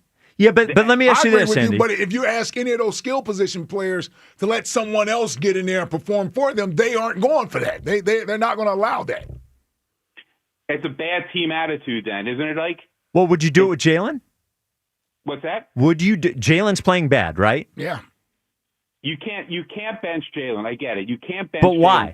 Jalen, no, here's what I'm not saying to bench Jalen. Yeah. I don't want to be taken out of context. Right. But my point, the point being, look, I hear what you're saying. But the whole, and I agree with you, by the way, Andy. Yeah, I was yelling for Tank Bigsby to get carries last week. But like, you can't just say you got to do it for the team, because you could say that about every offensive lineman at this point, right? We saw the running game real good when Juergens was out and Brett Toth was playing center. He hurried up and came back. But Brett probably shouldn't have. But Cam Juergens is making $20 million a year. Brett Toth is not. Their future is Cam Juergens, and they understand that they gotta weigh all of these things. Yes. And on the whole, I understand what you're saying, and I do think there is a little of, Ike said in the last segment that Saquon is sort of exempt from our complaints. At least for me. He gets a pass for me. But there is a little, like me in there, if that's the issue. Yeah. Andy, why don't you give us somebody who had a notable second act for next question today? Paul McCartney. But he's the reason why we're doing it. Yeah, he's the reason why we're doing it. You have another one? I'm sorry, I didn't. No, it's all good. It's Anthology, right? What's that? Did you watch Anthology on Disney? No. Today's the 1973 on this day Wings. The first Wings album came out. Okay, Yeah. all right. The Wings. Who had another Wings. second act? Wow. That's all right. Sean Connery. Sean Connery went from James Bond to a great career doing a bunch of other stuff. Thank you for the call, Andy. I don't think an actor plays different roles. Yeah. I don't That's think. what they do. As usual, I was wrong about the field goal kicker. Nice. It was the other kicker that has the record. Okay. For the most 60-yard Cam field Little, goals. yes. Oh, okay. No, who has the longest field goal. Oh, wait, 69. 68, yeah, Okay. 68 yards, not 69. Nice. Yes. Nice. And the record was 3 made 55-plus field goals in one game. Okay. Oh, is that what the record was? Yes. Are they? Do you think the NFL likes the field goal stuff being this way? Yeah, I think they do. Really? I mean, if they're going to be More long points. field goals like that, if they're going to be long field goals like Chicks dig the long ball. They would rather have them kick a field goal there than punt. Dude, can you imagine? We're in high school. Let's say it's 1990. That was Detroit kicker is Cam Little, right? I don't know. Jags kicker. Jags kicker. That's the one. Imagine it's 1991, and you're being told that kickers are making 60-yard field goals. Everybody goes for it on fourth down. Nobody punts anymore. Yeah. It really is crazy. Dude, it has, and this year seems like it's more than any other year for some reason. That people just don't punt anymore. No, they don't. They just don't punt anymore. They're not kicking field goals from the 30-plus yard in. They're going for it most of the times. I don't think Detroit went for it on fourth down one time last night. I thought somebody said that after the game. Really? They didn't go for it one time? Dan Campbell. He Yeah. learned his lesson. Maybe. Yeah, I don't know. Wow. All right, 215-592-9494. Main thing today, do you think the Eagles are cooked this year? Do they have one run left in them? Next question, because the Paul McCartney and Wings album came out in 1973. Give us somebody who had a notable second act. Doesn't have to be a good one. Notable one. Elliot Shore-Parks joins us next. We'll get an update on all the hurt Eagles, and we'll share some bad news about Willie Lampkin. This is the WIP Afternoon Show with Ike, Spike, and Fritz. At Elite Acura, they're part of your neighborhood. And because you're a neighbor, a friend, family, you should expect more from your Acura buying experience, like more value on precision performance and cutting-edge Acura technology, more top-notch service from local certified experts with over 200 years of combined experience, and more selection across the full Acura lineup. Shop new and used luxury sedans where sleek style meets power and convenience. Or you can shop bold yet refined SUVs, all designed to elevate your driving experience. Discover the exhilarating performance and innovation that only Acura can deliver at Elite Acura. Stop by the showroom today along Route 73 North or shop online at EliteAcura.com and see what more can do for you. And when you do, don't forget to tell them Ike sent you. Hey, Eagles fans. Crown Royal is a proud partner of the Philadelphia Eagles. And this season, it's not game day without the generous spirit of Crown Royal. Whether you're at the tailgate, in the stands, or watching from home, Crown Royal is the reason and the reward for coming together. Grab a glass with the Crown Royal rig at a stadium near you, because they'll be sharing the generous spirit with fans across the country. Crown Royal, fueling game day with the generous spirit. Visit crownroyal.com/Royal Rig for more on the Crown Royal Rig Tour. Please drink responsibly. Bring tournament energy to the regular season with an NBA Cup odds boost token from BetMGM. The token is already waiting for you in your BetMGM account. So simply visit your promotions page and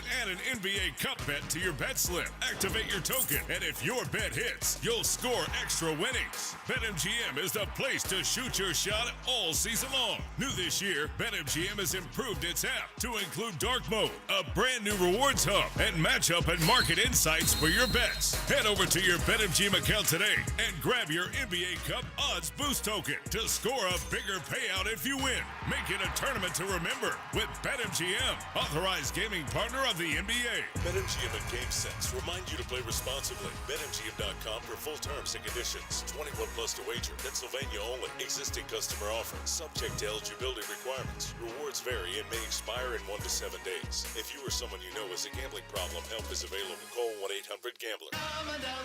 B101 is spreading holiday cheer throughout Philly. Tune in for the soundtrack to your Christmas season, featuring all the holiday songs you love. Christmas music all day, every day, only on B101, Philly's official Christmas station. If you're drowning in IRS debt and can't afford to pay, then you need to take advantage of special IRS tax programs that are available and free yourself from IRS collection efforts once and for all. Due to the financial hardship consumers are facing throughout the country, the Internal Revenue Service has made it easier to settle delinquent tax problems. An open phone line has been established by Community Tax for consumers to call and see if they qualify. Take down this number or store it in your cell phone, but call the Community Tax Helpline at 800-269-3454. If you owe back taxes to the IRS and cannot afford to pay them back, or even if you have years of unfiled tax returns, there's no need to fear anymore. But you have to call the Community Tax Helpline today at 800-269-3454 for the help that you need. Don't take on the IRS alone. They can attack your wages, savings, pension, home, and even your Social Security check. Call 800-269-3454 for your free consultation and to see if you qualify. That's 800-269-3454. Guys, thanks for helping me carry my Christmas tree. Zoe, this thing weighs a ton. Drewski, live with your legs, man. Santa! Did you get my letter? He's talking to you, Bridges. I'm not. Of course he did, right, Santa? You know, my elf Drewski here, he handles the nice list. An elf? I'm 6'3". What everyone wants is iPhone 17. And at T-Mobile, you can get it on them. That center stage front camera is amazing for group selfies. Right, Mrs. Claus? I'm Mrs. Claus's much younger sister. And at T-Mobile, there's no trade-in needed when you switch, so you can keep your old phone. Or give it as a gift. And the best part? You can make the switch to T-Mobile from your phone in just 15 minutes. Nice. My side of the tree is slipping. Timber! The holidays are better at T-Mobile. Switch in just 15 minutes and get iPhone 17 on us with no trade-in needed. With 24 monthly bill credits for well-qualified customers plus tax and $35 device connection charge. Credits end and balance due if you pay off early or cancel. Finance agreement, 256 gigs, $830. Eligible port in a new line. $100 plus a month plan with auto pay plus taxes and fees required. Check out in 15 minutes or less per line. Visit T-Mobile.com. Must qualify for enrollment. Results may vary. We all hear the radio ads about the IRS. They tell you to be afraid, to be scared, and they try to frighten you into calling. I'm not here to do that. Tax Relief Advocates is different. TRA is here to tell you that if you owe money to the IRS, whether it's $5,000, $50,000, or $500,000, we have a solution. It doesn't matter if you're sitting in your car, at work, or with your kids. No matter where you are, call now. 800-583-5795. Don't lose hope. TRA can eliminate or reduce what you owe to the IRS. Generous programs are now available that can give you a fresh start. Our passion is taxes and helping individuals fix their IRS problems. We have over 1,000 5-star reviews on Google and an A+ with the Better Business Bureau. You don't need to be afraid of the IRS any longer. End your tax nightmare today by visiting us online at TRA.com or call 800-583-5795. That's 800-583-5795. Tax Relief Advocates. Real solutions for real people. This is Andrew Bogish with an Odyssey Sports Minute. Where were you January 5th, 2007? That was the last time LeBron failed to reach double figures in a regular season game until last night in Toronto when he scored just 8, snapping his 1,297 game streak. Now, he could have taken the final shot for the win and to extend that run, but he passed to Rui Hachimura for the winning 3 instead. I'm Andrew Bogish. 94 WIP HD1 Philadelphia. Live from the Tasty Cake Studios. Sports Radio 94 WIP. An Odyssey sports station. Hey. Sassy Elliot. Hey. Sassy Elliot. Girl. Is that it? Yeah. It's the WIP afternoon show with Ike, Spike, and Fritz. I forgot we had it. That was my first time hearing it. When you hear that music, you know it's Sassy Elliot time. This Elliot Shore Parks call-in is brought to you by Robin Ford, online at robinford.com. Robin Ford, where cars and trucks are sold cheap. What do you think of the new Sassy Elliot song, Elliot? I mean, I do think my sassiest calls are Friday from the NovaCare Complex parking lot. So I guess in terms of timing, it's good. I thought you were going to play maybe like "The Champ Is Here" by Jadakiss, something with my crown. But no, we're calling that a Mickey Mouse title. Look at what happened this year. Yeah, I'm sure. Yeah, I knew there was no way it would age well amongst you guys. Yeah, what I can see happening is that the existence of the actual Sassy Elliot sort of fades away, and we just start referring to you as Sassy Elliot. Nobody even remembers where it came from. Agreed. 5 years from now, no one will remember the one hit I missed from all year. Hey. So, Elliot, we started off the show today really just asking the question: Is this team just cooked? Right? We have the offenses look bad, the defense looked bad on Friday. It seemed like they were lifeless. Jalen Carter's now has the injury thing. We're praying that somehow Darius Slay gets here. Do you think that this team is cooked, or do you think that they've got one more run left in them? So it's a great question. When you watch them play, I always try to remind myself how I felt watching them play the last 2 weeks. And when you watch them play, I think there is certainly an element or a feeling of them being cooked. At the end of that Bears game, I wasn't saying they were the best team in the NFC. But then when you take the emotion out of it and you look around and you look at, the rest of the NFC, you look at the fact that they are 8-4, I think cooked is strong. If they were cooked, I would view them as having no shot. And I think they absolutely have a shot come playoff time. Now, they obviously need to play better. Obviously, that's part of it. But I think cooked would insinuate it's over. And I can't go as far as saying it's over. Yeah, I would say you're probably not going to bet on either one, right? I mean, I think that's but if I had to bet, I would bet on them going to the Super Bowl. If I had to pick either they don't win a playoff game or they go to the Super Bowl, I would pick the Super Bowl. Really?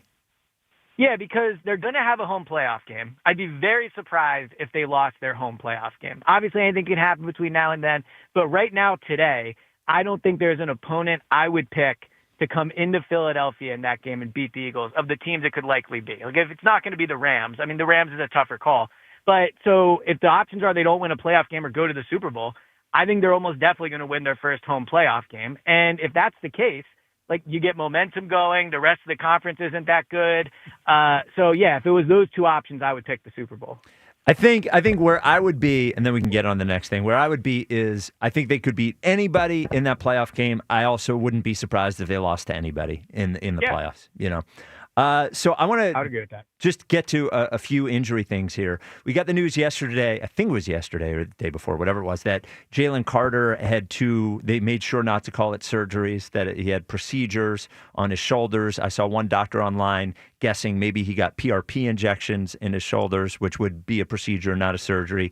Do you have a sense? I saw the report that he, is aiming to be 100% for the playoffs. Do you have a sense of when we may see Jalen Carter again this year? So I think we'll get our answer on that prior to Monday. If they put in, and whether or not they put him on IR. When Lane got hurt and then he wasn't put on IR, that's when everybody got hope that he's not going to be out 6-7 games. And it looks like Lane, if I had to guess, probably will play against the Raiders. So if it's going to be 4 or less games, they won't put him on IR at Jalen Carter. And if it's going to be more than 4, then they will. My concern isn't so much if he plays one game the rest of the way or whatever. My concern is just when you're a guy that size and you miss playing football for at least 3 games, I think it's going to be, and then maybe 4 or 5 depending. It's really hard to bounce back from that. So I do think, presumably his shoulders will feel better when he comes back. He'll have the procedure. That'll be fixed, hopefully. But my concern is just he has had trouble staying in football shape this year already. Vic Fangio has brought that up. He missed a lot of training camp, had a slow start to the year.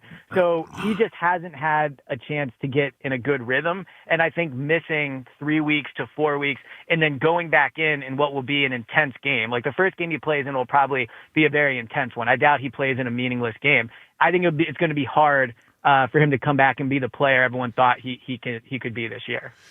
Yeah, I mean, whew. Well, that's going to be tough on the D-line. And by proxy, it's going to be tough on our linebackers. I mean, last week, linebackers couldn't get to the running game because the D linemen were in their lap and the offensive linemen were in their lap. If Jalen Carter's not playing, what does that do for Jordan Davis and how much he has to be out there? And I'm assuming Moro Jomo is going to be the starter in place of him. Yeah, so I think that it puts a ton of pressure on Moro Jomo and Jordan Davis. And now the flip side of that is, but they both have a chance to earn themselves a ton of money over these next 3 games. If they can go out and play at a high level in the absence of Jalen Carter, when both are, both are essentially in a contract year because they only have 1 year left after this year, they can make themselves a lot of money. Now, I know that's not the concern of everyone right now because people are more concerned about how the football team plays, but that is an interesting aspect to it. Now, Moro Ojomo has been awesome this year. The question is, can Moro Ojomo go from being awesome as the guy next to Jalen Carter to being the guy every team game plan throughout the week and get double team? Jalen Carter always played on the left side of the football. Like Moro Ojomo was saying yesterday, now maybe he lines up there. So you're talking about scouting for a different guard than you were before. You're talking about just being in a different spot on the field. So there's just a lot of changes with that. And you're right with the linebackers. It definitely doesn't help them, especially coming off a week where no one in that front seven played well against the run. My bigger concern is about the secondary because I think the secondary, one whole side of the field, right, the safety, whoever, whether it be Sidney Brown or Marcus Epps and Adoree Jackson, is a big question mark. And when your defensive line's not getting pressure, and with Jalen Carter, you would think they would get less pressure, I think there's just more pressure on your back 4 or 5, whatever you want to call it. So that would be a concern. The linebackers I agree with, but Justin Herbert does have a good set of receivers. Like the way to beat him this week is to get to him in his broken hand, to, force him out of the pocket. But if he has time back there, it's going to be really, really hard for this secondary to cover all those receivers. So speaking of pressure, Jalen Phillips was listed as having a concussion. Is Jalen Phillips going to play on Monday? Yeah, I think he's going to play. Okay. In order to clear the concussion protocol fully, I think you have to complete a practice. I talked to Jalen Phillips in the locker room yesterday, and he's fine. So I would be very surprised if he doesn't play in the game. And then finally on play and not play, we talked about the Darius Slay thing in that now you told me he wasn't going to get claimed by anybody. He did get claimed by the Buffalo Bills. I was wrong about that. He inside of the year. Yeah. Exactly. Yeah. So Slay gets claimed by the Bills. He seems very comfortable not going to play for the Bills. The Bills don't have to do anything about this. Is there the ability for the Bills to just release their claim, and do you think there's any possibility Slay ends up playing for the Eagles this year? So I think, to defend myself for a second, a lot of people in the building were very surprised he got claimed. I don't think they anticipated him being claimed. So that was a surprise. Like, they were ready to bring Darius Slay. Okay, all right. Yeah, it's fair. I did ask the question. Yeah. But no, I think there's two issues. So there's one way for Darius Slay to get here, and that is Drew Rosenhaus is arguably the most powerful agent in the NFL, and that's his agent, and maybe he makes something happen. Like, that is the way that it could happen. But the issue is the NFL is not going to just sit back and watch the Eagles essentially circumvent the waiver wire system, right? Like, if I'm the Lions or the Rams or whoever, and Darius Slay gets claimed, and then he just goes, I'd rather play for the Eagles, and the Eagles get him, then what's the point of having the waiver wire system? So I think there would be that issue with it. Yeah, I don't think they anticipated him being claimed. I'll also say, listening to him he was interviewed by Mailata yesterday. Yeah. Maybe he's just lying, but he sounds pretty happy going to his kids' games and not having to go to practice. And when you've already had 2 players come in the building and retire, I don't know if you want to bring someone in that doesn't sound like maybe their heart is 100% into football.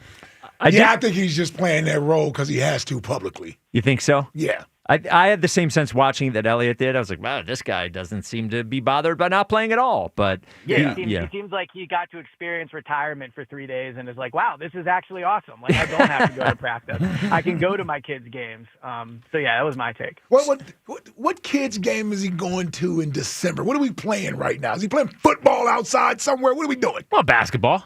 How old is his kids? 16. He said his kid's 16. Oh, his oldest. He's 18. Oh, 18. Oh, his oldest son. Okay. Oh, I forgot about that. I'm thinking about the little ones. Oh, right. That's what I was thinking about. Yeah, what are we talking about? I was like, they suck anyway. No, I'm just saying the importance of the games is not. Have you ever seen little kid football? They suck. They're all just running, following the ball, and all of them. It's like recess out there. That's all it is, man. I forgot about the older son. I forgot, yeah. So, Elliot, let me ask you about this. Look, we get on you for not having scoops, but we do give you credit for asking difficult questions, and this happened at the Jalen Hurts press. We do. We're fair, I believe. Well, it's my only path at this point, so I got to keep doing it. Yeah. So there was a Jalen Hurts press conference yesterday, and we will play the audio here. I wanted to get your sense of it. You were asking him about the reports that he didn't want to run the ball more. Here's the exchange, the 2 questions. Jalen, there's been some reporting that maybe you're not as willing to run the ball this year. I was wondering, if that's true, or if you approach this season the same way. Yeah, if you don't mind me asking, what is how we come to that conclusion or rationalize that? So it wasn't my reporting, but there's been reporting that you don't want to run the ball as much this year. Okay. I've always been focused on doing whatever it takes to win, and I've always put my energy on trying to bring a game plan and the strategy that week to life. So I'll continue to do that. When you do your deep dive into the past, are you looking at the running game too? Is that part of it later? You're more of passing game, but look at everything, and I have my thoughts. I've always had thoughts. Ultimately, it's not just my thoughts that are going to go out there and foster, what we do. That's not the reality of how it works. It's a lot of trust in Coach Nick. There's a lot of trust in Coach KP, and they lead the way in that. And so, I think as a unit, and more importantly as a quarterback, it's about me going out there and following the direction and the vision and following their rhythm and what they do. So before we get to the Jalen thing, it did sound like you muscled John McMullen out of a question to ask that question. Was that his voice? Am I right? I don't remember who I muscled out for that one. It was obviously somebody. Okay. But that third question wasn't me, too. Yes. Yeah. Okay, yeah. So let's break this down into two things. So your questions, asking him about the reports that he didn't want to run the ball more. What did you take out of his responses, if anything? So I think his initial kind of questioning of my question was his way of saying, like, how could anybody believe I don't want to run the ball? Like where is that conclusion coming from? And so I don't think he was, snapping back at me for the question. I think that's how he wanted to initially respond to it. And then obviously when I followed up and asked him essentially the same question again, I think he was basically said what you guys heard, which is, I always want to do what it takes to win. I thought it was interesting in there. He said, the game plan and the strategy for the week, kind of implying like he doesn't do the game plan and the strategy for the week. And so if the ball is not being run, he's just doing kind of what he's being told. But I think the first part was just a genuine kind of trying to say, like, I've run the ball a ton in my career. Like, why would I not run it now? Was probably what he was trying to portray. He could have just said those words, though, right? No, I agree. Yeah, okay. Yeah. And then, so the second thing, we were talking about it yesterday when he said, it's not just me, it's KP, it's Nick, and it does sort of, and I know it was only one quote last year, but we did get the offense is going to look the way that Jalen Hurts wants it to look, and everybody's got to get used to that. And then you compare that to, hey, it's those guys. Did you take anything from his response to that?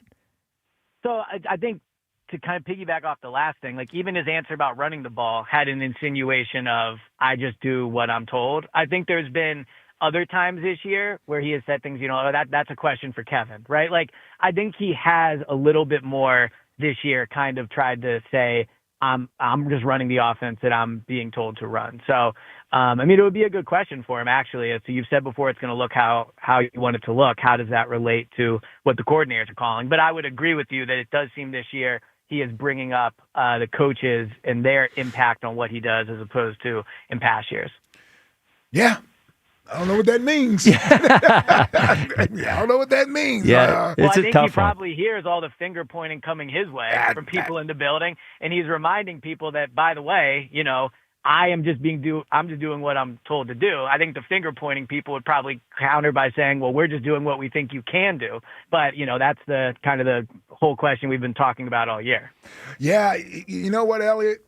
I don't want to go down this road, but listen, you kind of led me here because I'm thinking sort of the same thing. I've mentioned this to Spike from the standpoint of Jalen sort of being aware of this noise that's surrounding him, leaks out the building, all this type of stuff that's coming out about him. He must assume that some of this is coming from people that supposed to have his best interest at heart. Mm-hmm. And I'm wondering if he has gone into protection mode of himself and his own brand to say, hey, you know what? If this is how it's going to be, then I'm going to make sure I do what's best for me. I'm just wondering that. And that also has the running aspect included in there as well as to whether or not how eager is he to put himself in harm's way Yeah, by I think running more? Yeah, I think there's a component of it. I mean, I think maybe you've made this point, but I think it's perfect for what you just said. Like, the finger pointing and the saving of the jobs are not things that should be happening on a team that's 8-4, probably going to win the division and host a home playoff game. So I do think that you're right. Like, the element of what he is saying is kind of I don't want to say deflecting blame, but almost kind of fighting back at the reporting that it's all his fault, right? Yeah, so that's why I think Monday is such a huge game. I mean, it's a primetime game. Everyone's going to be watching it. The whole, media conglomerate's going to be talking about it leading up, like ESPN, NFL Network. Like, there's going to be a lot of focus on what's wrong with the Eagles leading up to Monday night. And if they lose, there'll be a lot of focus again. And so I think Monday can be a huge game in, directing where this season goes. Yeah, you're right. That Monday night game is a standalone game. So once they get done with talking about Sunday's action, it's going straight to focusing on the Eagles and Chargers. And then the next day. Well, and let's be frank, the Eagles are the more interesting team of the two, so they're going to dive into all the issues that's been going on this year. No, I agree. Can I push back actually on something you said earlier, Spike? Not that we have to yell at each other every time, but I did disagree with. Like, you said you wouldn't be surprised if any team beat the Eagles in the playoffs. And I get what you're saying. They make a lot of mistakes. But I do think, let's take the Chiefs, for example, or, whatever, like the Patriots from back in the day. And the Eagles are not on the Patriots level, but one of those the Chiefs. Or the Chiefs. Yeah, okay. Yeah, just agree. Agree. No. I'm not going to agree because I think if the Colts go into Kansas City and beat the Chiefs this year in the playoffs, now I know that game won't happen, but I would still be surprised by that. I would be surprised. But the Eagles aren't the Chiefs. The Eagles aren't the Chiefs. No. So here's the difference. Just to lay it out for you. Just to lay out the difference. The Chiefs have won three Super Bowls. They have debatably the best quarterback of all time and debatably the best coach of all time. Whereas the Eagles have won one Super Bowl. Nobody is arguing they have the best quarterback of all time. Nobody's arguing they have the greatest coach of all time. And 2 years ago, well, Elliot said they're a top 10 head coach quarterback of all time. And they do have arguably a top 10. Arguably, yes. And 2 years ago, the season with these two gentlemen unraveled so badly they got their asses handed to them by the Tampa Bay Bucks in the first round of the playoffs. So the difference between the Chiefs and the Eagles is actually massive. So that's why I do not put the Eagles on the Chiefs level. And even by the way that you rank things, the credit that you give the Eagles, given what the Chiefs have done, there should be 3 times as much credit to the Chiefs. If you're just saying they win and they won Super Bowls, well, those guys have won Super Bowls and are respected in a way that the Eagles have not. They've been to 5. Yeah, they just you don't have to do that to make the argument. No. Well, I guess what I'm trying to say is you're right. The Chiefs are ahead of the Eagles. I agree with you on that. But the Chiefs in the NFL are probably the team the Eagles are the team most like the Chiefs in the NFL currently, right? Because they've been to 2 Super Bowls. Consistent winning. So have the Rams. Yeah. Well, the Rams, when did they win their Super Bowl? That was how many years ago at this point? 4, 5? That was almost a completely different team? I'm trying to think how much turnover they've had. When they win at 19? No, the Rams went in 21. 21. Yeah. Okay. But the point I'm making is this. I do think this team's playoff success should give them a level of I would be surprised if a team with no playoff experience knocked them out. Even if they're not playing well, just like with the Chiefs, or if you want to say the Rams, right? I would be surprised if the Bears knocked the Rams out of the playoffs. Right. Put it that way. Right. So I get the heart of what you're saying, which is they are a team that shoots themselves in the foot, so they are capable of losing to any team. I do think it's a different animal to knock them out than it is to beat them in week 14 or 13 or whatever. So that's the only thing I would push back on. And I agreed with you initially, but when I thought of it, I actually would be surprised. I would be surprised if Seattle beat them. Well, we have to see how the next 5 games go, I think, to really figure out whether we would be surprised at that. I guess I'm just saying this is a football team that hasn't proven they're actually good at anything. And I know they won the Super Bowl last year, and I think that Mike Mayock made a really good point yesterday when he said that Saquon's explosive runs last year covered up for a lot of offensive flaws on the football team.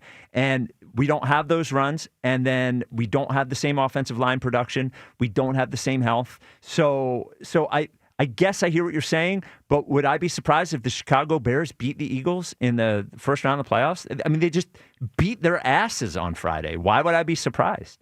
So the last thing I would say is, while we did this on Tuesday and you asked me what they're good at, and I couldn't really think of anything besides turnover. So I'm not fighting back. They're not good at anything. But what I think about a lot is they have won 8 games and beaten a lot of good teams. So there must be something they're good at. Like, I know that we're saying they're not good at anything, but all these teams that we act like are way better than them they've beaten them. So there must be something that they're doing out there. And that's why, even though they're not aesthetically pleasing to watch right now, and I agree, when I watch them, I think to myself, man, this team is in shambles right now. Like, I still think that they deserve the benefit of the doubt in the playoffs against these teams that are far from proven and that they have beaten. Yeah.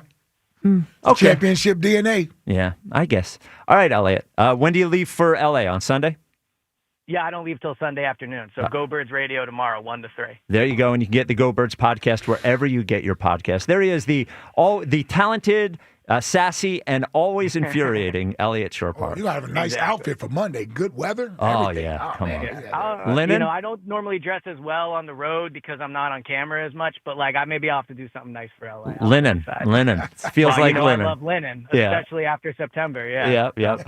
All right, there he is, the world famous Elliot Shore Parks.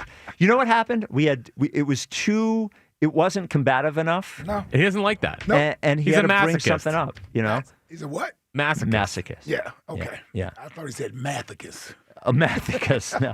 I don't know what that is. Yeah, I know. Yeah. I don't think a Elliot, mathicus is you a gotta real thing. respect that. Elliot's uncomfortable agreeing. Yeah, but Yes. then also his Friday hits, he comes on a little mopey. Yeah. He has the attitude of oh, they're gonna make fun of me for something. Yeah, yes. Ooh, he's that is. Eeyore. Oh, yeah, he's got okay. little Eeyore vibes on Friday. Oh, I didn't recognize that. And it's Fridays when he's like, I don't even listen to Eagles Inside the Year Power Rankings. It's always Fridays. Yeah, a little mopey. Oh, is that what it is? Yes. It's the whole power ranking. I guess I'll give up this year. Yeah. Come on, nut up. Yeah. Grow up, Elliot. I'm sorry. You can't give the Eagles the same credit you give the Chiefs. The Chiefs are sort of remind me of the Spurs when the Tim Duncan Spurs. Sure. And my thing with the Tim Duncan Spurs is I'll stop thinking they're going to win when they actually stop winning. When they're dead, then they'll be dead, and that's fine. But that team's not dead. Yeah. I don't think of this team No, like Chiefs that are team. definitely ahead of them. Yeah. But I would say this. I think where he's really coming from is that what other team has been consistently winning, getting to the Super Bowl more than the Eagles? Other than the Chiefs. Yes. Of late. Yes. Yeah. But also, I wonder if we had to give them the benefit of the doubt heading into the 2023 playoffs. Because they went to the We Super Bowl. tried to, yeah. Well, I know. That didn't work out. It didn't work out. No. Yeah. So it does matter how they're playing. Well, yeah, Yes. that's Yes. why Monday night is must win. 215-592-9494. So what do you think? You think they're cooked? Or they got one run left in them? Also, next question We today. got another one in us. Give us somebody. Yeah, they're gearing up for it. Yeah. A notable second act for next question. Tornado Shapiro's weekend forecast is next. This is the WIP Afternoon Show with Ike, Spike, and Fritz. Winter hits fast. I'm talking snow, ice, wind. Don't wait for something on your home to fail. Call my friends over at Emmons Roofing and Siding. Now, they got lifetime warranty roofing, siding, and American-made Provia and Anderson windows and doors. From Philly to South Jersey. Nope. From Philly to Jersey Shore. Nope. From Philly to the Jersey Shore. There we go. I had it. Emmons is a platinum Owens Corning contractor, which means Owens Corning warranties their workmanship for life. That's right, for life. Now, there's no better roof than an Owens Corning roof by Emmons Roofing and Siding. Financing available. Call Emmons.com. This is not written properly, man. 833-4-Emmons and tell Mike sent you. Bet365 is paying out before the final whistle. Check out Bet365's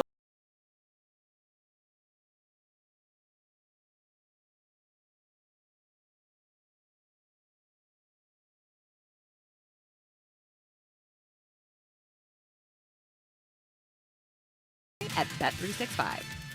Gambling problem? Call 1-800-GAMBLER. 21 plus only. Must be physically located in Pennsylvania. TNC Supply.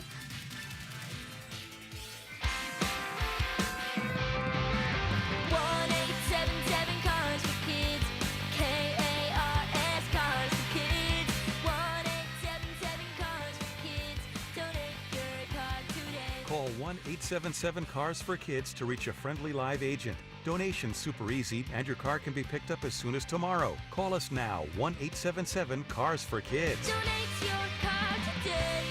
Hurry! It's our last chance to donate for 2025. What if you could have reliable and intelligent Wi-Fi? And get this, what if you could keep it at the same price for 5 years? That's the Xfinity 5-year price guarantee. 5 years of Wi-Fi that boosts speeds to the devices that need them most. That finds and fixes problems before you even notice them.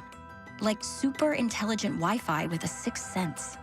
And that keeps you gaming in the fast lane, even when the whole family's banking on bandwidth. All your devices working in perfect harmony for 5 whole years. And here's the best part. No annual contracts, no hidden fees, and our best equipment included. Hey, let's face it, a lot can change in 5 years. Kids grow taller, dreams grow bigger. But your Wi-Fi?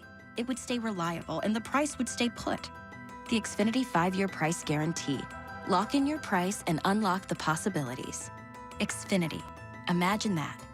Select plans only. Restrictions apply. When you need to know, depend on KYW News Radio 103.9 FM. Police are blaming a smart car for a crash this morning which left 2 officers injured. More help for getting SEPTA Regional Rail back to full speed as 10 leased rail cars arrive from Maryland. The iconic Wonderland Pier site in Ocean City is closer to becoming a new resort hotel. Get the latest anytime on KYW News Radio. Now on Crystal Clear 103.9 FM. You've never needed us more. What's up, everybody? Nick Kostos here with the Sports Betting Minute, brought to you by BetMGM. Make it legendary. Please gamble responsibly. Coming up week 14 Pro Football Sunday, Tampa, an 8.5-point home favorite against New Orleans. Total in the game, 41.5. Tampa is definitely better than New Orleans, but I don't think Tampa should be laying this many points. New Orleans' rookie quarterback is not the best rookie quarterback we've seen, but he's definitely not bad. And Tampa's offense is no great shakes, and Tampa's going to get some offensive reinforcements back at the receiver position, but not in this game. I think this is going to be closer than expected. I do think Tampa will win, but give me New Orleans plus 8.5 to cover on Sunday. That's it for this Sports Betting Minute, brought to you by BetMGM. Download the BetMGM app today, and please gamble responsibly. BetMGM and GameSense remind you to play responsibly. See BetMGM.com for terms. 21 plus only. Pennsylvania only. If you or someone you know has a gambling problem, help is available. Call 1-800-GAMBLER.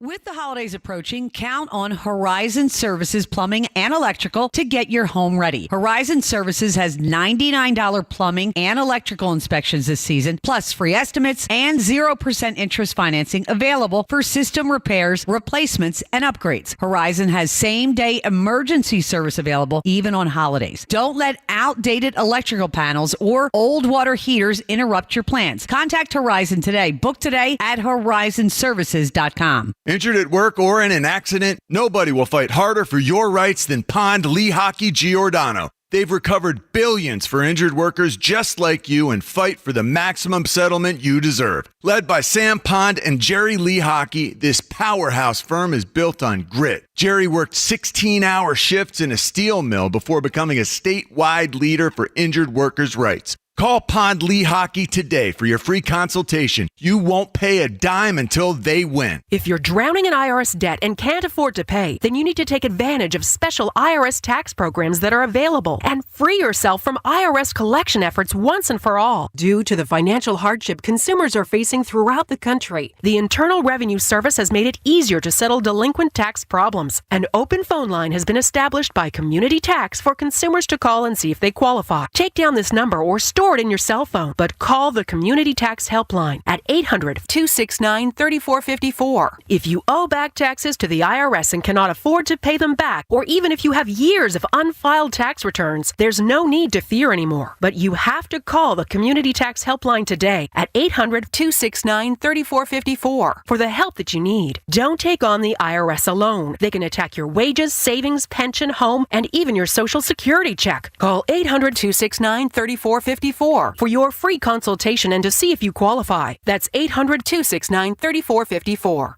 What's good, y'all? It's Von Miller, Super Bowl MVP, Sackmaster, and now your host of Free Reign. This is where NFL meets real talk. Every week, I'm bringing you inside the game, From locker room stories to league-wide headlines. You want football IQ, locker room insight, and real conversations with the people shaping the league? Welcome to Free Range with Von Miller, where nothing is off limits and every down counts. New episodes every Wednesday. Listen and follow Free Range with me, Von Miller, wherever you get your podcasts. The Chargers are just squatters in the Rams' house. Get out of here and don't come back! Eagles, Chargers, Monday Night Football. Pre-game starts at 6 on your exclusive home for Eagles football. Sports Radio 94 WIP. Get out of here! Lord, I guess I went and broke their family tradition. They get on me, want to know, Hank, why do you drink? Hank, why do you roll smoke? Why must you live out the songs that you wrote? I'm all right with this one. Nice. Yeah. Hank, is this Hank Williams Jr.? Yeah. Yeah, this is. He's a real one. You know, like too many of the guys that Jack plays, I don't think are real ones. Hank Williams Jr. is a real one. Yeah, I agree. Yeah. I agree. The new country, I'm A not. lot of twang in that one. Yeah, but it's real twang. Yeah, Yeah, you're 80s right. twang. Yeah. You know? That's a voice who's been through a lot of drinking. Yeah. And a lot of smoking. It's not Chester County twang like Jack. Yeah. There's this. This is fake twang. Yeah. This is the WIP Afternoon Show with Ike, Spike, and Fritz. It is 3:30 on Friday, which means we are joined by the world's most accurate forecaster. Jefferson love bug, and you just get it a little hotter. I'll stoke it for you. Come on, come. That is Tornado Shapiro. Tornado. Hey, fella. Cooked. Who you calling cooked? Well, sure, we got injuries, but a wounded animal is the most dangerous. This team's about to get its elixir. Some warm weather, some shorts and skirts in L.A. They need to look at some skin in Los Angeles. Music, please! It's the game day forecast from the world's most accurate and famous meteorologist, Tornado Shapiro. Oh, why is it so cold? Why? I'm cold and I'm scared. God, stop your belly aching. Overcast and 32 outside right now. This is nothing. I worked in the frigid cold for a lot of years at Keweenaw County, Upper Peninsula, Minnesota. Yeah, KOLD TV, the Cold Cave. I drove a snowmobile to work. We had a weather girl out there by the name of Barbara Boots. We called her Little Miss Muffins. I could never get her digits. What a handful. His sister sold shaved ice at the cantina. Sure, she knew how to shape your snowballs. Come on. Okay. Cheap one. I remember one afternoon I trimmed her tree. There it She is. actually had two sisters, Ophelia and Hypothermia. They both had a little bite to them. Yeah, did a lot of work. You guys know I did a lot of work with the ski resorts. You've heard of Smuggler's Snatch? Smuggler's Notch. Notch. Oh, you know her too. And of course, Greek Peak. You know, you have to approach that hill from behind. Hello. Yeah, I was an old ad man back then, a regular Don Draper. I was the guy behind the classic campaign, Blue Mountain. They needed the money. Sugar Bush Resort is promising 10 inches of hard-packed snow overnight. Blue Chew alert. Sixers in Milwaukee. Pack a sweater. It's going to be 23 degrees tonight in the Brew City. It'll be warmer if you go inside for the game. Yes, of course. Chilly weather. We stay below freezing locally most of the night. Ice skating at Gilworth Plaza is open till 11 p.m. Great weather for roasted nuts and Irish coffee. Drink up, Shriners! Sunday, it's the Avalanche at the Flyers, 1 p.m. I was involved in an avalanche once. It happened up at Pinups on the boulevard. I ordered a 3-gal couch dance, and they tried to build a pyramid over top of me. The whole thing came toppling down, crashing down hard on me. It was the most pleasurable natural disaster I was ever involved in. Literal avalanche of peaches, melons, tacos, and bush beer. Hey, It was the 80s. Retro was still popular. Come on. Partly cloudy Sunday, warming up to a balmy 41 degrees. Let's hope the warmer weather helps our birds come together as a team. You know, I was good friends with Namni Asamoah back in the day when he used to eat his lunch in the car. You remember that, Spike? I do. I remember it well. Hollis Thomas broke that story. One day it was me, Ike, Nomney, Hollis Thomas, Arlen Specter, Jason Babin, Malcolm Poindexter III, and D-line coach Jim Washburn. We all piled into Nomney's Nissan Maxima and ate lunch in the NovaCare parking lot. You know, one day Nomney even had it catered from the Penrose Diner. Ike was chowing down on cream chip beef. Next thing you know, Washburn tries to convert this conventional 4-3 waitress to the wide 9. Not a good idea. That's Gladys, old Gladys. This waitress, 68-year-old Pall Mall packing hash slinger. She wasn't having any of it. Washburn wasn't wearing a cup. Gladys landed a kick cut to the groin, left Washburn lying there in a puddle of Howard mud. Yeah, we don't know that any of that is true. None of that is verified. Well, Tornado always got along with his teammates, except for this one time. I had a production assistant who didn't talk to me for a month, all because I signed a woman's breast at the State Fair event. How did I know it was his mother? Didn't get any better. I dated Mrs. Duckworth for 3 years. Sent her chocolates every Mother's Day. She still spurned me. Okay, can we finish up the forecast, please? In the end, Eagles fans are heading out to Los Angeles. I worked at L.A. at WNIP, the NIP. We had a weather gal named Sandy Side Boob. She'd give you a peek at the 7-day and a few more things, too. Come on. SoFi Stadium, Monday Night Football. Temperature a cool 60 degrees for kickoff. Go Birds, 50-50 chance of rectification and Californication. You heard it here first. The world's most accurate forecast. Tornado Shapiro. Music, please. All right. God. All right. There he is. Tornado Shapiro. It's 60-year-old waitress with the yes. Pall Mall packing hash. Yes. And then there was the terrible wide 9 joke. I did like that group. It was you, Namdi, Hollis Thomas, Senator Arlen Specter, Jason Babin, Malcolm Poindexter III, and Jim Washburn. I think Malcolm Poindexter was a reporter on Channel 6. I don't know. And Jim Washburn, of course. Yeah. The Twitter question is brought to you by Mark's Jewelers. Mark's Men's Night in Montgomeryville, Thursday night, December 18th. Ray Diddy will be there selling and signing the Eagles Encyclopedia, food and spirits as well. Which do you say, Paul McCartney and Wings or Paul McCartney and the Wings?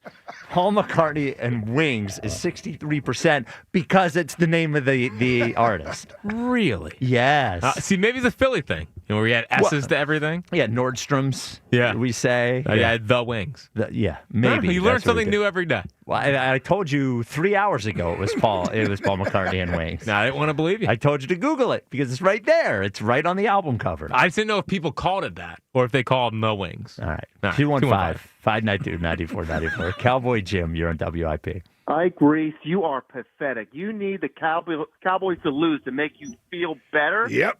So your fraudulent Eagles can win the East. Yeah, I'll take it.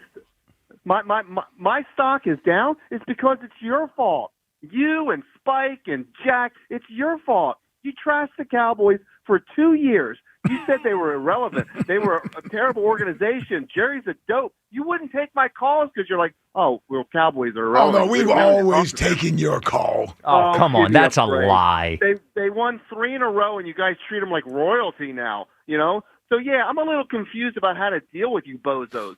And Ike Aikman, you sit there and go like, oh, well, as long as I win my bet and I make money from the Cowboys, I love them. That's right.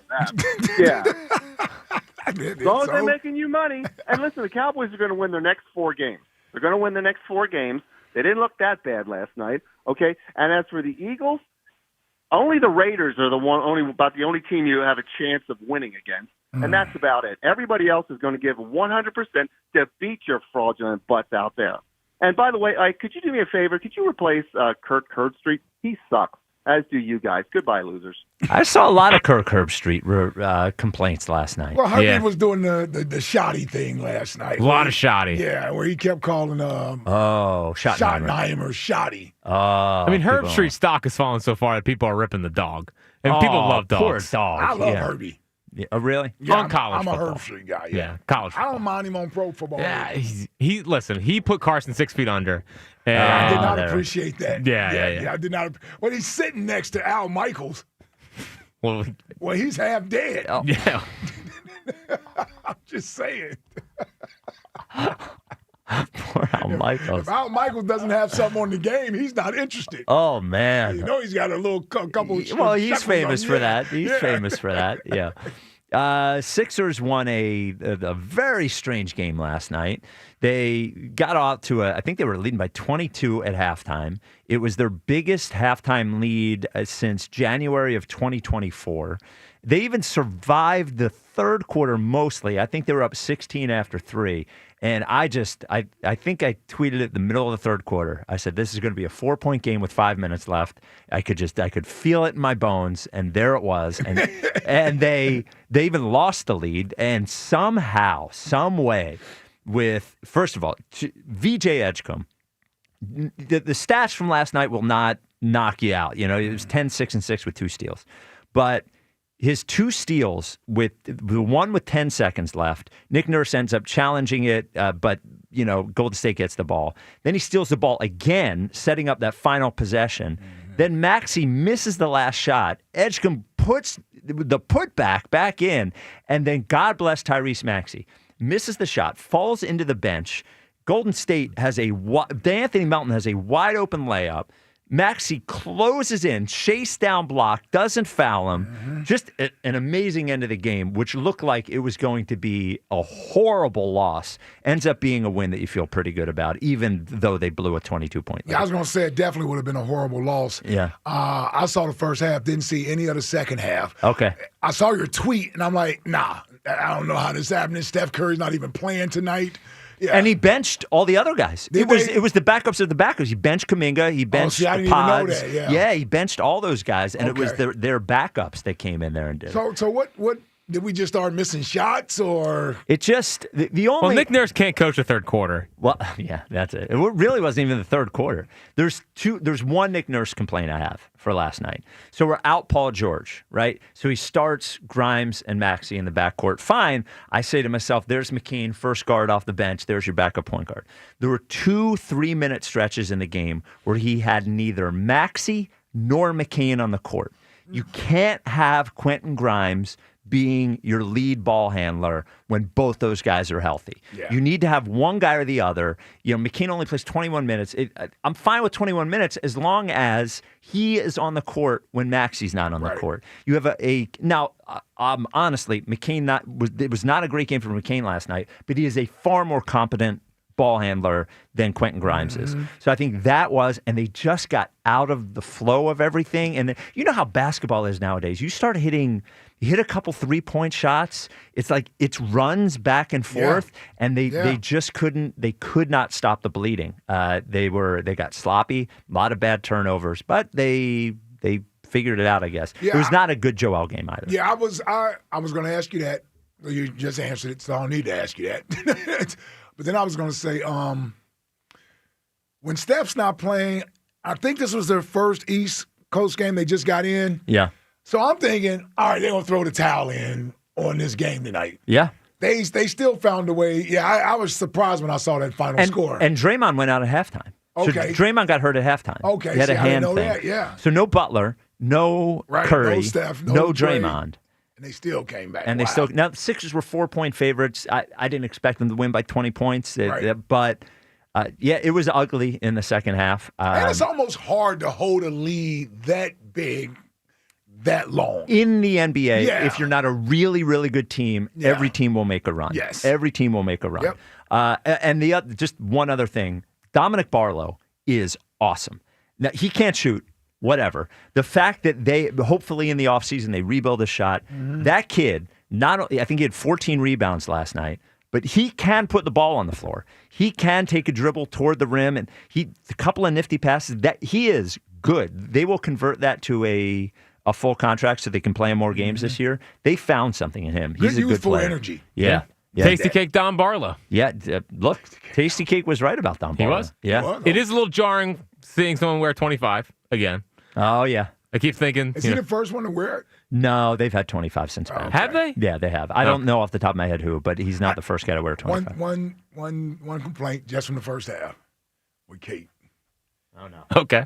Well, did we have to constantly refer to Melton as a former Sixer teammate?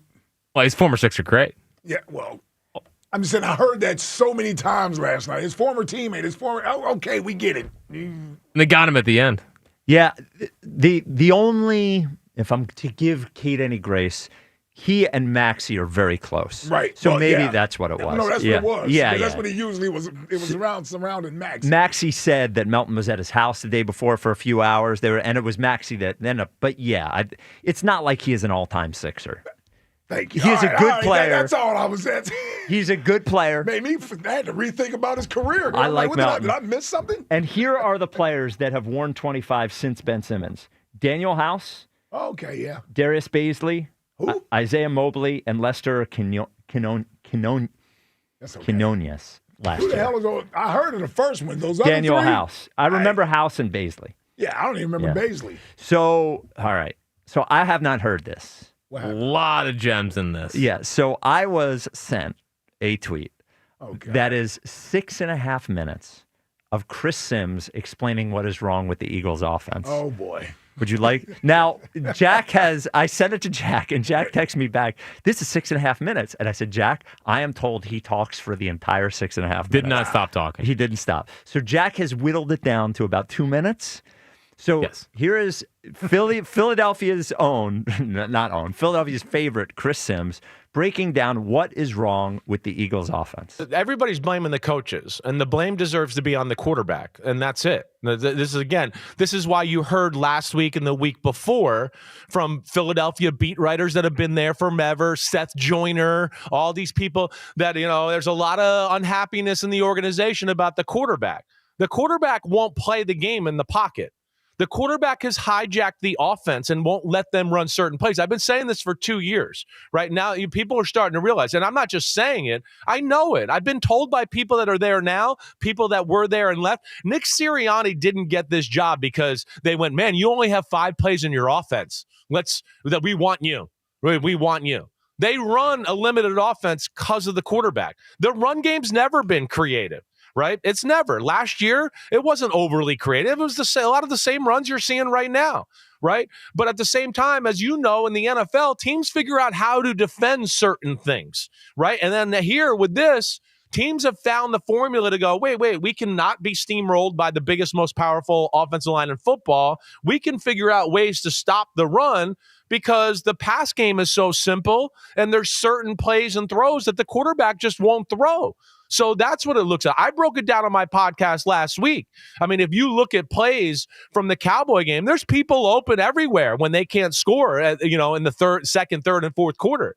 But there's a quarterback that doesn't really go through the reads. He watches the rush. He doesn't throw the ball on rhythm, right? And I know he's told them that he doesn't want the offense to be crazy, right? So he doesn't. He's been very firm about it. I want the same way the offense was when we went to the Super Bowl and lost to the Chiefs the first time. So he's not going to allow them to reinvent the wheel and do different things there. So that's where everybody's got to get off the coaches. This is where the organization's going crazy because the public is pointing the finger at everybody except the guy that deserves the blame. And all the players and coaches know it's the quarterback. And that's the issue with everything. It's not high-level throws. And if you watch it, yes, he never reads the play or the concept. He plays one-on-one ball. And a little bit like we talked about with Aaron Rodgers, yeah, you look at A.J. Brown, it's either he's one-on-one and we throw the ball up or a back shoulder, or we throw slant routes one-on-one to him or Devontae Smith. And it's just hard to operate like that in the 2025 NFL. So there he is. Chris Sims taking his victory lap a little early. Yeah, totally not surprised where that went. Yeah. I will say this. I'll say this. I think the idea that no one is placing blame on Jalen is completely false. What people are doing are pushing back against it's only Jalen. Yes. Like Jalen has certainly gotten a fair share of criticism here. Yeah. Yeah, I think people are pushing back against the idea that everything else is good with the team except for Jalen. Yes. And that's what that sounded like. That sounded like it's Jalen, it's Jalen, it's Jalen, it's Jalen. It isn't anybody else. So I think what he is, sometimes this gets a little messy because I think sometimes he's not talking.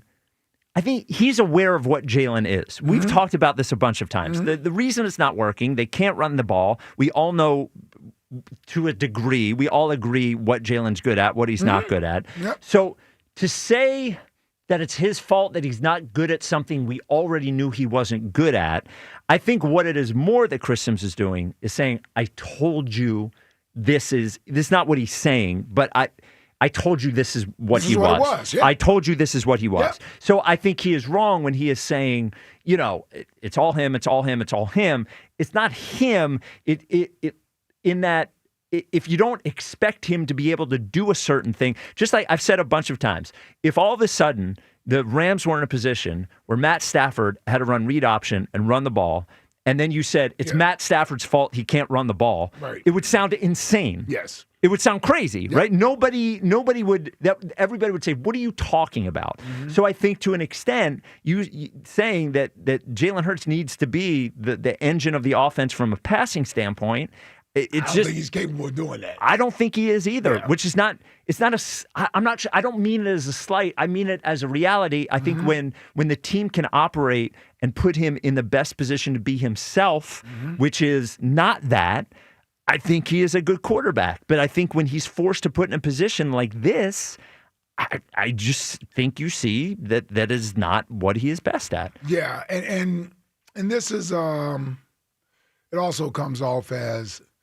again, trying to cover your own ass. Yes. Because you hear a lot of, it's not the coaches, it's not the coaches, it's not the coaches. Well, that to me says that means somebody is trying to make sure people know that it's not the coaches. Yeah. Like that's what that feels like. And everybody's trying to make the point that it's not the coaches. If I could make one quick defense of Jalen here in this. Don't act like it pains you. Well, I actually think I've done a lot of Jalen defending over the last month in large part. Him saying that he wants the plays that he can actually execute is not like a crazy thing. I don't think it helps him or anyone for them to throw some sort of like Sean McVay style, you're under center all the time. There's crossing routes all the time. There's all kinds of pre-snap motion. I don't think he would say he doesn't want to do it because he's not good at it. Right. I don't think he doesn't want to do it because he's he thinks he's the offensive coordinator. Right. I just think it's maybe it comes out like this is what I want to do, but really what it is this is what I can do. This is what I'm capable of doing. This is what I'm good at. Yeah. And listen, we were having these discussions last year. We used to argue with Elliot when he was trying to tell us how everything was based around the passing game a year ago. Yeah. And it clearly it wasn't. And just to Elliot's point, he was always, and I'll bring this up with him on Tuesday, he was always, well, they can pass it when they need to. Right. They need to. Right. They need to. Right. Where is it? I heard that all last year. That's they pass true. it when they need to. Well, they need to. They need to. All right. 215-592-9494. Jaws joining us next. Jack, thank you for the quick work editing that down. Oh, my pleasure. I know it was your pleasure. My pleasure. A lot of truth. Yeah. A lot of truth. You should have seen the smiles in that room as he's editing. Oh, wow. I said, he wanted to make sure I didn't hear it until I didn't even know about that. He was like a music producer that knew he just wrote a hit. He's like, oh, man, that's a bang. Listen to that hook. He had 3 scoops in there. Yeah. Josh joins us next. This is the WIP Afternoon Show with Ike, Spike, and Fritz. Oh, the Black Friday mega sale. You heard about it all the last 2 weeks. Well, guess what? The good news is here. It's been extended. So it's still going. It's still going Even on. though Black Friday was a week ago. They said, you know what? They are a people helping people kind of company at National Appliance Warehouse, and this is what they're doing to take care of their customers. They're always looking to take care of their customers, Spike. I mean, when you walk in there, they treat you like family. They make sure they're going to pair you with the right appliance. They do installation, delivery, the whole 9 yards at National Appliance Warehouse. They're problem solvers. Your problem, you need appliances in your house, their solution, we'll get them to you. And the best part is, they have over 100 brands. Yep. 15,000 square foot showroom, Sub-Zero, Wolf, Cove, Whirlpool, LG. And there's up to 40% off right now. So they have all the appliances. You're going to have a great experience with their industry-leading service team. And on top of that, you're going to get the best price. So what's the excuse? Get down to National Appliance Warehouse today. Take advantage of the Black Friday mega sale. It's been extended. Don't miss this. Learn more at nationalappliancewarehouse.com or hurry to their showroom in tax-free Wilmington or Middletown, Delaware today. And as always, tell them Fritz sent you.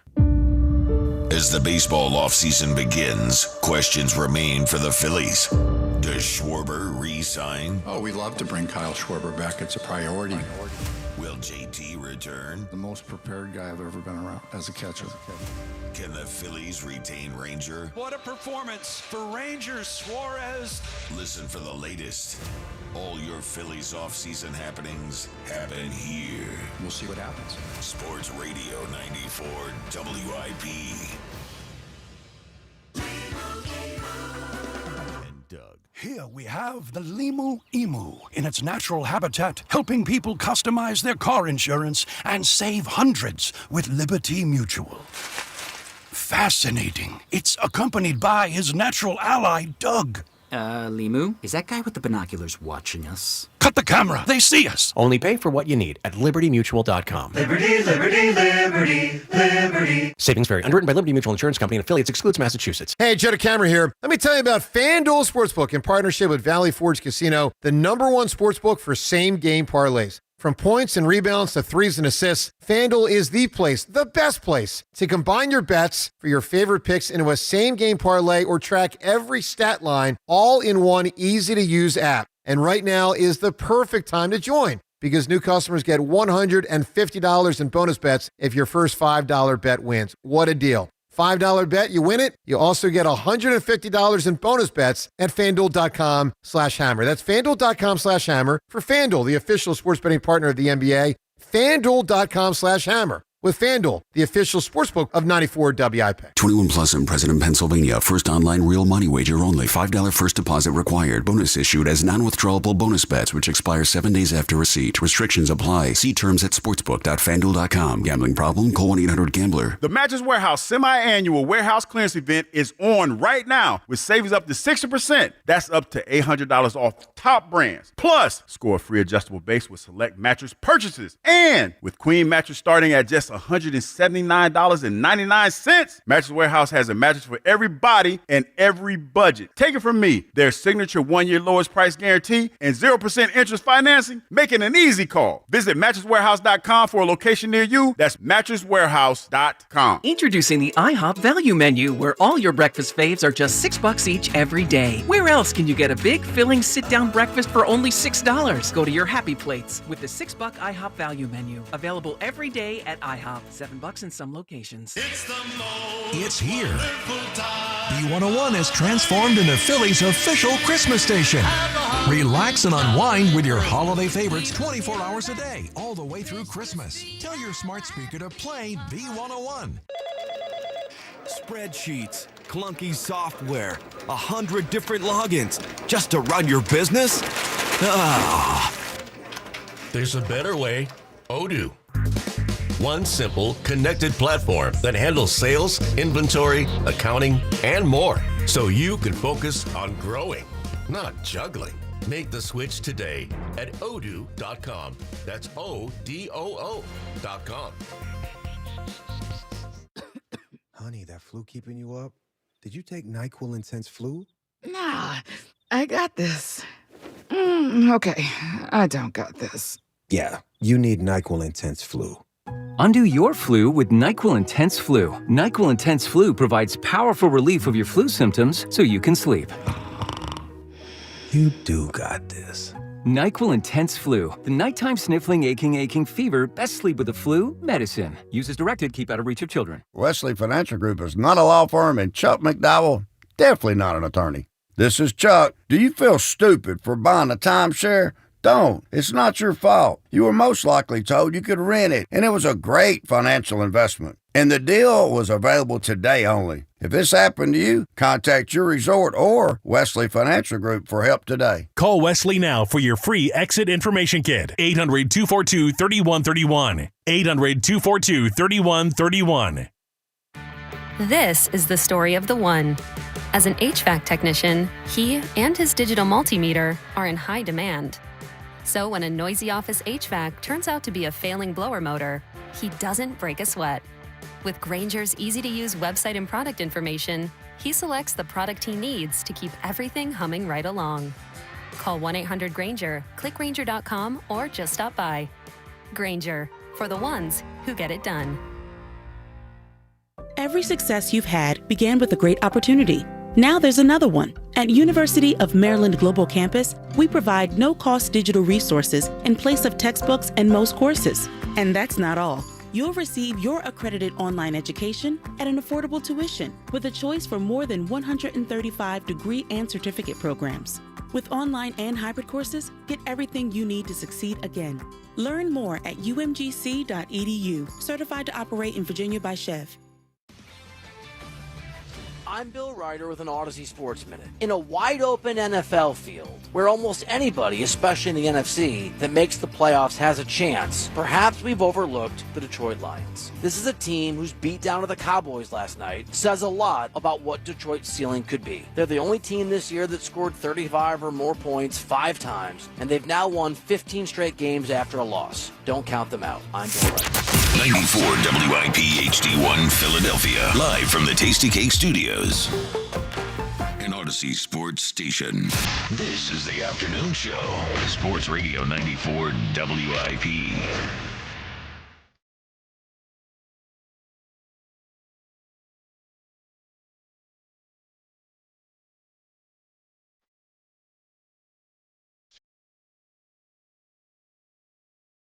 It is the WIP afternoon show with Ike, Spike, and Fritz. It's Friday at 4 o'clock, which means we're joined by the great Ron Jaworski. You can see Jaws on the NBC Sports Philly pre- and post-game show on Monday and every Eagles game. What's up, Jaws? The further I get away from that Bears game, the better I feel. So I'm getting a little more positive. And thank you, Detroit, for last night. Gets me in a little better mood and moving along, trying to will a victory. There we go. Well, okay, speaking of positive, let me present to you this challenge. I would like for you to present a challenge that would be, I want you to give us, I want you to give everyone listening, based on what you know about this particular Eagles team, give us a cause for optimism looking forward, because we don't have very much after that Friday game. I think our history, the way this team has played, you have to go back to last year and look at a Super Bowl championship team. You don't win the Super Bowl championship by not having character. This team has great character, has outstanding coaches, and has outstanding players. So that's what gives me the promise that this can be turned around rather quickly. They haven't played well in a month. That's troubling to me. And when I was watching the game, being at the game, and then all of a sudden I'm watching on the tape on Saturday, I'm going, something's wrong. So there's just an energy that is missing with that team. And hey, I'm not around them. I'm not around them enough to say, oh, I can put my finger on it. But the energy just hasn't been there in the last month. And that's about what my analysis has shown me. Wow. Well, that part is concerning, because I guess you don't fix that with a scheme or with plays. I mean, that is about them as players and people. And I just wonder if they're in that place where the change comes from. Well, I hope they're not in that place, but there are some things from a schematic standpoint that are troubling to me. I did a little research with True Media to find out some stats that things that I see can be validated by some stats. And Eagles wide receivers have run hitches on 28% of their routes. I'm going to tell you that again. 28% of the routes have been hitch routes. That's the highest percentage in the National Football League. This past team has to start getting more aggressive. They got to start going with the deeper passes. And they got to get explosive plays in this offense. It's just they have not been there. And you look at the lack of motion. I've heard you guys have outstanding analysts on this throughout the week. I listen to them. You got McNabb, you got Baldy, you got Mayock, and I'm not a real big motion guy, but the Eagles have to use more motion within their offense. They're 48th in the NFL in fewest plays with motion. By using motion, you can dictate matchups. And those are two things that, just in a couple of days of looking at tape, I think they have to improve upon. Well, let me ask you this, though. I think when we asked you about that initially, you had said that Jalen sort of likes to have his guys where they are. So I guess my question would be, if the wide receivers of 28% of their routes are hitch routes, what would be the reason for them doing that? I don't know. I don't know why that ratio would be so high. I mean, it's a high percentage play. Corners are off. You know, I don't know why they would be so high in that regard. And I remember in our discussion, I also said Peyton Manning, it was never, one of the greatest quarterbacks of all time, hated motion. He wanted to see a static defense. He did not want to see guys communicating while his guys are moving. So there's some of the great quarterbacks in this league didn't like motion. I just think at this point in time, there has to be some changes schematically, offensively. They got to be much more aggressive getting the ball down the field. They don't run posts. They don't run crossing routes. I'm telling you, not say don't. They're probably like 7% is what the stats have shown me. And crossing routes are deep crosses are the big home runs. You watch Detroit, you watch Dallas. That's what they run with those receivers. You got to get this team needs more explosive plays. Yeah, I was looking at that big third down play, I believe it was last night, with Jamison Williams going across the field and using his speed to run away from a defender in man-to-man coverage, but he's going across the field, and Jared Goff hits him right in stride for a big first down conversion and really went on to win that game. If this is something the quarterback, Jaws, isn't necessarily comfortable doing, I'm wondering, as a coach, right, your task with, I guess, putting players in positions for them to succeed, but aren't you also – you got to make them feel a little bit uncomfortable doing things they don't want to do, maybe, and maybe ask him to do this a little bit more? Yeah, I'd say this when we got to practice on Monday. So this is the game plan this week. We're getting started on early. We're not running enough crossing routes. The stats have shown we're only running 7% of our routes are crossing routes. That's the lowest in the National Football League. We've got big play, speedy wide receivers. Why don't we use them on deep crossers? Why don't we go maximum protection, run two receiver routes, give the quarterback time to let it happen? Hey, these routes take time when you're running across the field. Mm-hmm. But those are where the big explosive plays come, and we're just devoid of them. So let's move to the other side of the ball because yeah, I know. Well, and the thing is, it's not like the Bears put up 40 points, but that was the worst defensive performance of the year from the Eagles, just to my eye. And then they lose Jalen Carter. So what did you see on tape? And then moving forward, how do they fix that without their best interior defensive lineman, at least in the next couple of games, I would imagine? Well, this is going to be a real challenge because the LA Chargers, they want to play a physical smash mouth kind of game. That's Jim Harbaugh.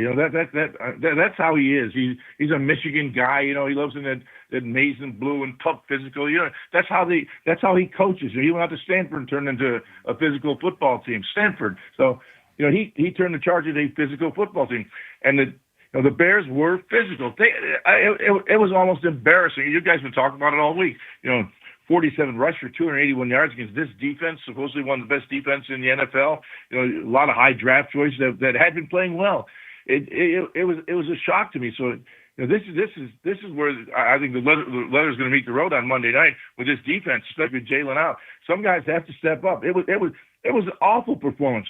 We got bullied. We got pushed around. We didn't fight back. There was no anger. When you get physically beaten like that, that's hard to overcome. Something was missing.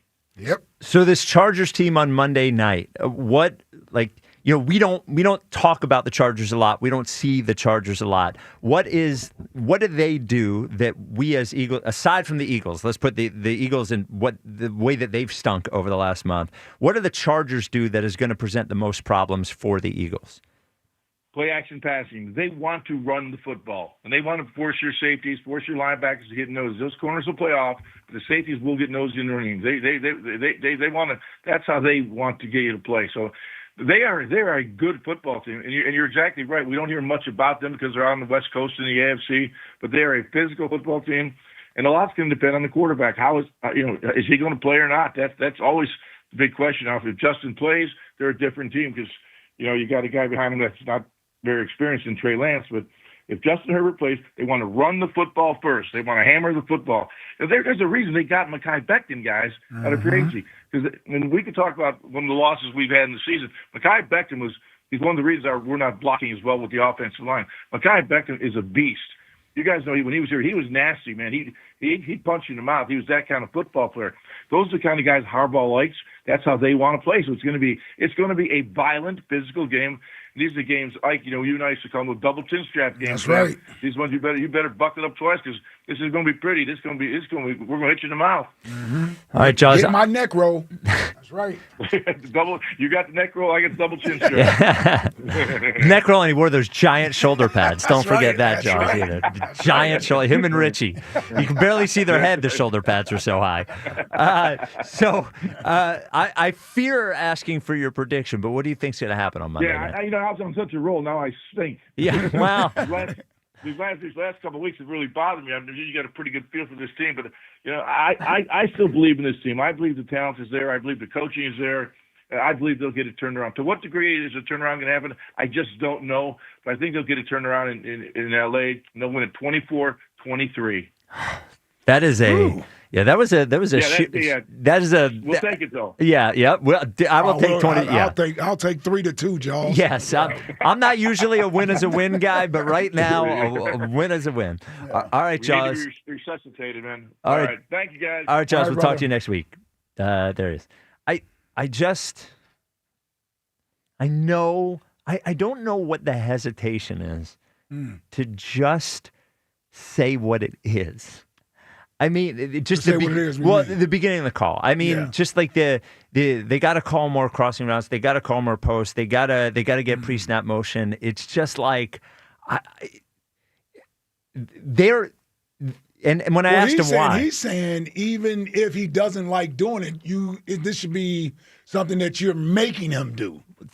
You said yesterday, you were talking about the players these days, and that's a tough, that is put that in the easier said than done category. It's always usually from the outside where we're suggesting it. Yes. I'm just saying, if we all see it, with the hitch routes and that type of stuff, they see it too. Yes. And even if he's uncomfortable with doing it, sometimes, I'm not saying you got to call 10 crossing routes in the game, but you got to at least make the defense believe you'll run these type of plays, and then he has to be willing to throw it. It's almost like... Did we see him throw? I've seen him hit AJ across the middle before, man. He has. Yeah. He has. He just... there's more times than not, he sees it and flinches and doesn't do it. Yep. It was the one crossing route where he hit him at the end of it was so... Just felt like it showed everything against the Bears, where he caught it. It ended up being like a 2 or 3 yard gain. And if the ball had come out a half second earlier, he'd hit him in stride. He would hit him in stride. Yeah. And there's so many times where it's not even that he doesn't see it. He sees it. He sees it. But as soon as he sees it, if the ball's not there, then it's over. And that's what frustrates the receivers. I'm sure it drives him crazy. Yeah, that's what frustrates the receivers. It's not that, I'm not getting my. That's part of it, but the real issue is these are plays that we're running and it's available and you don't throw it. Yeah. Those are the ones that frustrates the guys. That's why, what was the play? Well, I forget which game it was, where Devontae, he's coming to the sideline and he's saying something like, just throw the effing ball. Yeah, and he had just scored a touchdown. Yeah. So that let me know that in their mind, they're saying, dude, just throw the ball. Well, we'll get it. Like, just throw it. We'll catch it. If you're Kevin Patullo and there's strangers throwing eggs at your house, you must just sit at home at some point and think, man, just saying the same thing that Devontae said. Right. Please, for my family, throw the ball. Maybe that's something that gets them to do that on Monday. Maybe that turns the season around. The only problem why I don't see that changing is that he's been this way for 4 years. It almost seems like they need to collapse again to have the conversation with him in the offseason. It does not feel like one of two things happens on Monday night. Jalen goes off, and we see one of those games. The Steelers game goes off, one of those games, or we are cooked. If it's not that, even if they win, I can't see this team making anything of this year if he doesn't start doing that this year, because there's no solutions to any of this. The run game's not going to get better. Yeah, well, I mean, Yeah. if it doesn't, they're not going to win anyway. Yeah. Because I think you're asking him to do more, and that's not. Sure. Yeah, you know what I'm saying? Like, he's going to need some of that complimentary football to sort of ease the stress on what he's doing from a passing standpoint. Now, it would certainly give some help to the run game if when those guys are running over the middle, the linebacker has to at least think about the fact that he might throw the football. Yeah. It would certainly, it's not going to fix everything with the run game. It would certainly do something. So two pieces of bad news. Mm-hmm. Do you want the worst news first or second? First. Okay. Yeah. The practice window on Willie Lampkin has closed and they can't activate him because he was on IR, and you open the practice window, which is a 2-week practice window. If you don't 3 weeks. I thought it was 3 weeks. Whatever it is, if you don't activate 21 him, days. 21 days. If you don't activate him, Is that 3 weeks or not? that's 3 weeks. Yeah. Yeah. 7 times 3. Oh, yes. So 21. Willie Lampkin cannot play this year. It's a bummer. I told you that was the worst news. I was going to say, is that, well, that's, It's not really the worst. Positive that's the worst news. Nah, it's not really the worst. It's the worst news for me. The Bills are going to let Darius Slay sit on the not going to play list, and they're not letting him go. I knew it. Yeah. Unbelievable. I knew it. Ruining the vibes. Well, you honestly, if I'm them, I think I would have done it too. Well, Yeah. and Sean McDermott was mad at his press conference today because they let that kid go. They got claimed elsewhere to create a spot for Darius Slay, and Darius Slay's not showing up. So they felt like they lost a good player. Well, and Well, they definitely didn't lose a good player. Well, I would agree, but Sean McDermott was not They happy. didn't let a good player go to bring in Slay. I would agree. Yeah. McDermott was not happy. Yeah. Well, if I was the Bills, Yeah. I don't think it's super likely. There's a chance they face the Eagles. They're going to face the Eagles in 3 weeks. 3 weeks, yeah. And then if everything goes great for both teams, they're going to face the Eagles in the Super Bowl. Yeah. If they think Darius Slay might be able to play, do you really want to go against him once, potentially twice? Absolutely not. Oh, and the waiver system is the waiver system. Yep. So I can't be mad at the Bills for saying, well, if you're not going to play here, you're not playing anyway. Yeah, wow. I certainly would have expected it if it was another NFC team. I thought there was maybe a chance that Buffalo would be like, but the fact we do still have to play them, Yeah. and by some miraculous play, we could be seeing them in the Super Bowl. Yes. So, well, God willing. Yeah. Herb in the Northeast, you're on WIP. Well, I wanted to ask you something before I talk about the Eagles. You can ask a ton of things before you talk about it. Where I haven't heard from him. Ricky Ricardo, what's he doing? Is he still working for WIP? well, he still calls it Eagles games in Spanish. That's what I'm wondering. Okay. Yeah, I just saw Ricky Friday. Good thing we got the important stuff out of the way. Yep. Ricky's fine. So, like Joel said, I've been telling you this for the past 2 months, okay? Explosive plays, down the field, slants, posts, whatever it is, okay? We gotta go for it now. We can't let these teams do it for themselves. We gotta be the executor. You understand? And execute the play. You know what I'm saying? Yeah.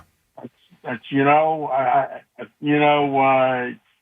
the Eagles usually play good when they're out there on the West Coast at these new stadiums and all, and the weather should be good. There'll be a lot of Eagle fans wearing that green and stuff, so that should fire them up, get them ready to go. And I'm picking this score. I think I see 37-29. Okay. All right. Yeah. Sure. 37-29. Herb, can I bring up to you another issue? We had a caller early in the show who was furious that you are on the phone for so long when we take your call. I think he was calling from Atlanta, wasn't he? Calling from Atlanta, and he finds you intolerable. And I wonder what you have to say to that gentleman. I don't know who you talking about. What are you talking about? What's his name? Ronald? Was it Ronald? Raymond in Atlanta. Raymond in Atlanta. Yeah. And that I hold on for a long time? No, that you're actually on the radio for a long time. Radio. Well, we're on the radio, bro. Do you know you're on the radio? Yeah, I know we're on the radio. Okay. I called you like about 45 minutes ago. Now, Herb, let me try to clear it up. Raymond called, and he was upset that when you call our show, you're on the radio for so long. He thinks your calls should be shorter. Well, sometimes I'm shorter, sometimes I'm longer. You know what I mean? That's how it works. Sometimes I rhyme slow, sometimes I rhyme quick. I didn't say that much today. You know what I mean? Yeah. Well, the call's not over with yet either. Yeah, that's a good point. Oh, you nailed him on that one. Nothing he could say there. Hey, Reese, you better straighten these boys out or something. Yeah, I got them. Especially Fritz. Yeah. What do you got this weekend, Herb? I just got a call from the boss. There might be a strike. I'm sitting in H-Lot right now. Oh. Strike. So I'm ready to go. I'm waiting for the other guy to... You're going to strike? You know. Wait, are you in a union? But I have to be ready to pick up people in case there's a strike tomorrow. I don't know. Who's striking? Yeah. Go ahead. I didn't know that there might be a strike. Who's striking? Who's striking? The Scepter. Ah. Scepter strike. So I don't know. You know, I'm Are you sure going about into that? the office in a couple minutes to find out what the game plan is. Oh no! It seems like he is word of TWU 234. I don't know which. One of my favorites. I don't know which union that is, but they Probably will. Probably the bus. Well, I'll find that out. Yeah. So you're not striking, though, Herb. You're just supporting those that are No, striking. We're not striking. No, of course not. We got the Big 5 game down here. 3 games tomorrow. I'll be here all day. Yeah. How about that? Well. All right. Well, great job, Herb. What's his name? Cowboy Jim, if you're still out there, this is HR. Stop the BS, okay? The Cowboys are going down. Nailed it. No playoffs. EAGLES, Eagles. Well Did you have done. an F in there? What a limp Eagles. Yeah, just. Yeah. Herb is Say S or F. I don't know. I think he you is said trending F. down. Well, we've got to get out of You just said football he was season. trending up yesterday. No, I said trending down. Trending down. did you? Because of football And season. the TWU 234 is the workers, the transport Okay. workers for Nice. SEPTA. So And- I had no I idea never that there was doubted him. potentially a SEPTA strike. Yeah, I would never doubt him on So that. what's Herb gonna? Is Herb gonna drive everyone? That's- who takes a.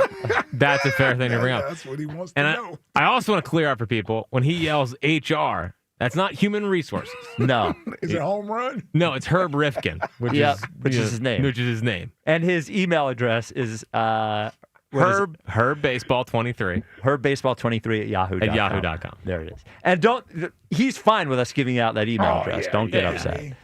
He loves it. Where could one see Joe Conklin? I'm glad you asked. You can see Joe Conklin with the City Rhythm Orchestra in story of Philly sports. Put the music. How about that? They're going to put the Philly sports to music. How about that? That's pretty good. Now you can catch him at the Broadway Theater in Pittman, New Jersey. That'll be Saturday, February 21st. You know where to get your tickets at. JoeConklin.com. 215-592-9494. Coming up next, we have some free agency updates in the High Hopes Jackie Baseball Report. You will hear some new poems from Tommy Down the Shore, I believe. And Shayna in West Oak Lane wants to uninvite Spike to the cookout. We will find out what is going on there. That cannot be good. And the belt. Yeah. Oh, and the belt. Well, I have no idea who the belt's going to. I know You who it's going to. Okay. This is the WIP Afternoon Show with Ike, Spike, and Fritz. FanDuel Friday, in partnership with Valley Forge Casino, is turning it up with NBA Happy Hour every Friday from 6 to 7:30 p.m. Eastern. FanDuel is dropping limited-time specials to get you in the zone. I'm talking boost, bonuses, surprises, all designed to bring that Friday energy. Now, this isn't just another promo. It's your weekly pregame. NBA Happy Hour every Friday, 6 to 7:30 Eastern, only on FanDuel, official sportsbook partner of the NBA. Visit FanDuel.com/Ike to grab your reward before the clock expires. FanDuel Sportsbook is the official sportsbook of 94 WIP. 21 plus in President, Pennsylvania. Opt-in required. Rewards are non-withdrawable. Restrictions apply, including bonus and token expiration, leg requirements, and max wager amounts. See terms at sportsbook.fanduel.com. Gambling problem? Call 1-800-GAMBLER. Dick Vermeil's Independence Insights is presented by Independence Blue Cross. Learn more at IBX.com. The computer says the Eagles win by 1. I think the Eagles will beat them by more than 1. And you'll see the defense. You know, if Carter's not playing, that'll be a big negative. That'll be a negative, and Harbaugh will take advantage of it. Harbaugh will take advantage of that. But we've got some other guys that have to step up. And I have such confidence in Vic and the scheme adjustments that he makes. I'm still positive. Before Quinn and Kevin Sullivan went pro with the Philadelphia Union, they had a whole community behind them. The youth coaches who taught them, the trainers who made them stronger, the family who always showed up, and the hometown health insurer who covered them. Independence Blue Cross has had the Sullivan brothers' backs since day one, just like we have yours, and you have theirs. Because we take care of our own here. Enroll now at IBX.com/sign up. Winter is coming. Is your roof ready? Call Home Genius Exteriors now and get 50% off materials for your new roof. Plus, no interest and no payments till 2027. Winter won't wait, and neither should you. Call Home Genius Exteriors now at 855-UR-GENIUS for your free roof and attic inspection from one of our experts. That's 855, the letter U, the letter R, Genius. Home Genius Exteriors, the genius choice in roofing. See website for details. What if you could have reliable and intelligent Wi-Fi? And get this, what if you could keep it at the same price for 5 years? That's the Xfinity 5-year price guarantee. 5 years of Wi-Fi that boosts speeds to the devices that need them most. That finds and fixes problems before you even notice them. Like super intelligent Wi-Fi with a 6th sense. And that keeps you gaming in the fast lane, even when the whole family's banking on bandwidth. All your devices working in perfect harmony for 5 whole years. And here's the best part. No annual contracts, no hidden fees, and our best equipment included. Hey, let's face it, a lot can change in 5 years. Kids grow taller, dreams grow bigger. But your Wi-Fi? It would stay reliable and the price would stay put. The Xfinity 5-year price guarantee. Lock in your price and unlock the possibilities. Xfinity. Imagine that. Select plans only. Restrictions apply. What's up, everybody? Nick Kostos here with the Sports Betting Minute, brought to you by BetMGM. Make it legendary. Please gamble responsibly. Coming up Week 14 Pro Football Sunday, Tampa, an 8.5-point home favorite against New Orleans. Total in the game, 41.5. Tampa is definitely better than New Orleans, but I don't think Tampa should be laying this many points. New Orleans' rookie quarterback is not the best rookie quarterback we've seen, but he's definitely not bad. And Tampa's offense is no great shakes, and Tampa's going to get some offensive reinforcements back at the receiver position, but not in this game. I think this is going to be closer than expected. I do think Tampa will win, but give me New Orleans plus 8.5 to cover on Sunday. That's it for this Sports Betting Minute, brought to you by BetMGM. Download the BetMGM app today, and please gamble responsibly. BetMGM and GameSense remind you to play responsibly. See BetMGM.com for terms. 21 plus only. Pennsylvania only. If you or someone you know has a gambling problem, help is available. Call 1-800-GAMBLER. This football season, you can sit in the cold at the stadium or feel the heat at Delilah's. With giant flat screens everywhere, you won't miss a thing on the field or on our runway, filled with the world's most beautiful showgirls. Join us for Bud Light and Fireball features every Sunday and Monday during the season. Before, during, or after the game, receive complimentary admission with proof of game day attendance. Delilah's, the Gentleman's Club and Steakhouse, is just 10 minutes from the stadium with ample free parking. Details at Delilah's.com. Some people just know you can save money on car insurance by checking Allstate first. Like you know to check the weather first, before wearing face paint to the game. Bro, your Go Cats is dripping into your nachos. Oh, and now paint is in my eyes. Interception! Did you see that? No. Yeah, checking first is smart. So check Allstate first and see what you could save. You're in good hands with Allstate. Potential savings vary, including based on how you buy, subject to terms, conditions, and availability. Allstate North American Insurance Company and affiliates, Northbrook, Illinois. Another app for inventory, one for CRM. Oh, don't forget accounting. Wait, which login was that? Or you could use Odoo, one fully integrated system that does it all without the hassle. Ditch the app overload. Get everything your business needs on one platform. Try Odoo free today at odoo.com. That's ODOO.com. 98 94 WIP HD1 Philadelphia. Live from the Tasty Cake Studios. An Odyssey sports station. This is the afternoon show. Brought to you by Guida Door and Window. Call 1-877-GO-GUIDA or visit GoGuida.com. Sports Radio 94 WIP.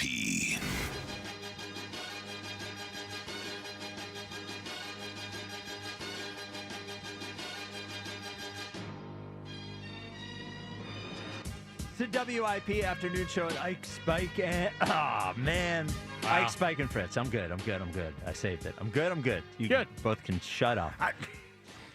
I had a pistachio moment last night in the first seggy. Oh, you did? Yeah. I saw you down in the whole big bag of pistachio. Yeah, big old bag of stash. Big bag of nuts. All right. So we got a lot of stuff here, Jack. I know. Which one do you want to do first there? We got to do belt, high hopes, and we absolutely have to talk to Shane. Okay. So what do you want? Give me the order. All right, let's go belt. Belt first. Let's do it. There could only be one. The boss. The chief. The top of the mountain. The WIP Afternoon Show presents The Belt. I am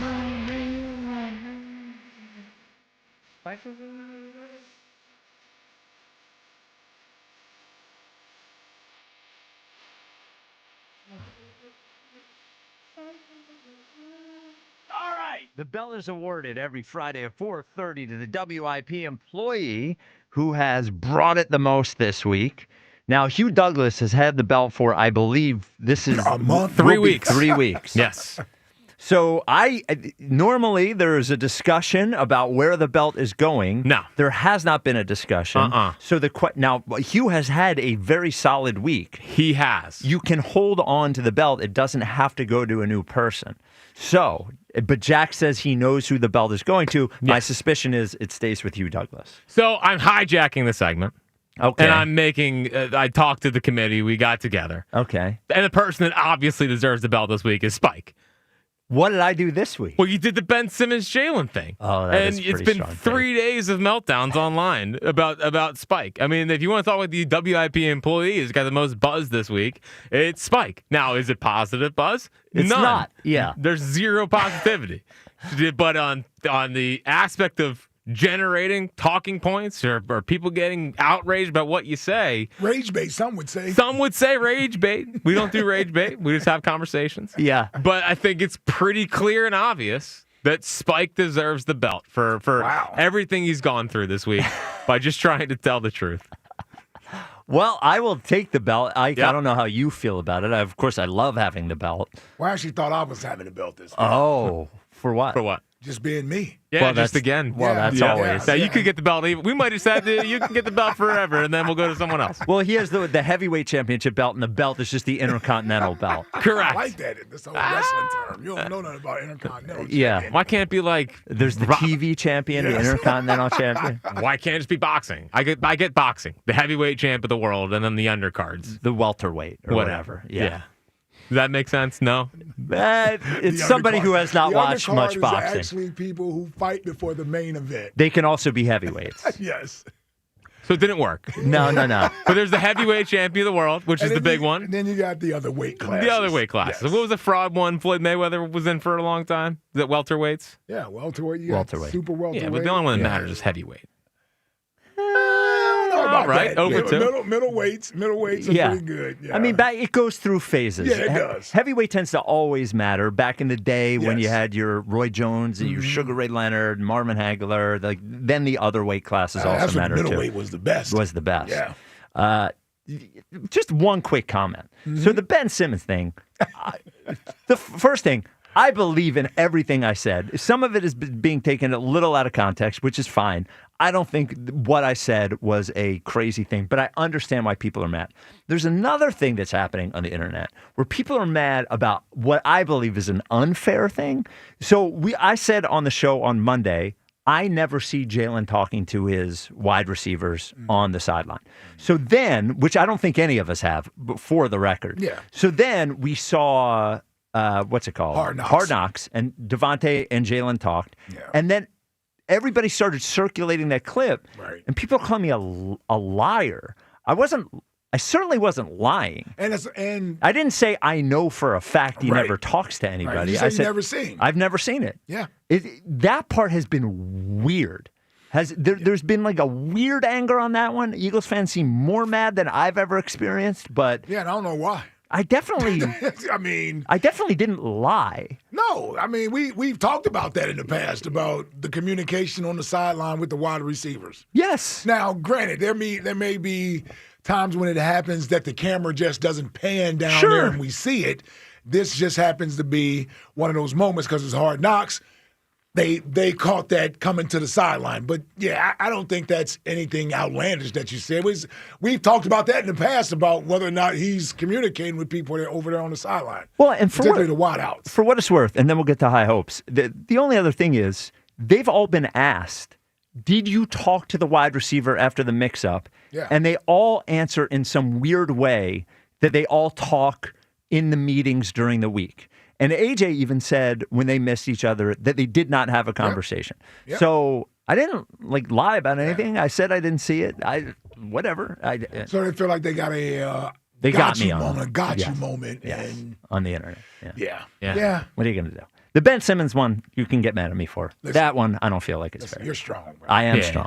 I am strong. It's like with my buddy in there, Fritzy. Yeah. I mean, his whole trade AJ for Patrick Surtain thing got totally blown out of proportion. Well, people started calling it reports, and which is not what happened. And there's still clearly an issue with the quarterback and the wide receiver, even to this day, and that's where it originated from. Yes. And Patrick Surtain, Defensive Player of the Year last year. Pretty good player. It's not like it was a scrub player you brought up. Yes. Just a fake trade. We do fake trades every day. Every day. There you go. All right. Hey, look at you two guys. Yeah. Look at you guys. Hey, man. listen. Yes. Hey, it's those things that make you stronger.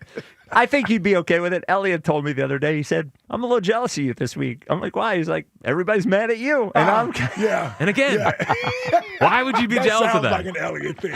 Yeah. The guy loves pain, man. He does. man. All right, let's get to the High Hopes Jackie Baseball Report. It's time for the High Hopes Jackie Baseball Report. Joining me right now is Jackie Baseball. Fritz. Here's Jackie Baseball. So there's a couple real things that I want to get to in this. Yeah. But I have As opposed to fake? Well, no. I mean, like there's rumors and stuff that are important. But I have to play this because maybe you've been waiting for the Nick Castellanos trade to happen. This is great. This is so good. I mean, teams are going to be lining up after they hear this revelation from Nick Castellanos. Hey, there's been talks about you possibly having another position as well, right? We know how you are in right field, how good you are, how much better you've gotten as well. But, I feel like at times, too, there could be a chance for you to play some first base, get back in the infield. How's that been for you in the work progress of that? Well, it was brought up to me, and honestly, it's something that I really welcome. Just as I get older, and now outfielders are really graded on, like pure athleticism, like how much ground they can cover, like the spectacular play, like Crow Armstrong. And, I think that going to first base is something that I can do and I would enjoy. Absolutely. If a team or somebody needs me to do that, because, if there's one thing I can say, I'm not bad in the outfield because I can't catch the ball. No one ever says that I can't catch a ball that I get to. Yeah, they're saying you can't get to the ball. Yeah. He makes it sound like Pete Crow Armstrong is doing backflips in center field. He can just get to the ball. Yeah. No, I'm with you. I'll give him a little bit of credit there. Now, he's not going to just completely demolish himself as a. He did acknowledge he can't get to the ball. Yes, he was in a roundabout way saying that, I don't get to every ball out there, and that's how you judge these outfielders. It was funny. He's like, you judge outfielders by their ability to get to the ball they have to catch, and maybe I can't do it. Yeah, he said, no one ever says I can't catch the ball. Yeah, well, call the Mets. If they let Pete Alonso go, there's their new first baseman. Well, I love that. We all understand Castellanos is probably not coming back. He's saying if a team needs me to play for, you're still a Philly. Yeah. Like, you're still on the Phillies. Well, he's probably already accepted I'm not going to be on the Phillies this year. Yeah. Yeah. So he's like, if a team needs me out there to play first base, I'll do it. How do you think he would be as a first baseman? Horrible. Now he was Really? he was drafted as a shortstop. He played third He base. was drafted as a shortstop? Yeah. Wow, did not know that. And then he played third base when he got called up, but he was horrendous at it. Okay. So they moved him to the outfield, and that's where he's because the bat always played, Right. and until the bat didn't play anymore. It's amazing. He's willing to completely change position, but this whole thing is happening because he wasn't willing to sit down for one inning.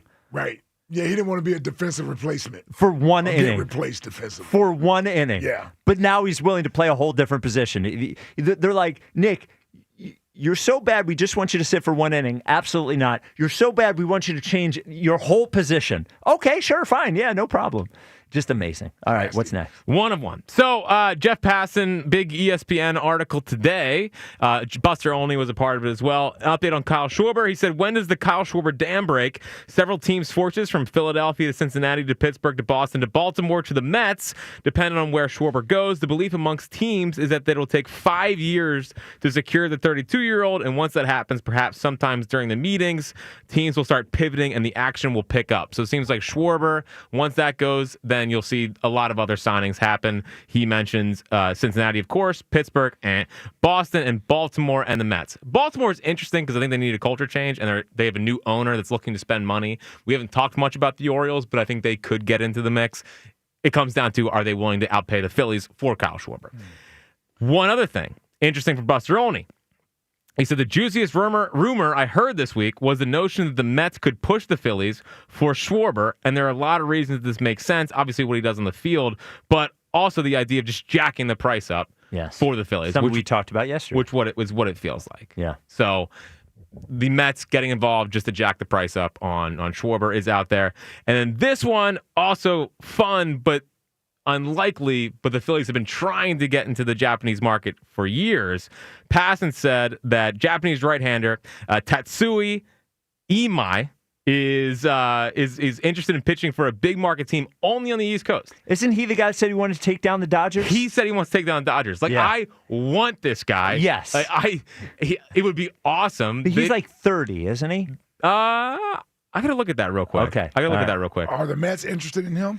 Mets, Phillies, Yankees. Let's go get him. And he did mention the Phillies being interested in him. He's going to be on the Yankees. He's going to be on the Yankees. Yep. Or the Mets. But, man, it would be so... he seems like a dog. Yeah. He wants to take down the Dodgers? That's Yes. what I want to hear. Yeah. Yeah, well, I thought every Japanese player was going to end up going to the Dodgers from now on. Every good one was going to end up going to the Dodgers. That would be cool. He's only 27. Oh, okay. All right. There we go. Is that a check? All right. 215-592-9494. Shayna and West Oak Lane. You're on WIP. What's up, Shayna? Hey, Spike.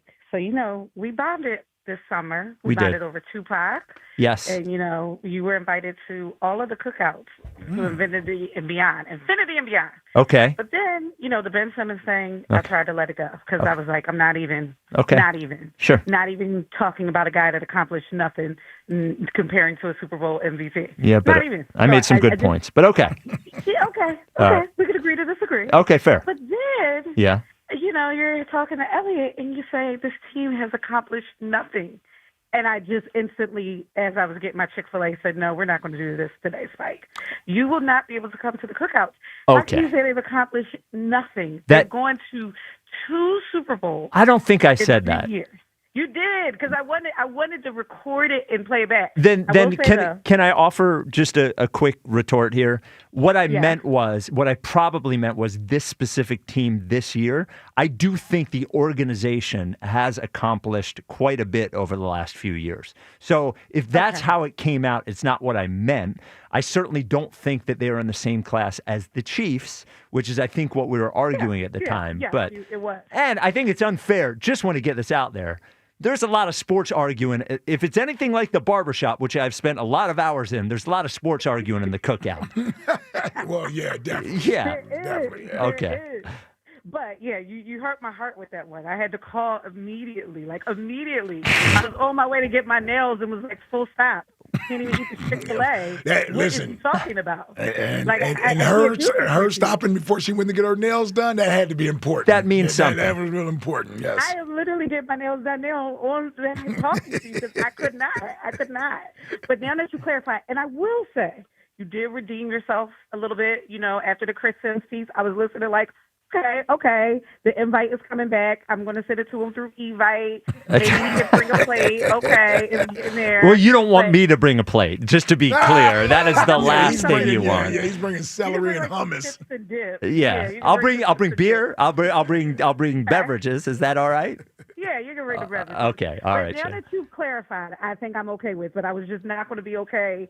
We're all frustrated. We're all disappointed, and we have every right to be, right? Yes. Because we are the reigning Super Bowl champs and shouldn't be playing the way that we're playing. It's hard for us as fans to even watch the game. But when I heard that, I was like, it was like a dagger to my heart. You got to understand, Shayna, Elliot will make you crazy. Like, Elliot, argue with Elliot, you'd be surprised what comes out of your mouth. So I think if that's what I said, then it did not come out the wrong way. It's not what I meant.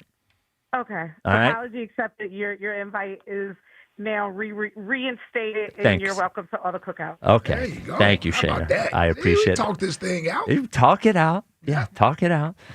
Speaking of talking things out, nobody's better than the one and only Tommy Down the Shore. It's Tommy Down the Shore. Yeah, why? Yes, Mike. Tommy Down the Shore. I love baloney. He likes to thank God grace and then he goes and says his piece. It's Tommy. You know what I'm saying? Down the Shore. Tommy! Yeah, like, yes, Mike. Yes, Jack. Big baloney business, baby. Holy moly, that's a big one, Tommy. Now I'm just trying to get some sustain on it. You know what I mean? Absolutely. So, Tommy, I got to be honest with you. I know that how the Eagles playing has a direct effect on your mood, and the Eagles are playing bad. Where are you at with all of it?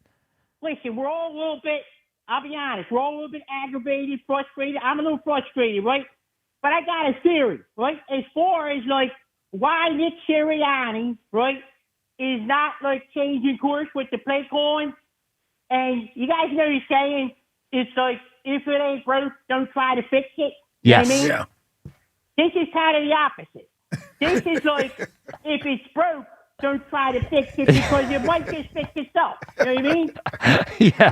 Yeah. Great strategy. It'd be a great T-shirt. Yeah. If it's broke, don't try to fix it. It might just fix itself. That's right. That's right. You know what I mean? And it's kind of like makes sense. It's a very, again, like Buddhist kind of approach to life. Yeah, maybe he read it in one of his leadership books.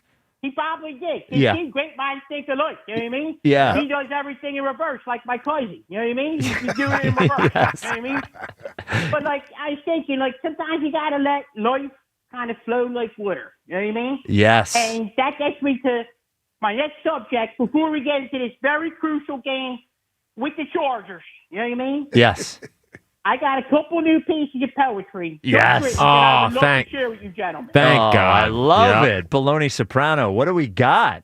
Bologna Soprano is in full effect, and these are brand new. I just wrote these, okay? This first one is kind of like educational. You know what I Okay. mean? This one I'm is sure. it's very educational. Yes, indeed. It's called Ice is Made from Water. You know what I mean? it's like it's to teach kids, because adults, we know ice is made by freezing water, but the little kids, they don't know that. You know what I mean? We got to teach them. You know what I mean? What is made from water? Ice. Ice. Okay. All right. Well, let's hear ice is made from water. Here we go. Ice is made from water. It helps keep everything cool, like turkey, ham, roast beef, and bologna, and even gabagool. Ice is made from water. It's frozen and it's smooth. And you can ice skate on top of it, and you can dance, and you can groove. What do you guys think? I think it's a hit, Tommy. I love it. I love how you work the deli meats in there as well. Deli meats are part of everything I do. You know what I mean? And I think if I'm thinking about this, you know, when you're teaching children things, what sometimes you want to do is give them little rhymes that can help them remember it. And I think, you know, when kids are young, maybe first grade, if you want to teach them how ice is made, this is a really good way to do it. That's right. See, listen. Like a science just because it's stupid doesn't mean it's not educational. Correct. Correct. I mean, this is like stupid, but it's educational at the same time, and it's very enlightening. You know what I mean? So you said you had more than one poem. What's the other one? I got one more, and this one is a little more kind of poetic and whimsical. Here we Okay. go. This one is called Ham and Cheese is Like a Summer Breeze. Here we go. Yeah. Baloney Soprano, queuing it up. Ham and cheese is like the summer breeze. Salami and provolone is like the Colosseum in Rome. Spicy sopressata is like a beautiful sonata. It's like the birds and the bees in the trees. It's like ham and cheese. That is an There it excellent is. one. What beautiful. I Yes. appreciate that, Jim. I had a feeling you guys were going to like that one. You know what I mean? I've always thought ham and cheese is like a summer breeze. And Jack, didn't you used to drive a Sonata? No, I drove a Jetta for a little bit. Yeah. Yeah. Those are nice vehicles, right? Yeah. That one kind of had a nice. I'm trying to improve my delivery, my rhythm. You know what I mean? Yes. What I also really like about your poems is that the title of the poem is always the first line in the poem as well. That's right. That's right. Keep it simple. Yeah. You know what I mean? Now, whatever the title is, that's what you're going to hear first. You know what I mean?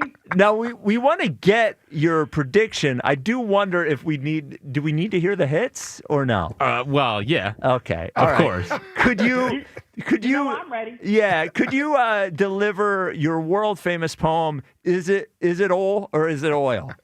Absolutely. Here we go. Is it oil or is it oil? Did the milk spoil or did it spoil? Do hot dogs boil or do they boil? Where do plants sprout? In the soul or in the soil? Is it oil or is it oil? I had never. It gets me every time because he goes up an octave to deliver Is it spoil or is it spoil? I gotta give it some real vocal attack. You know what I mean? Some I real also like precision. that one. The title is the first line and the last line. That's right. Yeah. Sometimes I use both lines to begin, sometimes in the middle, too. You'll hear the same line at the beginning, the middle, and the end. You know what I mean? Yeah, so now I think the crowd is chanting for it. People all over the Delaware Valley are saying it in their homes. Broads' wife apparently is now addicted to Eat the Gabagool. Yeah. Could you deliver your hit poem, Eat the Gabagool? Absolutely, and it's just beautiful to hear that people are kind of connecting to and appreciating the stupidity and the genius of Baloney Soprano. Yes, you know what I sir. mean? Here we go. Eat the gabagool. Sometimes in life, we all play the fool. So when you feel like an idiot, eat the gabagool. What's the gabagool? Well, it's a certain type of hand. Eat the gabagool, and sure you'll make a plan. Eat the gabagool, and sure you'll be the man. Oh, man. You're getting cocky in the middle of it, too. A little bit. I You can can hear it in tell. the voice. I can hear it. That's right. I'm getting a little bit of swagger. Right? Yeah. I think you really deliver it's a certain type of hand. Yeah, well, that's the best line. Yeah. It's the You best guys line. are bolstering my ego. You know what I Yes. mean? When I first started doing this, I was really nervous. You know what I mean? Well, at this point, I feel like a poetic genius. I know I'm not, but I'm working on it. You know Well, what I mean? our program director, Rod, heard that you have some music chops and was wondering if at some point you could put Eat the Gabagool to music. I wonder if that is in its future. Absolutely. That is no problem. I can absolutely do that. So this is a big game, Tommy. Some are saying it's a must-win on Monday night. What are you thinking? I'm going to quote the great Jim Lynam on this one, okay? It's called a big dose of D. That's right, a big dose of D. You know what I mean? A big double dose of D, a big triple dose of D. You know what I mean?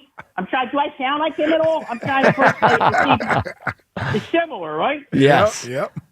Dose of D. You know what I mean? we got to give him a dose. Because, see, our team, I believe in our team. Jalen, Nick, the entire franchise organization, all playmakers. But defense is our cornerstone. You know what I mean? And the defense is going to save us in the end. I believe that in my heart. You know what I mean? Mm-hmm. I do. Yep. So by that rationale, my score predictions are skewing lower. You know what I mean? Yes. So I'm going to say it's going to be a defensive game. We're going to give them a dose of game. I'm going 24-14 Birds. Hell yeah. Yeah. I was thinking we might hear 6-3. It's sort of trending in that direction if we get a win. Eventually, we're going to get there at Yeah. this rate. You know what I mean? Well, excellent. We loved ice is made from water and ham and cheese like a summer breeze. We are all hoping for a big Birds win on Monday night. Thank you as always, Mr. Down the Shore. It's Tommy. You know what I'm saying? Down the shore. No. Yeah, went early. Yeah, That's went early. Jack's fault. Yeah. Tommy, say you're over and out. I got to do this. I love you guys. I will talk to you guys next week. Go Birds. Baloney Soprano is over and over and over and over and over and over and over and over now.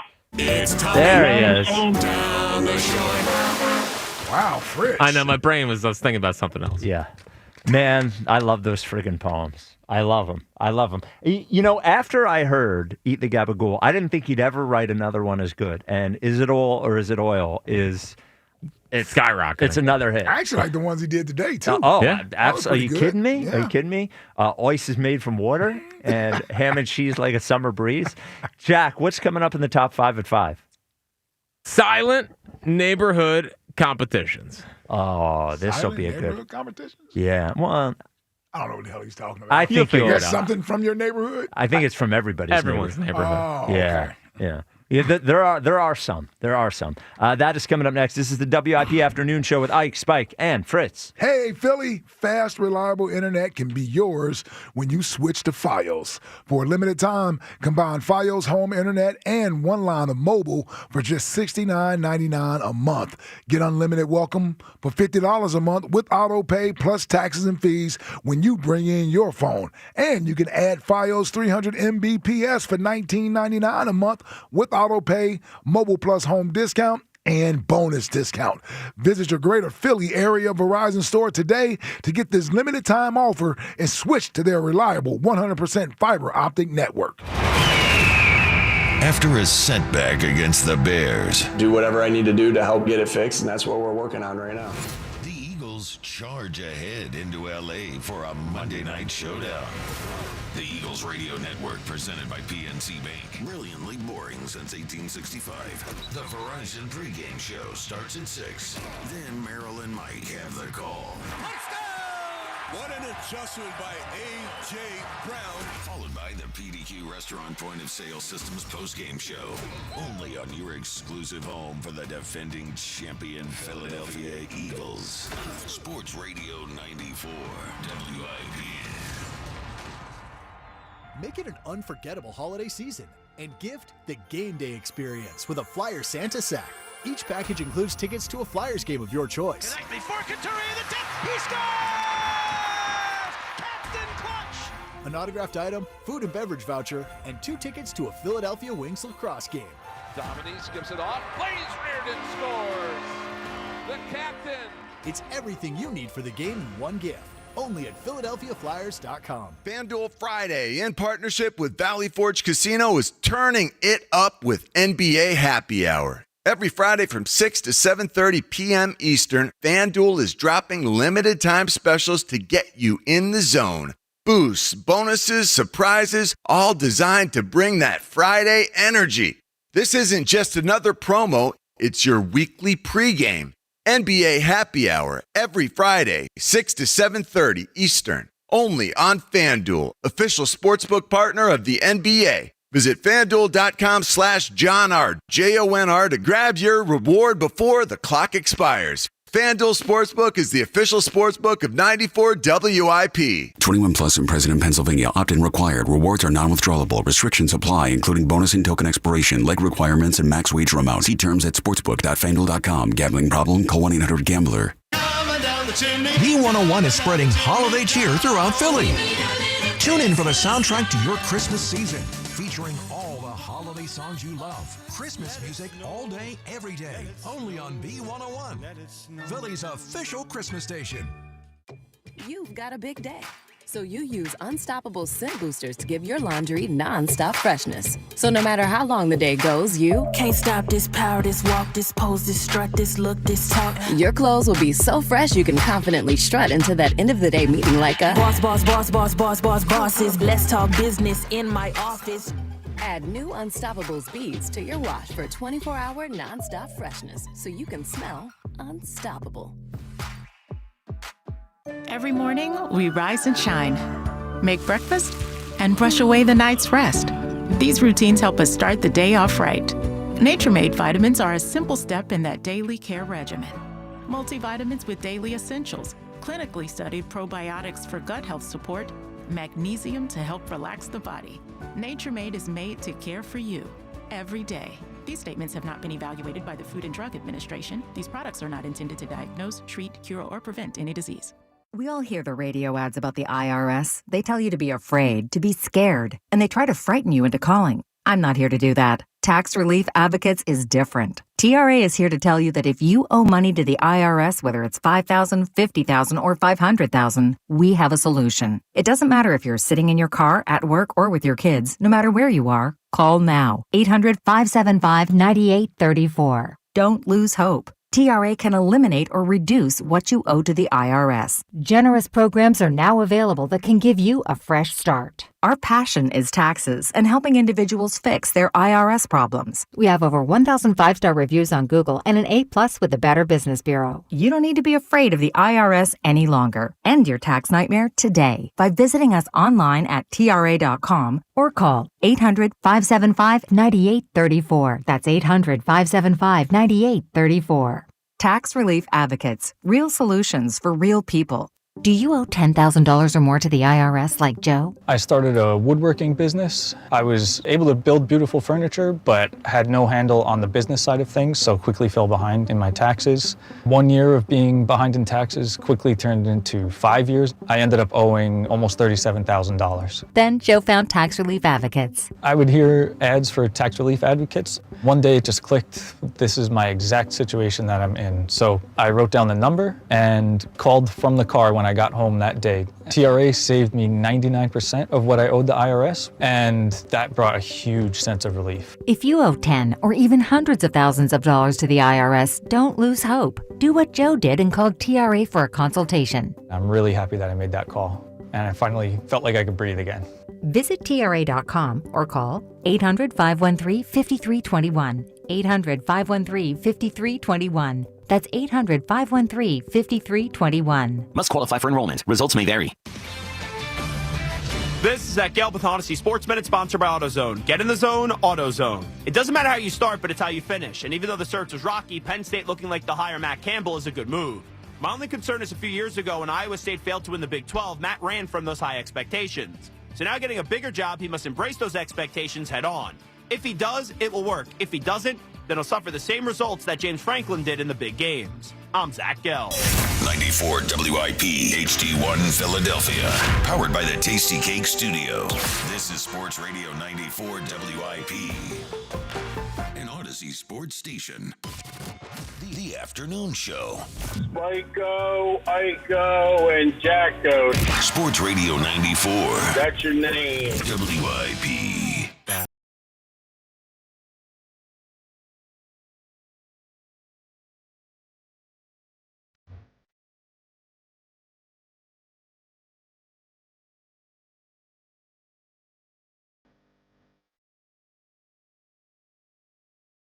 It is the WIP afternoon show with Ike, Spike, and Fritz, the best show on the radio. Very happy that you're listening to it. 94.1, the free Odyssey app, and streaming live on YouTube, as we are every day. Hello to the YouTube folks.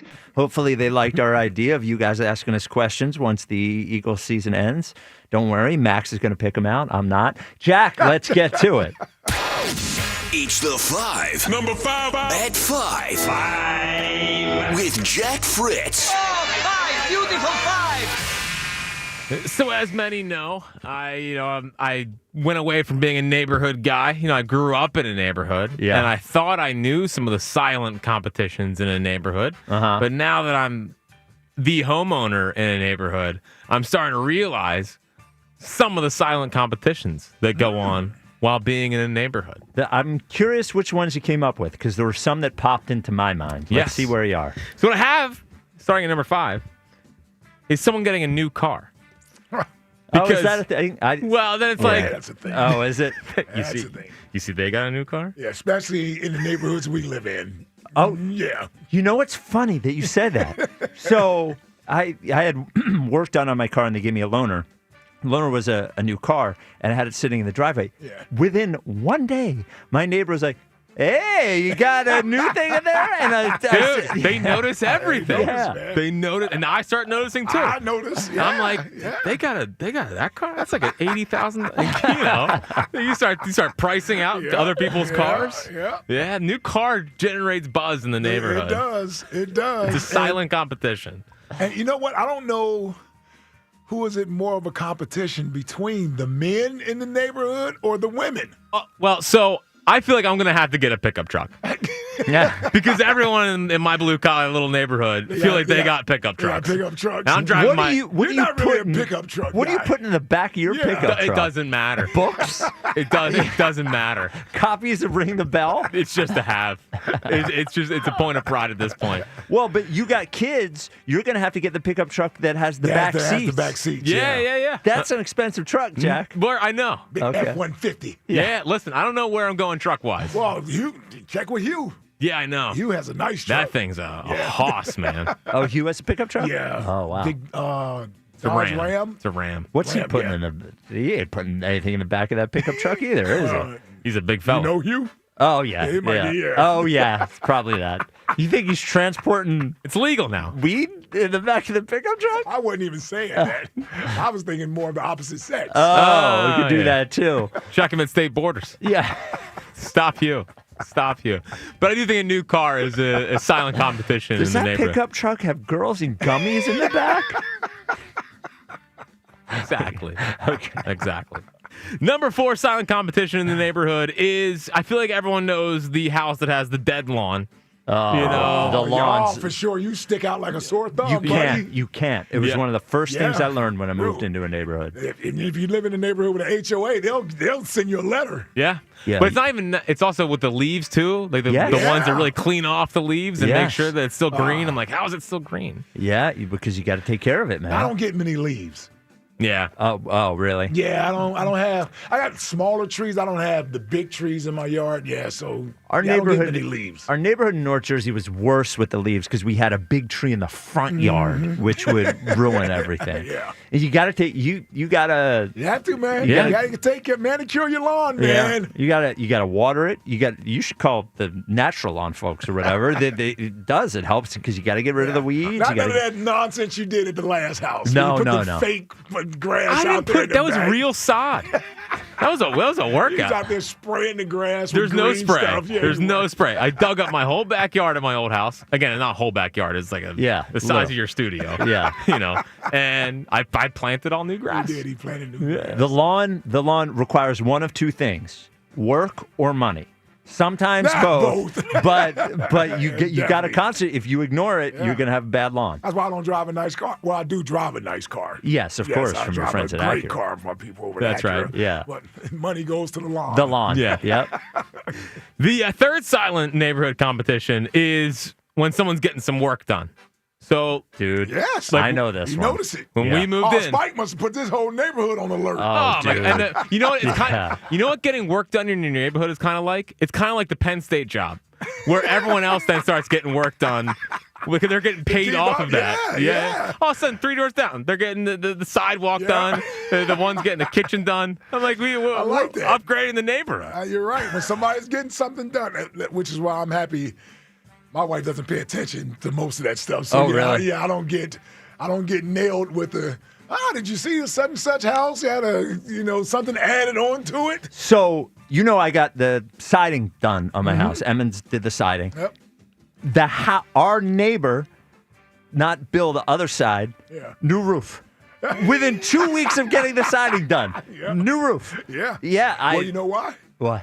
Well, because now your house looks pristine. Yes. And it makes the other house not look as good. Yes. Yeah. So they gotta upgrade it. And that's a talking point in all the houses. Yep. Yeah. That's the truth. Yeah. That is true. It's like the Penn State job. All those guys started getting new contracts once they were linked to one Penn State job. And I know, because before we moved in, these houses were built in the early 90s. The house we bought, nothing was done to the inside. So we had a bunch of stuff done to the inside. I know people are looking and going, what did they do? Yeah, what the hell did they do? What'd they do? Yeah. Well, I told you about the new residents in my neighborhood. Yes. That he came in there and basically changed the whole damn house. Oh, right. That was already a pretty good house. Yes. So, and the people we went to the game with Yes. last year. Oh, yeah. Directly across the street from them. Oh, no. So that's another. So they got to step up. No, they already. Oh, really? They're the house in the whole development that does all the stuff to the house. Oh, really? That everybody else is looking and seeing. That's how they can pay to go to a baseball game with us. Yeah. Yeah, got a lot of disposable income over there. Seems like it. Not that I'm counting anybody. No, we would never. We would never. Never. The second silent neighborhood competition. Now, obviously, you love the kids in the neighborhood, but there's a little competition of like the kids' accomplishments. Timmy's already doing this with baseball. I'm past that phase. You are past yes, it. I'm past Well, that you're phase. just entering. But I'm starting to sense it. Or everyone's got to up talk their kid a little bit. You know. Why? Yeah, and they all play for the same little league team. They all play. Yeah. You can't have the liability in the neighborhood. You don't want that. Well, you certainly don't want to have the kid that. You call him a liability. You don't want a liability. Yeah. You don't want your kid to be the liability. Well, you got to have a real talk with Sutton and Walker. Yeah. Make sure. Well aware. Okay. I'm well aware. All right. I'm well aware. But the number one silent neighborhood competition that I didn't realize until I got in the neighborhood is the competition over Christmas lights. Oh, dude. I'm in a bad place with that right now. Oh, totally. I'm in a bad place. So we have a good, Christmas light setup, but now we have a little bit of a bigger place, so there's more room to fill. And I'm driving out of the neighborhood last week, dude. And my neighbor Dave, he's damn near putting on a light show at the end of the street, and I'm like, "That's a Jill." I was like, "I'm going to Home Depot." Last Sunday, I made 6 trips to Home Depot, back and forth. Got the wrong lights 3 times. Had to go return it, back and forth. You talk about furious. Oh my God! Yeah, I was on a ladder. You're hanging them yourself? Yeah. Oh, you're like Chuck. I don't care. Chuck said he had to hang lights. That's what he was doing all week. Which, by the way, you can call. You're not hanging lights for 24 hours a day. Yeah. It's a little much. But, man, I didn't realize there's an arms race with the Christmas lights. Yeah. That's what got him. The Christmas lights got him. That's the one that got him. So I think Jack looked. I have this little, this document. I every morning I write down all my ideas, and Jack has access to the document. Yeah. And I had a Christmas lights thing on there, and Jack said, "Don't talk about Christmas lights. I have it in the top 5 because the same thing happened to me. Yeah. Our neighborhood in North Jersey, no Christmas lights, none. This friggin' neighborhood." And all I asked Val wants Christmas lights my wife wants Christmas lights on the outside. God bless her. I said to her, because I'm not hanging Christmas lights. Right. I said, we'll get it done next year because I'll pay somebody else to do it. Is that okay? Because we just spent all this money. And she said yes. And then I'm looking around the neighborhood. You see it. And I was Googling yesterday. Yeah. Putting up Christmas lights because I feel like I got all this work done in my house. I'm getting outclassed by everybody else right across the street. Honestly, I couldn't even sleep last night because the light coming into our bedroom window, it's out of control. It's like a amusement park over there. I think, did I send y'all the picture of the one neighbor? No. Yeah, he and his wife, they have set the standard. Oh, really? In the neighborhood. So no one's outdoing what they've done. I mean, they got Jesus in the manger. They got the 7 dwarves. They got reindeer. I mean, they literally got everything. Dude, I'm a Jew. I'm going to have light Santa, light reindeer, light Jesus. Like whatever manger, everybody is going to be in my front yard. Yeah, man. Yeah, that lights thing. That one got me. Oh, that one got me. Well, it turns out you feel competitive. Well, because I used to do just the little net that you throw over the bushes. And that the doesn't play. Cheap one. Yeah, that's the one I used to do until the neighbor across the street basically put up an amusement park in front of the house. This happens to everyone. Yeah, dude. Like it was during COVID. Maybe it was 21, I believe. Yeah. Yeah, that I finally went on and did it. I got the lights. And I got to be honest, I'm glad I did it. So you pay it, and they store the lights for Yeah. you, and then they put them up Yeah, and for they you, come too. back every year, put them up for you. Now, it costs to put up every. It's Yeah. a great business for them. Oh, of course. Because it's constant income Yeah. for them. But, yeah, it does make the house look very nice. And, Yeah, I'm going to. yeah, that's the one thing in the family was like, oh, he finally did He something finally right. did it. And he finally did something right. The problem is, once the one house does it, then it feels it's like a gateway drug. Yeah. And then I feel like a lot of the guys in the neighborhood were like, really? Yeah. Thanks. Oh, dude, I'm gonna have moving stuff on All my the. neighbors, most of them listen to the show. Yeah. So they know what I'm talking about, Yeah. pretty much. They know they pretty much know what I'm talking about. This In hour the neighborhood. sponsored by Guida Door and Window. Take advantage of Guida's big year-end sale. Receive 40% off all windows and doors until December 31st. Call 877-GO-GUIDA or go to GoGUIDA.com. OG Wade, you're on WIP. What's up, fellas? How we doing today? What's up, OG? OG. I think this team is kaput. Yeah. You think they're cooked? Finished. Yeah, I think they cooked. Let me cook a little bit here. Okay. Back in 23, we had the collapse. That collapse involved A.J. Brown complaining about getting the ball, and then the Giant game was the game that Nick Sirianni and them said that they would just go ahead and satisfy A.J. Brown. Threw him the ball the first play of the game on a slant. He catches the ball, fumbles the ball, and he's out hurt rest of the year. He never even had an exit interview, meeting, anything with nobody. He just left. Didn't go to the playoff game. So, now, and just, Spike, you keep bringing this up, and I just want to just not correct you, but let you know when you keep saying, well, they got blown out in Tampa. Yeah. Jalen Hurts broke his finger in that game. Jalen Hurts also remember went to the locker room for a concussion in that game. He either had a concussion or he didn't. They got their asses kicked. I don't care. No, it is what it is. I'm just letting you know when you say, well, why did they? And I'm telling you why they did. They got their asses That's all. kicked because they were a dead team. If nobody got hurt, they were going to get their asses kicked. That team was dead.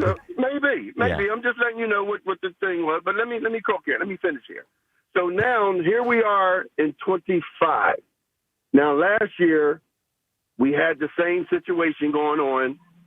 Jalen and the rest of the team and probably Brandon Graham saved the season. Okay, because everybody pretty much just ignored AJ and wasn't going to, feed into the bull crap.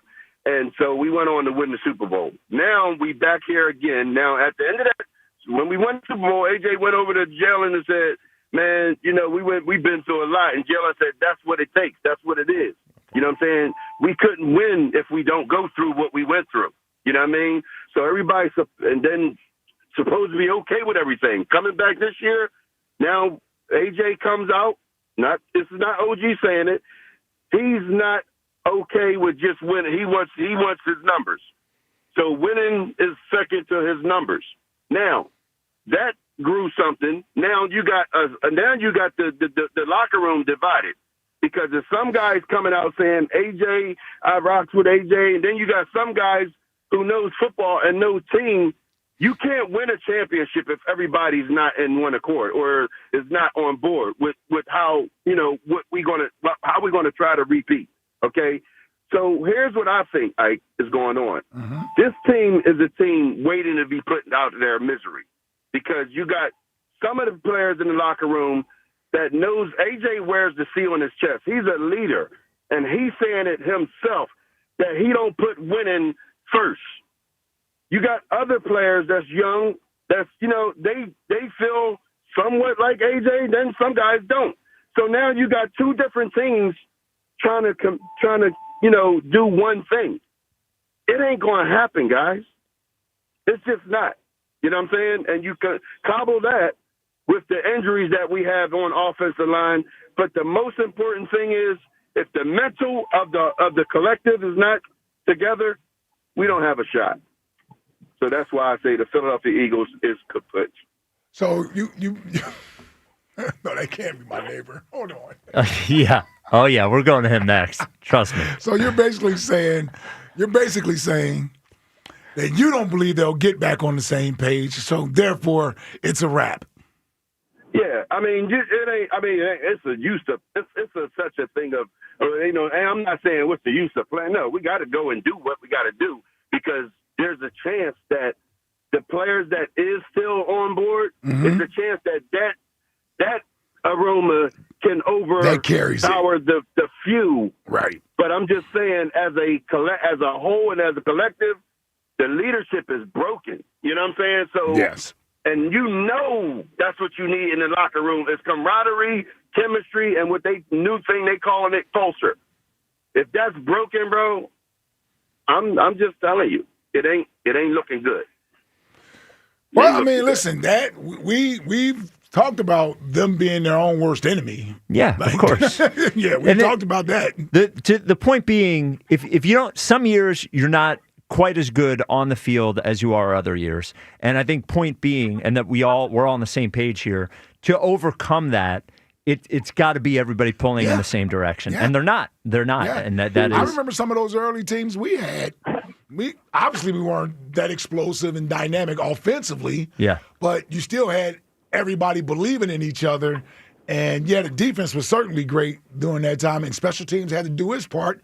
But we almost overachieved during that time based on the talent that we had. So to your point, you don't necessarily have to always be the most talented team, but you can sometimes supersede the talent that you have if everybody is playing together. One of the things I look at is like they're 8-4, which is a good record, absolutely. But then I look, so are the Jaguars. Right. And like if I were to look at the talent on those two teams and the championship pedigree between those two teams and say, well, we shouldn't be 8-4. We shouldn't be 8-4, you know, and things happen, but you know what I'm saying? Yeah. Like they are overachieving. Yep. Because it feels like maybe they are all pulling like in the Chicago same. is sort of overachieving. Yes. Yeah. We are underachieving. Yes. Record aside, we're underachieving. All right, OG. Thank you, brother. Okay. All right. Well, he didn't How about that? A peaceful call. Yeah, he didn't know what to do. We were all going now or waiting? Oh no, now. So right now we have Mark from across the street from Mike's house, who apparently is making everybody else look bad with his great Christmas lights. What's up, Mark? What's going on, guys? How you doing, Ike? What's up, Mark? The last few years, I think you've brought my house up on the radio a few times. I've had a bunch of friends, text me, let me know. And tonight, my best friend actually texted me about it, and I was driving. So I was like, I got to call in and at least say what's up. I am a massive Eagles fan. I'm not going to get into all that tonight. But I just want to say thanks for the shout-out. I really appreciate it. Wait, Mark, I said, listen, you set the bar for what the houses have to look like. Now, I don't think anybody can measure up to what your house is, but you certainly made everybody have to go get real lights and put them on the house. You know what? I'm impressed, man. It really it brightened up a lot. It did. You're a leader. I got you on the bandwagon, too, didn't I? Yes, of course you did. Yes. Well, now, I guess, Mark, you're not on a ladder hanging these lights. Is that guess correct? Well, here, I do want to straighten one thing out now. I do hire a landscaper to do the top of the roof. So I'm actually an electrical contractor. Okay. And I do hire a landscaper guy that does the upper part of the roof. The very first year I did that myself, but I do literally everything else. We have 310 blow molds, which are the old plastic figures. I do all that, all the trees, bushes, and most of the house myself, and my son helps me too. Yep. So what is... Hey, hold on. Hey, Mark. Yeah. The one thing I didn't do, though, when you bring out your blue toy, you didn't make me go get a new car, though. I know that much.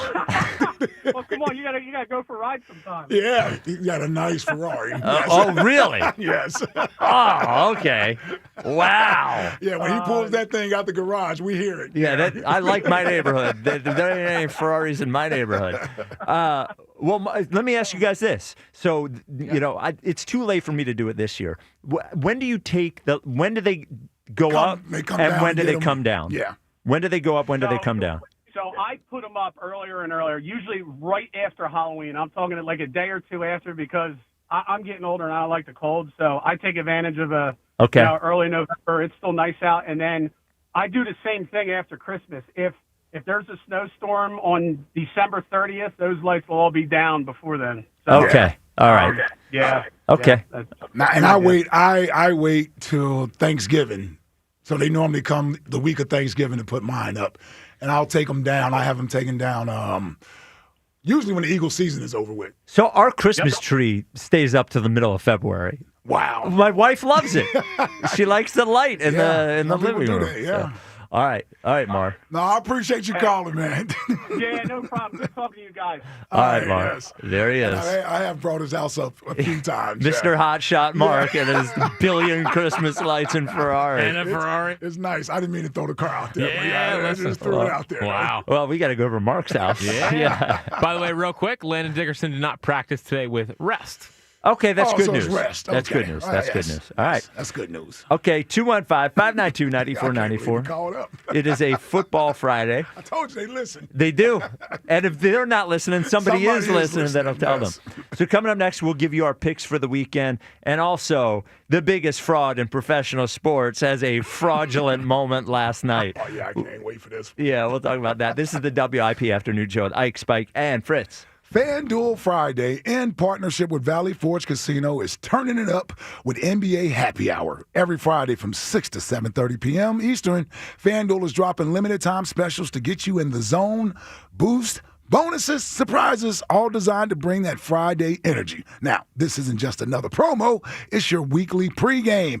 NBA Happy Hour every Friday, 6 to 7:30 Eastern, only on FanDuel, official sportsbook partner of the NBA. Visit FanDuel.com/Ike to grab your reward before the clock expires. FanDuel Sportsbook is the official sportsbook of 94 WIP. 21 plus and present in Pennsylvania. Opt-in required. Rewards are non-withdrawable. Restrictions apply, including bonus and token expiration, leg requirements, and max wager amounts. See terms at sportsbook.fanduel.com. Gambling problem? Call 1-800-GAMBLER. The NFL plays on Sports Radio 94 WIP. Sunday night, the Chiefs host the Texans at Arrowhead. Coverage starts at 7:30. Your home for the Eagles and the NFL on Westwood One. Hey, now we roll. Sports Radio 94 WIP. Hey, it's Pete reminding you Chicky and Pete's gift cards are the gift that always fits and always gets returned. All holiday season long, buy a $50 Chicky and Pete's gift card and get a $10 Chicky and Pete's bonus card. Then follow our socials for the days of Chicky and Pete's double bonus days. Get 2 $10 bonus cards for every $50 you spend. Year after year, the gift that always fits and always gets returned, gift cards from Chickies and Pete's. When you need to know, depend on KYW News Radio 103.9 FM. SEPTA's largest workers union says a strike is imminent if management doesn't return to talks. Governor Murphy declares a drought warning in New Jersey, and the groups are drawn for next year's World Cup. Several games will be played in Philly. Get the latest anytime on KYW News Radio. Now on Crystal Clear 103.9 FM. You've never needed us more. Comcast Business is celebrating the holidays by giving your business the $1,000 holiday bonus when you switch to a gig speed internet package. Just imagine the thousands of possibilities of a $1,000 prepaid card. Like possibility number 12, a new laptop for the office holiday hero. Or possibility number 108, smart speakers to deck those hallways. Or possibility number 192, new equipment for the new year. Or possibility number 555, Bluetooth holiday lights for office decor. Switch to Comcast Business, designed for 100% reliability with business internet and wireless connect, plus advanced cybersecurity, and now get the $1,000 holiday bonus. Comcast Business, powering possibilities. Ends 12/14/25. New customers only with 2-year agreement. Requires qualifying gig package. Other restrictions apply. This Merrill Reese update is brought to you by Acme, official supermarket of the Eagles. The Eagles continue preparations for Monday night's game at the Chargers. Neither of these teams is at full strength, although the Eagles have to assume they're going to face talented quarterback Justin Herbert playing with a device on his non-throwing hand. The Eagles are coming off of a 10-day break since their loss to the Bears. This is a great opportunity for them to bounce back. With the Eagles, this is Merrill Reese. This Eagle season, get in the game at Acme and enter their Swoop In and Win sweepstakes for your chance to win Eagles tickets, autographed jerseys, helmets, or more. Download the Acme app or visit acmemarkets.com/swoopinandwin for more details. Plus, save 5% when you shop on game days wearing your Eagles apparel. Acme makes sure Eagles fans have all their game day needs. Don't miss the featured football item of the week. Kellogg's cereal, just $1.99 each. Acme, the official supermarket of the Philadelphia Eagles. Experience casino like never before at Bet365. Spin your way through your favorite games. Check out our awesome table games and face off against a real live dealer. And play exclusive games that you simply can't play anywhere else. New Bet365 players get a 100% deposit match bonus up to $1,000 plus spins. Download the app and see why it's never ordinary at Bet365. Gambling problem? Call or text 1-800-GAMBLER. 21 plus only. Must be physically present in New Jersey and Pennsylvania. T&Cs apply. Let's live more. This travel week, sail far and save big with Norwegian Cruise Line. Get 50% off all cruises and enjoy our free at sea package with specialty dining, unlimited open bar, and more. All included. Plus, get a special limited time bonus deal. Visit ncl.com, call your travel advisor, or 1-888-NCL-CRUISE. Offer ends soon. Norwegian Cruise Line. Ships registry the Bahamas and USA. Restrictions apply. At Straight Talk, we know the holidays are your time to say Yes. So why put up with a wireless company that makes you say Out of data. Or no service here? Switch to Straight Talk and say yes to real unlimited data on a reliable 5G network covered by Verizon. And with a free 5G phone when you activate select plans, someone else in your family can say yes! Available at straighttalk.com and Walmart. Based on RootMetrics State of 5G Report, United States 1H 2025. Experiences may vary. Not an endorsement of Verizon. For network management practices, visit straighttalk.com. Every now and then I rinse it out, and I need Downy rinse tonight, and I need it more. My kid was the bed and the smell never leaves. I don't know what to do. I'm always in the dark. The sweat and dead short smells like a dog park. Downy rinse it tonight. Downy Rinse fights stubborn odors in just one wash. When impossible odors get stuck in, Rinse it out. The Chargers moved from a city that doesn't care about football to a city that really doesn't care about football. Eagles, Chargers, Monday Night Football. Pre-game starts at 6 on your exclusive home for Eagles football. Sports Radio 94 WIP.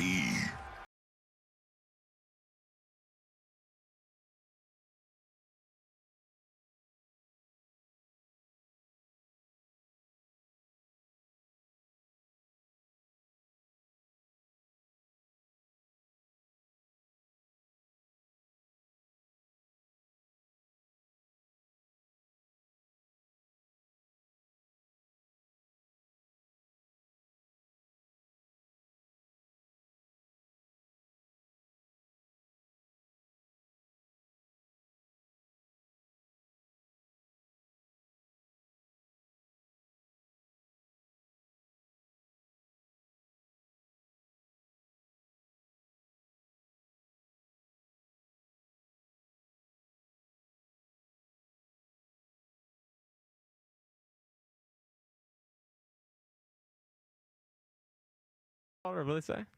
What's that? Sorry, my headphone kicked out. What did the caller say earlier about that song? Oh, that it was satanic? Yes. Yeah. And Ike consistently being monitored by the delegation. Yes. Always. For the Creed song. I just want to be clear. You can call it white people music if you want. You can call it rock music. It's just music. Creed specific. There are some rock bands. You were talking about Slayer or something, but Creed is not satanic. No. If anything, they've been accused of being like a little religious. They are not satanic. Yeah. The Twitter question is brought to you by Mark's Jewelers. Engagement season is here. Let the pros at Mark's Jewelers help you select the ring of her dreams and on budget. Online at marks-jewelers.com. Do you believe the Eagles have one more run in them? I believe is at 69.5%. I love it. Let's do these picks. Jack, what happened last week? Well, we all went 2-2. I go 2-2 every week. Every week. So, Spike, you were 24-28. Okay. Ike, you're 25-27. Yeah. And then I'm 27-24-1. And we will make the Eagles pick Monday, I assume? Monday. Okay. Yes. Monday. Yeah, Who wants see, to lead? last week I should have took my own advice. I said, don't lay the 7 points. Yes, with but the you had to Eagles. go be But I had to Mr. go- Eagle, Mr. Bleeds Green. Yeah, always gets you. Yeah, Captain Philadelphia over here. Always gets you. All right, who's up? I guess I'll lead us off. Yeah, because you have the best, record. So I'm going to take. So the Falcons are like extra horrible without, I know that Kirk's now starting. He can't play anymore. They shut out the Vikings last week. I expect something similar this week. I'm taking the Seahawks -6.5 against the Falcons. I got to stop putting my picks in my document because I feel like Jack's looking at my I picks. don't look at the picks until 5:23. Okay, all right. Yeah, I actually fair enough. believe him. Yes, Yeah. I believe him too. Yes. I'm taking the Bengals +5.5 against the Bills. Bengals might have found some juice. The what? The Bengals. There you go. Right? I'm trying. Yeah. Versus the Bills. I know they're going to be fighting for Darius Slay. They're going to be so mad about that. Maybe the Bills will be fired up for this one. But I think Burrow gives them a little bit of juice, and I still am not throwing off the Bills being fraud sent Hold yet. on, what'd you say the Falcons Seahawks? 6.5. I got 7. Yeah, well, on I saw FanDuel, 10 minutes ago, it was Okay. 6.5. Okay. All right. We'll go with that one. That sounds like somebody who wants the Falcons. Yeah. Well, he's a Falcon great. yeah. He's a Falcon great. And then I'm taking the Bears +6.5 against the Pack. I know it's a Packers line, but I still think the Packers are mostly fraudulent, and the Bears might have found something last week. So I'll take the Bears +6.5 against the Packers. I stayed away from that one on purpose. Although, want me to go? Yeah. You have the All next right. best record. I took the Falcons plus the 6.5. I actually had them at 7, but I'll take the Falcons and the points. Seattle, not as good on the road of late. Sam Darnold, Also, West Coast team going to the Yeah. East Coast. Yeah, 1 o'clock game. Yep. All right, Falcons will fight. Then they'll give the game up in the end. But I'll take the points at home for my Falcons. That's right. I'm going to take the Chiefs. This is a tough one. I wanted to stay away from this one, but I'm going to go ahead and take the Chiefs -3, which I got them at 3.5. 3.5. Yeah, -3.5 versus the Texans. This is it. Big Red, Patrick Mahomes. If you lose this one, it's a wrap. This is going to be an ugly friggin' game. Yeah. Chiefs-Texans will be disgusting. Wouldn't surprise me if this is a 16-13 type of game, which means I would lose. Yes. Yeah. Now I'm trying to choose between either this Commanders-Vikings game or this Jags-Colts game. Do I take the Commanders on the road, cutting their favorite? You Jaden said Daniels is back. Jaden Daniels is back. I don't know who the hell that is quarterbacking for the Vikings. Well, I think JJ's back. That's even worse. Doesn't help. Yeah. Does not help. And then I got the Jags. The Jags are getting points at home versus the Colts. No? The frisky Jags? No, Yeah. I don't know what to say. I'll take the home team. Give me the Jags at home getting points, man. Jags +1.5 over the Colts. All right. I like that one. So I also, like Jack, have the Seahawks -7 at the Falcons, or -6.5 at the Falcons. I'll take that half point. Okay. I have the Bills -5.5 at home against the Bengals. And the Rams are at the Cardinals. I like the Rams off a loss to just beat the Cardinals senseless. I know it is a division game. I know it's on the road. I don't care. I will take the Rams -8.5 to once again show that they are the best team in the NFC as of this moment.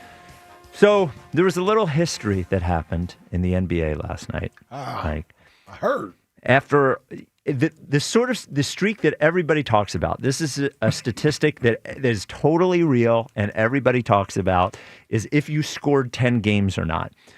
10 points. 10 points, yes. When you look in statistics, like season statistics, it says games, points per game, assists per game, and how many games you scored 10 points in, because that's what everybody talks about. So LeBron James had scored 10 points in 1,297 consecutive games. Pretty impressive. Well, it really is, because 10 points is a lot, and everybody talks about scoring 10 points. In fact, a lot of players, when they go into a season, they don't say, hey, I want to play all 82 games. They say, you know what?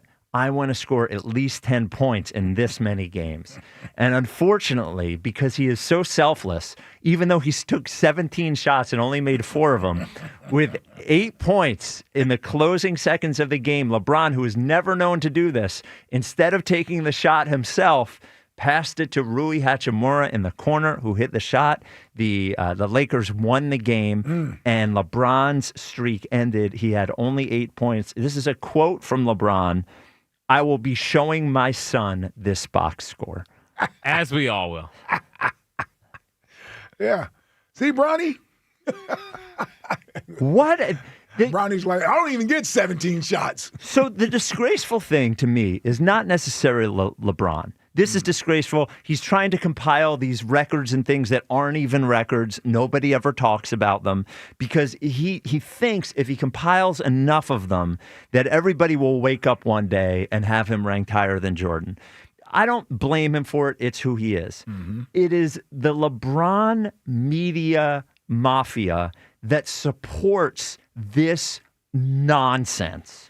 Yeah. The TV people, the writers. Oh my God, is LeBron going to get 10? Oh my God, LeBron didn't get 10. We need to put this in perspective. I mean, how many games in a row? 10 is not a thing. Nobody talks. No. Do you think Michael Jordan ever would be proud of how many games in a row he scored 10 points? No. What are we talking about? No. Quentin Grimes is scoring like 17 points a game. Since 2007? I'm sorry. This is just the media that supports him is disgraceful. Stop it. Well, you know what makes it, to me, pathetic is that there's been games, whether it's a blowout, one way or the other, where he has literally stayed in the game to get to 10 points. Yes. And then checks himself out.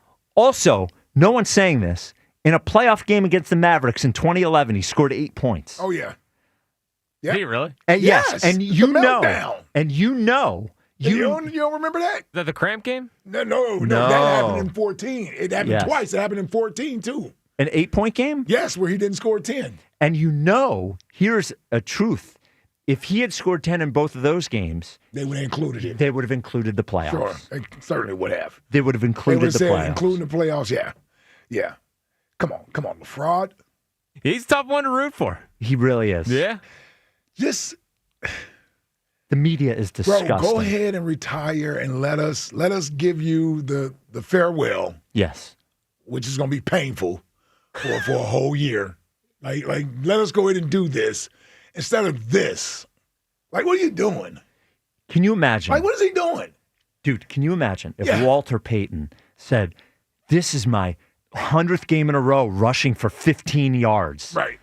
What are you talking about? I know. 10 points? I know. And he's the third best option on the team. Well, that's true. The video the other night was embarrassing, too, where JJ's begging him to get off the court, and he's just yapping it up with the opposing with team. the Suns, laughing as they're getting their asses kicked. Yeah. Come on, Ron. Yeah, he's a tough one. Come on, in my head, he retired after the bubble title. That's even worse. He should have retired after they beat the Warriors. That's when he should have retired. In the playoffs? After the Cavs beat the Warriors. He should have retired after he broke the scoring record. That would have been good. Also, that's what he was playing for. Yes. Next, I mean, like now, I don't even know what he's playing for right now. Also, well, because it's vanity, it's ego. That's what he's playing for. If he wins the title, he's the third best player on the team. I know. Also, I know. Even the all-time scoring, nobody even cares about total points in the NBA. Congratulations, you got it, but nobody cares about it. It's a longevity thing. He's really hurting his legacy. I mean, Jordan dominated for a decade plus. Yeah. Dominated. Yeah, LeBron with 10 straight finals. Dominated. No, when I say dominated, I mean dominated. Yes. I mean winning everything. Wow. LeBron's never dominated. He did with the 10 straight finals. That didn't dominate playing in a weak Eastern Conference. Still. Dominating would have won titles. Hold on. Who did Jordan go through in the 90s? Don't care. Okay. Well, the East wasn't juggernauts in the 90s. You had New York, you had Indiana, you had Reggie Miller. I mean, come on. Well, and they eventually had to beat the Pistons. Good, that was come on. Yeah. And it's not like he didn't beat great teams in the finals too. Yeah. Those Jazz teams were great teams. He beat the Suns. That was an incredible team. Yeah. What are you talking about? Yeah, I'm just a little sick and tired of it. Well, it happened. I know it happened. It happened. And would you say, like, Steph might be more... Steph may have had more influence on the actual game of basketball during this era than LeBron. 100%. Well, yeah, there's the entire game has changed because of Steph. the only player that I ever hear, the young player in the NBA that says my favorite player was LeBron is friggin' Ben. That's it. That's all you need to know. Yeah. That changed when Clutch dropped them, I'm sure. Yeah, that's all you need to know. I mean, they're kids. You talk about Steph's influence. Mm-hmm. The most influential players in my lifetime, influential, not best. Mm-hmm. Michael Jordan, Kobe Bryant, Allen Iverson, and you got Steph. And Steph. Yeah, because they're kids all over the place shooting. Throw Magic in there. Yes, Magic as well. Magic yes. and Bird were. Well, they saved the NBA. There are kids all over, and now adults that are shooting from 35 feet away because of Steph. Yep. Can't stand LeBron. It's tough on you, ain't it? Yeah. Fritzy. 10 I mean, points. I'm mostly off of it. Both of us, when we both get rolling on LeBron, we'll steamroll him. Well, I try to keep it up. I try to keep it up with LeBron, but he's tough. He's tough. Just go ahead and retire. Like, it's That'd be cool, nice. and we'll celebrate you. A businessman, you're a billionaire. Like, I don't know what else he's doing. Dennis Rodman streak of at least 4 rebounds in every game. Justin in Tennessee. You're on WIP. What's up, Justin? What's happening, fellas? How y'all doing, man? What's up, buddy? Sorry, Just on. I jumped over you, man. It's been too long. I've called every day this week. Y'all been busier than a one-legged man in the ice-kicking contest. I'm telling you. Every time I call, it's been busy. So I got a lot on my chest. Can I get it off real quick, brother? Yeah. Get it off. Okay. Yeah. Well, speaking of, I didn't hear the entire show yesterday, but I was in and out quite a bit. Don't know if anybody mentioned it, but somebody still got it. Halle Berry still got it. Don't know if anybody mentioned she that. still got it. Ain't no doubt about that. Yep. Halle Berry still got it. Come on one time. But anyway, number 2, this cat that called raising hell about the General Lee. Dude, I'm from Tennessee. You're from Georgia. It was a TV show, man. I was a kid. I had a Dukes of Hazzard big wheel, and it had a Confederate flag on the back of it. I was 5-year-old, and I rode down the hill hollering yee-haw the whole way home. I was blonde-headed. My mama called me Bo because I loved Bo Duke so much. Yeah. My first crush was Daisy Duke. I met Roscoe Pico Train one time. Oh, wow. That was absolutely one of the coolest meetings I've ever had with a celebrity. Roscoe Pico Train was phenomenal. Yes, sir. Met him at this place called Cooters. The dude that played Cooter has a place in Pigeon Forge. He has a place in Pigeon Forge where you can meet people from Dukes of Hazzard, man. Now, real quick, Justin, where the hell was Hazard County at? Where were we at? North Carolina, Tennessee? Where was it at? It was supposed to be in Georgia. Oh, okay. That's where the show was supposed to be based at in Georgia. Okay. But yeah, Cooter has a shop in Pigeon Forge, Tennessee, right there in the cleavage of Dollywood, y'all. Anyway, number 2. This team, I've been meaning to get this off my chest. I did. This team this year, the Eagles, man, they've come at it just like they did in 18 after they won the Super Bowl. You need to come at it like this. We're the champs. We got the belt. If you want what we got, you got to come at it. Don't treat it like, well, that was last year. We got to do it, and, we got to do it differently this year. No, you stick your chest out just like Ali did against Foreman and holler, the champ is here, and come get it, son. That's what you got to do. This team is too laid back, too lackadaisical. Stick your chest out. You're the dadgum champs, man. Y'all went on a friggin' epic run last year, just beating people from pillar to post from the NFC Championship game on. I mean, it's ridiculous. Now, one more thing, man. The daggone Bills, you put in a claim for Slay. I don't know how it works in the NFL, but before I put a claim in for somebody because Sean McDermott is bitching about some guy that they had to cut who's been claimed that they can't get back now, why don't you reach out to the agent and say, hey, man, if we put in a claim for your guy, would he come? No, that ain't how it works. I didn't know. I didn't know how it worked. I'm being honest. I mean, waivers are waivers. They're going to hold us hostage. No, but that's I have to disagree there. That one's not. This is the system. That's how it works. What I'm saying. You don't get to be a free if you agent. Reach out to the agent and say, hey man, if we put in a claim for Slay, you think he would come? He's like, nope, man, we're doing this just to get back to Philly. Why would you waste it? Because McDermott's out there bitching about a guy that they had to release that's already got claims. Said now we can't get him back. Well, tough. That's the way it works. You played the game, you lost. But anyway, man, y'all have been awesome this week. But this team needs to stick their chest out Give Bigsby at least 7-8 carries a game. He went careless. He had 0 carries against the Bears. Zero. I don't even know if he got on the dadgum field.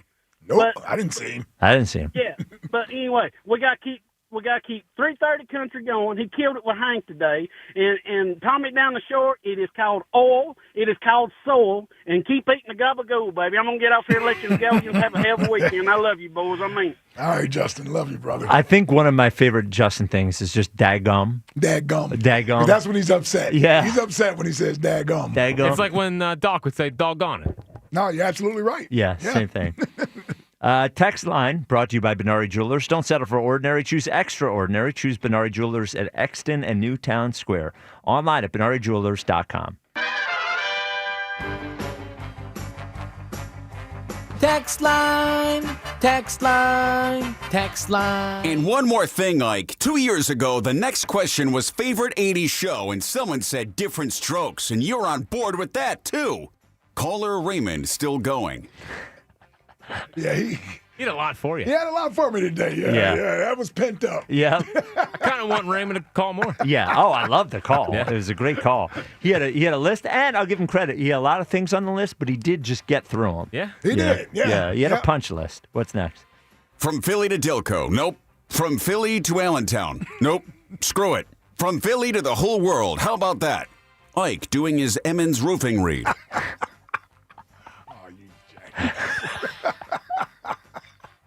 That was a tough one. Yeah. I don't know why I couldn't. I thought I had a mini stroke during the read, man. Yeah, you asked afterwards. Did I just have a stroke? That's what he said. Thankfully, you seem okay now. Yeah, I'm back. Might want to get checked out. Hit up urgent care. What's next? Whew. I need a cigarette. Jack, after listening to Chris Sims. That was nice. That was a pleasureful 2.5 minutes. Wow. Well, I got to listen. I'm going to let that go. Yeah. I got to listen. You wanted me to walk into that one. Yeah. Well, I'm downloading the pod. I'm listening to it on the way home. I want to hear the whole thing. I want to hear the whole thing. It's pretty much just that 6 minutes. Yeah. Well, you didn't give us 6 minutes. Yeah, I know. No. Yeah. Yeah, you know me. He never will. Never will. Yeah. Never will. What's next? He's not supporting the workers. He's backstabbing them. Get that scab off the air. A real text line text about Herb in the Northeast. I knew that had to be Herb. That was a real one. That was a real one. People not happy with Herb. Oh, well, yeah. Oh, really? Yeah. Well, I mean, he's a scab. He's not really a scab. I mean, yeah, all he's doing is trying to do his job. Man. He's not he's not going to work. He's not driving the bus. You know, he had his business normally. But what's he going to do? It's not like he drives at the Wells Fargo Center. People around, like, what does he do? How does he help? What is the situation? Yeah, well, I used to take the bus when I lived in Ballackinwood. I used to take the bus for work. Dude, there's 50 people on the bus. It's not like Herb. Herb is not causing a problem for that union. Right. Trust me. There's no leverage there, except it's like, well, you know what we got? We got friggin' Herb in his one car. Yeah, let's bring our ace in the hole. His 8-seater. Yeah. What's next? All right, we get it. Raymond has a point. The show after Herb's call today. Yeah. We got to get out of football season for Herb. I know. Yeah. It's not good. He could not understand when I told him that Raymond said he was on the radio too long. I know. He Is it said the radio? on hold? No, on this is a radio show. I have consistently asked you guys if he knows that he's calling a radio show. This thing called a TV show? Well, I think he just thinks he's calling us to hang out, which is weird because we keep him on hold for an hour and he hears the radio show on hold. What's next? Jaws, 4:01 p.m. I feel really good about this team turning it around. Jaws, 4:02 to 4:10 p.m. List stat after stat that suggests there's no way this is getting turned around. Jaws, 4:11 p.m. Yeah, they're going to win on Monday. Alex in Lancaster. Text line. Yeah, that's what this team will do to you. And that 24. They've got all the legends in the corner, right? Ike's in the corner, Jaws in the Sad. corner, but they're that's still what like, this team will do to you, man. yeah, they got it. Well, and 24-23 is the ultimate. I'm going to pick them to win, but I don't think they're going to I don't win. really think they're going to win. It's that score. Yep. It's 24-23. You're picking them to win by 1 point? Oh, man. He was like, I looked at it. They're all running hitch routes. Hold on, Yes. what did Coach Vermeil's computer say today? Oh, dude, Coach Vermeil was he. What did the computer say? I heard the clip on. He was so positive. I couldn't believe it. I couldn't. God bless him, but My computer spit out the numbers, man. yeah.